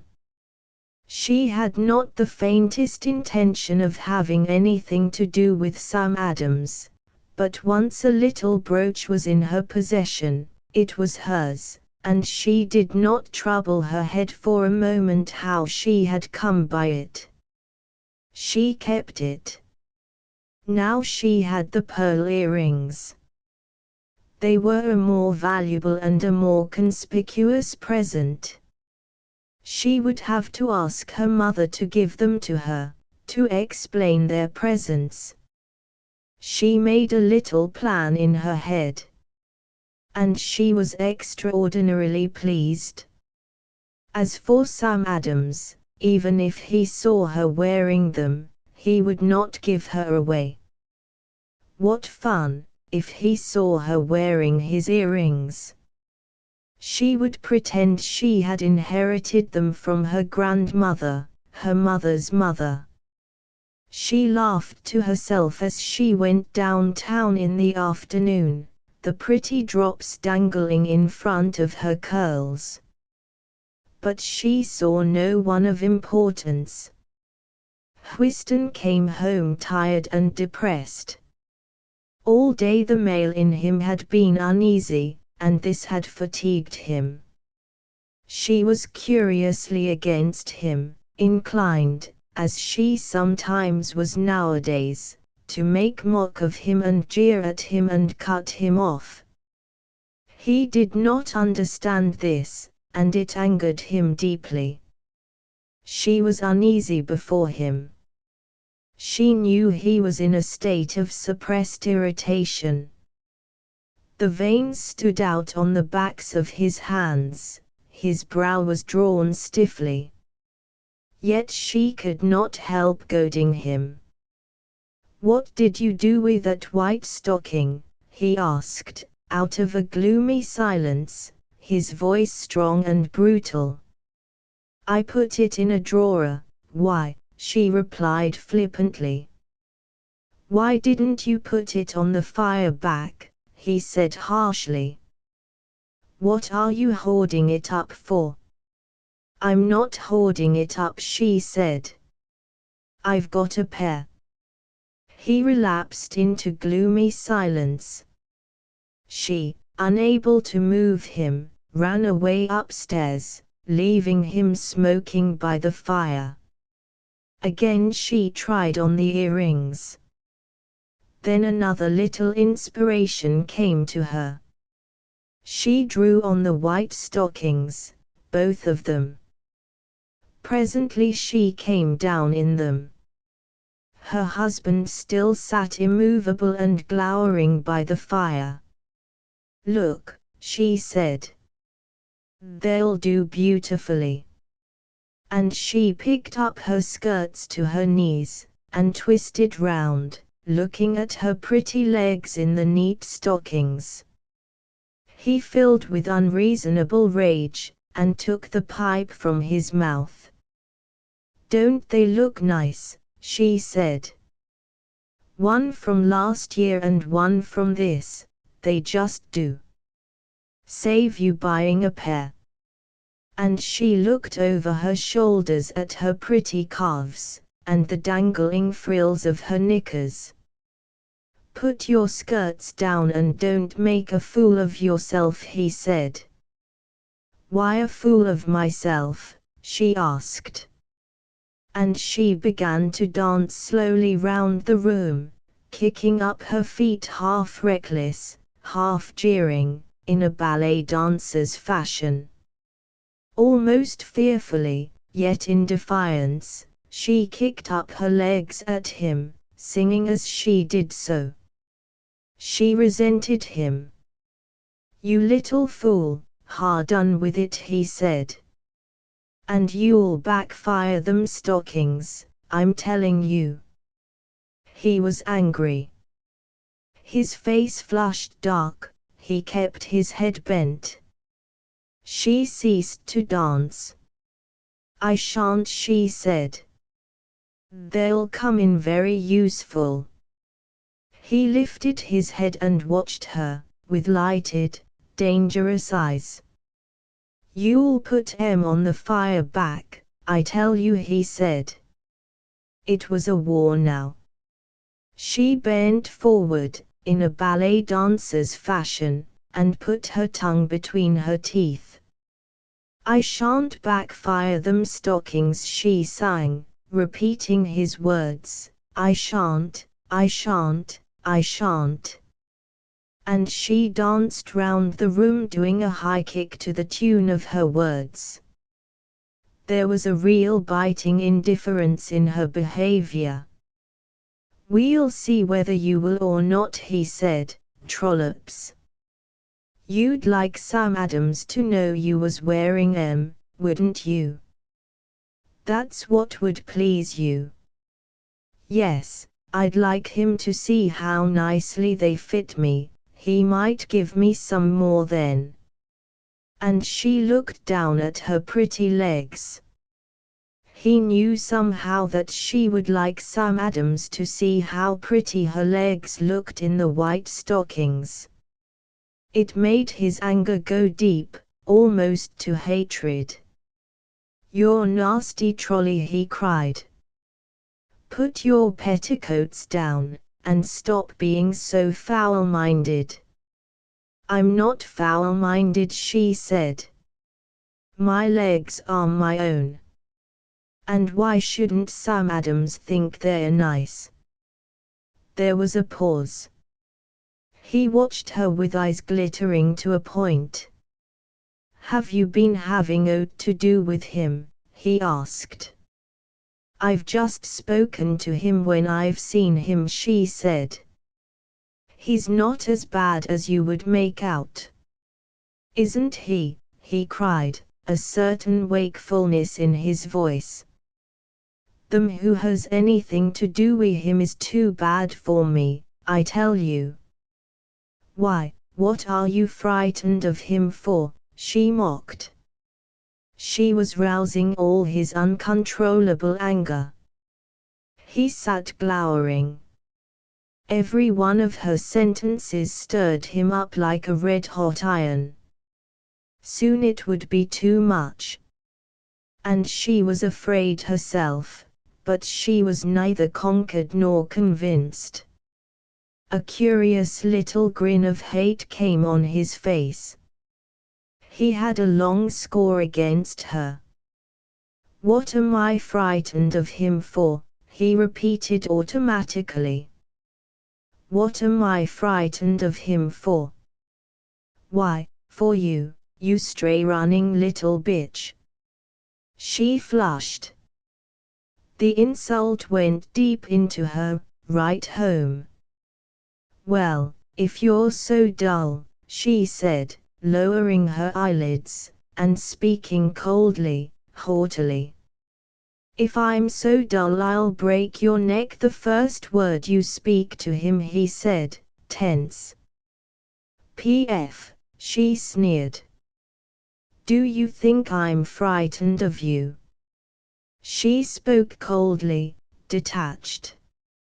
She was frightened, for all that, white round the mouth.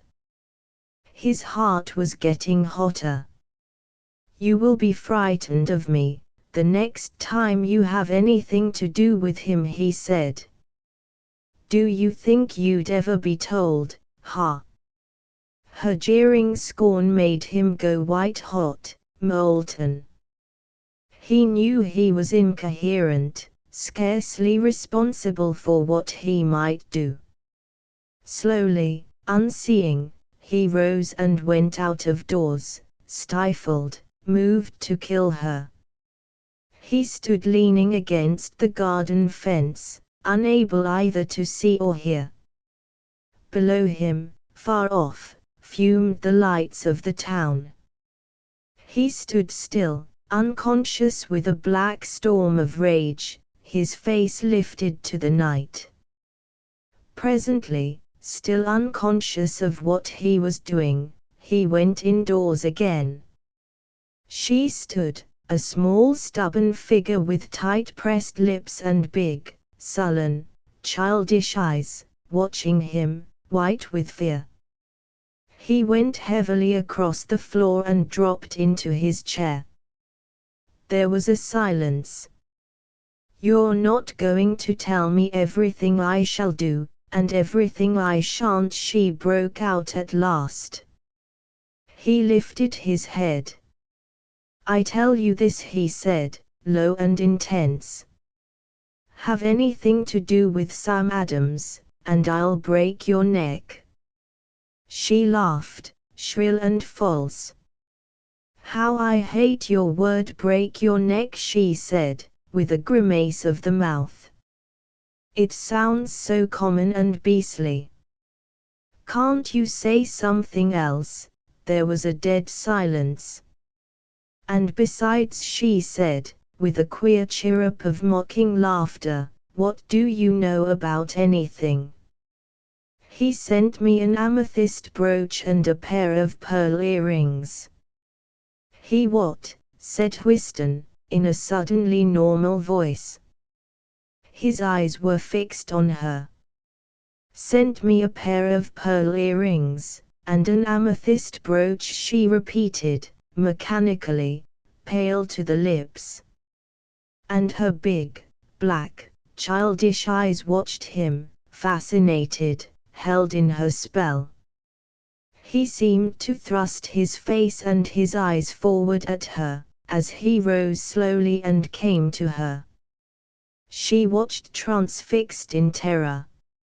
Her throat made a small sound, as she tried to scream. Then, quick as lightning, the back of his hand struck her with a crash across the mouth, and she was flung back blinded against the wall. The shock shook a queer sound out of her. And then she saw him still coming on, his eyes holding her, his fist drawn back, advancing slowly. At any instant the blow might crash into her. Mad with terror, she raised her hands with a queer clawing movement to cover her eyes and her temples, opening her mouth in a dumb shriek. There was no sound. But the sight of her slowly arrested him. He hung before her, looking at her fixedly, as she stood crouched against the wall with open, bleeding mouth, and wide staring eyes, and two hands clawing over her temples. And his lust to see her bleed, to break her and destroy her, rose from an old source against her. It carried him. He wanted satisfaction. But he had seen her standing there, a piteous, horrified thing, and he turned his face aside in shame and nausea. He went and sat heavily in his chair, and a curious ease, almost like sleep, came over his brain. She walked away from the wall towards the fire, dizzy, white to the lips, mechanically wiping her small, bleeding mouth. He sat motionless. Then, gradually, her breath began to hiss, she shook, and was sobbing silently, in grief for herself. Without looking, he saw. It made his mad desire to destroy her come back. At length he lifted his head. His eyes were glowing again, fixed on her. "And what did he give them you for?" he asked, in a steady, unyielding voice. Her crying dried up in a second. She also was tense. "They came as valentines," she replied, still not subjugated, even if beaten. "When? Today?" "The pearl earrings today, the amethyst brooch last year." "You've had it a year?" "Yes." She felt that now nothing would prevent him if he rose to kill her. She could not prevent him any more. She was yielded up to him. They both trembled in the balance, unconscious. "What have you had to do with him?" he asked, in a barren voice. "I've not had anything to do with him," she quavered. "You just kept them because they were jewelry," he said. A weariness came over him. What was the worth of speaking any more of it? He did not care any more. He was dreary and sick. She began to cry again, but he took no notice. She kept wiping her mouth on her handkerchief. He could see it, the blood mark. It made him only more sick and tired of the responsibility of it, the violence, the shame.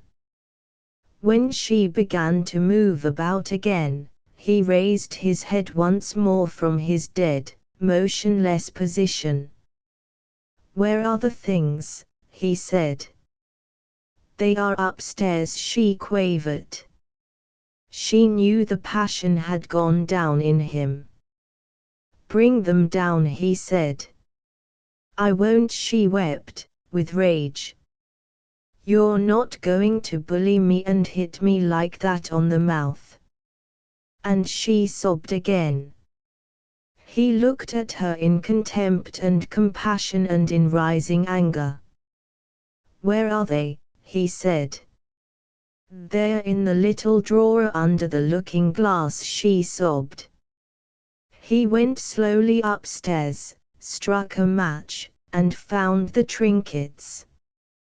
He brought them downstairs in his hand. "These," he said, looking at them as they lay in his palm. She looked at them without answering. She was not interested in them any more. He looked at the little jewels. They were pretty. "It's none of their fault," he said to himself. And he searched round slowly, persistently, for a box. He tied the things up and addressed them to Sam Adams. Then he went out in his slippers to post the little package. When he came back, she was still sitting crying. "You'd better go to bed," he said. She paid no attention. He sat by the fire. She still cried. "I'm sleeping down here," he said. "Go you to bed." In a few moments she lifted her tear-stained, swollen face and looked at him with eyes all forlorn and pathetic. A great flash of anguish went over his body. He went over, slowly, and very gently took her in his hands. She let herself be taken. Then as she lay against his shoulder, she sobbed aloud. "I never meant, my love, my little love," he cried, in anguish of spirit, holding her in his arms. A sick collier, she was too good for him, everybody said. Yet still she did not regret marrying him. He had come courting her when he was only 19, and she 20. He was in build what they call a tight little fellow, short, dark, with a warm color, and that upright set of the head and chest, that flaunting way in movement recalling a mating bird, which denotes a body taut and compact with life. Being a good worker, he had earned decent money in the mine, and having a good home had saved a little. She was a cook at Uplands, a tall, fair girl, very quiet. Having seen her walk down the street, Horspool had followed her from a distance. He was taken with her. He did not drink, and he was not lazy. So, although he seemed a bit simple, without much intelligence, but having a sort of physical brightness, she considered, and accepted him. When they were married they went to live in Scargill Street, in a highly respectable 6-roomed house which they had furnished between them. The street was built up the side of a long, steep hill. It was narrow and rather tunnel-like. Nevertheless, the back looked out over the adjoining pasture, across a wide valley of fields and woods, in the bottom of which the mine lay snugly. He made himself gaffer in his own house. She was unacquainted with a collier's mode of life. They were married on a Saturday. On the Sunday night he said, "Set table for my breakfast, and put my pit things afront o fire." I'll be getting up at 5:30.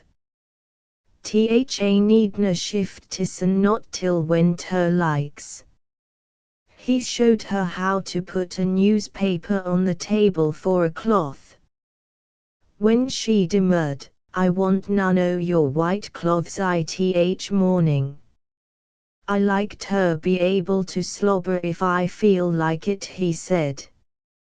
He put before the fire his moleskin trousers, a clean singlet, or sleeveless vest of thick flannel, a pair of stockings and his pit boots, arranging them all to be warm and ready for morning. Now Tha sees that wants doing ivia a night. Punctually at 5:30 he left her, without any form of leave-taking, going downstairs in his shirt. When he arrived home at 4 o'clock in the afternoon his dinner was ready to be dished up. She was startled when he came in, a short, sturdy figure, with a face indescribably black and streaked. She stood before the fire in her white blouse and white apron, a fair girl, the picture of beautiful cleanliness. He climaxed in his heavy boots. "Well, how has ter gone on?" he asked. "I was ready for you to come home," she replied tenderly. In his black face the whites of his brown eyes flashed at her. "And I were ready for coming," he said.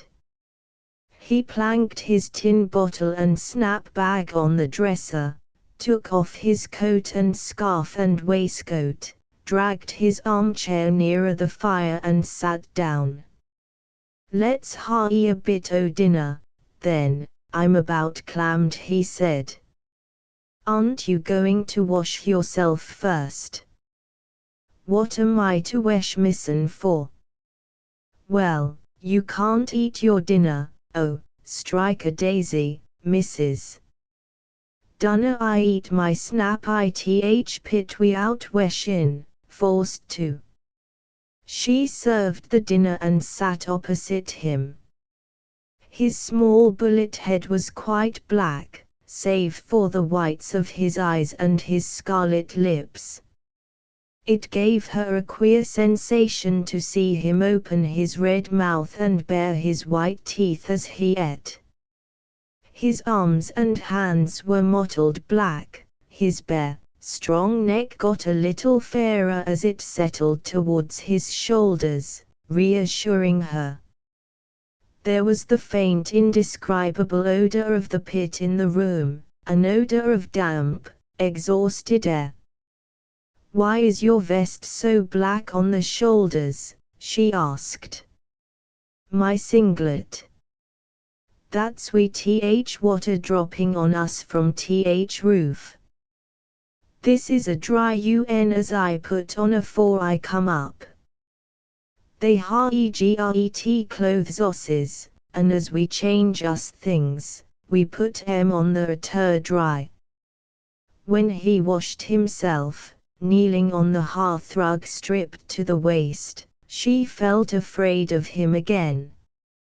He was so muscular, he seemed so intent on what he was doing, so intensely himself, like a vigorous animal. And as he stood wiping himself, with his naked breast towards her, she felt rather sick, seeing his thick arms bulge their muscles. They were nevertheless very happy. He was at a great pitch of pride because of her. The men in the pit might chaff him, they might try to entice him away, but nothing could reduce his self-assured pride because of her, nothing could unsettle his almost infantile satisfaction. In the evening he sat in his armchair chattering to her, or listening as she read the newspaper to him. When it was fine, he would go into the street, squat on his heels as colliers do, with his back against the wall of his parlor, and call to the passers-by, in greeting, one after another. If no one were passing, he was content just to squat and smoke, having such a fund of sufficiency and satisfaction in his heart. He was well married. They had not been wed a year when all Brent and Wellwood's men came out on strike. Willie was in the union, so with a pinch they scrambled through. The furniture was not all paid for, and other debts were incurred. She worried and contrived, he left it to her. But he was a good husband, he gave her all he had. The men were out 15 weeks. They had been back just over a year when Willie had an accident in the mine, tearing his bladder. At the pit head the doctor talked of the hospital. Losing his head entirely, the young collier raved like a madman, what with pain and fear of hospital. "Thaslt go home, Willie, thaslt go home," the deputy said. A lad warned the wife to have the bed ready. Without speaking or hesitating she prepared. But when the ambulance came, and she heard him shout with pain at being moved, she was afraid lest she should sink down. They carried him in. "You shoulda had a bed ith parlour, Mrs. said the deputy, then we shouldna ha had to hawks him upstairs, and it you'd a saved your legs." But it was too late now. They got him upstairs. "They let me lie, Lucy," he was crying, "they let me lie 2 mortal hours on th afore they took me out o' th stall. Th peen, Lucy, th peen, oh, Lucy, th peen, th peen. I know th pain's bad, Willie, I know. But you must try and bear it a bit. Tha munna carry on in that form, lad, thy missus'll niver be able ter stan it," said the deputy. "I canna help it, it's th peen, it's th peen," he cried again. He had never been ill in his life. When he had smashed a finger he could look at the wound. But this pain came from inside, and terrified him. At last he was soothed and exhausted. It was some time before she could undress him and wash him. He would let no other woman do for him, having that savage modesty usual in such men. For 6 weeks he was in bed, suffering much pain. The doctors were not quite sure what was the matter with him, and scarcely knew what to do. He could eat, he did not lose flesh, nor strength, yet the pain continued, and he could hardly walk at all. In the 6th week the men came out in the national strike. He would get up quite early in the morning and sit by the window. On Wednesday, the 2nd week of the strike, he sat gazing out on the street as usual, a bullet-headed young man, still vigorous-looking, but with a peculiar expression of hunted fear in his face. "Lucy," he called, "Lucy." She, pale and worn, ran upstairs at his bidding. "Gie me a handkercher," he said. "Why, you've got one," she replied, coming near. "Tha needna touch me," he cried. Feeling his pocket, he produced a white handkerchief. "I non want a white un, gie me a red un," he said. "And if anybody comes to see you," she answered, giving him a red handkerchief. "Besides," she continued, you needn't ha brought me upstairs for that. I believe Th Peen's come in on again, he said, with a little horror in his voice. It isn't, you know, it isn't, she replied. The doctor says you imagine it's there when it isn't. Canna I feel what's inside me, he shouted. There's a traction engine coming downhill, she said. That'll scatter them. I'll just go and finish your pudding. She left him. The traction engine went by, shaking the houses. Then the street was quiet, save for the men. A gang of youths from 15 to 25 years old were playing marbles in the middle of the road. Other little groups of men were playing on the pavement. The street was gloomy. Willie could hear the endless calling and shouting of men's voices. Tart Skinchin. I Arena. Come here with that blood alley. Swope us 440. Shana, guys, hold on T. He wanted to be out, he wanted to be playing marbles. The pain had weakened his mind, so that he hardly knew any self-control. Presently another gang of men lounged up the street. It was pay morning. The union was paying the men in the primitive chapel. They were returning with their half-sovereigns. Sorry, bawled a voice. Sorry. The word is a form of address, corruption probably of Sarah. Willie started almost out of his chair. Sorry, again bawled a great voice. Art going wi me to see Knots play Villa? Many of the marble players started up. What time is it? There's no trains, we s'll ha eater walk. The street was alive with men. Who's going to Nottingham to CTH match? Shouted the same big voice. A very large, tipsy man, with his cap over his eyes, was calling. Come on, come on, came many voices. The street was full of the shouting of men.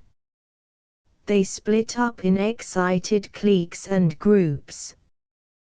Play up, Knots, the big man shouted. Play up, Knots, shouted the youths and men. They were at kindling pitch. It only needed a shout to rouse them. Of this the careful authorities were aware. I'm going, shouted the sick man at his window. Lucy came running upstairs. I'm going to see Knots play Villa on Th Meadows ground, he declared. You can't go. There are no trains. You can't walk 9 miles. I'm going to see Th match, he declared, rising. You know you can't. Sit down now and be quiet. She put her hand on him. He shook it off. Leave me alone, leave me alone. It's the Asmar Sth Peen come, it's the. I'm going to Nottingham to see Th football match. Sit down, folks'll hear you, and what will they think? Come off en me. Come off. It's her as does it. Come off. He seized hold of her. His little head was bristling with madness, and he was strong as a lion. Oh, Willie, she cried. It's a. Kill her, he shouted, kill her. Willie, folks'll hear you. Thp's comin' on again, I tell you. I'll kill her for it. He was completely out of his mind. She struggled with him to prevent his going to the stairs. When she escaped from him, he was shouting and raving. She beckoned to her neighbor, a girl of 24, who was cleaning the window across the road. Ethel Meller was the daughter of a well-to-do Czech weighman. She ran across in fear to Mrs. Horspool. Hearing the man raving, people were running out in the street and listening. Ethel hurried upstairs. Everything was clean and pretty in the young home. Willie was staggering round the room, after the slowly retreating Lucy, shouting, "Kill her! Kill her!" "Mr. Horspool," cried Ethel, leaning against the bed, white as the sheets, and trembling. "Whatever are you saying? I tell you it's her fault as Thp comes on, I tell you it is. Kill her, kill her. Kill Mrs. Horspool," cried the trembling girl. "Why, you're ever so fond of her, you know you are." "The peen, I ha such a lot o' peen, I want to kill her." He was subsiding. When he sat down, his wife collapsed in a chair, weeping noiselessly. The tears ran down Ethel's face. He sat staring out of the window, then the old, hurt look came on his face. "What have I been saying?" he asked, looking piteously at his wife. "Why," said Ethel, "you've been carrying on something awful, saying, 'Kill her, kill her.'" "Have I, Lucy?" he faltered. "You didn't know what you was saying," said his young wife gently but coldly. His face puckered up. He bit his lip, then broke into tears, sobbing uncontrollably, with his face to the window. There was no sound in the room but of 3 people crying bitterly, breath caught in sobs. Suddenly Lucy put away her tears and went over to him. "You didn't know what you was saying, Willie, I know you didn't. I knew you didn't, all the time. It doesn't matter, Willie. Only don't do it again." In a little while, when they were calmer, she went downstairs with Ethel. "See if anybody is looking in the street," she said. Ethel went into the parlor and peeped through the curtains. She said. "You may back your life Lena and Mrs. Seven'll be out gawping, and that clat fart in Mrs. Allsop. Oh, I hope they haven't heard anything. If it gets about as he's out of his mind, they'll stop his compensation, I know they will." "They'd never stop his compensation for that," protested Ethel. "Well, they have been stopping some, it'll not get about. I'll tell nobody." "Oh, but if it does, whatever shall we do?" The christening. The mistress of the British school stepped down from her school gate, and instead of turning to the left as usual, she turned to the right. 2 women who were hastening home to scramble their husbands' dinners together, it was 5 minutes to 4, stopped to look at her. They stood gazing after her for a moment, then they glanced at each other with a woman's little grimace. To be sure, the retreating figure was ridiculous, small and thin, with a black straw hat, and a rusty cashmere dress hanging full all round the skirt. For so small and frail and rusty a creature to sail with slow, deliberate stride was also absurd. Hilda Rowbottom was less than 30, so it was not years that set the measure of her pace. She had heart disease. Keeping her face, that was small with sickness, but not uncomely, firmly lifted and fronting ahead, the young woman sailed on past the marketplace, like a black swan of mournful, disreputable plumage. She turned into Berryman's, the baker's. The shop displayed bread and cakes, sacks of flour and oatmeal, flitches of bacon, hams, lard and sausages.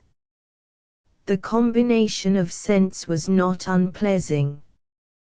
Hilda Rowbottom stood for some minutes nervously tapping and pushing a large knife that lay on the counter, and looking at the tall, glittering brass scales.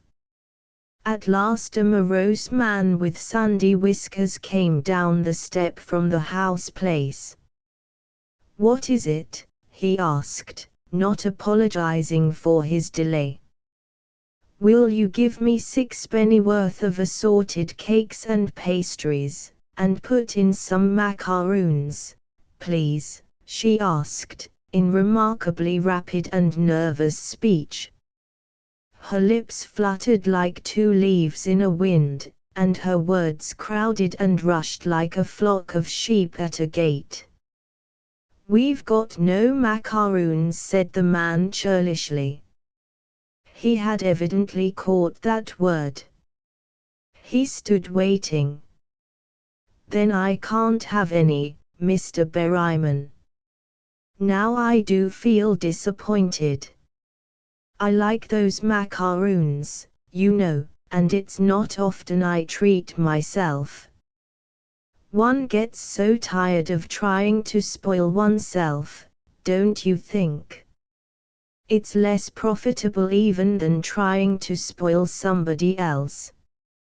She laughed a quick little nervous laugh, putting her hand to her face. "Then what'll you have?" asked the man, without the ghost of an answering smile. He evidently had not followed, so he looked more glum than ever. "Oh, anything you've got," replied the schoolmistress, flushing slightly.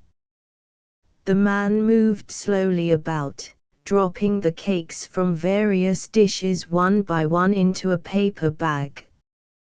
"How's that sister o' yours getting on?" he asked, as if he were talking to the flour scoop. "Whom do you mean?" snapped the schoolmistress. The youngest answered the stooping, pale-faced man, with a note of sarcasm. "Emma. Oh, she's very well, thank you." The schoolmistress was very red, but she spoke with sharp, ironical defiance. The man grunted. Then he handed her the bag and watched her out of the shop without bidding her good afternoon. She had the whole length of the main street to traverse, a half-mile of slow-stepping torture, with shame flushing over her neck. But she carried her white bag with an appearance of steadfast unconcern. When she turned into the field she seemed to droop a little. The wide valley opened out from her, with the far woods withdrawing into twilight, and away in the center the great pit streaming its white smoke and chuffing as the men were being turned up. A full, rose-colored moon, like a flamingo flying low under the far, dusky east, drew out of the mist.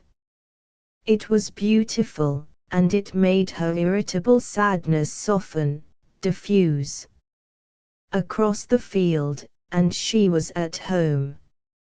It was a new, substantial cottage, built with unstinted hand, such a house as an old miner could build himself out of his savings. In the rather small kitchen a woman of dark, saturnine complexion sat nursing a baby in a long white gown. A young woman of heavy, brutal cast stood at the table, cutting bread and butter. She had a downcast, humble mien that sat unnaturally on her, and was strangely irritating. She did not look round when her sister entered. Hilda put down the bag of cakes and left the room, not having spoken to Emma, nor to the baby, not to Mrs. Carlin, who had come in to help for the afternoon. Almost immediately the father entered from the yard with a dustpan full of coals. He was a large man, but he was going to pieces. As he passed through, he gripped the door with his free hand to steady himself, but turning, he lurched and swayed. He began putting the coals on the fire, piece by piece. One lump fell from his hand and smashed on the white hearth. Emma Rowbottom looked round, and began in a rough, loud voice of anger, "Look at you." Then she consciously moderated her tones. "I'll sweep it up in a minute, don't you bother, you'll only be going head first into the fire." Her father bent down nevertheless to clear up the mess he had made, saying, articulating his words loosely and slavering in his speech, "The lousy bit of a thing, it slipped between my fingers like a fish." As he spoke he went tilting towards the fire. The dark-browed woman cried out. He put his hand on the hot stove to save himself. Emma swung round and dragged him off. "Didn't I tell you?" she cried roughly. "Now, have you burnt yourself?" She held tight hold of the big man, and pushed him into his chair. "What's the matter?" cried a sharp voice from the other room. The speaker appeared, a hard, well-favored woman of 28. "Emma, don't speak like that to father." Then, in a tone not so cold, but just as sharp, "Now, father, what have you been doing?" Emma withdrew to her table sullenly.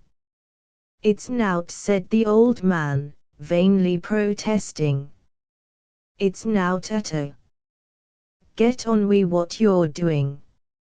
"I'm afraid he's burnt his," and said the black-browed woman, speaking of him with a kind of hard pity, as if he were a cumbersome child.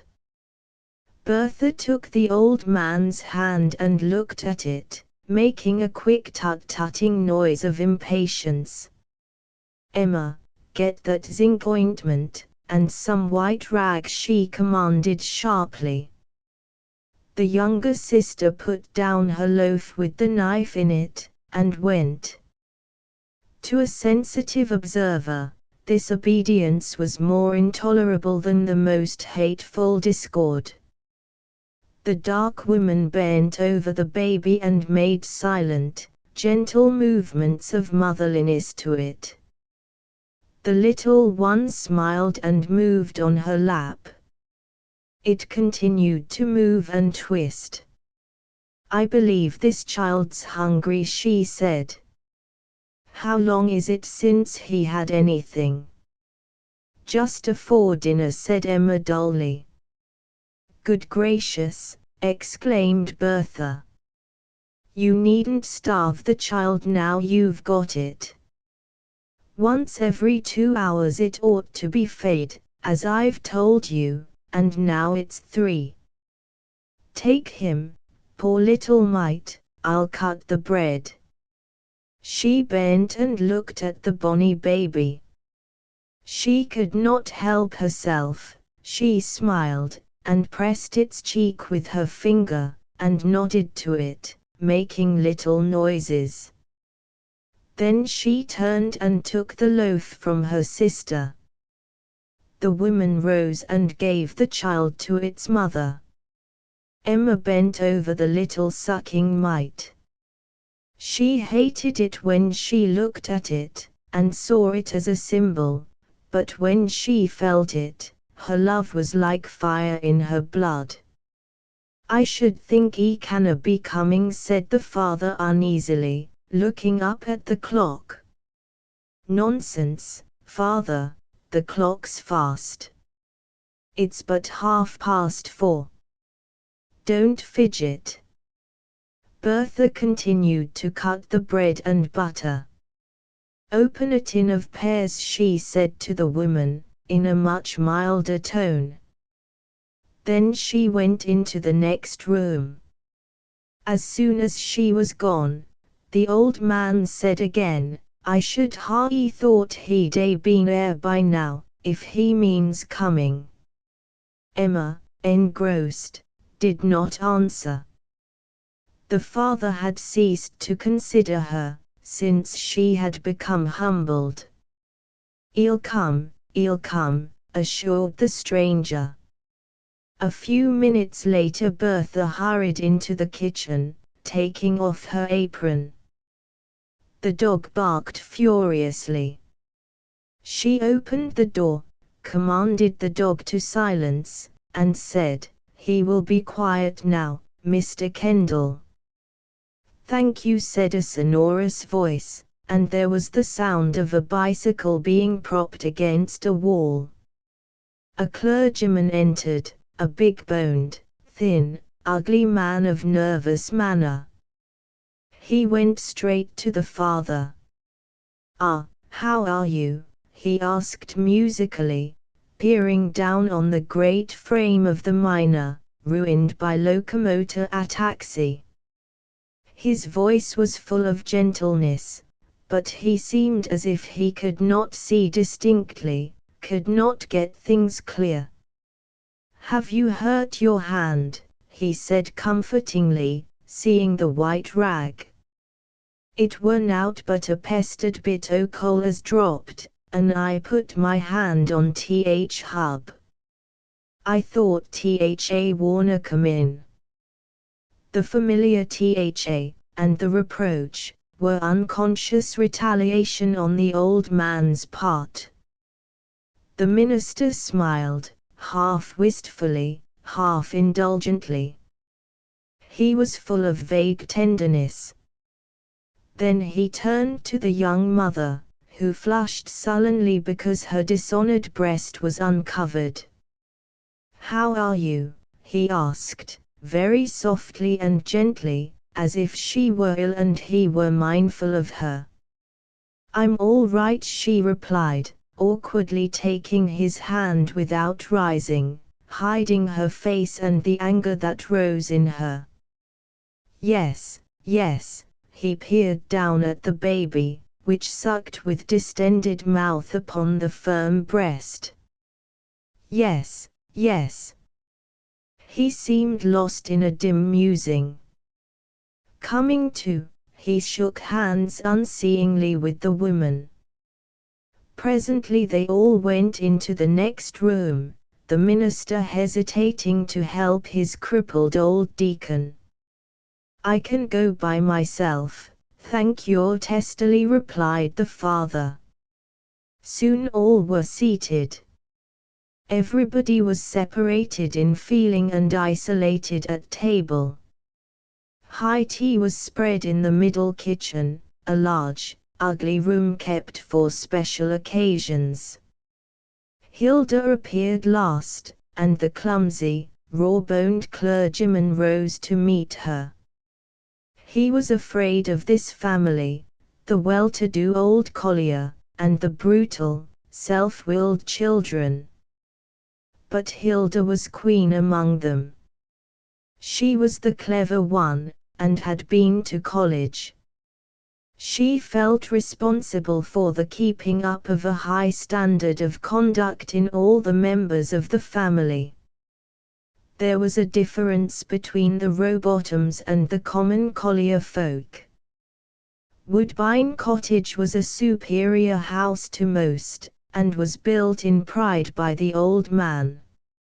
She, Hilda, was a college-trained schoolmistress. She meant to keep up the prestige of her house in spite of blows.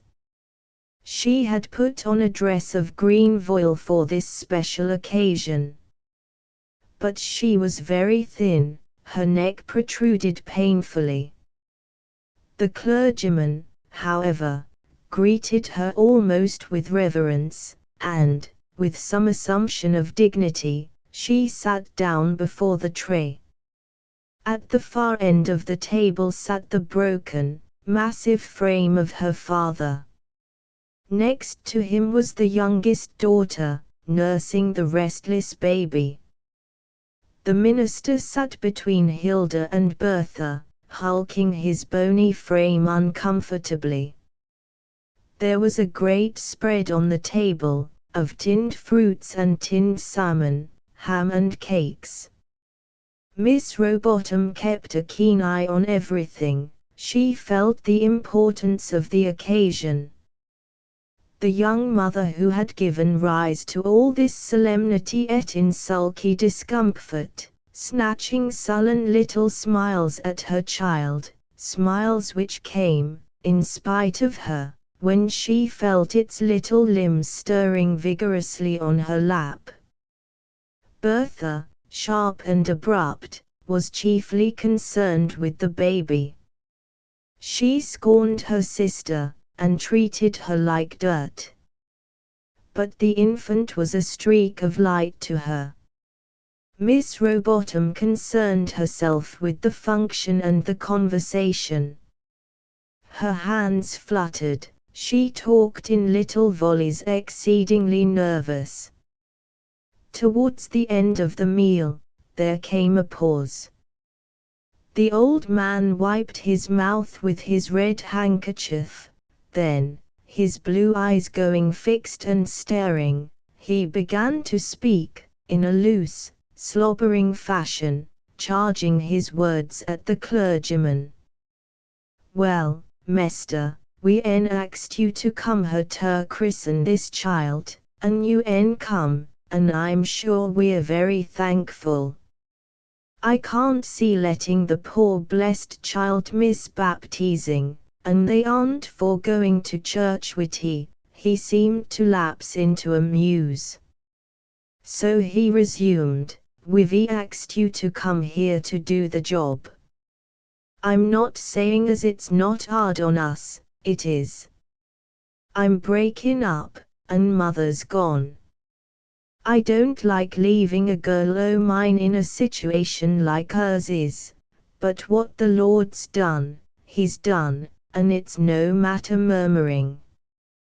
There's one thing to be thankful for, and we are thankful for it, they never need know the want of bread." Miss Rowbottom, the lady of the family, sat very stiff and pained during this discourse. She was sensitive to so many things that she was bewildered.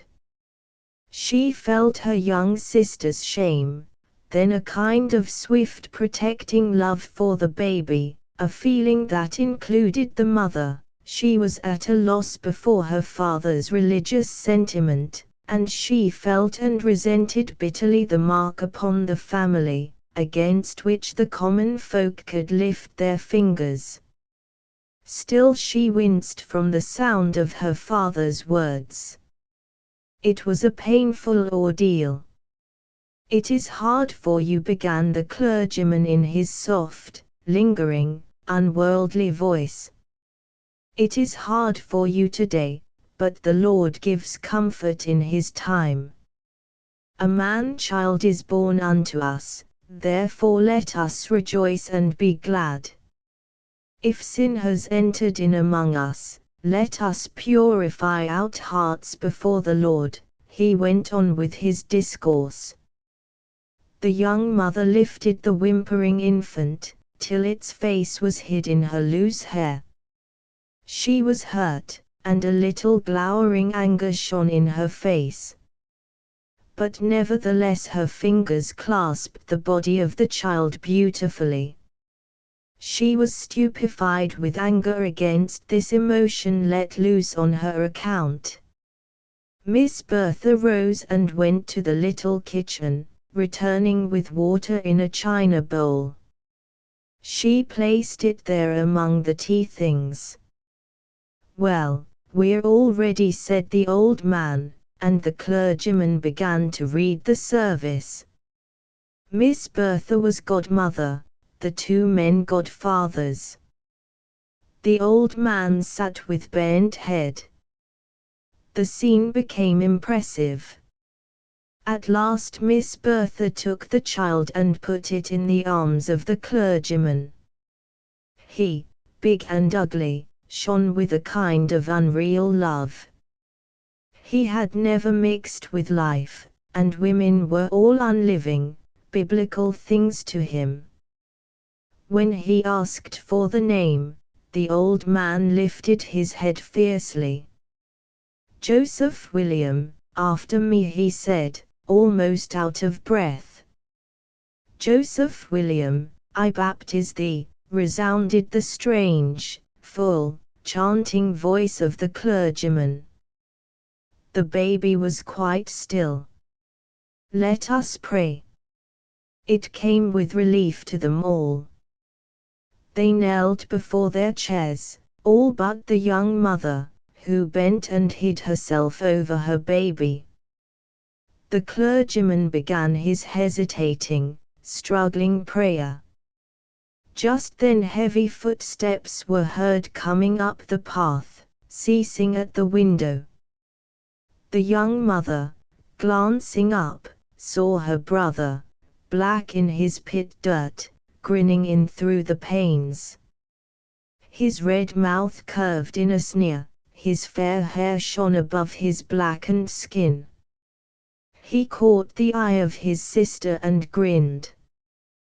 Then his black face disappeared. He had gone on into the kitchen. The girl with the child sat still and anger filled her heart.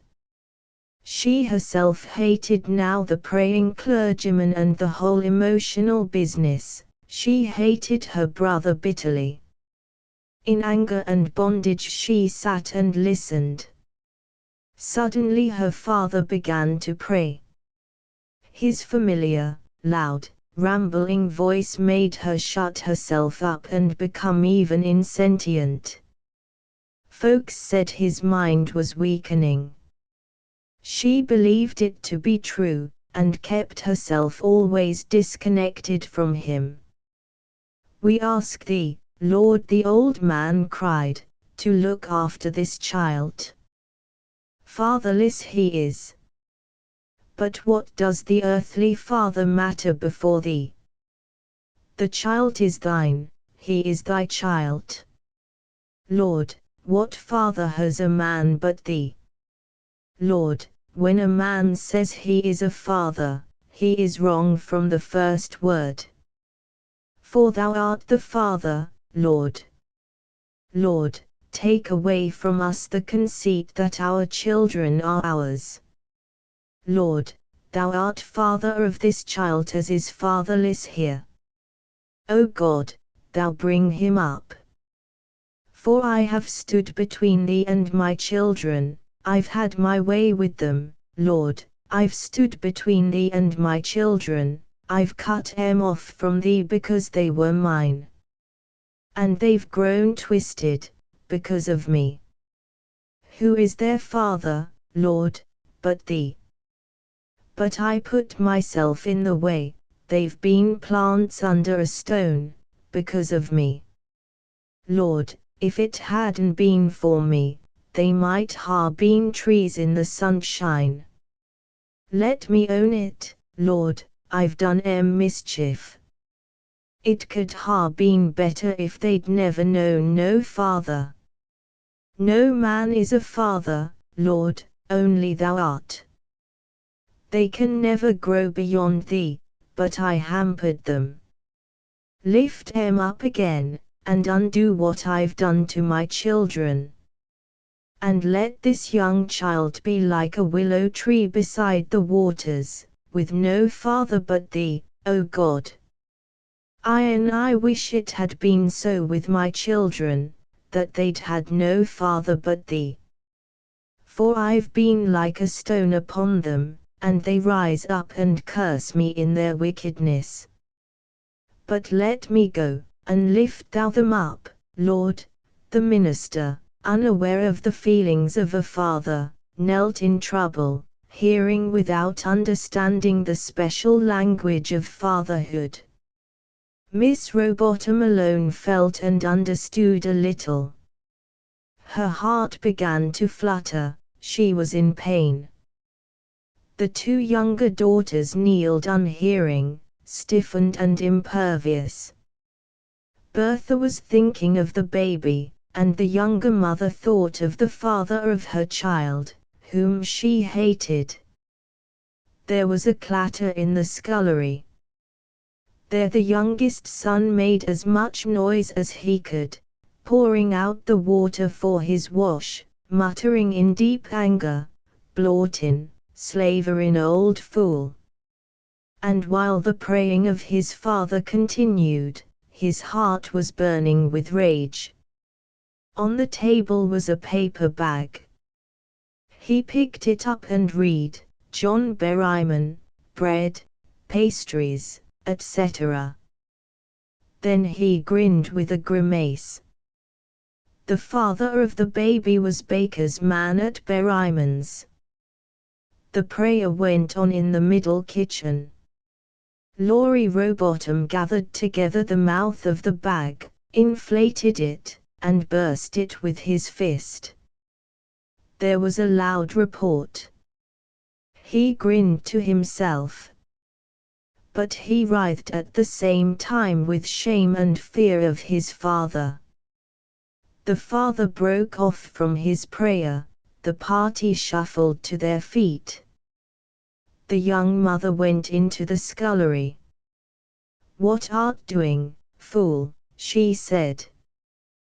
The collier youth tipped the baby under the chin, singing, "Pâté cake, pâté cake, baker's man, bake me a cake as fast as you can." The mother snatched the child away. "Shut thy mouth," she said, the color coming into her cheek. "Prick it and stick it and mark it with P, and put it ith oven for baby and me." He grinned, showing a grimy, and jeering and unpleasant red mouth and white teeth. "Islgie the adab our mouth," said the mother of the baby grimly. He began to sing again, and she struck out at him. "Now what's to do?" said the father, staggering in. The youth began to sing again. His sister stood sullen and furious. "Why, does that upset you?" asked the eldest Miss Rowbottom, sharply, of Emma the mother. "Good gracious, it hasn't improved your temper." Miss Bertha came in, and took the bonny baby. The father sat big and unheeding in his chair, his eyes vacant, his physique wrecked. He let them do as they would, he fell to pieces. And yet some power, involuntary, like a curse, remained in him. The very ruin of him was like a lodestone that held them in its control. The wreck of him still dominated the house, in his dissolution even he compelled their being. They had never lived his life, his will had always been upon them and contained them. They were only half individuals.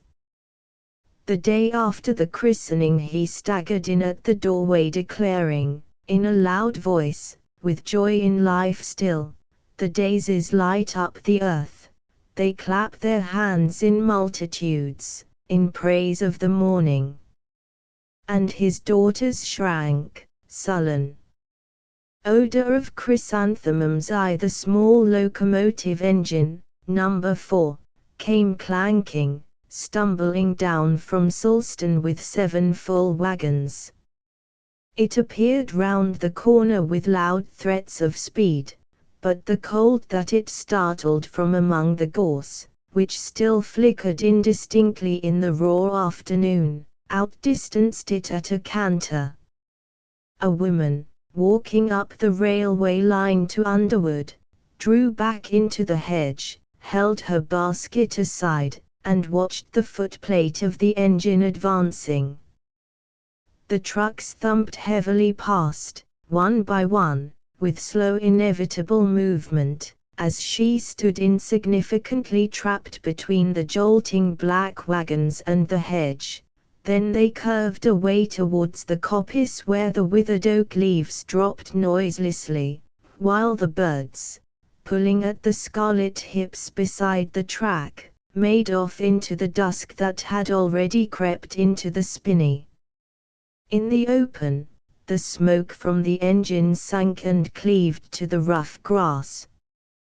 The fields were dreary and forsaken, and in the marshy strip that led to the Whimsey, a reedy pit pond, the fowls had already abandoned their run among the alders, to roost in the tarred fowl house.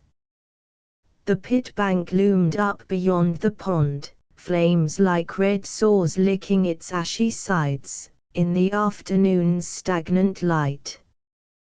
Just beyond rose the tapering chimneys and the clumsy black headstocks of Brinsley Colliery. The two wheels were spinning fast up against the sky, and the winding engine rapped out its little spasms. The miners were being turned up. The engine whistled as it came into the wide bay of railway lines beside the colliery, where rows of trucks stood in harbour. Miners, single, trailing and in groups, passed like shadows diverging home. At the edge of the ribbed level of sidings squat a low cottage, 3 steps down from the cinder track.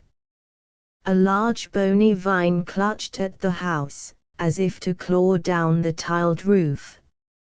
Round the bricked yard grew a few wintry primroses. Beyond, the long garden sloped down to a bush-covered brook course. There were some twiggy apple trees, winter crack trees, and ragged cabbages. Beside the path hung dishevelled pink chrysanthemums, like pink cloths hung on bushes. A woman came stooping out of the felt-covered fowl house, halfway down the garden. She closed and padlocked the door, then drew herself erect, having brushed some bits from her white apron. She was a tall woman of imperious mien, handsome, with definite black eyebrows. Her smooth black hair was parted exactly. For a few moments she stood steadily watching the miners as they passed along the railway, then she turned towards the brook course. Her face was calm and set, her mouth was closed with disillusionment. After a moment she called, "John." There was no answer.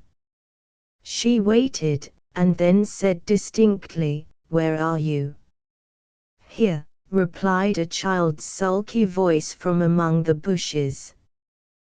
The woman looked piercingly through the dusk. "Are you at that brook?" she asked sternly. For answer the child showed himself before the raspberry canes that rose like whips. He was a small, sturdy boy of 5. He stood quite still, defiantly. "Oh," said the mother, conciliated. "I thought you were down at that wet brook, and you remember what I told you." The boy did not move or answer. Come on in," she said more gently, "it's getting dark. There's your grandfather's engine coming down the line."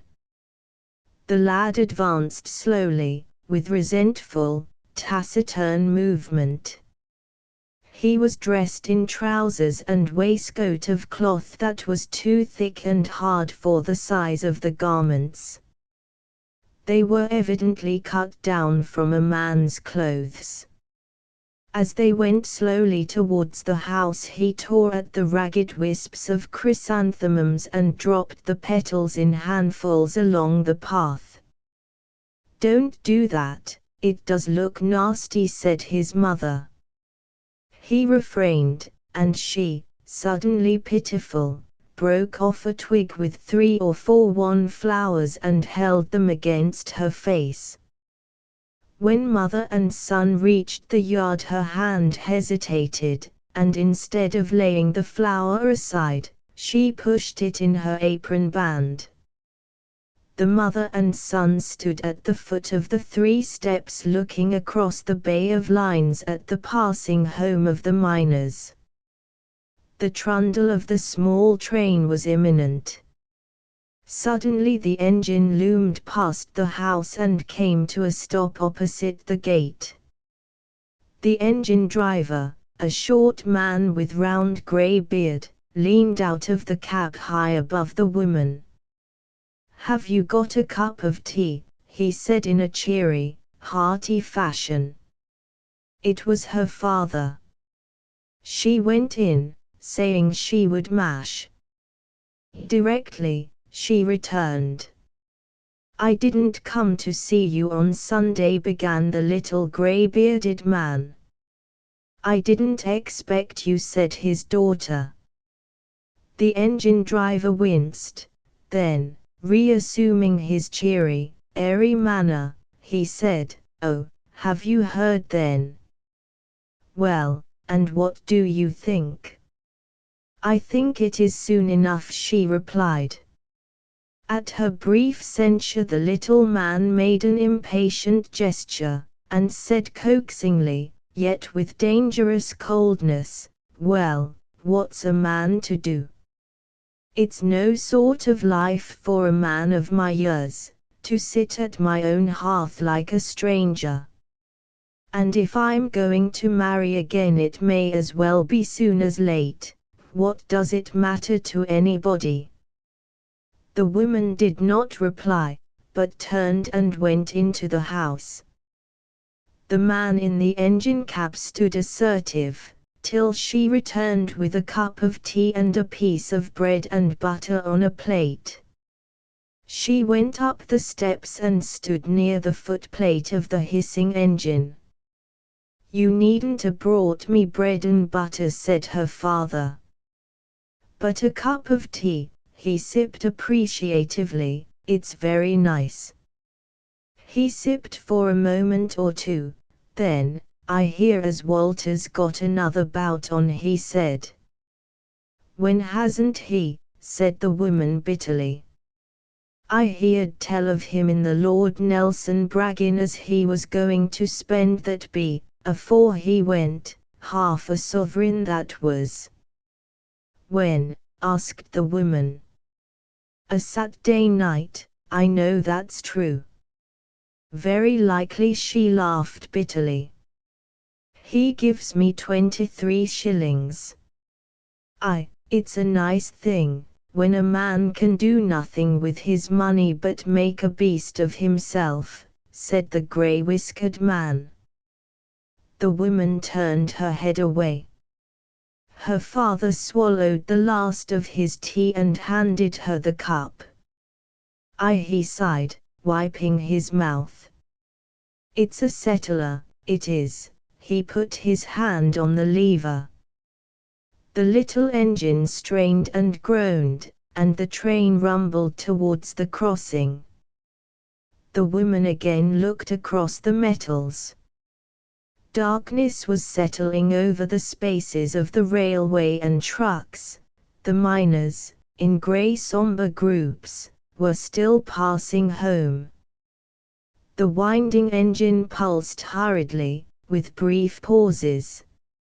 Elizabeth Bates looked at the dreary flow of men, then she went indoors. Her husband did not come. The kitchen was small and full of firelight, red coals piled glowing up the chimney mouth. All the life of the room seemed in the white, warm hearth and the steel fender reflecting the red fire. The cloth was laid for tea, cups glinted in the shadows. At the back, where the lowest stairs protruded into the room, the boy sat struggling with a knife and a piece of whitewood. He was almost hidden in the shadow. It was 4:30. They had but to await the father's coming to begin tea. As the mother watched her son's sullen little struggle with the wood, she saw herself in his silence and pertinacity. She saw the father in her child's indifference to all but himself. She seemed to be occupied by her husband. He had probably gone past his home, slunk past his own door, to drink before he came in, while his dinner spoiled and wasted in waiting. She glanced at the clock, then took the potatoes to strain them in the yard. The garden and fields beyond the brook were closed in uncertain darkness.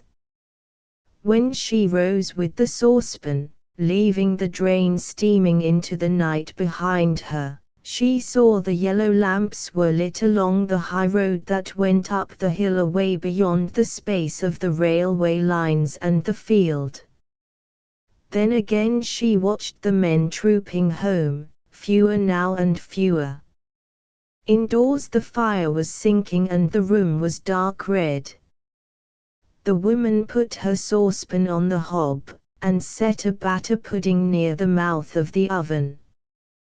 Then she stood unmoving. Directly, gratefully, came quick young steps to the door. Someone hung on the latch a moment, then a little girl entered and began pulling off her outdoor things, dragging a mass of curls, just ripening from gold to brown, over her eyes with her hat. Her mother chid her for coming late from school, and said she would have to keep her at home the dark winter days. "Why, mother, it's hardly a bit dark yet.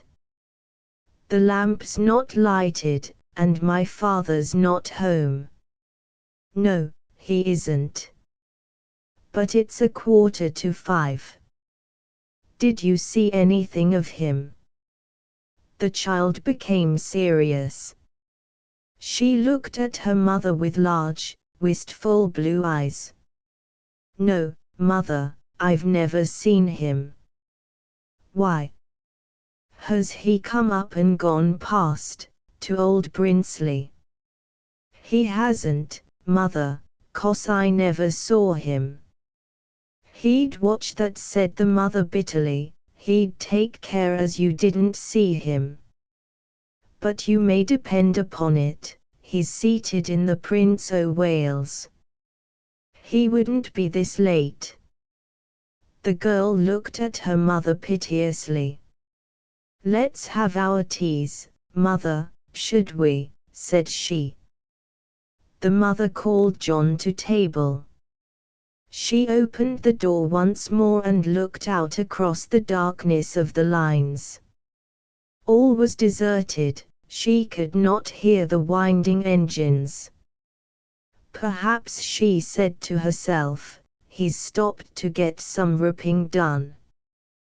They sat down to tea. John, at the end of the table near the door, was almost lost in the darkness. Their faces were hidden from each other. The girl crouched against the fender, slowly moving a thick piece of bread before the fire. The lad, his face a dusky mark on the shadow, sat watching her who was transfigured in the red glow. "I do think it's beautiful to look in the fire," said the child. "Do you?" said her mother. "Why? It's so red, and full of little caves, and it feels so nice, and you can fair smell it." "It'll want mending," directly replied her mother, "and then if your father comes he'll carry on and say there never is a fire when a man comes home sweating from the pit. A public house is always warm enough." There was silence till the boy said complainingly, "Make haste, our Annie." "Well, I am doing. I can't make the fire do it no faster, can I? She keeps waffling it about so's to make her slow," grumbled the boy. "Don't have such an evil imagination, child," replied the mother. Soon the room was busy in the darkness with the crisp sound of crunching. The mother ate very little. She drank her tea determinedly, and sat thinking. When she rose her anger was evident in the stern unbending of her head. She looked at the pudding in the fender, and broke out, "It is a scandalous thing as a man can't even come home to his dinner. If it's crozzled up to a cinder I don't see why I should care. Past his very door he goes to get to a public house, and here I sit with his dinner waiting for him." She went out. As she dropped piece after piece of coal on the red fire, the shadows fell on the walls, till the room was almost in total darkness. "I canna see," grumbled the invisible John. In spite of herself, the mother laughed. "You know the way to your mouth," she said. She set the dustpan outside the door. When she came again like a shadow on the hearth, the lad repeated, complaining sulkily, "I canna see." "Good gracious," cried the mother irritably, "you're as bad as your father if it's a bit dusk." Nevertheless she took a paper spill from a sheaf on the mantelpiece and proceeded to light the lamp that hung from the ceiling in the middle of the room. As she reached up, her figure displayed itself just rounding with maternity. "Oh, mother!" exclaimed the girl. "What?" said the woman, suspended in the act of putting the lamp glass over the flame. The copper reflector shone handsomely on her, as she stood with uplifted arm, turning to face her daughter. "You've got a flower in your apron," said the child, in a little rapture at this unusual event. "Goodness me!" exclaimed the woman, relieved. "One would think the house was afire." She replaced the glass and waited a moment before turning up the wick. A pale shadow was seen floating vaguely on the floor. "Let me smell," said the child, still rapturously, coming forward and putting her face to her mother's waist. "Go along, silly," said the mother, turning up the lamp. The light revealed their suspense so that the woman felt it almost unbearable. Annie was still bending at her waist. Irritably, the mother took the flowers out from her apron band. "Oh, mother, don't take them out!" Annie cried, catching her hand and trying to replace the sprig. "Such nonsense," said the mother, turning away. The child put the pale chrysanthemums to her lips, murmuring, "Don't they smell beautiful?" Her mother gave a short laugh. "No," she said, "not to me.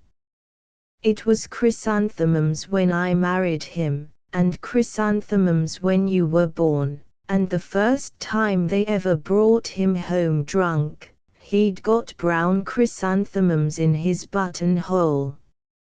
She looked at the children. Their eyes and their parted lips were wondering. The mother sat rocking in silence for some time. Then she looked at the clock. 20 minutes to 6. In a tone of fine bitter carelessness she continued, he'll not come now till they bring him. There he'll stick. But he needn't come rolling in here in his pit dirt, for I won't wash him. He can lie on the floor. What a fool I've been, what a fool. And this is what I came here for, to this dirty hole, rats and all, for him to slink past his very door. Twice last week, he's begun now. She silenced herself, and rose to clear the table. While for an hour or more the children played, subduedly intent, fertile of imagination, united in fear of the mother's wrath, and in dread of their father's homecoming, Mrs. Bates sat in her rocking chair making a singlet of thick cream-colored flannel, which gave a dull wounded sound as she tore off the grey edge.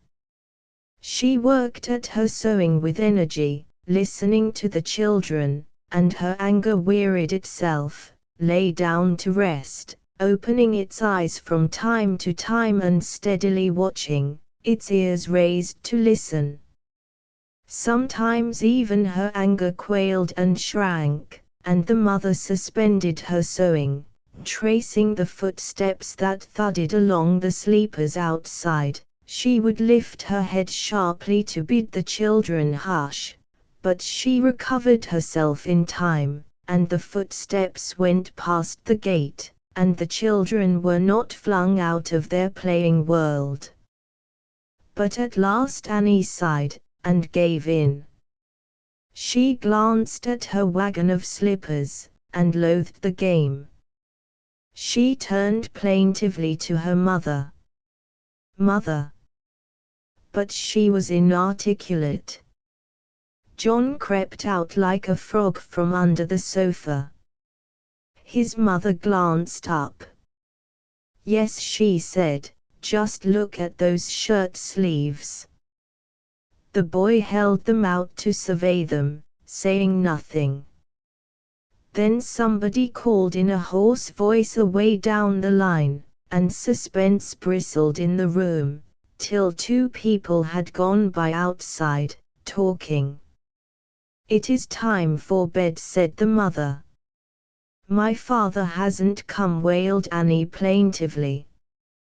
But her mother was primed with courage. "Never mind. They'll bring him when he does come, like a log." She meant there would be no scene. "And he may sleep on the floor till he wakes himself. I know he'll not go to work tomorrow after this." The children had their hands and faces wiped with a flannel. They were very quiet. When they had put on their night dresses, they said their prayers, the boy mumbling. The mother looked down at them, at the brown silken bush of intertwining curls in the nape of the girl's neck, at the little black head of the lad, and her heart burst with anger at their father who caused all three such distress. The children hid their faces in her skirts for comfort. When Mrs. Bates came down, the room was strangely empty, with a tension of expectancy. She took up her sewing and stitched for some time without raising her head. Meantime her anger was tinged with fear. The clock struck 8 and she rose suddenly, dropping her sewing on her chair. She went to the stairfoot door, opened it, listening. Then she went out, locking the door behind her. Something scuffled in the yard, and she started, though she knew it was only the rats with which the place was overrun. The night was very dark. In the great bay of railway lines, bulked with trucks, there was no trace of light, Only a way back she could see a few yellow lamps at the pit top, and the red smear of the burning pit bank on the night. She hurried along the edge of the track, then, crossing the converging lines, came to the stile by the white gates, whence she emerged on the road. Then the fear which had led her shrank. People were walking up to New Brinsley. She saw the lights in the houses. 20 yards further on were the broad windows of the Prince of Wales, very warm and bright, and the loud voices of men could be heard distinctly. What a fool she had been to imagine that anything had happened to him. He was merely drinking over there at the Prince of Wales. She faltered. She had never yet been to fetch him, and she never would go. So she continued her walk towards the long straggling line of houses, standing blank on the highway. She entered a passage between the dwellings. Mr. Wrigley, yes. Did you want him? No, he's not in at this minute. The raw-boned woman leaned forward from her dark scullery and peered at the other, upon whom fell a dim light through the blind of the kitchen window. "Is it Mrs. Bates?" she asked in a tone tinged with respect. "Yes. I wondered if your master was at home." "Mine hasn't come yet." "Hasn't he?" "Oh, Jack's been 'ome and 'ad his dinner and gone out. 'E's just gone for 'alf an hour afore bedtime." "Did you call at the Prince of Wales?" No, you didn't like. It's not very nice." The other woman was indulgent. There was an awkward pause. "Jack never said nothing about your mester," she said. "No, I expect he's stuck in there." Elizabeth Bates said this bitterly, and with recklessness. She knew that the woman across the yard was standing at her door listening, but she did not care. As she turned, "Stop a minute. I'll just go and ask Jack if he knows anything," said Mrs. Wrigley. "Oh, no, I wouldn't like to put." "Yes, I will, if you'll just step inside and see as Th Childer doesn't come downstairs and set theirselves afire." Elizabeth Bates, murmuring a remonstrance, stepped inside. The other woman apologized for the state of the room. The kitchen needed apology.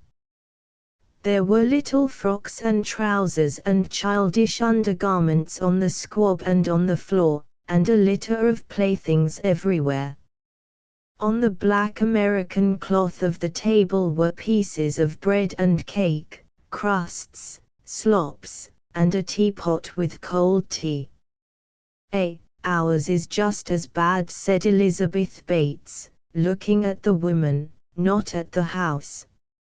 Mrs. Wrigley put a shawl over her head and hurried out, saying, "I shanna be a minute." The other sat, noting with faint disapproval the general untidiness of the room.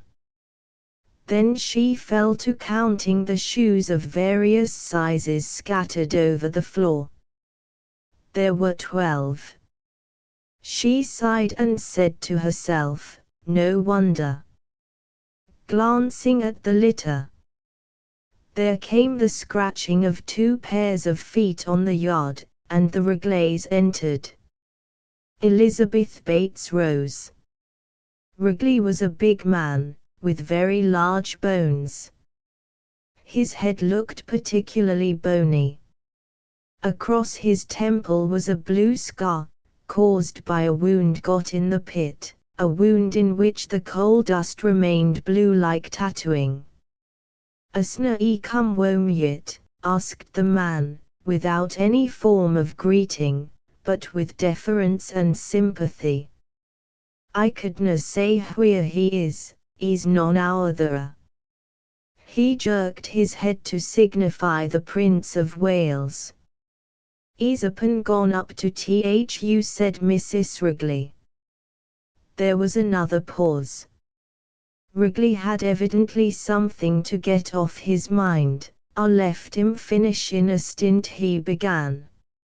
"Loose all had been gone about 10 minutes when we come in away, and I shouted, 'Art her coming, Walt?' and he said, 'Go on, I shanna be but a minute,' so we come in ter th bottom, me and Bowers, thinking as he were just behint, and you'd come up ith next bantle." He stood perplexed, as if answering a charge of deserting his mate. Elizabeth Bates, now again certain of disaster, hastened to reassure him. "I expect he's gone up to THU tree, as you say. It's not the first time. I've fretted myself into a fever before now. He'll come home when they carry him." Isn't it too bad?" deplored the other woman. "I'll just step up to Dix and see if he is there," offered the man, afraid of appearing alarmed, afraid of taking liberties. "Oh, I wouldn't think of bothering you that far," said Elizabeth Bates, with emphasis, but he knew she was glad of his offer. As they stumbled up the entry, Elizabeth Bates heard Wrigley's wife run across the yard and open her neighbor's door. At this, suddenly all the blood in her body seemed to switch away from her heart. "Mind," warned Wrigley. "RVE said many a time as RD fill up them ruts in this entry, some DYLL be breaking their legs yet." She recovered herself and walked quickly along with the miner. "I don't like leaving the children in bed, and nobody in the house," she said. "No, you dunna," he replied courteously. They were soon at the gate of the cottage. "Well, I shanna be many minutes." "Dunna you be frettin' now, he'll be all right," said the butty. "Thank you very much, Mr. Wrigley," she replied. "You're welcome," he stammered, moving away. "I shanna be many minutes." The house was quiet. Elizabeth Bates took off her hat and shawl, and rolled back the rug. When she had finished, she sat down. It was a few minutes past 9. She was startled by the rapid chuff of the winding engine at the pit, and the sharp whir of the brakes on the rope as it descended. Again she felt the painful sweep of her blood, and she put her hand to her side, saying aloud, "Good gracious, it's only the 9 o'clock deputy going down," rebuking herself. She sat still, listening. Half an hour of this, and she was wearied out. "What am I working myself up like this for?" she said pitiably to herself. "I'll only be doing myself some damage." She took out her sewing again. At 9:45 there were footsteps. One person.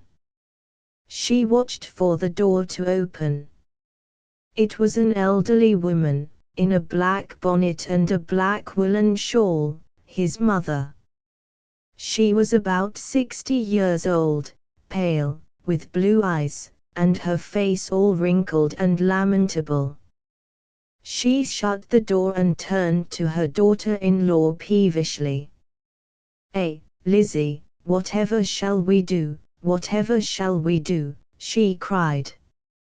Elizabeth drew back a little, sharply. "What is it, mother?" she said. The elder woman seated herself on the sofa. I don't know, child, I can't tell you. She shook her head slowly. Elizabeth sat watching her, anxious and vexed. I don't know, replied the grandmother, sighing very deeply. There's no end to my troubles, there isn't. The things I've gone through, I'm sure it's enough. She wept without wiping her eyes, the tears running. But, mother, interrupted Elizabeth, what do you mean? What is it? The grandmother slowly wiped her eyes. The fountains of her tears were stopped by Elizabeth's directness. She wiped her eyes slowly. Poor child. You poor thing, she moaned. I don't know what we're going to do, I don't, and you as you are, it's a thing, it is indeed. Elizabeth waited.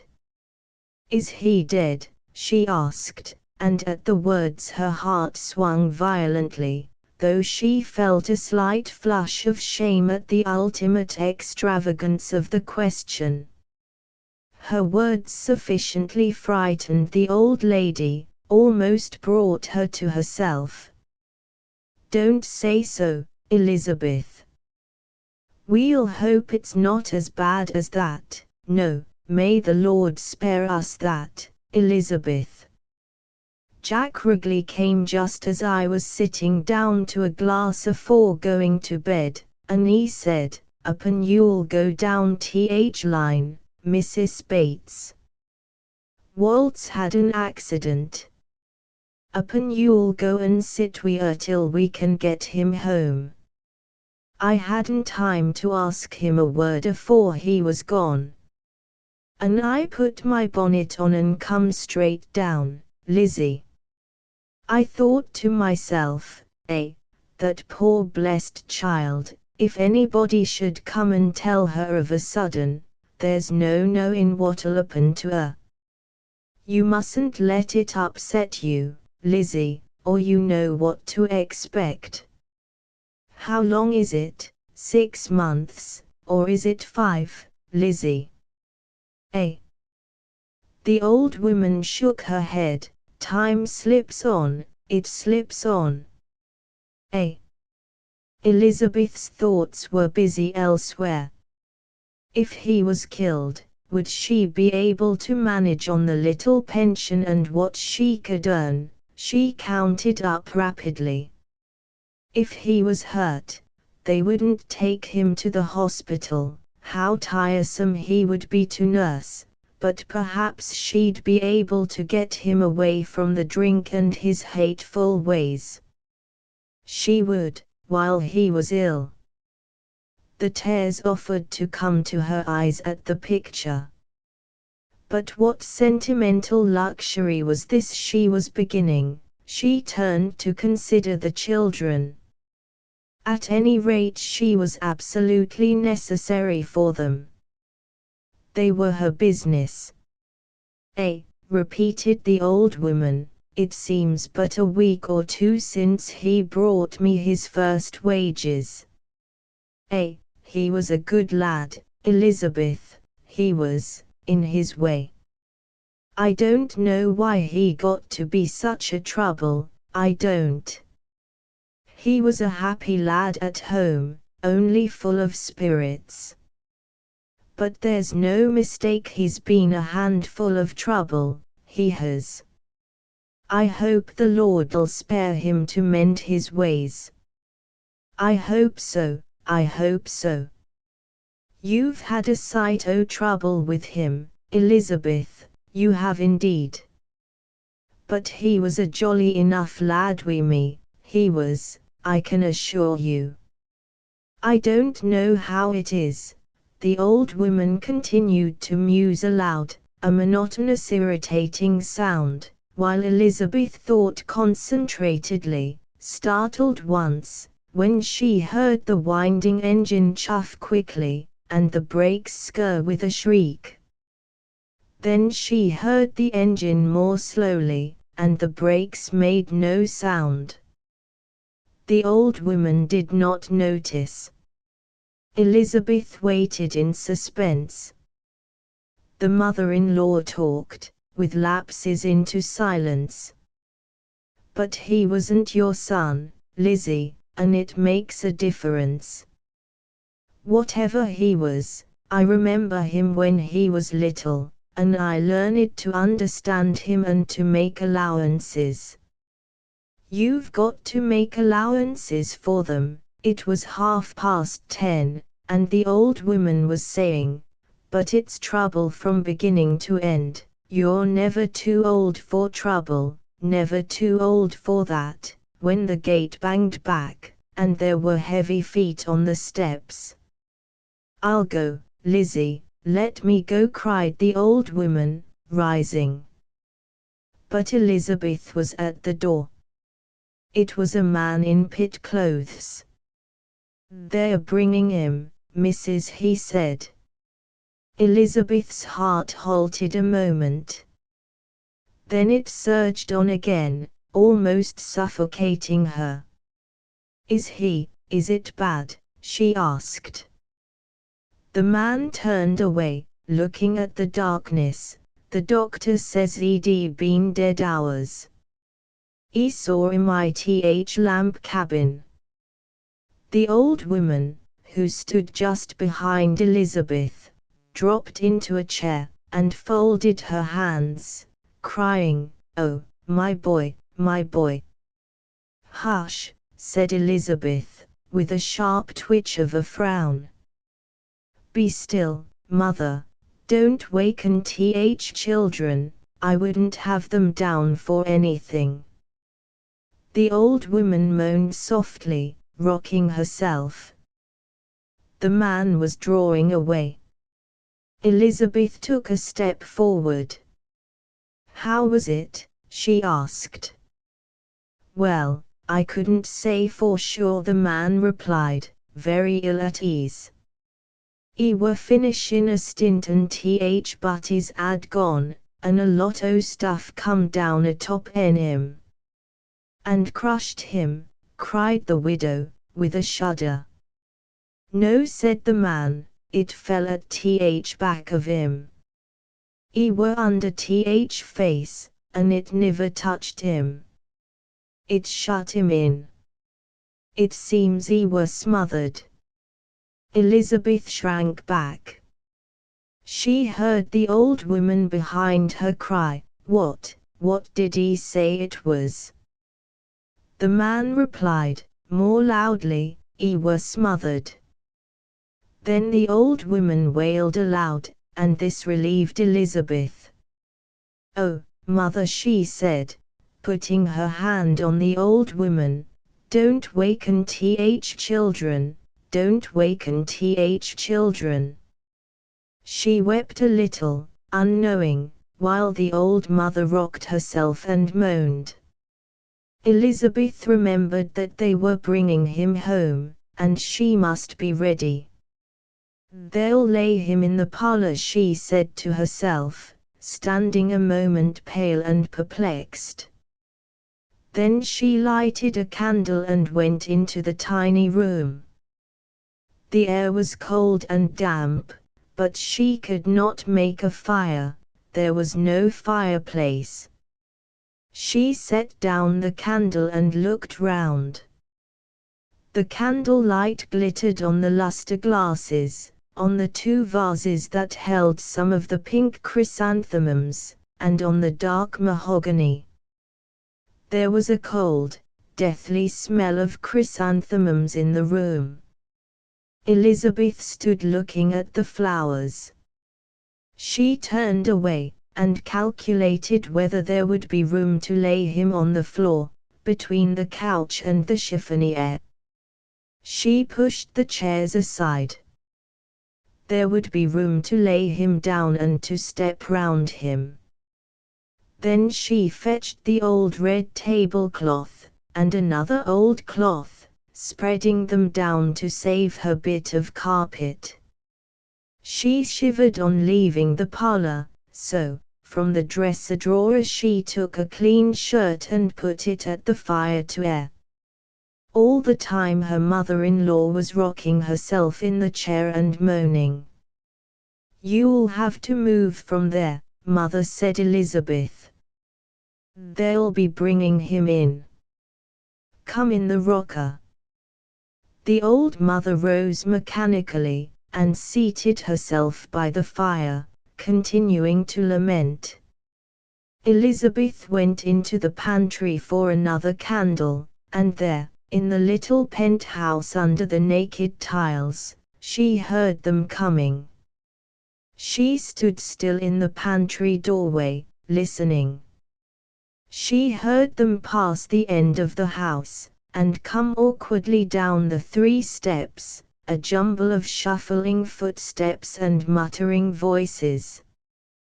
The old woman was silent. The men were in the yard. Then Elizabeth heard Matthews, the manager of the pit, say, "You go in first, Jim. Mind." The door came open, and the 2 women saw a collier backing into the room, holding one end of a stretcher, on which they could see the nailed pit boots of the dead man. The 2 carriers halted, the man at the head stooping to the lintel of the door. "Where will you have him?" asked the manager, a short, white-bearded man. Elizabeth roused herself and came from the pantry carrying the unlighted candle. "In the parlor," she said. "In there, Jim," pointed the manager, and the carriers backed round into the tiny room. The coat with which they had covered the body fell off as they awkwardly turned through the 2 doorways, and the women saw their man, naked to the waist, lying stripped for work. The old woman began to moan in a low voice of horror. "Lay th stretcher at th side," snapped the manager, "and put him on th cloths. Mind now, mind. Look you now." One of the men had knocked off a vase of chrysanthemums. He stared awkwardly, then they set down the stretcher. Elizabeth did not look at her husband. As soon as she could get in the room, she went and picked up the broken vase and the flowers. "Wait a minute," she said. The 3 men waited in silence while she mopped up the water with a duster. What a job, what a job, to be sure," the manager was saying, rubbing his brow with trouble and perplexity. "Never knew such a thing in my life, never. He'd no business to ha' been left. I never knew such a thing in my life. Fell over him clean as a whistle, and shut him in. Not 4 foot of space, there wasn't, yet it scarce bruised him." He looked down at the dead man, lying prone, half naked, all grimed with coal dust. "Asphyxiated," the doctor said. "It is the most terrible job I've ever known. Seems as if it was done o' purpose. Clean over him, and shut him in, like a mouse trap." He made a sharp, descending gesture with his hand. The colliers standing by jerked aside their heads in hopeless comment. The horror of the thing bristled upon them all. Then they heard the girl's voice upstairs calling shrilly, "Mother, mother, who is it? Mother, who is it?" Elizabeth hurried to the foot of the stairs and opened the door. "Go to sleep," she commanded sharply. "What are you shouting about? Go to sleep at once, there's nothing." Then she began to mount the stairs. They could hear her on the boards, and on the plaster floor of the little bedroom. They could hear her distinctly. "What's the matter now? What's the matter with you, silly thing?" Her voice was much agitated, with an unreal gentleness. "I thought it was some men come," said the plaintive voice of the child. "Has he come?" "Yes, they've brought him." "There's nothing to make a fuss about. Go to sleep now, like a good child." They could hear her voice in the bedroom. They waited whilst she covered the children under the bedclothes. "Is he drunk?" asked the girl, timidly, faintly. "No. No, he's not. He's asleep." "Is he asleep downstairs?" "Yes, and don't make a noise." There was silence for a moment. Then the men heard the frightened child again. "What's that noise?" "It's nothing, I tell you. What are you bothering for?" The noise was the grandmother moaning. She was oblivious of everything, sitting on her chair rocking and moaning. The manager put his hand on her arm and bade her shh, shh. The old woman opened her eyes and looked at him. She was shocked by this interruption, and seemed to wonder. "What time is it?" The plaintive thin voice of the child, sinking back unhappily into sleep, asked this last question. 10 o'clock, answered the mother more softly. Then she must have bent down and kissed the children. Matthews beckoned to the men to come away. They put on their caps and took up the stretcher. Stepping over the body, they tiptoed out of the house. None of them spoke till they were far from the wakeful children. When Elizabeth came down, she found her mother alone on the parlor floor, leaning over the dead man, the tears dropping on him. "We must lay him out," the wife said. She put on the kettle, then returning knelt at the feet, and began to unfasten the knotted leather laces. The room was clammy and dim with only one candle, so that she had to bend her face almost to the floor. At last she got off the heavy boots and put them away. "You must help me now," she whispered to the old woman. Together they stripped the man. When they arose, saw him lying in the naive dignity of death, the women stood arrested in fear and respect. For a few moments they remained still, looking down, the old mother whimpering. Elizabeth felt countermanded.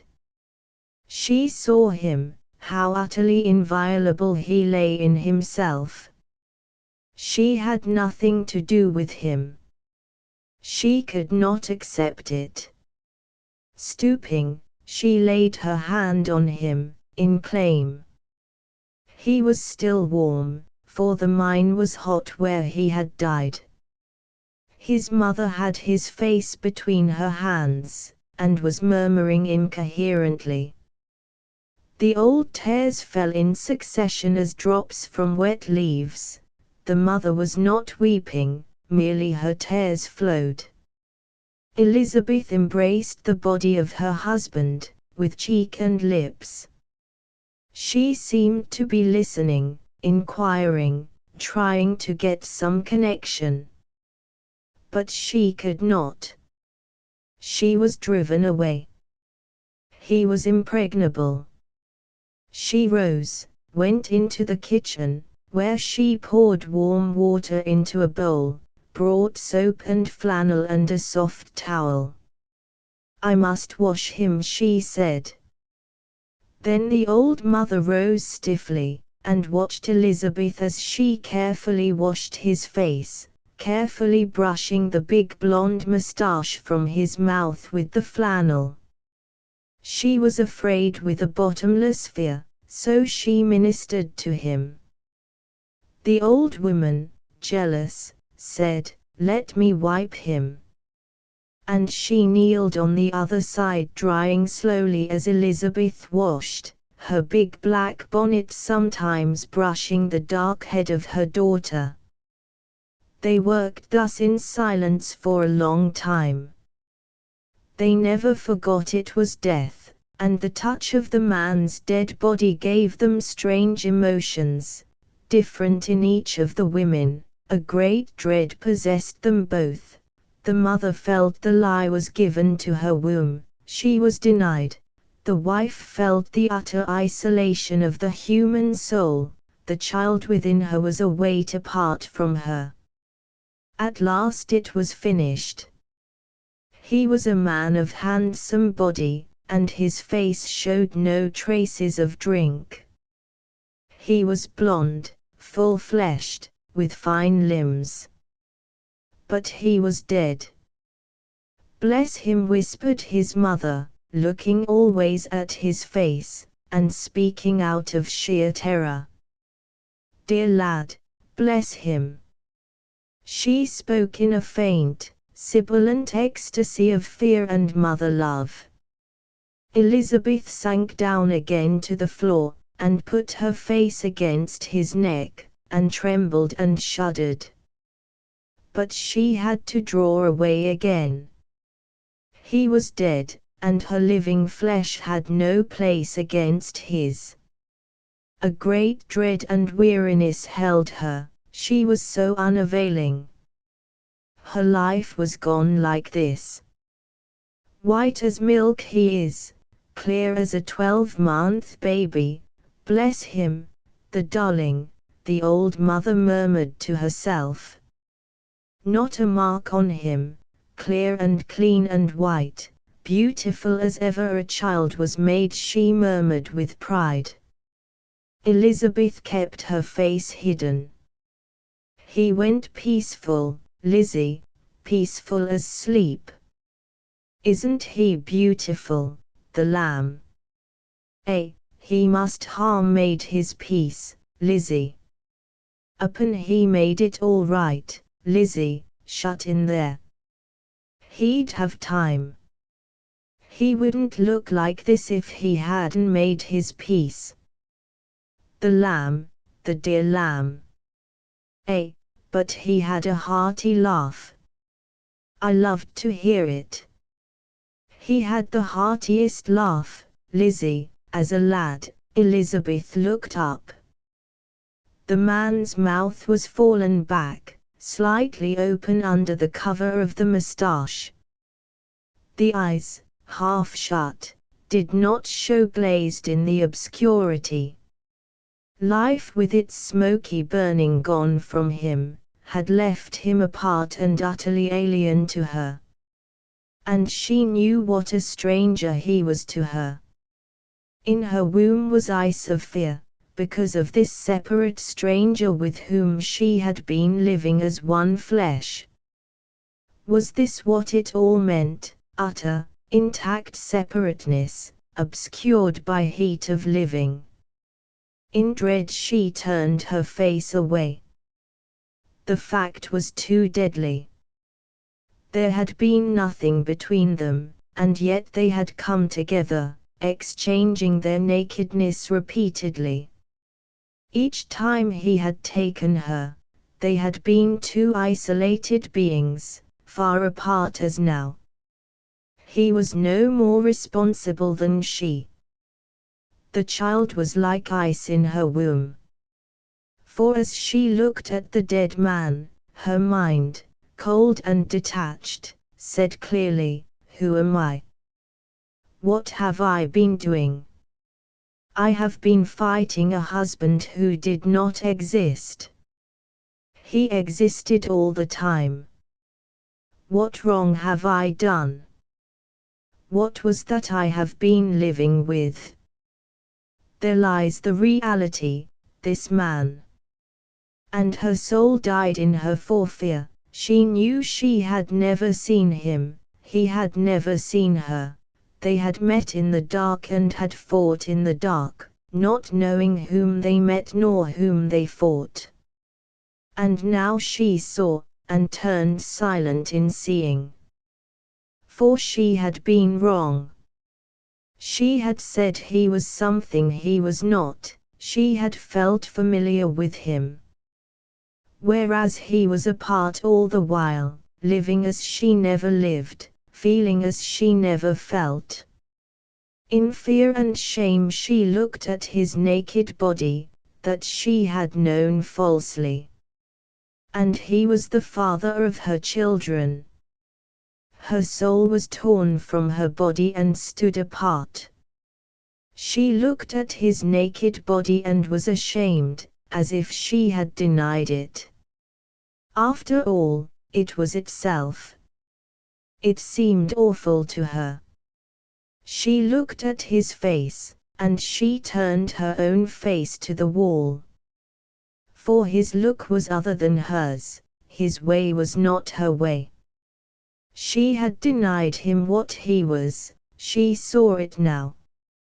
She had refused him as himself. And this had been her life, and his life. She was grateful to death, which restored the truth. And she knew she was not dead. And all the while her heart was bursting with grief and pity for him. What had he suffered? What stretch of horror for this helpless man? She was rigid with agony. She had not been able to help him. He had been cruelly injured, this naked man, this other being, and she could make no reparation. There were the children, but the children belonged to life. This dead man had nothing to do with them. He and she were only channels through which life had flowed to issue in the children. She was a mother, but how awful she knew it now to have been a wife. And he, dead now, how awful he must have felt it to be a husband. She felt that in the next world he would be a stranger to her. If they met there, in the beyond, they would only be ashamed of what had been before. The children had come, for some mysterious reason, out of both of them. But the children did not unite them. Now he was dead, she knew how eternally he was apart from her, how eternally he had nothing more to do with her. She saw this episode of her life closed. They had denied each other in life. Now he had withdrawn. An anguish came over her. It was finished then, it had become hopeless between them long before he died. Yet he had been her husband. But how little. "Have you got his shirt, Elizabeth?" Elizabeth turned without answering, though she strove to weep and behave as her mother-in-law expected. But she could not, she was silenced. She went into the kitchen and returned with the garment. "It is aired," she said, grasping the cotton shirt here and there to try.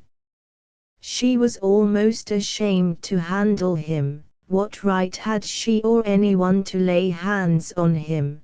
But her touch was humble on his body.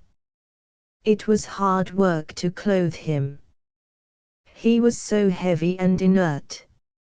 A terrible dread gripped her all the while, that he could be so heavy and utterly inert, unresponsive, apart. The horror of the distance between them was almost too much for her, it was so infinite a gap she must look across. At last it was finished. They covered him with a sheet and left him lying, with his face bound. And she fastened the door of the little parlor, lest the children should see what was lying there.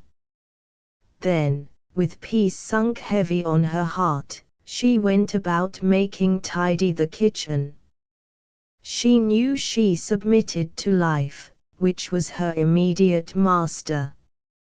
But from death, her ultimate master, she winced with fear and shame. Asterisk asterisk asterisk end of the Project Gutenberg ebook. The Prussian officer asterisk asterisk asterisk updated editions will replace the previous one, the old editions will be renamed.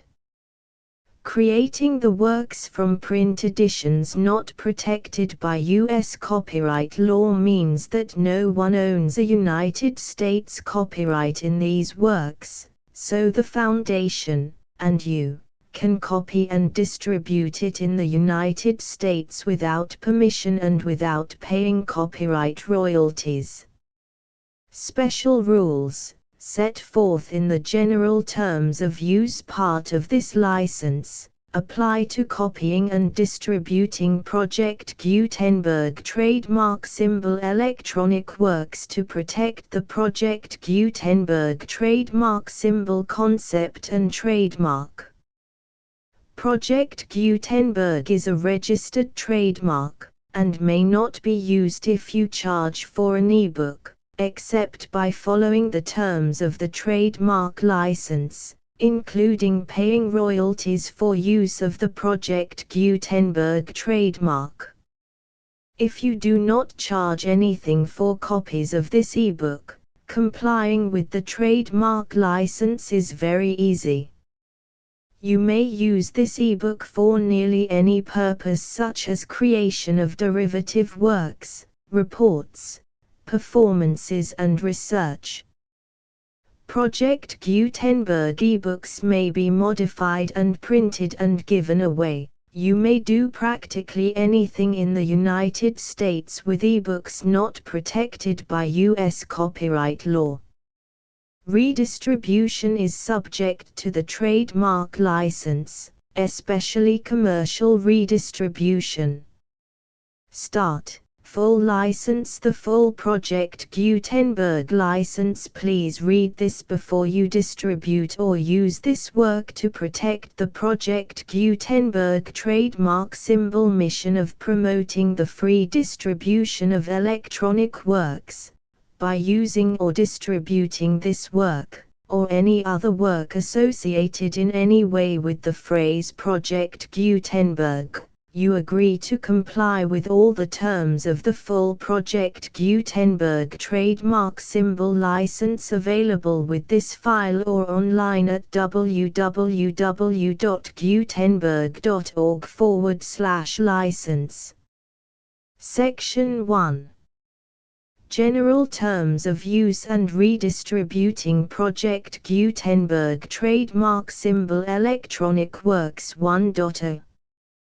By reading or using any part of this Project Gutenberg trademark symbol electronic work, you indicate that you have read, understand, agree to and accept all the terms of this license and intellectual property, trademark/copyright, agreement.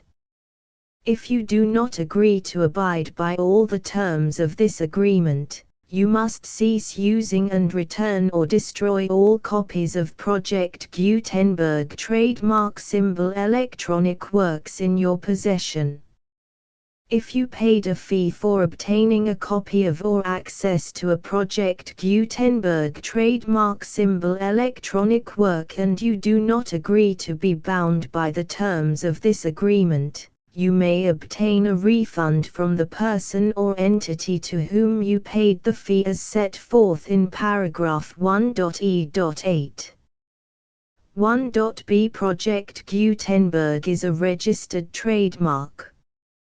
It may only be used on or associated in any way with an electronic work by people who agree to be bound by the terms of this agreement.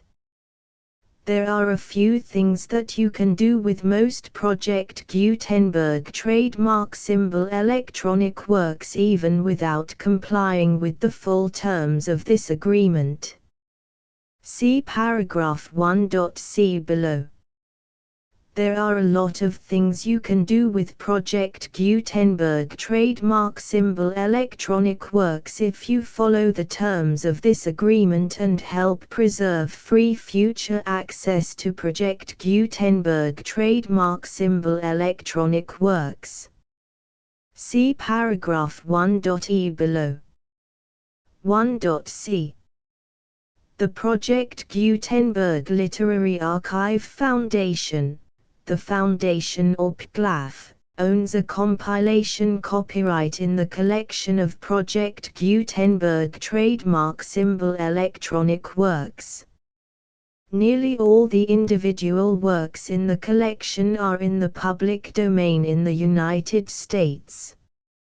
If an individual work is unprotected by copyright law in the United States and you are located in the United States, we do not claim a right to prevent you from copying, distributing, performing, displaying or creating derivative works based on the work as long as all references to Project Gutenberg are removed. Of course, we hope that you will support the Project Gutenberg trademark symbol mission of promoting free access to electronic works by freely sharing Project Gutenberg trademark symbol works in compliance with the terms of this agreement for keeping the Project Gutenberg trademark symbol name associated with the work. You can easily comply with the terms of this agreement by keeping this work in the same format with its attached full Project Gutenberg trademark symbol license when you share it without charge with others. 1.d. The copyright laws of the place where you are located also govern what you can do with this work.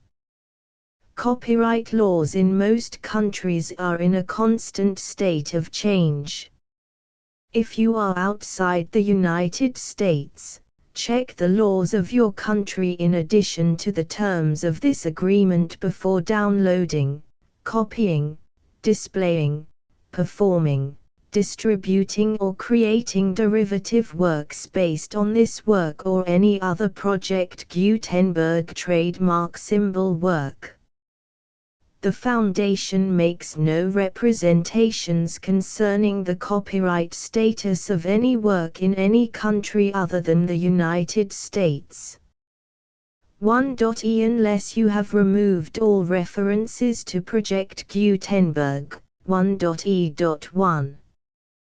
The following sentence, with active links to, or other immediate access to, the full Project Gutenberg trademark symbol license must appear prominently whenever any copy of a Project Gutenberg trademark symbol work, any work on which the phrase Project Gutenberg appears, or with which the phrase Project Gutenberg is associated, is accessed, displayed, performed, viewed, copied or distributed. This ebook is for the use of anyone anywhere in the United States and most other parts of the world at no cost and with almost no restrictions whatsoever. You may copy it, give it away or reuse it under the terms of the Project Gutenberg license included with this ebook or online at www.gutenberg.org. If you are not located in the United States, you will have to check the laws of the country where you are located before using this ebook. 1.e.2. If an individual Project Gutenberg trademark symbol electronic work is derived from texts not protected by U.S. copyright law, does not contain a notice indicating that it is posted with permission of the copyright holder, the work can be copied and distributed to anyone in the United States without paying any fees or charges. If you are redistributing or providing access to a work with the phrase Project Gutenberg associated with or appearing on the work, You must comply either with the requirements of paragraphs 1.e.1 through 1.e.7 or obtain permission for the use of the work and the Project Gutenberg trademark symbol trademark as set forth in paragraphs 1.e.8 or 1.e.9. 1.e.3. If an individual Project Gutenberg trademark symbol electronic work is posted with the permission of the copyright holder, your use and distribution must comply with both paragraphs 1.e.1 through 1.e.7 and any additional terms imposed by the copyright holder. Additional terms will be linked to the Project Gutenberg trademark symbol license for all works posted with the permission of the copyright holder found at the beginning of this work. 1.e.4.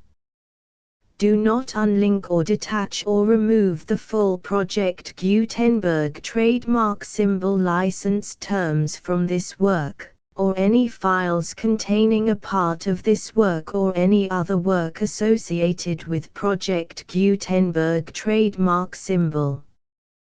1.e.5. Do not copy, display, perform, distribute or redistribute this electronic work, or any part of this electronic work, without prominently displaying the sentence set forth in paragraph 1.e.1 with active links or immediate access to the full terms of the Project Gutenberg trademark symbol license. 1.e.6. You may convert to and distribute this work in any binary, compressed, marked up, non-proprietary or proprietary form, including any word processing or hypertext form. However, if you provide access to or distribute copies of a Project Gutenberg trademark symbol work in a format other than plain vanilla ASCII or other format used in the official version posted on the official Project Gutenberg trademark symbol website, www.gutenberg.org, you must, at no additional cost, fee or expense to the user, provide a copy, a means of exporting a copy, or a means of obtaining a copy upon request, of the work in its original plain vanilla ASCII or other form. Any alternate format must include the full Project Gutenberg trademark symbol license as specified in paragraph 1.e.1. 1.e.7. Do not charge a fee for access to, viewing, displaying, performing, copying or distributing any Project Gutenberg trademark symbol works unless you comply with paragraph 1.e.8 or 1.e.9. 1.e.8. You may charge a reasonable fee for copies of or providing access to or distributing Project Gutenberg trademark symbol electronic works provided that you pay a royalty fee of 20% of the gross profits you derive from the use of Project Gutenberg trademark symbol works calculated using the method you already use to calculate your applicable taxes. The fee is owed to the owner of the Project Gutenberg trademark symbol trademark, but he has agreed to donate royalties under this paragraph to the Project Gutenberg Literary Archive Foundation. Royalty payments must be paid within 60 days following each date on which you prepare, or are legally required to prepare, your periodic tax returns. Royalty payments should be clearly marked as such and sent to the Project Gutenberg Literary Archive Foundation at the address specified in Section 4, Information about donations to the Project Gutenberg Literary Archive Foundation. You provide a full refund of any money paid by a user who notifies you in writing, or by email, within 30 days of receipt that he does not agree to the terms of the full Project Gutenberg trademark symbol license.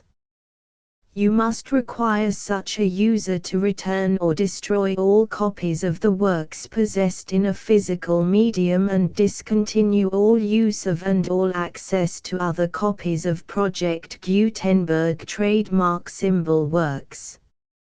You provide, in accordance with paragraph 1.f.3, a full refund of any money paid for a work or a replacement copy, if a defect in the electronic work is discovered and reported to you within 90 days of receipt of the work.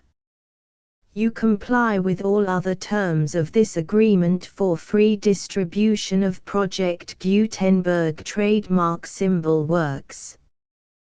1.e.9.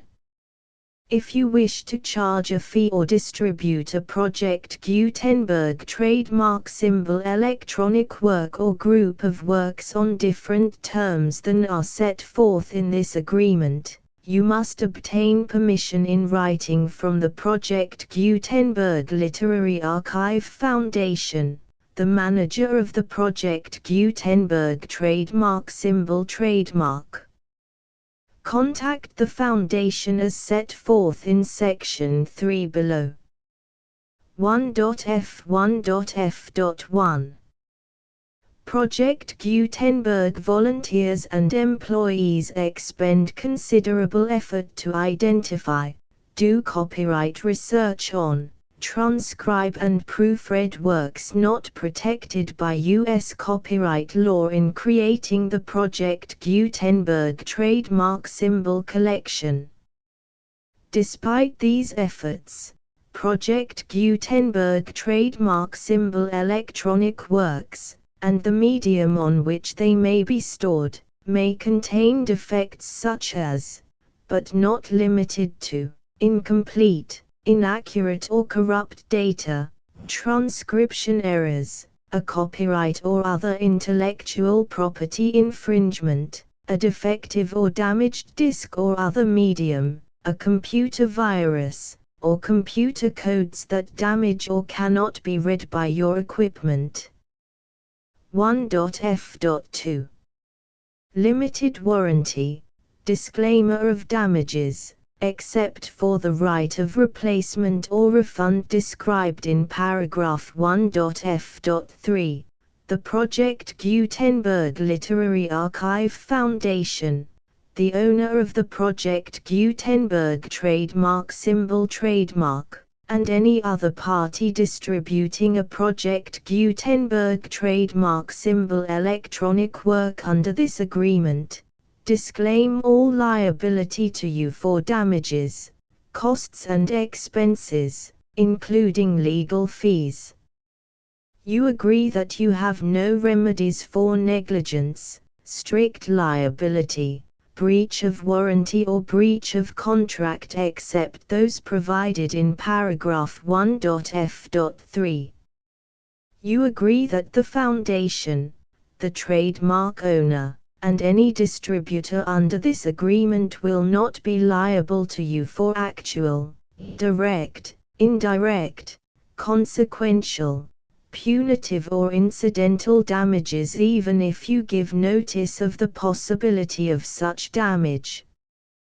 1.f.3 Limited right of replacement or refund. If you discover a defect in this electronic work within 90 days of receiving it, you can receive a refund of the money, if any, you paid for it by sending a written explanation to the person you received the work from. If you received the work on a physical medium, you must return the medium with your written explanation. The person or entity that provided you with the defective work may elect to provide a replacement copy in lieu of a refund. If you received the work electronically, the person or entity providing it to you may choose to give you a second opportunity to receive the work electronically in lieu of a refund. If the second copy is also defective, you may demand a refund in writing without further opportunities to fix the problem. 1.f.4. Except for the limited right of replacement or refund set forth in paragraph 1.f.3, this work is provided to you as is, with no other warranties of any kind, express or implied, including but not limited to warranties of merchantability or fitness for any purpose. 1.f.5. Some states do not allow disclaimers of certain implied warranties or the exclusion or limitation of certain types of damages. If any disclaimer or limitation set forth in this agreement violates the law of the state applicable to this agreement, the agreement shall be interpreted to make the maximum disclaimer or limitation permitted by the applicable state law. The invalidity or unenforceability of any provision of this agreement shall not void the remaining provisions. 1.f.6.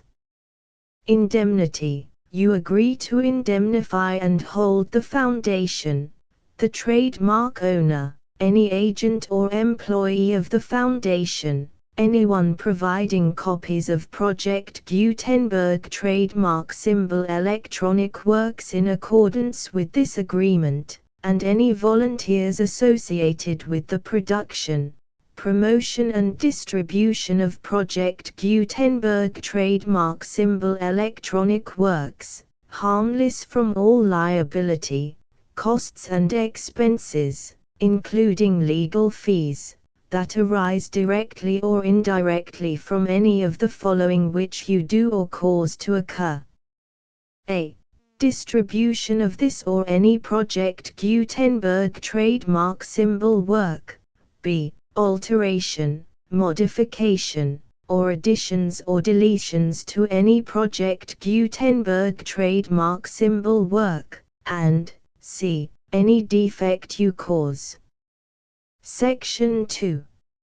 Information about the mission of Project Gutenberg trademark symbol. Project Gutenberg trademark symbol is synonymous with the free distribution of electronic works in formats readable by the widest variety of computers, including obsolete, old, middle-aged and new computers. It exists because of the efforts of hundreds of volunteers and donations from people in all walks of life. Volunteers and financial support to provide volunteers with the assistance they need are critical to reaching Project Gutenberg trademark symbol's goals and ensuring that the Project Gutenberg trademark symbol collection will remain freely available for generations to come. In 2001, the Project Gutenberg Literary Archive Foundation was created to provide a secure and permanent future for Project Gutenberg trademark symbol and future generations. To learn more about the Project Gutenberg Literary Archive Foundation and how your efforts and donations can help, see sections 3 and 4 and the Foundation information page at www.gutenberg.org. Section 3. Information about the Project Gutenberg Literary Archive Foundation. The Project Gutenberg Literary Archive Foundation is a non-profit 501(c)(3) educational corporation organized under the laws of the state of Mississippi and granted tax-exempt status by the Internal Revenue Service. The Foundation's IN or Federal Tax Identification Number is 64-6221541. Contributions to the Project Gutenberg Literary Archive Foundation are tax-deductible to the full extent permitted by U.S. federal laws and your state's laws. The Foundation's business office is located at 809 North 1500 West, Salt Lake City, UT 84116. 801-596-1887. Email contact links and up-to-date contact information can be found at the Foundation's website and official page at www.gutenberg.org/contact section 4. Information about donations to the Project Gutenberg Literary Archive Foundation. Project Gutenberg trademark symbol depends upon and cannot survive without widespread public support and donations to carry out its mission of increasing the number of public domain and licensed works that can be freely distributed in machine-readable form accessible by the widest array of equipment including outdated equipment. Many small donations, $1 to $5,000, are particularly important to maintaining tax-exempt status with the IRS. The Foundation is committed to complying with the laws regulating charities and charitable donations in all 50 states of the United States. Compliance requirements are not uniform and it takes a considerable effort, much paperwork and many fees to meet and keep up with these requirements. We do not solicit donations in locations where we have not received written confirmation of compliance. To send donations or determine the status of compliance for any particular state, visit www.gutenberg.org/donate. While we cannot and do not solicit contributions from states where we have not met the solicitation requirements, we know of no prohibition against accepting unsolicited donations from donors in such states who approach us with offers to donate. International donations are gratefully accepted, but we cannot make any statements concerning tax treatment of donations received from outside the United States. U.S. laws alone swamp our small staff. Please check the Project Gutenberg web pages for current donation methods and addresses. Donations are accepted in a number of other ways including checks, online payments and credit card donations. To donate, please visit www.gutenberg.org/donate. Section 5. General information about Project Gutenberg trademark symbol electronic works. Professor Michael S. Hart was the originator of the Project Gutenberg trademark symbol concept of a library of electronic works that could be freely shared with anyone. For 40 years, he produced and distributed Project Gutenberg trademark symbol ebooks with only a loose network of volunteer support. Project Gutenberg trademark symbol ebooks are often created from several printed editions, all of which are confirmed as not protected by copyright in the US unless a copyright notice is included. Thus, we do not necessarily keep ebooks in compliance with any particular paper edition. Most people start at our website, which has the main PG search facility, www.gutenberg.org. This website includes information about Project Gutenberg trademark symbol, including how to make donations to the Project Gutenberg Literary Archive Foundation, how to help produce our new ebooks, and how to subscribe to our email newsletter to hear about new ebooks.